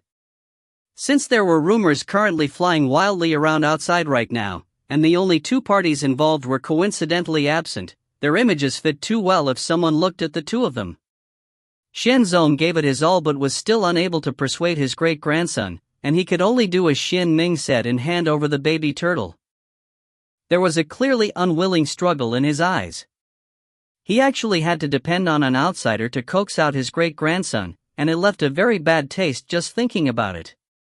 XiaoMo held the baby turtle in his palm and stared at the hole in the shell. "Baby turtle, be good and go back with your great-grandfather obediently. We'll have a chance to meet again someday." After 3 seconds, the baby turtle's little head slowly stretched out, and his eyes, which looked as if they were emeralds inlaid in his head, gazed tearfully at XiaoMo. His spiritual intelligence wasn't actually as incomplete as XiaoMo had thought. Except his intelligence right now was equal to that of a 3 or 4-year-old toddler. But even a toddler could recognize people, much less an emperor beast. When he heard that XiaoMo was going to give him away, the baby turtle was unhappy and withdrew into his shell as protest. But since XiaoMo thought that he was afraid of being scolded, he had ignored him for the entire night, and the baby turtle was even more hurt. XiaoMo gently patted his little head. "A real man can't cry. Only good will come out of going home with your great-grandfather, nothing bad. If you want to see me, then you should grow up quick and become strong fast. Then you can come find me." The baby turtle bumped his head against the palm of XiaoMo's hand. XiaoMo took it as an agreement, and he gave him to the second elder, who was so sour that he could only froth at the mouth. Xianzong's expression was extremely complicated. His great-grandson refused to be intimate with him, his great-grandfather, but he was intimate with an outsider instead. Plus, he was persuaded with just 2 sentences, and the old man's heart was greatly unsettled. He only said one more thing before leaving the inn with his great-grandson, leaving everything else to Xian Ming to take care of. Very quickly, only the 3 of them were left in the room. Xian Ming said seriously, "This time we are much obliged to the 2 of you. If you ever encounter any difficulties, may the 2 of you feel free to come find us. The Black Turtle Clan fully welcomes you both." He spoke as if the 2 of them were going to encounter great difficulties. The reason XiaoMo wanted the Black Turtle Clan's repayment was definitely not so he could resolve some difficulties. Did something happen outside? Ling Zhao's indifferent black eyes swept over Xian Ming, who wore the clear expression of someone who had something to say. It seemed that Ling Xiao already had a guess in mind. It seems the two of you are unaware about that matter. Xian Ming said clearly. What matter?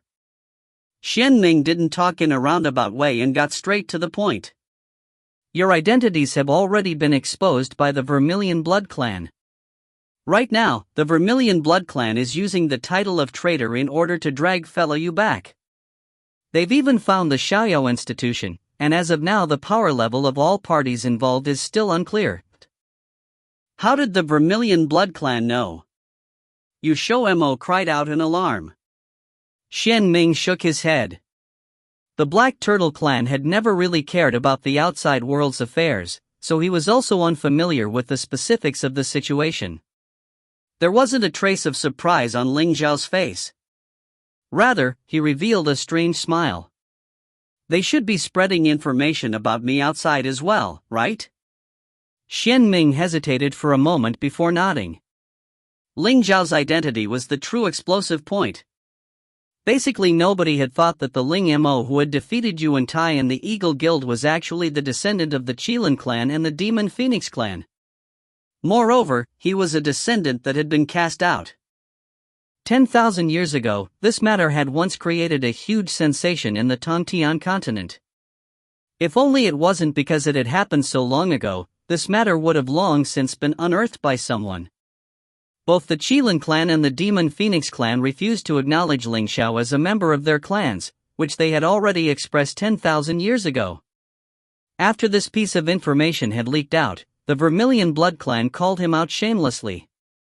Now, there was a great deal of people who were waiting for them to appear so they could watch a good show. Even though the Vermilion Blood Clan was saying that XiaoMo was a traitor, there were still kind-hearted souls who dug up the truth of the Vermilion Blood Clan's connection to them. His multiple crimes included killing Yuan Tai, killing Yu Ming, killing one of the four battle gods Yu Xiangdong, barging into his own clan's forbidden zone and releasing numerous ferocious prisoners, and destroying Yuxian City. Each act endlessly shocked people, and not even a day had passed before it swept across Tongtian continent like a tornado. You two most likely cannot go back to Zhongtian. Yuzhantian is giving the Mage Guild and the Beast Transfiguration Guild some face because he doesn't dare to go to the Xiao institution to make a move on you, but as long as you two make an appearance, he won't let you two go. Right now only Shi Jing can still be considered safe, but Xian Ming's suggestion was that the Vermilion Blood Clan most likely wouldn't be able to extend its reach into Shi Jing. But he didn't believe that the two of them would hide in Shi Jing. Since they had dared to provoke the Vermilion Blood Clan so many times already, they definitely wouldn't cower just because they might be discovered by Yuzhantian. But to tell the truth, he still admired XiaoMo and Ling Xiao. After doing all of those things, they actually still dared to walk boldly in front of Yuzhantian. They had more courage than most. XiaoMo thought of the magic herbs that he had requested Wu Chang to find. No matter what, he still had to go back one more time. Moreover, he had just reached the 90th floor, and he hadn't even gotten the chance to live there once yet. In the end, his relationship with Xiao Institution was even more shallow than his relationship with the Daoxing Academy. He had finally taken care of everything after much difficulty, and now he couldn't even go back. Finally, XiaoMo knew why Xian Ming told them to find the Black Turtle Clan if they ever encountered trouble. Yuzhantian was a sacred high-star level expert, and there were only a few people who could stand on the same level as him in all of Tongtian continent. Even though Ling Xiao had the bloodlines of the Qilin clan and the Demon Phoenix clan, in the end he was still considered part of the younger generation. Although he was also a Sacred Realm expert, there was still a few stars worth of difference. Before leaving, Xian Ming also passed on Mo Jing's message for them. As of right now, there wasn't much hindering Mo Jing. He had already gathered some of the magic herbs that they were looking for, but because he had been pressed for time, there weren't very many. XiaoMo and Ling Xiao spent the night at Whale Island before leaving the next day. Their goal was Xiran City, which they had passed before, since Mo Jing was there right now. But when they arrived, for whatever reason, Xiran City only allowed people to enter and not leave the city. Many people were stuck outside, because not being able to leave the city meant having no freedom. If you find any errors, ads pop up, ads redirect, broken links, non-standard content, etc., please let us know. Report chapter so we can fix it as soon as possible. Chapter 542. Chapter 542, Thief. Translated by Column CD of Exiled Rebel Scanlations. The immense city gates were defended by 20 guards who were carrying out strict checks on those who wished to enter the city. Each had a cultivation between the Imperial realm and the Emperor realm. Although entry was allowed and exit was forbidden, it was impossible for Xiran City to remain in this state forever. If one person could think of this, others could think of it too. Therefore, there were still many people who chose to enter the city because of this. Apart from a large number of people crowding outside the city walls and taking the wait-and-see approach, the rest were lining up in an orderly manner. XiaoMo and Ling Xiao were also amongst those who were taking the wait-and-see approach. He thought that he probably knew why Mo Jing wanted to meet them in Xiran City. It turned out that Mo Jing was trapped inside, so he had to find someone to help him pass a message. That was why he had not appeared even when it was clear that he had already arrived. Shall we enter? The person who said this sentence was not XiaoMo but Ling Xiao. The current situation indicated that some troublesome matter was happening inside Xiran City, and what they needed the most now was to avoid trouble.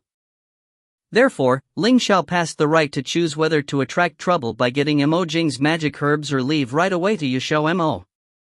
XiaoMo hesitated for 2 seconds before he nodded. They already had more than enough trouble on hand, adding another one would make no difference. Moreover, they had just exited Xiran City not long ago. The strongest cultivator in the city was Xiao, who had been defeated by Ling Xiao, so leaving would be an easy matter. Then let's enter. Ling Xiao did not have any objections. He understood XiaoMo's way of thinking quite well. If they missed this opportunity, they did not know when the next opportunity to contact Mo Jing would come. The two walked to the end of the queue to line up. Although the checks were very strict, they were completed very quickly. It did not even take 30 minutes before it was their turn. The guards gave XiaoMo a once-over before letting him in. It was that simple. What's your name? XiaoMo heard the voice of the guard when he had just walked in. Ling Xiao was behind him. When he looked back, he saw that the guard was indeed questioning Ling Xiao. There was obviously no such procedure just a moment ago. Ling Si. Ling Xiao answered with straight face. XiaoMo's mouth twisted. Seeing that they were currently famous and were enjoying great popularity, they decided not to reveal their names. So they would just give a random name if anyone asked. The guard was sizing him up in suspicion. Where did you come from? What do you want to do in the city? Ling Xiao replied, I'm from the Living Waters River boundary and have come to the city to look for my friend. XiaoMo felt that the guard was living the good life. It was very rare for Ling Xiao to answer his questions so honestly. He was really so envious. The guard asked a few more questions and Ling Xiao gave perfunctory answers. Probably because he could not find anything suspicious, the guard finally let Ling Xiao in. Mo Jing had only told them that he was at Xiran City, and he had not told them basic information like the time and place to meet. He just let Xian Ming tell them that he would come to them immediately after they entered the city. The two then proceeded to find a bustling restaurant.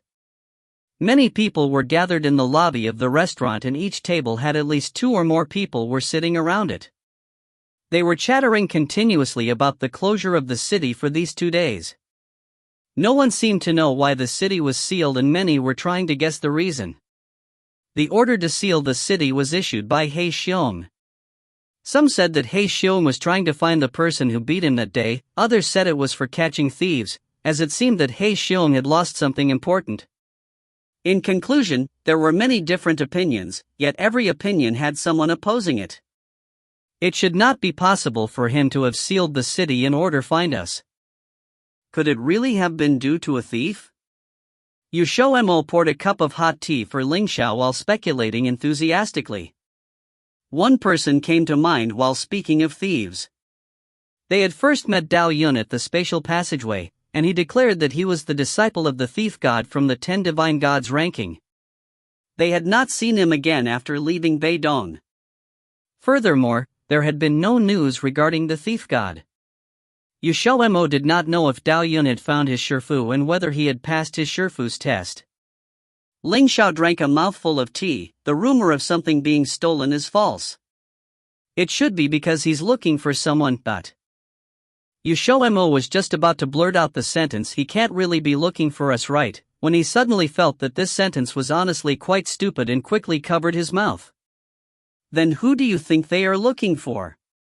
I don't know. XiaoMo was suddenly choked by Ling Xiao's blunt statement.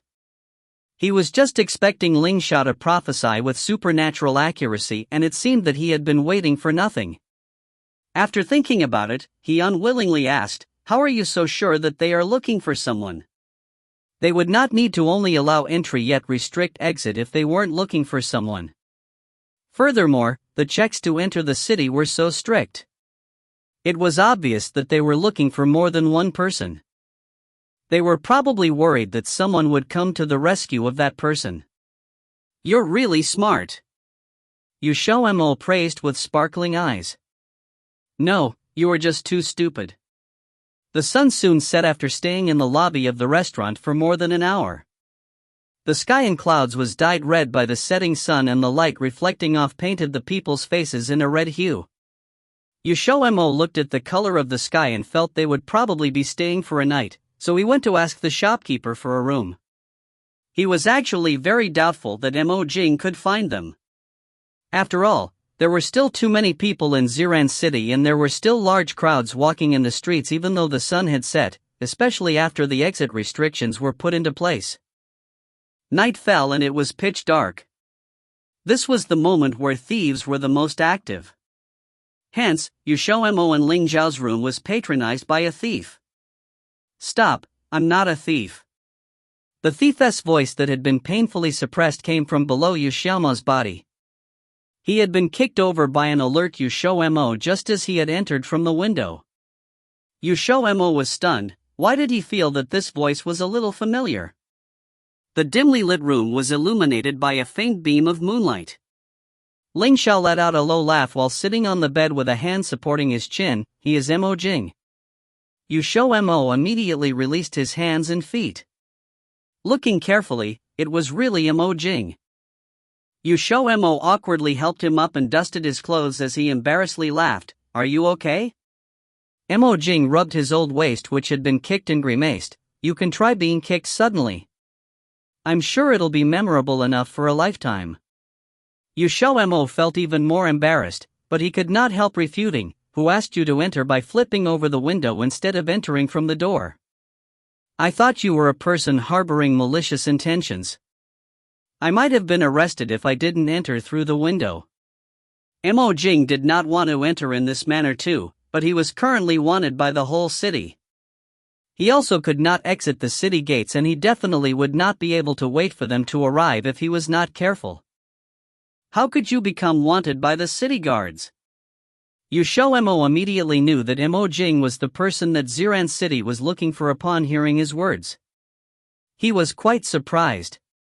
Mo Jing shouldered heavy responsibilities. How could it be possible for him to provoke trouble without any reason? Mo Jing waved his hand and walked over to the table to sit. "Xingqi and Gaoyin have been chasing after me. They seem to have some friendly relations with He Xiong from Xiran City. He Xiong ordered the city gates to be sealed up just as I was about to leave the city, so I've already been trapped here for almost 7 days. You're so pitiful." XiaoMo sympathized. Mo Jing fully agreed and was about to give an appropriate follow-up when he heard XiaoMo's second sentence. "Then what about my magic herbs?" Mo Jing coughed. Then he took out a storage bag from his sleeve and threw it to him. "There are not many magic herbs inside. These are all that I have collected at present. As per your instructions, there are seeds, seedlings, and mature ones, but the mature ones number the least. XiaoMo took a look. Magic herbs were really abundant in Xijing. He had never seen most of the herbs that Mo Jing had collected. Seeds were the most plentiful, but there were also many seedlings. As long as he paid more attention to nurturing them, it wouldn't take long for the seedlings to mature. He had not expected Mo Jing to collect so much in such a short time. He had finally ushered in a nice surprise after experiencing a succession of bombshells. "Comrade, it's been hard on you." XiaoMo resolutely accepted the magic bag and held Mo Jing's hand as he emotionally thanked him. His gaze when looking at Mo Jing was as if he was looking at a gold mine. Mo Jing was embarrassed by his thanks. Actually, it also was not too much trouble. It just so happened that he was carrying mature magic herbs with him. The seeds and seedlings were purchased along the way, and these were much less valuable than mature magic herbs. Although the marketplace was small, he was still able to purchase them. Previously, he was even worried that XiaoMo would be dissatisfied. "These are only just a small portion. After settling down, I will help you find more. Then I'll be counting on you."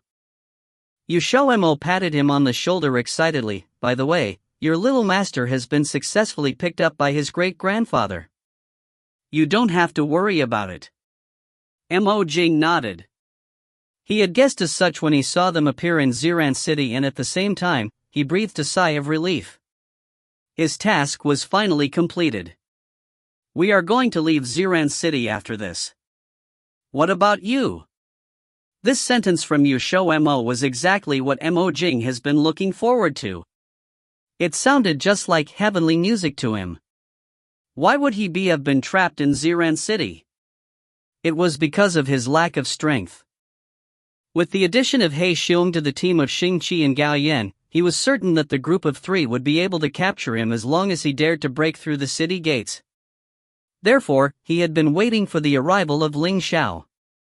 If you find any errors, ads pop up, ads redirect, broken links, non-standard content, etc., please let us know. Report chapter so we can fix it as soon as possible. Chapter 543. Chapter 543, Brute Force. Translated by Juessence of Exiled Rebels Scanlations. A heavy atmosphere had fallen over He Xiong's mansion ever since the order to close the city was issued. Since the city had been closed, the citizens were all rather irritated, especially those who had pressing business outside the city walls. The primary target of their irritation was He Xiong, who had given the order. He Xiong wasn't happy either. This thing clearly had nothing to do with him, yet he had to face the consequences. He was also getting more and more dissatisfied with Xingqi and Gao Yin. "If you can't find them by tomorrow, I'll give the order to open up the city in the evening." He Xiong had his underlings call for Xingqi and Gao Yin, greeting them with this order. After being defeated by that man in front of so many people that time, his reputation had been ruined. Then with the added oil of the order to close the city, he might not be able to keep his position if the fire continued to burn. Plus, Xiran City was already overcrowded and he received daily reports of fights breaking out in different areas of the city. He Xiong, don't forget that these orders came from above. Xingqi, one arm gone, immediately narrowed his eyes. He was unsurprised at He Xiong's growing temper. He Xiong's gaze landed on the remains of Xingqi's arm, sneering, "If it wasn't for that one's order, then I wouldn't have even cooperated with you in the first place. The city has already been closed for 7 days and I've done my part. It's your own faults that you can't find them. Face the consequences yourself. I'm not humoring you any longer." He Xiong and Xingqi were different. He had cut his own arm off back then, so after ingesting a bone growth pill, he grew back a new one, but Xingqi's arm couldn't grow back, not unless he got a prosthetic. After knowing that Xingqi's arm had been burned off, He Xiong's first thought was Ling Xiao, but he didn't say anything about it because he knew that even if he spoke out, the three of them combined wouldn't even be able to take that guy on. After managing to escape relatively unscathed last time, he didn't want to get on Ling Xiao's bad side again. "He Xiong, Xingqi suddenly stood, rage burning in his eyes as he glared at He Xiong. He Xiong wasn't afraid of the two of them. They all worked for the same agenda, it wasn't like they would kill him. Plus, this had nothing to do with him anyways. If you have the time to argue with me, why don't you try and figure out how to find your man before tomorrow evening instead? He Xiong left Xingqi's room, throwing those words behind him. Fuck! Xingqi slammed his palm against the table, shattering it. Gao Yin scowled. It seems like He Xiong is being serious, but I feel like he's hiding something from us. It seems like he's afraid that Mo Jing's comrades will come. Xingqi's expression chilled. Could it be that Mo Jing leaked the news? It's possible. Then what do we do now? Just us two can't find a hidden Mo Jing. Will we really have to stand and watch the city gates open again? I'm afraid that's probably so. Xingqi wore a dark, icy expression. The next day, the news of the city being opened once more spread like wildfire. The dark atmosphere that had clouded over the city finally began to disperse and people stopped endlessly complaining. Those who had urgent business outside of the city quickly packed, prepared to leave the city as soon as possible. People didn't care if the news was true or not, and many people were restless, gathering at the city gates. It became so crowded in the nearby streets that it was impossible to move. XiaoMo could see an endless flow of people heading towards the gates from his open window. If this continued, that area would become overcrowded. Should we wait until the gates are open to leave, or should we just brute force our way through?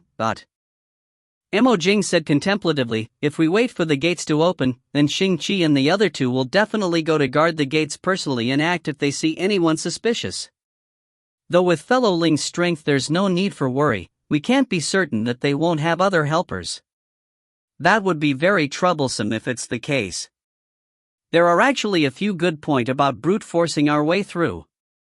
The guards in the city aren't all that strong and will be out of Xiran City by the time Xingqi and the others arrive. XiaoMo rubbed his chin, nodding. What a smart idea. However, this was the first time he had heard of someone who refused to walk the easy path and chose to brute force their way through instead.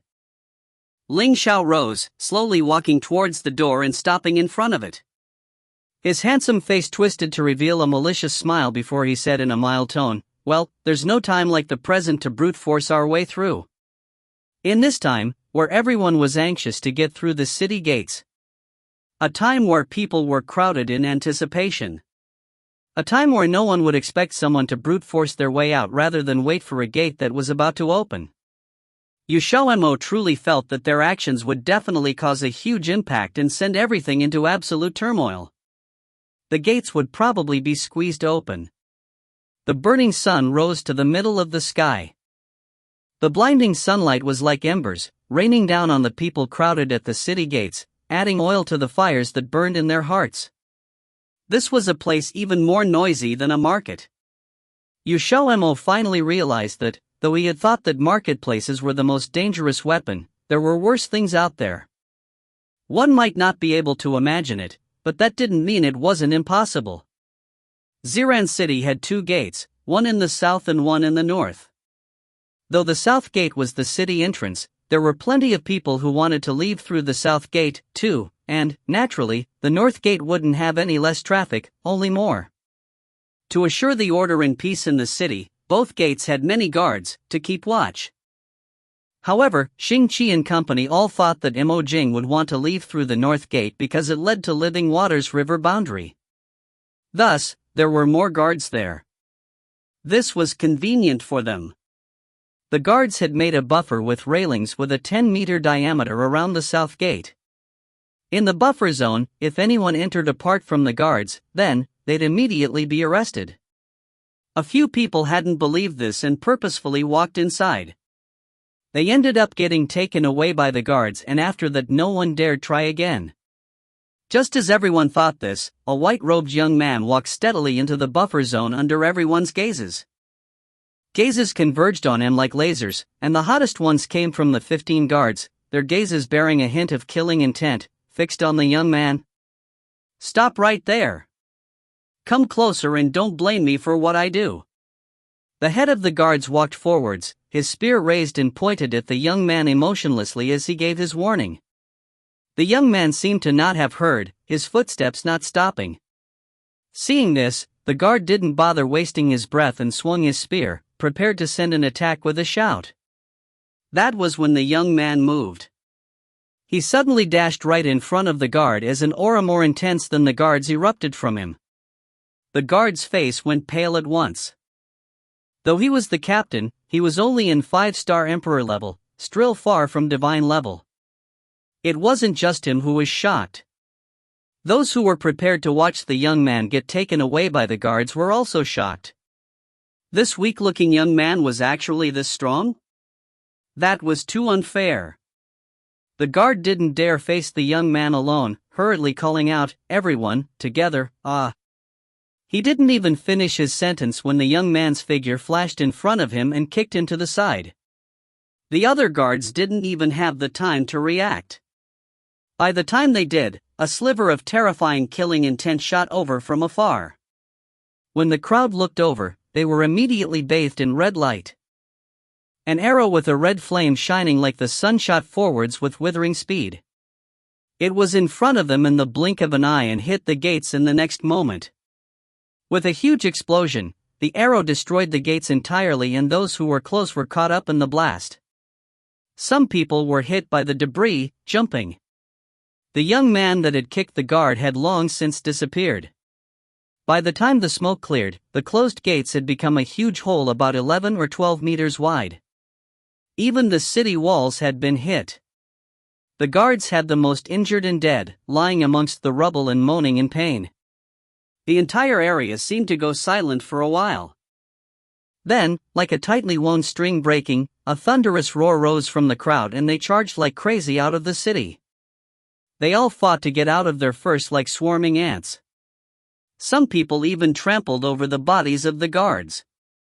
The entire situation was even more chaotic than a marketplace, screaming, cursing, and wild laughter. Though the gates were said to be opened in the evening, no one knew if it was true or not. If they could leave now, why wait? Everyone seemed to have lost their minds, until a furious roar sounded from the skies, "Mo Jing, you bastard! Get out here!" If you find any errors, ads pop up, ads redirect, broken links, non-standard content, etc., please let us know. Report chapter so we can fix it as soon as possible. Chapter 544. Chapter 544, Leaving the City. Translated by Crystal of Exiled Rebels Scanlations. The one who came was Xing-Chi, but Gaoyin wasn't with him. Both Xing-Chi and Gaoyin had realized that Xiong only heavily guarded the north side, and the more they thought about it, the weirder it seemed. Who said that Mo Jing must leave for the Living Waters River boundary? He could leave from the south and not go to the boundary. Therefore, Xing-Chi and Gaoyin decided to split up. Xing-Chi was going to guard the south, whereas Gaoyin and Xiong were going to guard the north. The plan seemed good in their heads, but as Xing-Chi was on his way, the west side exploded into chaos. Someone had bombed the gates open, creating a riot. Xing-Chi's intuition said that this must have something to do with Mo Jing. Xing-Chi landed on the city wall and stared piercingly at the crowd who was running out of the city gates. One by one, like a radar, he attempted to find Mo Jing, who had blended in amongst them. He wanted to stop everyone, but not only would that anger the masses, he couldn't clone himself to do it. Xing-Chi, I really can't shake you off. It was at this moment that a slightly deep voice rose behind him without warning. In surprise, Xing-Chi slapped his palm backwards without thinking. His expression was venomous, but this attack was simply to sound him out. Mo Jing blocked with ease. The two quickly separated. Mo Jing didn't actually want to fight Xing-Chi, since his internal wounds were not yet healed. Although Xing-Chi had lost his arm, if Gaoyin and Xiong caught up, he would be a rat in a hole. Without stopping, Mo Jing's silhouette swiftly flew towards the gate. Before, he hadn't thought that Xing-Chi would have caught up so quickly, because just as he was about to follow the crowd out, he heard Xing-Chi's roar. With just a slight delay in movement, he had caught up. Seeing that he was making a break for it, Xing-Chi was about to follow when suddenly he caught a glimpse of a familiar white silhouette going through the gate. The white silhouette belonged to a young man around 18 or so. Like a fox, the young man was looking left and right like a thief. Once he determined a direction, he made a dash towards it. Xing-Chi squinted his eyes. He realized that the direction the young man ran towards was the same as Mo Jing. Something flashed across his mind and the blurry figure became clearer, but Xing-Chi didn't have time to organize his thoughts as he followed the man subconsciously. It didn't take long before He Xiong and Gaoyin arrived hurriedly as they heard the news. He Xiong quickly got hold of the situation, only to find out that the one behind it all was a young man, who looked plain but was at the divine realm. Xing-Chi went that way, we should hurry. Seeing that Xing-Chi had already left the city, Gaoyin said in haste.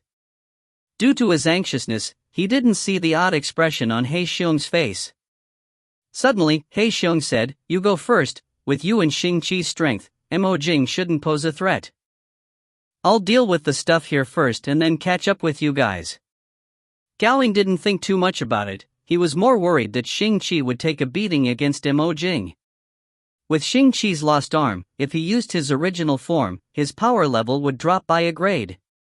Not only that, what He Xiong said wasn't unreasonable either. Mo Jing's wounds hadn't completely healed yet and they had two people on their side, so they needn't fear just Mo Jing. Once he thought it through, Gaoyin chased after Xing-Chi in haste. Looking at his disappearing figure, He Xiong sneered, "I'm not going to die with you guys." Young man in flames. Although it wasn't much to go by, it was better to be safe than sorry. It was because of this cautious attitude that He Xiong could rule Xiran City for thousands of years. On the other hand, the young man who was being tailed had ran a few thousand meters in the blink of an eye. His route was almost the same as Mo Jing, making his suspicion grow deeper and deeper. Judging by the figure, he was sure he had seen him before. 15 minutes later, the young man suddenly slowed down until he reached a full stop at a gigantic tree. Just as he was confused, the young man turned around with his big black eyes staring straight towards him, meeting his eyes. The young man gave him a sweet smile. As if a light bulb was suddenly lit, a similar smiling face appeared in Xing-Chi's mind. Although there were differences, the feeling of familiarity was unshakable. His expression changed drastically. If it was as he thought, then that man, the man who broke his arm, was definitely around. He had been tricked. "Correct, you fell into our trap." The voice that was ingrained into his body appeared behind him with a delighted laugh and heaviness. As if he had been waiting forever, like a bloodthirsty and yet clever hunter, waiting for his prey. As the man was talking, his hand was already on Xing-Chi's head. In delight he said, "Thus, I'll be taking your life crystal." "You're welcome." The last thing Xing-Chi saw was blood. He had never thought that he would have died so easily and cleanly, but it was too late. With his life crystal being stolen, there was no way he could survive. When Gaoyin arrived, he happened to see the exact moment Xing-Chi's life crystal fell into the man's hands. It was a dark red and within it held all of Xing-Chi's power. It was almost equivalent to a second-grade rainbow pill. Many from the Tongtian continent would have stared at it with bloodshot eyes. Gaoyin's eyes were red, but not from greed, rather, anger. He had been partners with Xing-Chi for 20,000 years, they had always been together, doing evil deeds. He had never once thought that Xing-Chi would die before him. His anger revealed his killing intent. With one kick, the man kicked away Xing-Chi's body and looked towards his direction. That dark azabus eyes contained a sliver of interest as the unreserved killing intent sent a shiver down Gaoyin's spine. Instantly cold sweat drenched his shirt. How could he have forgotten? His strength was below Xing-Chi, Gaoyin thought with a deathly pale face. Even Xing-Chi died. How could he stand up against the man, and he even dared to think about revenge? He really overestimated himself. That man was probably thinking of the same thing. As Gaoyin stared at Xing-Chi's corpse, his body backed away and in the next second, he ran. In the end, 20,000 years of brotherhood was not enough. He didn't want to face the same end as Xing-Chi. The man stared at his figure and sneered, but didn't give chase. Mo Jing jumped down from the tree. Confidently he landed beside XiaoMo. He saw with his own two eyes how Ling Xiao killed Xingqi and took out his life crystal. His heart was in turmoil. Maybe he should be happy that he wasn't Xingqi and had a relation with the Black Turtle clan, otherwise, the one who got their life crystal stolen would likely have been him. At first, they hadn't planned on killing Xingqi, but with the man's his life crystal should be pretty good. Xingqi's life was determined. Thus, the scene occurred from before. But Xingqi was also unlucky to have actually came by himself to guard the south gate. It gave Mo Jing a feeling of inevitability, regarding his death at least. Leaving behind his contact information, Mo Jing parted with them at the outskirts. Since the little master was already sent back to the Black Turtle clan, he didn't need to go to the Living Waters River boundary anymore. XiaoMo stared with puppy dog eyes at the life crystal in Ling Xiao's hands. Although it was a bit disgusting, coming directly from someone's brain, the immense power that it emitted was way too tempting. You want it? Ling Xiao held out the life crystal in front of XiaoMo. XiaoMo reached out to steal it. Of course I want it. Instantly, Ling Xiao pulled his hand away, causing XiaoMo to slip. You just leveled up recently, so you can't even use this life crystal right now. There is no point in giving it to you. XiaoMo stood where he was and scrunched up his nose, as if he was giving up, but then suddenly, without a warning, he pounced onto Ling Xiao, aiming for the life crystal. With 9 out of 10 people, he would have been successful, but Ling Xiao wasn't a normal person. Ling Xiao retracted his hand and took 2 steps back. Not only did XiaoMo not get the life crystal, he fell onto Ling Xiao's lap. XiaoMo's face became distorted, his knees hurt. Ling Xiao looked at his enduring expression and couldn't help himself from laughing out loud. He once again put the life crystal in front of him. Since you even kneel to beg me, then I'll very reluctantly give you this life crystal. A man should have his dignity and not kneel. In his heart, XiaoMo screamed out. He didn't kneel to beg him, but right after that, he aggressively took the life crystal. To be honest, there was a good reason as to why he so badly wanted this life crystal. Ling Xiao was advancing even faster than him. Others were jealous of him, but he was even more jealous of Ling Xiao, who didn't have to cultivate to advance. Although he wasn't completely sure why he had to refine Xian Zhe's corpse, he felt he caught onto something though. So as to not be thrown too far behind, he must grab onto the life crystal and if need be, use them to advance. As for the 3 level 10 life crystals he bought earlier, he had given them to Paiqiu, Xiaohe, and Maoqiu, all 3 of which were level 10 practitioners. They were in need of it, and as for Maoqiu, she would compensate him later. Once he thought of that, XiaoMo quickly got Ling Xiao to pull Paiqiu and the others out of his dimension. At first he was going to let them have their free time, but suddenly some unforeseeable events happened and they wouldn't be able to take them to Zhongtian. With more people, the target was bigger too. Other than Lanqiu and Xiaoji, everyone was present. XiaoMo glanced over only to see that a person had sneaked his way into his contracted demon beast group. Staring at him wide-eyed, XiaoMo pointed to him as he said, You, who are you?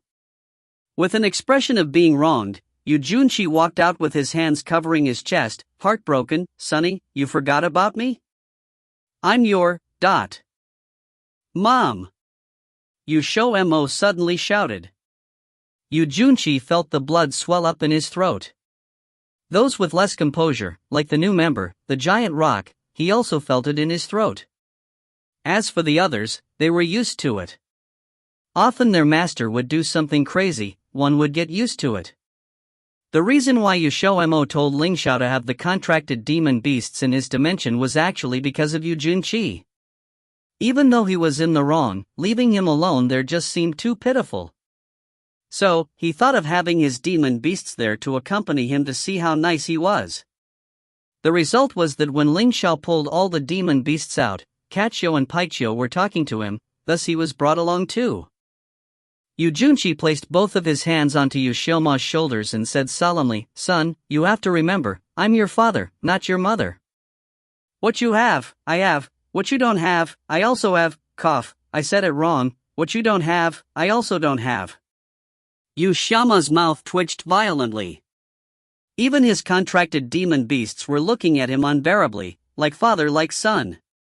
Ling Xiao was laughing so much that his shoulders wouldn't stop shaking. Son, you have to believe me, I'm really your father. Yu Junqi said with a serious face.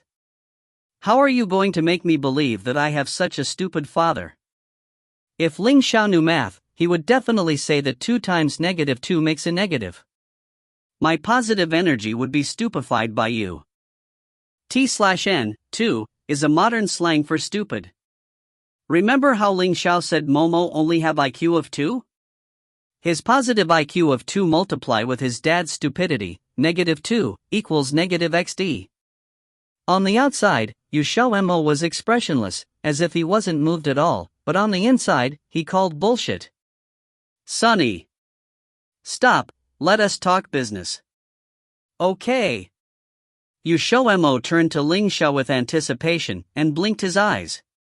Taking the baton, Ling Xiao gave a summary of the situation at Zhongtian and the southern continent. As for the final conclusion, they would still have to stay at Xijing, but this time, they were given a mission. That mission was to find Lanqiao and also to get some info on the little chick. As for XiaoMo, he promised that by the time they met again, he would give them each a rainbow pill. Just one? Just as the demon beasts were bustling with excitement, the cool beauty Xiaohe raised an eyebrow and casually asked. Instantly, everyone fell silent. XiaoMo felt the corner of his eyes twitch. Too little? Everyone stayed silent, silently approving. Then with full seriousness, XiaoMo said, okay then, once you get back, I'll give everyone 3 level 10 pills.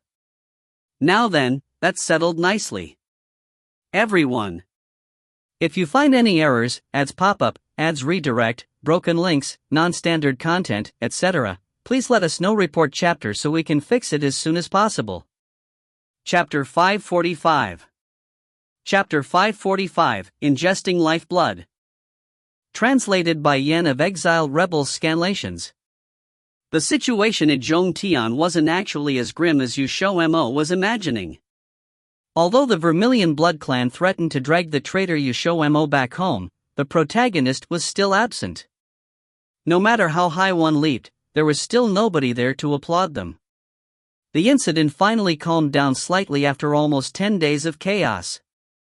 Even though it was like this, XiaoMo and Ling Xiao still didn't plan on returning to Zhongtian immediately. Besides the brazen and unreasonable Yu Junqi who stayed behind, Paiqiu and the rest had already left, including Xiao, who needed practical experience. Before they had left, XiaoMo had very reluctantly distributed 3 teleportation talismans and several wound-treating magic pills to each of them, in case they didn't have medicine if they got hurt. Although it was a little unlucky, it was still the so-called repairing the house before it rains.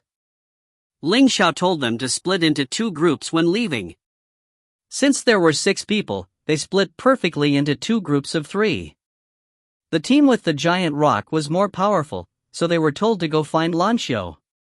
Although Lanqiao had set out with several other fellows to go search for a missing friend, there was something a little odd about the disappearance of that friend. This was something that Tian Dao had roughly mentioned before. But then they heard that there was a mysterious force in Xijing recruiting many powerful demon beasts. Before, it had at least attempted to conceal itself, but recently it was acting too frequently, and Tian Dao suspected that they were doing something big. Mao Qiu was in charge of the other team, and it included the eternal troublemaker Paiqiu and Xiao. They returned to Weeping Ghost Shore. Tian Dao's intelligence network was pretty expansive, so they could find out more from there. Moreover, Ling Xiao had also given them a special task. In Xingluo City's Forest of Death, Ling Xiao had once accepted Hua Gu and her 2 little brothers.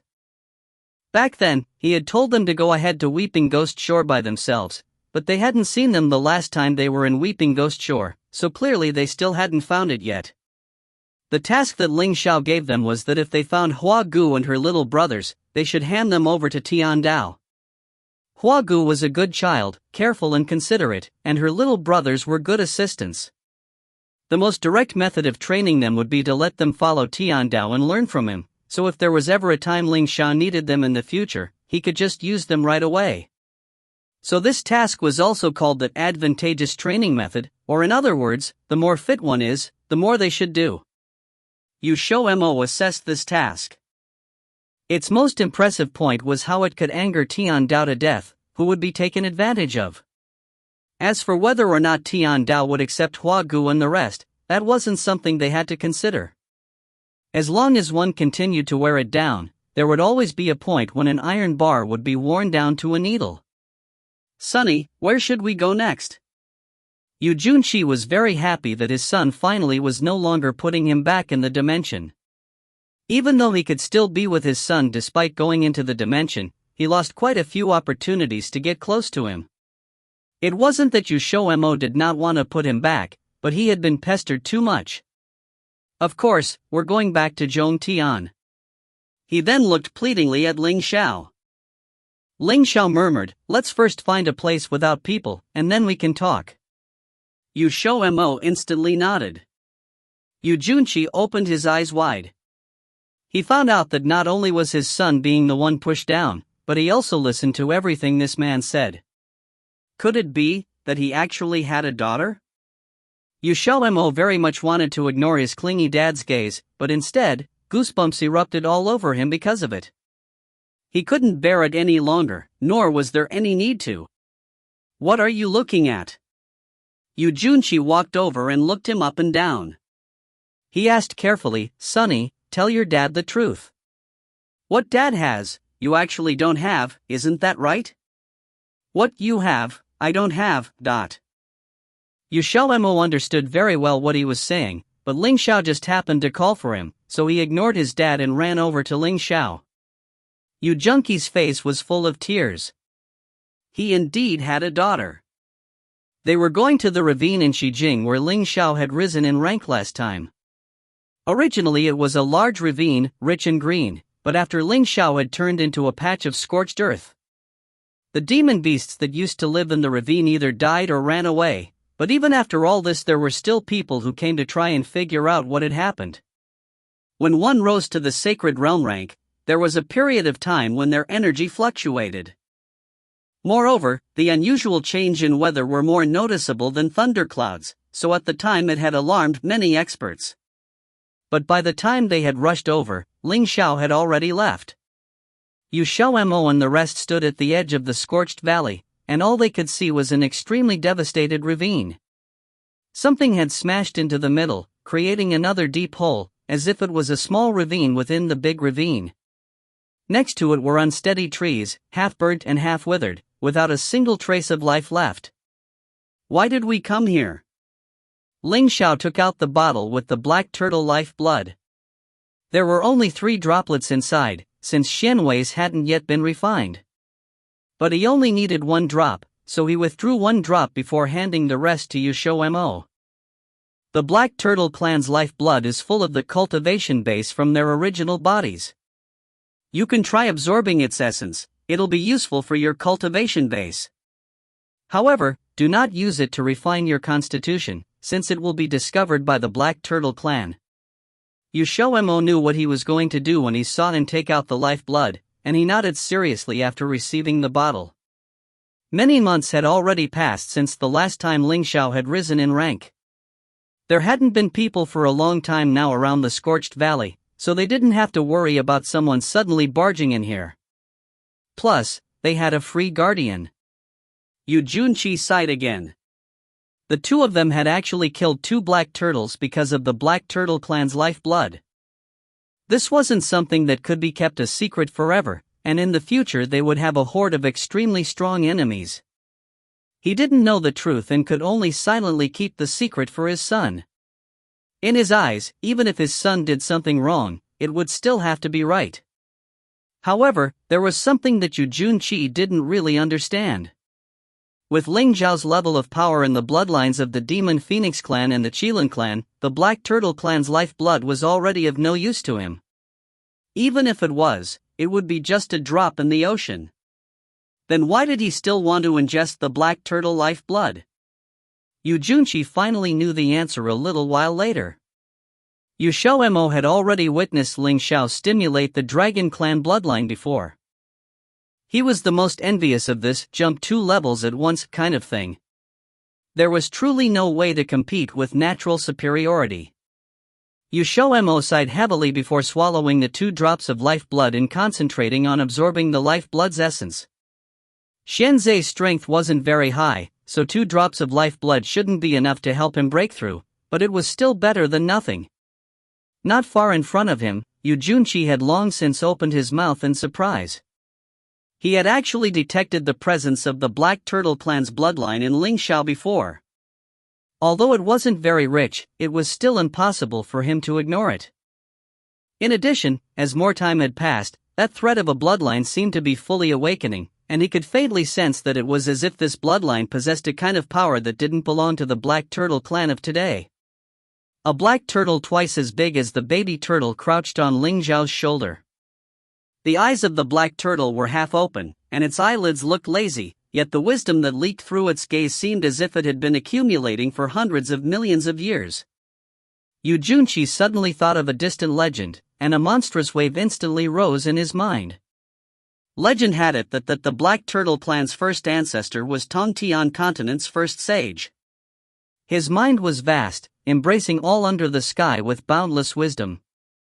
Could Ling Xiao be a descendant of the Black Turtle clan's first ancestor? Yu Junqi subconsciously rejected it.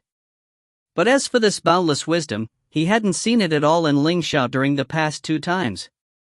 When XiaoMo opened his eyes, the first thing he saw was his clingy old man frowning, nodding once in a while before shaking his head again. He was a perfectly fine man who looked like a madman. "Sonny, let Daddy ask you a question." Yu Junqi saw that he woke up and instantly walked over to look at him with eager eyes. He didn't know why, but XiaoMo suddenly had an intriguing feeling. It felt almost as if he was looking at his own clone. Why did he think it felt so annoying? How does he have the Black Turtle clan bloodline? XiaoMo stood up and dusted off his, but before he answered dully, "This is a great question. The truth can be explained in 5 words." Yu Junqi asked impatiently, "What 5 words?" XiaoMo, "I do not know either." Yu Junqi, "Son, if you have an issue with your dad, then just say it." Too many issues. This time when Ling Xiao stimulated the Black Turtle clan bloodline, a pillar of golden light didn't shoot up into the sky.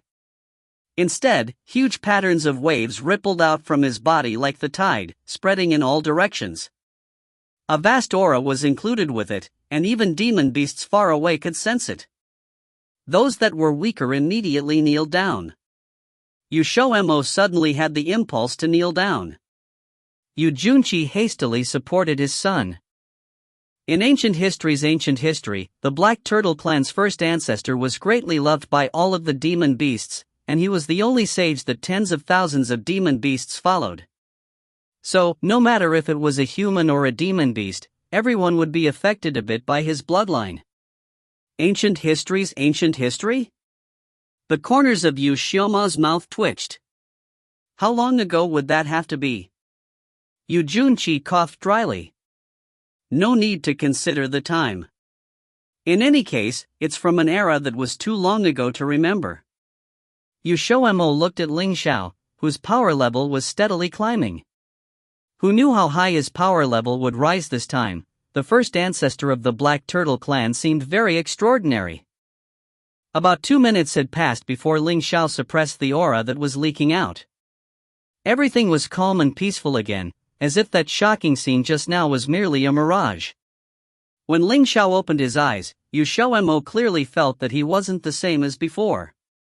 There was a saying that he hated so much it made his teeth itch that went like this: Ling Xiao was full of wisdom. If you find any errors, ads pop up, ads redirect, broken links, non-standard content, etc., please let us know. Report chapter so we can fix it as soon as possible. Chapter 546. Chapter 546, The Black Spider. Translated by Column CD of Exiled Rebel Scanlations. God, what kind of joke are you playing? You didn't give it to the one that was lacking IQ, yet you deliberately killed the lily of the one who was not lacking in IQ. In actual fact, Ling Xiao is your real son, right? As soon as Ling Xiao opened his eyes, he felt a stab of malice from his wife that was full of indescribable jealousy and envy. As a result, he calmly accepted it. His cultivation had risen from 3 stars to 5 stars.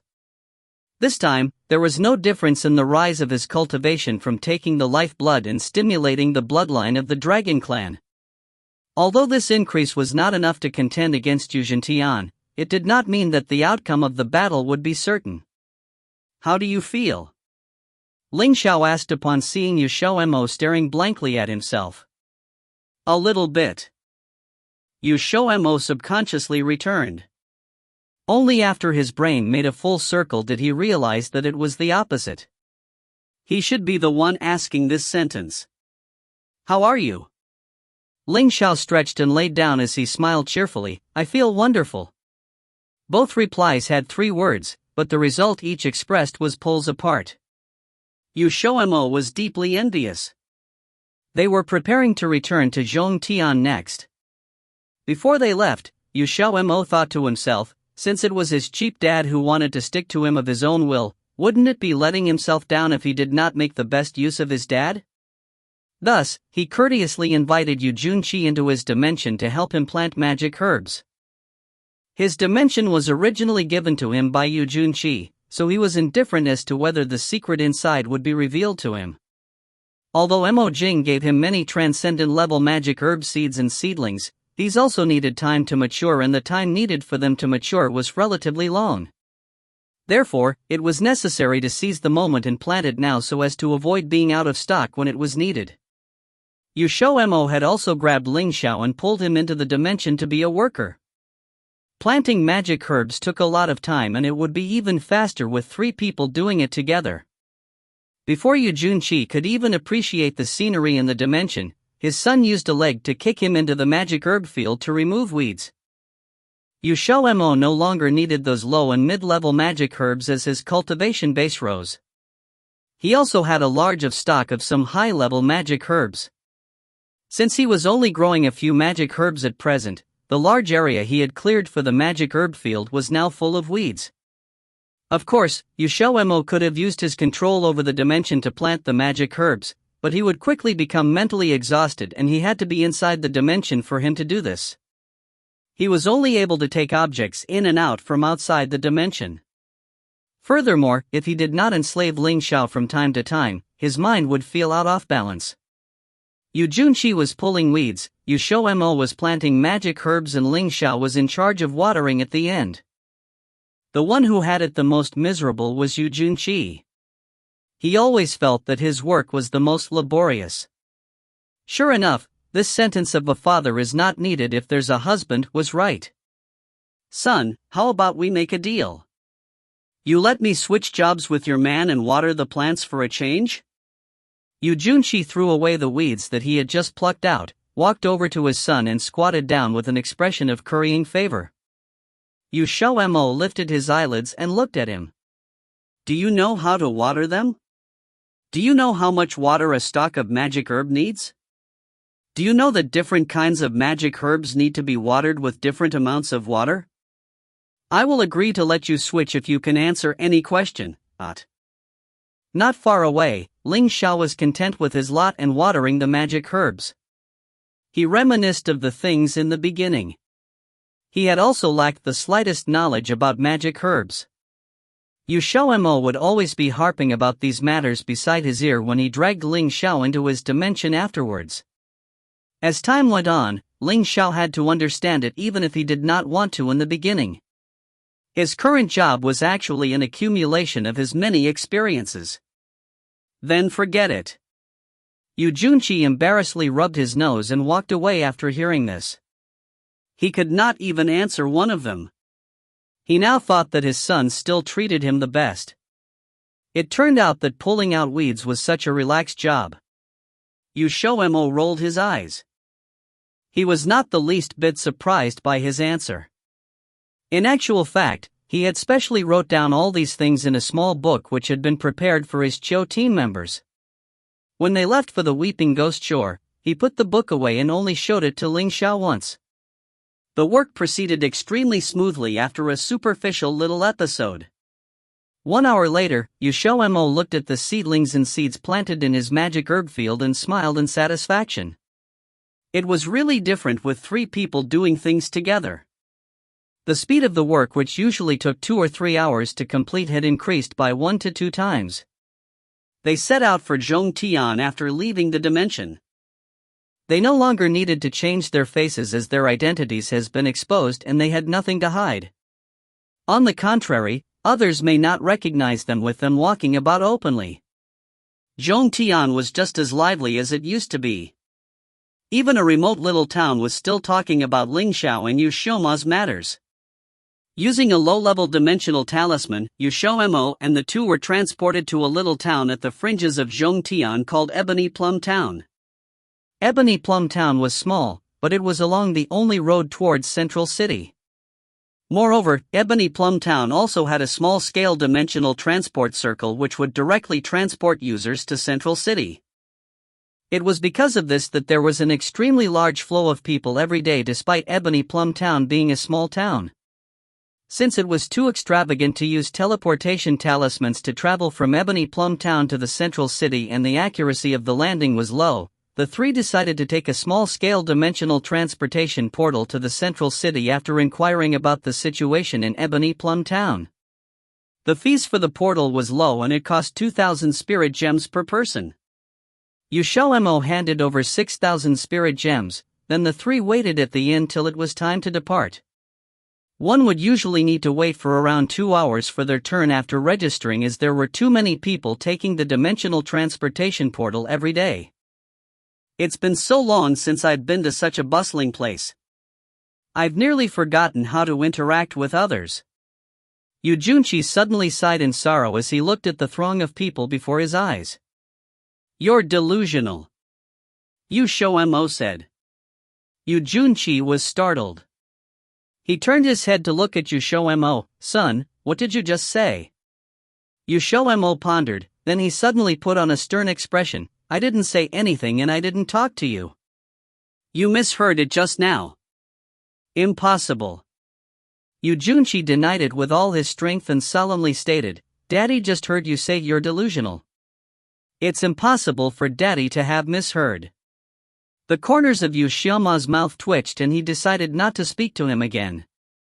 Ling Xiao stroked his head to console him, but somehow he felt that the smile on Ling Xiao's face was offensive to his eyes. Just at this moment, a few whispers of conversation suddenly caught their attention.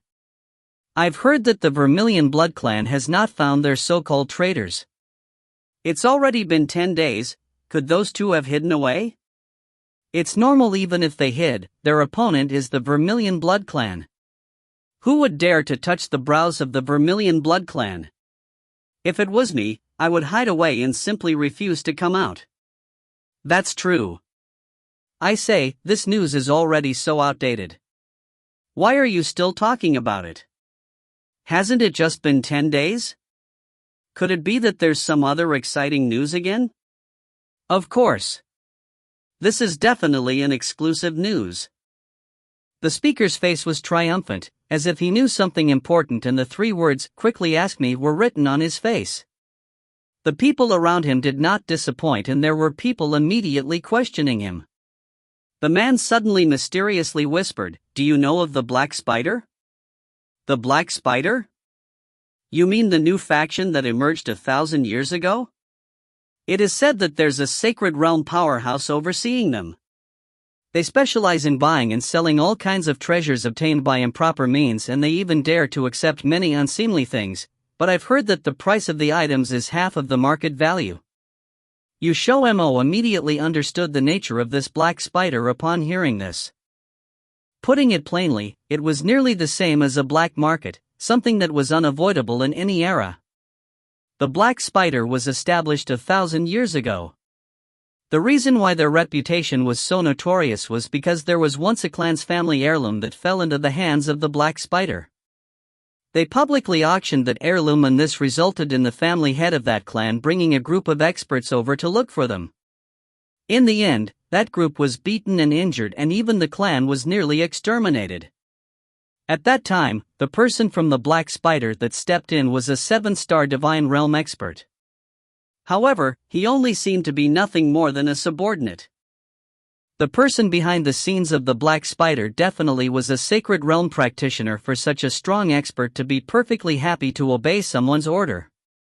Based off your tone, don't tell me that the Black Spider is going to make a big move in the near future? This is the exclusive news. I heard that the Black Spider stole a lot of earth-shaking treasures some time ago. It is rumored that they will organize an auction to invite many factions and experts in the Tongtian continent with strong financial resources, such as the Vermilion Blood Clan, the Mage Guild, the Tsong Alliance, and so on. The things that the Black Spider usually auction are treasures, but I've never heard of them daring to invite these forces so brazenly. Aren't they afraid that included among these items are some treasures that these factions have lost? They wouldn't have publicized it if they were afraid. But this is secondary. I've heard that the Black Spider is going to invite the experts from the 10 Divine Gods ranking. That Ling Xiao is also included, and he would certainly encounter the Vermilion Blood Clan if he goes. There would be a good show to watch when that happens. Hey, there wouldn't be a good show if he doesn't go. That's also true. One could tell that the Black Spider was not an ordinary faction just by its name. The name of their behind-the-scenes backer definitely couldn't be mentioned, seeing that they dared to brazenly and wantonly invite all the major forces with their status as a black market. However, there was a point that XiaoMo was quite curious about. The powerhouses on the 10 Divine Gods ranking were all people whose whereabouts were indeterminate. How would the Black Spider deliver the invitations to them? Just as he was thinking about it, his cheap old man suddenly opened his mouth. I've heard of this faction called the Black Spider. I had contact with the people from the Black Spider before I was locked up by Yuzhen Tian. They are a group of powerhouses that put the law of the jungle into practice. It's best not to have too much contact with these type of people who have no morality to speak of. Tell me more details. XiaoMo urged. Yu Junqi organized his thoughts. Let's put it this way, the majority of the rare treasures that they auction are ones that they've stolen. Ling Xiao raised an eyebrow. Like XiaoMo, he had also never heard of this faction which had been established 1,000 years ago, so he was a little curious. Therefore, when the owner of the lost property comes knocking, they can use the excuse that someone sold it to them to cleanly shirk all responsibility? Yu Junqi nodded. If the owner of the lost property does not believe that excuse, they will start a fight and usually leave them either dead or heavily wounded. So even though many factions know that their treasures drifted into the Black Spider's auction, they can only do all they can and use their wealth to buy it back. In some cases, they may not necessarily be able to buy it out if they encounter a contender. It is indeed unreasonable. XiaoMo shook his head. This sort of behavior was clearly that of a robber. Ling Xiao lightly injected, might is right. Yu Junqi feared that his son would not be able to distinguish between good and bad people, so he lectured, son, there's one point you should bear in mind. One should always be on guard. There's no one you can unconditionally trust. Whether they are good or bad people, they are often devils that put on masks and may betray you at the pivotal moment. You are right. XiaoMo truly agreed with what he said. Even though you are my father, I feel that I can't trust you unconditionally. The smile on Yu Junqi's face stiffened before it was about to disappear. Was this called lifting a stone to smash your own feet? The answer was yes. Yu Jun quickly remedied, son, you definitely can have unconditional trust in daddy, but you may not do so for others. Does others include him? XiaoMo pointed at Ling Xiao. Yu Junqi immediately weighed in his mind. Was his daddy more important or his man important in his son's heart? He finally reached a conclusion that made him a little unhappy, yet he had no choice but to admit it. His son seemed to trust his man more than his own father, so his son would probably refuse to acknowledge him if he dared to say that others included Ling Xiao. Yu Junqi was defeated. You can also trust in him unconditionally, but XiaoMo nodded in satisfaction. He suddenly felt that his cheap dad was actually quite sensible. As the only normal person among the three, Ling Xiao looked quite detached from the world as he calmly drank his tea. To put it bluntly, he was drawing a clear dividing line. A black crow suddenly flew into the inn just as everyone was enthusiastically chatting. The black crow steadily landed on XiaoMo's table. Alright, Daddy versus Husband, Round 1, Daddy utterly defeated. TSK, a married out daughter is like spilt water. Addis, poor Momo has no balls according to his dad. LOL. I believe I said that before. If you find any errors, ads pop up, ads redirect, broken links, non-standard content, etc., please let us know. Report chapter so we can fix it as soon as possible. Chapter 547. Chapter 547, The Wealthiest. Translated by Juessence of Exiled Rebels Scanlations. When the crow appeared, the entire inn fell silent. Anyone who knew of the black spider knew that they had two symbols. One was of a black eight-legged spider, something that was tattooed on each and every one of their members. The other was their messenger black crow. Apart from that, the crow also represented the coming of death. If a black crow wasn't there to give a message, then it meant someone was about to die. Thus, most people would feel a chill descend over them. Oh God, did they do something to offend the black spider? Those who had been discussing the black spider before yelled in shock, subconsciously thinking that the crow was an omen of death upon seeing it in such an out-of-the-way area like Ebony Plum Town. The black crow had landed on XiaoMo's table. That meant it was targeting one of the three, or maybe all of them. The black crow startled XiaoMo, and, hearing what was said, he was even more shocked. They had only just returned to Zhongtian. How could Black Spider know of their movements? And have a crow come and find them, too? No, this is a messenger black crow. There's something on its right leg. The middle-aged man that had first brought up the black spider disagreed after observing for a few moments. Messenger black crows would have things tied to their leg, but since these black crows were 3 to 4 times larger than normal crows, their feathers would sometimes accidentally conceal these items. XiaoMo lifted the feathers on the right side and, as expected, there was a note about the size of his palm on its foot. The color was as black as the feathers of the black crow, so it was no wonder no one noticed at first. XiaoMo had only just untied the note when the black crow flapped its wings and took off. It wasn't slow either, like it had something urgent to get back to. In reality, his cheap dad had been eyeing the black crow with an expression that made it clear he thought it would make a good meal. Black crows were sentient, and, sensing Junkie's thoughts, it would naturally run at the earliest opportunity. XiaoMo opened the note and looked over it before handing it out casually. Junqi had thought his son was handing the note over to him since he was opposite his son, but then his son's hand had swerved in midair, giving the note to Ling Xiao. His outstretched hand hovered awkwardly. Resentment couldn't even begin to describe what he felt then. Seeing this, XiaoMo rubbed his nose. I'll tell you what it says. It's an invite from the Black Spider. They want us to attend their auction. In reality, it was only Ling Xiao who had been invited. When he said that, the entire inn had fallen into silence once more. As that middle-aged man had said, only people of great power would be invited.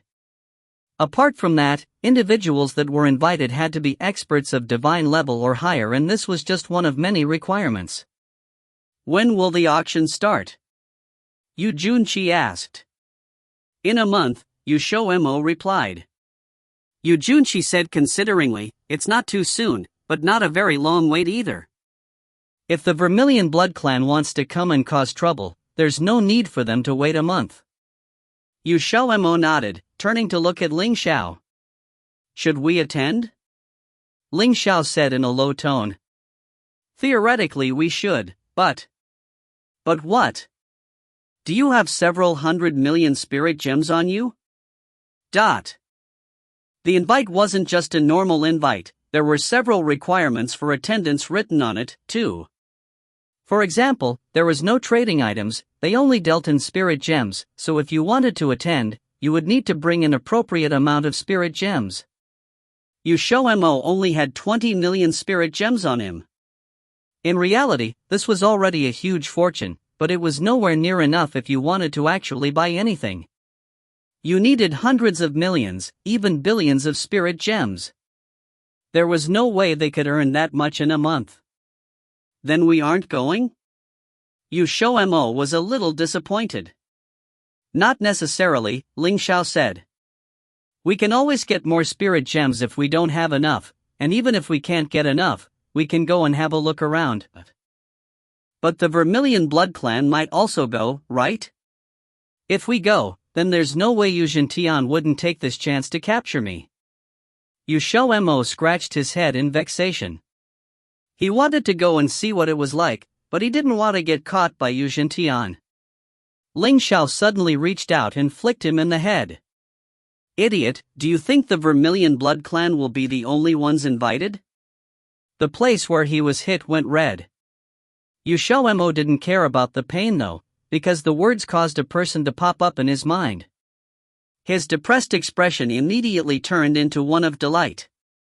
You mean Fu Sanqiong?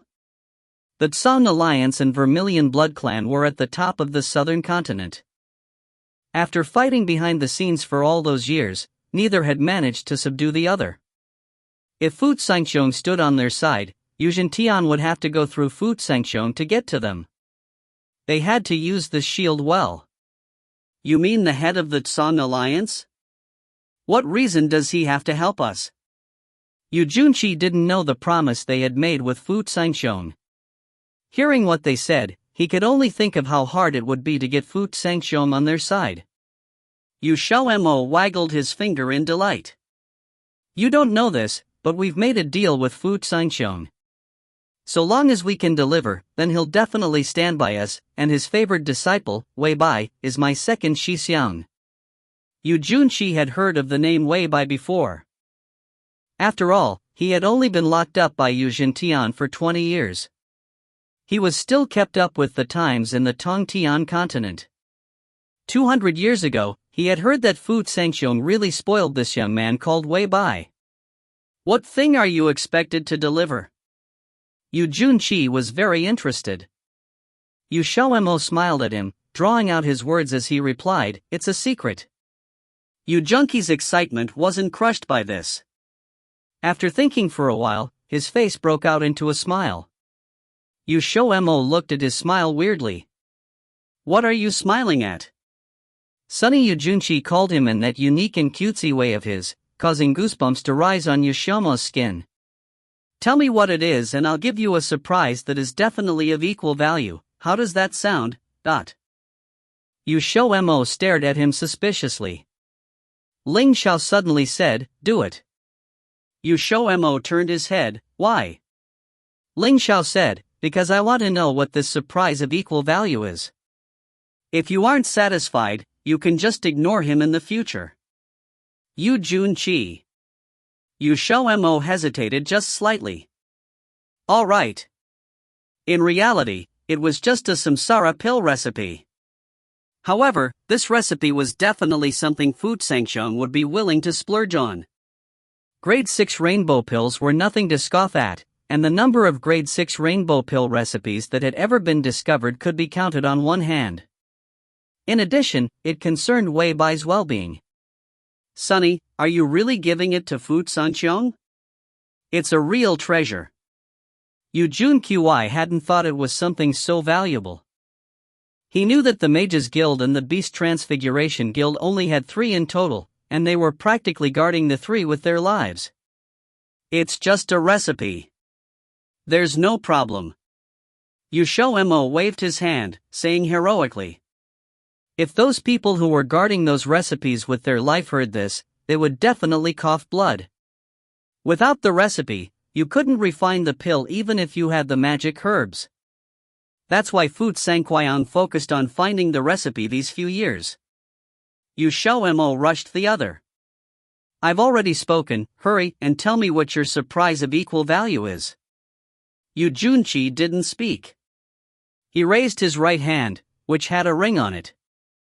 There was nothing in the palm of his hand, But he moved his fingers and the first ring appeared in his hand. This is a pocket dimension ring.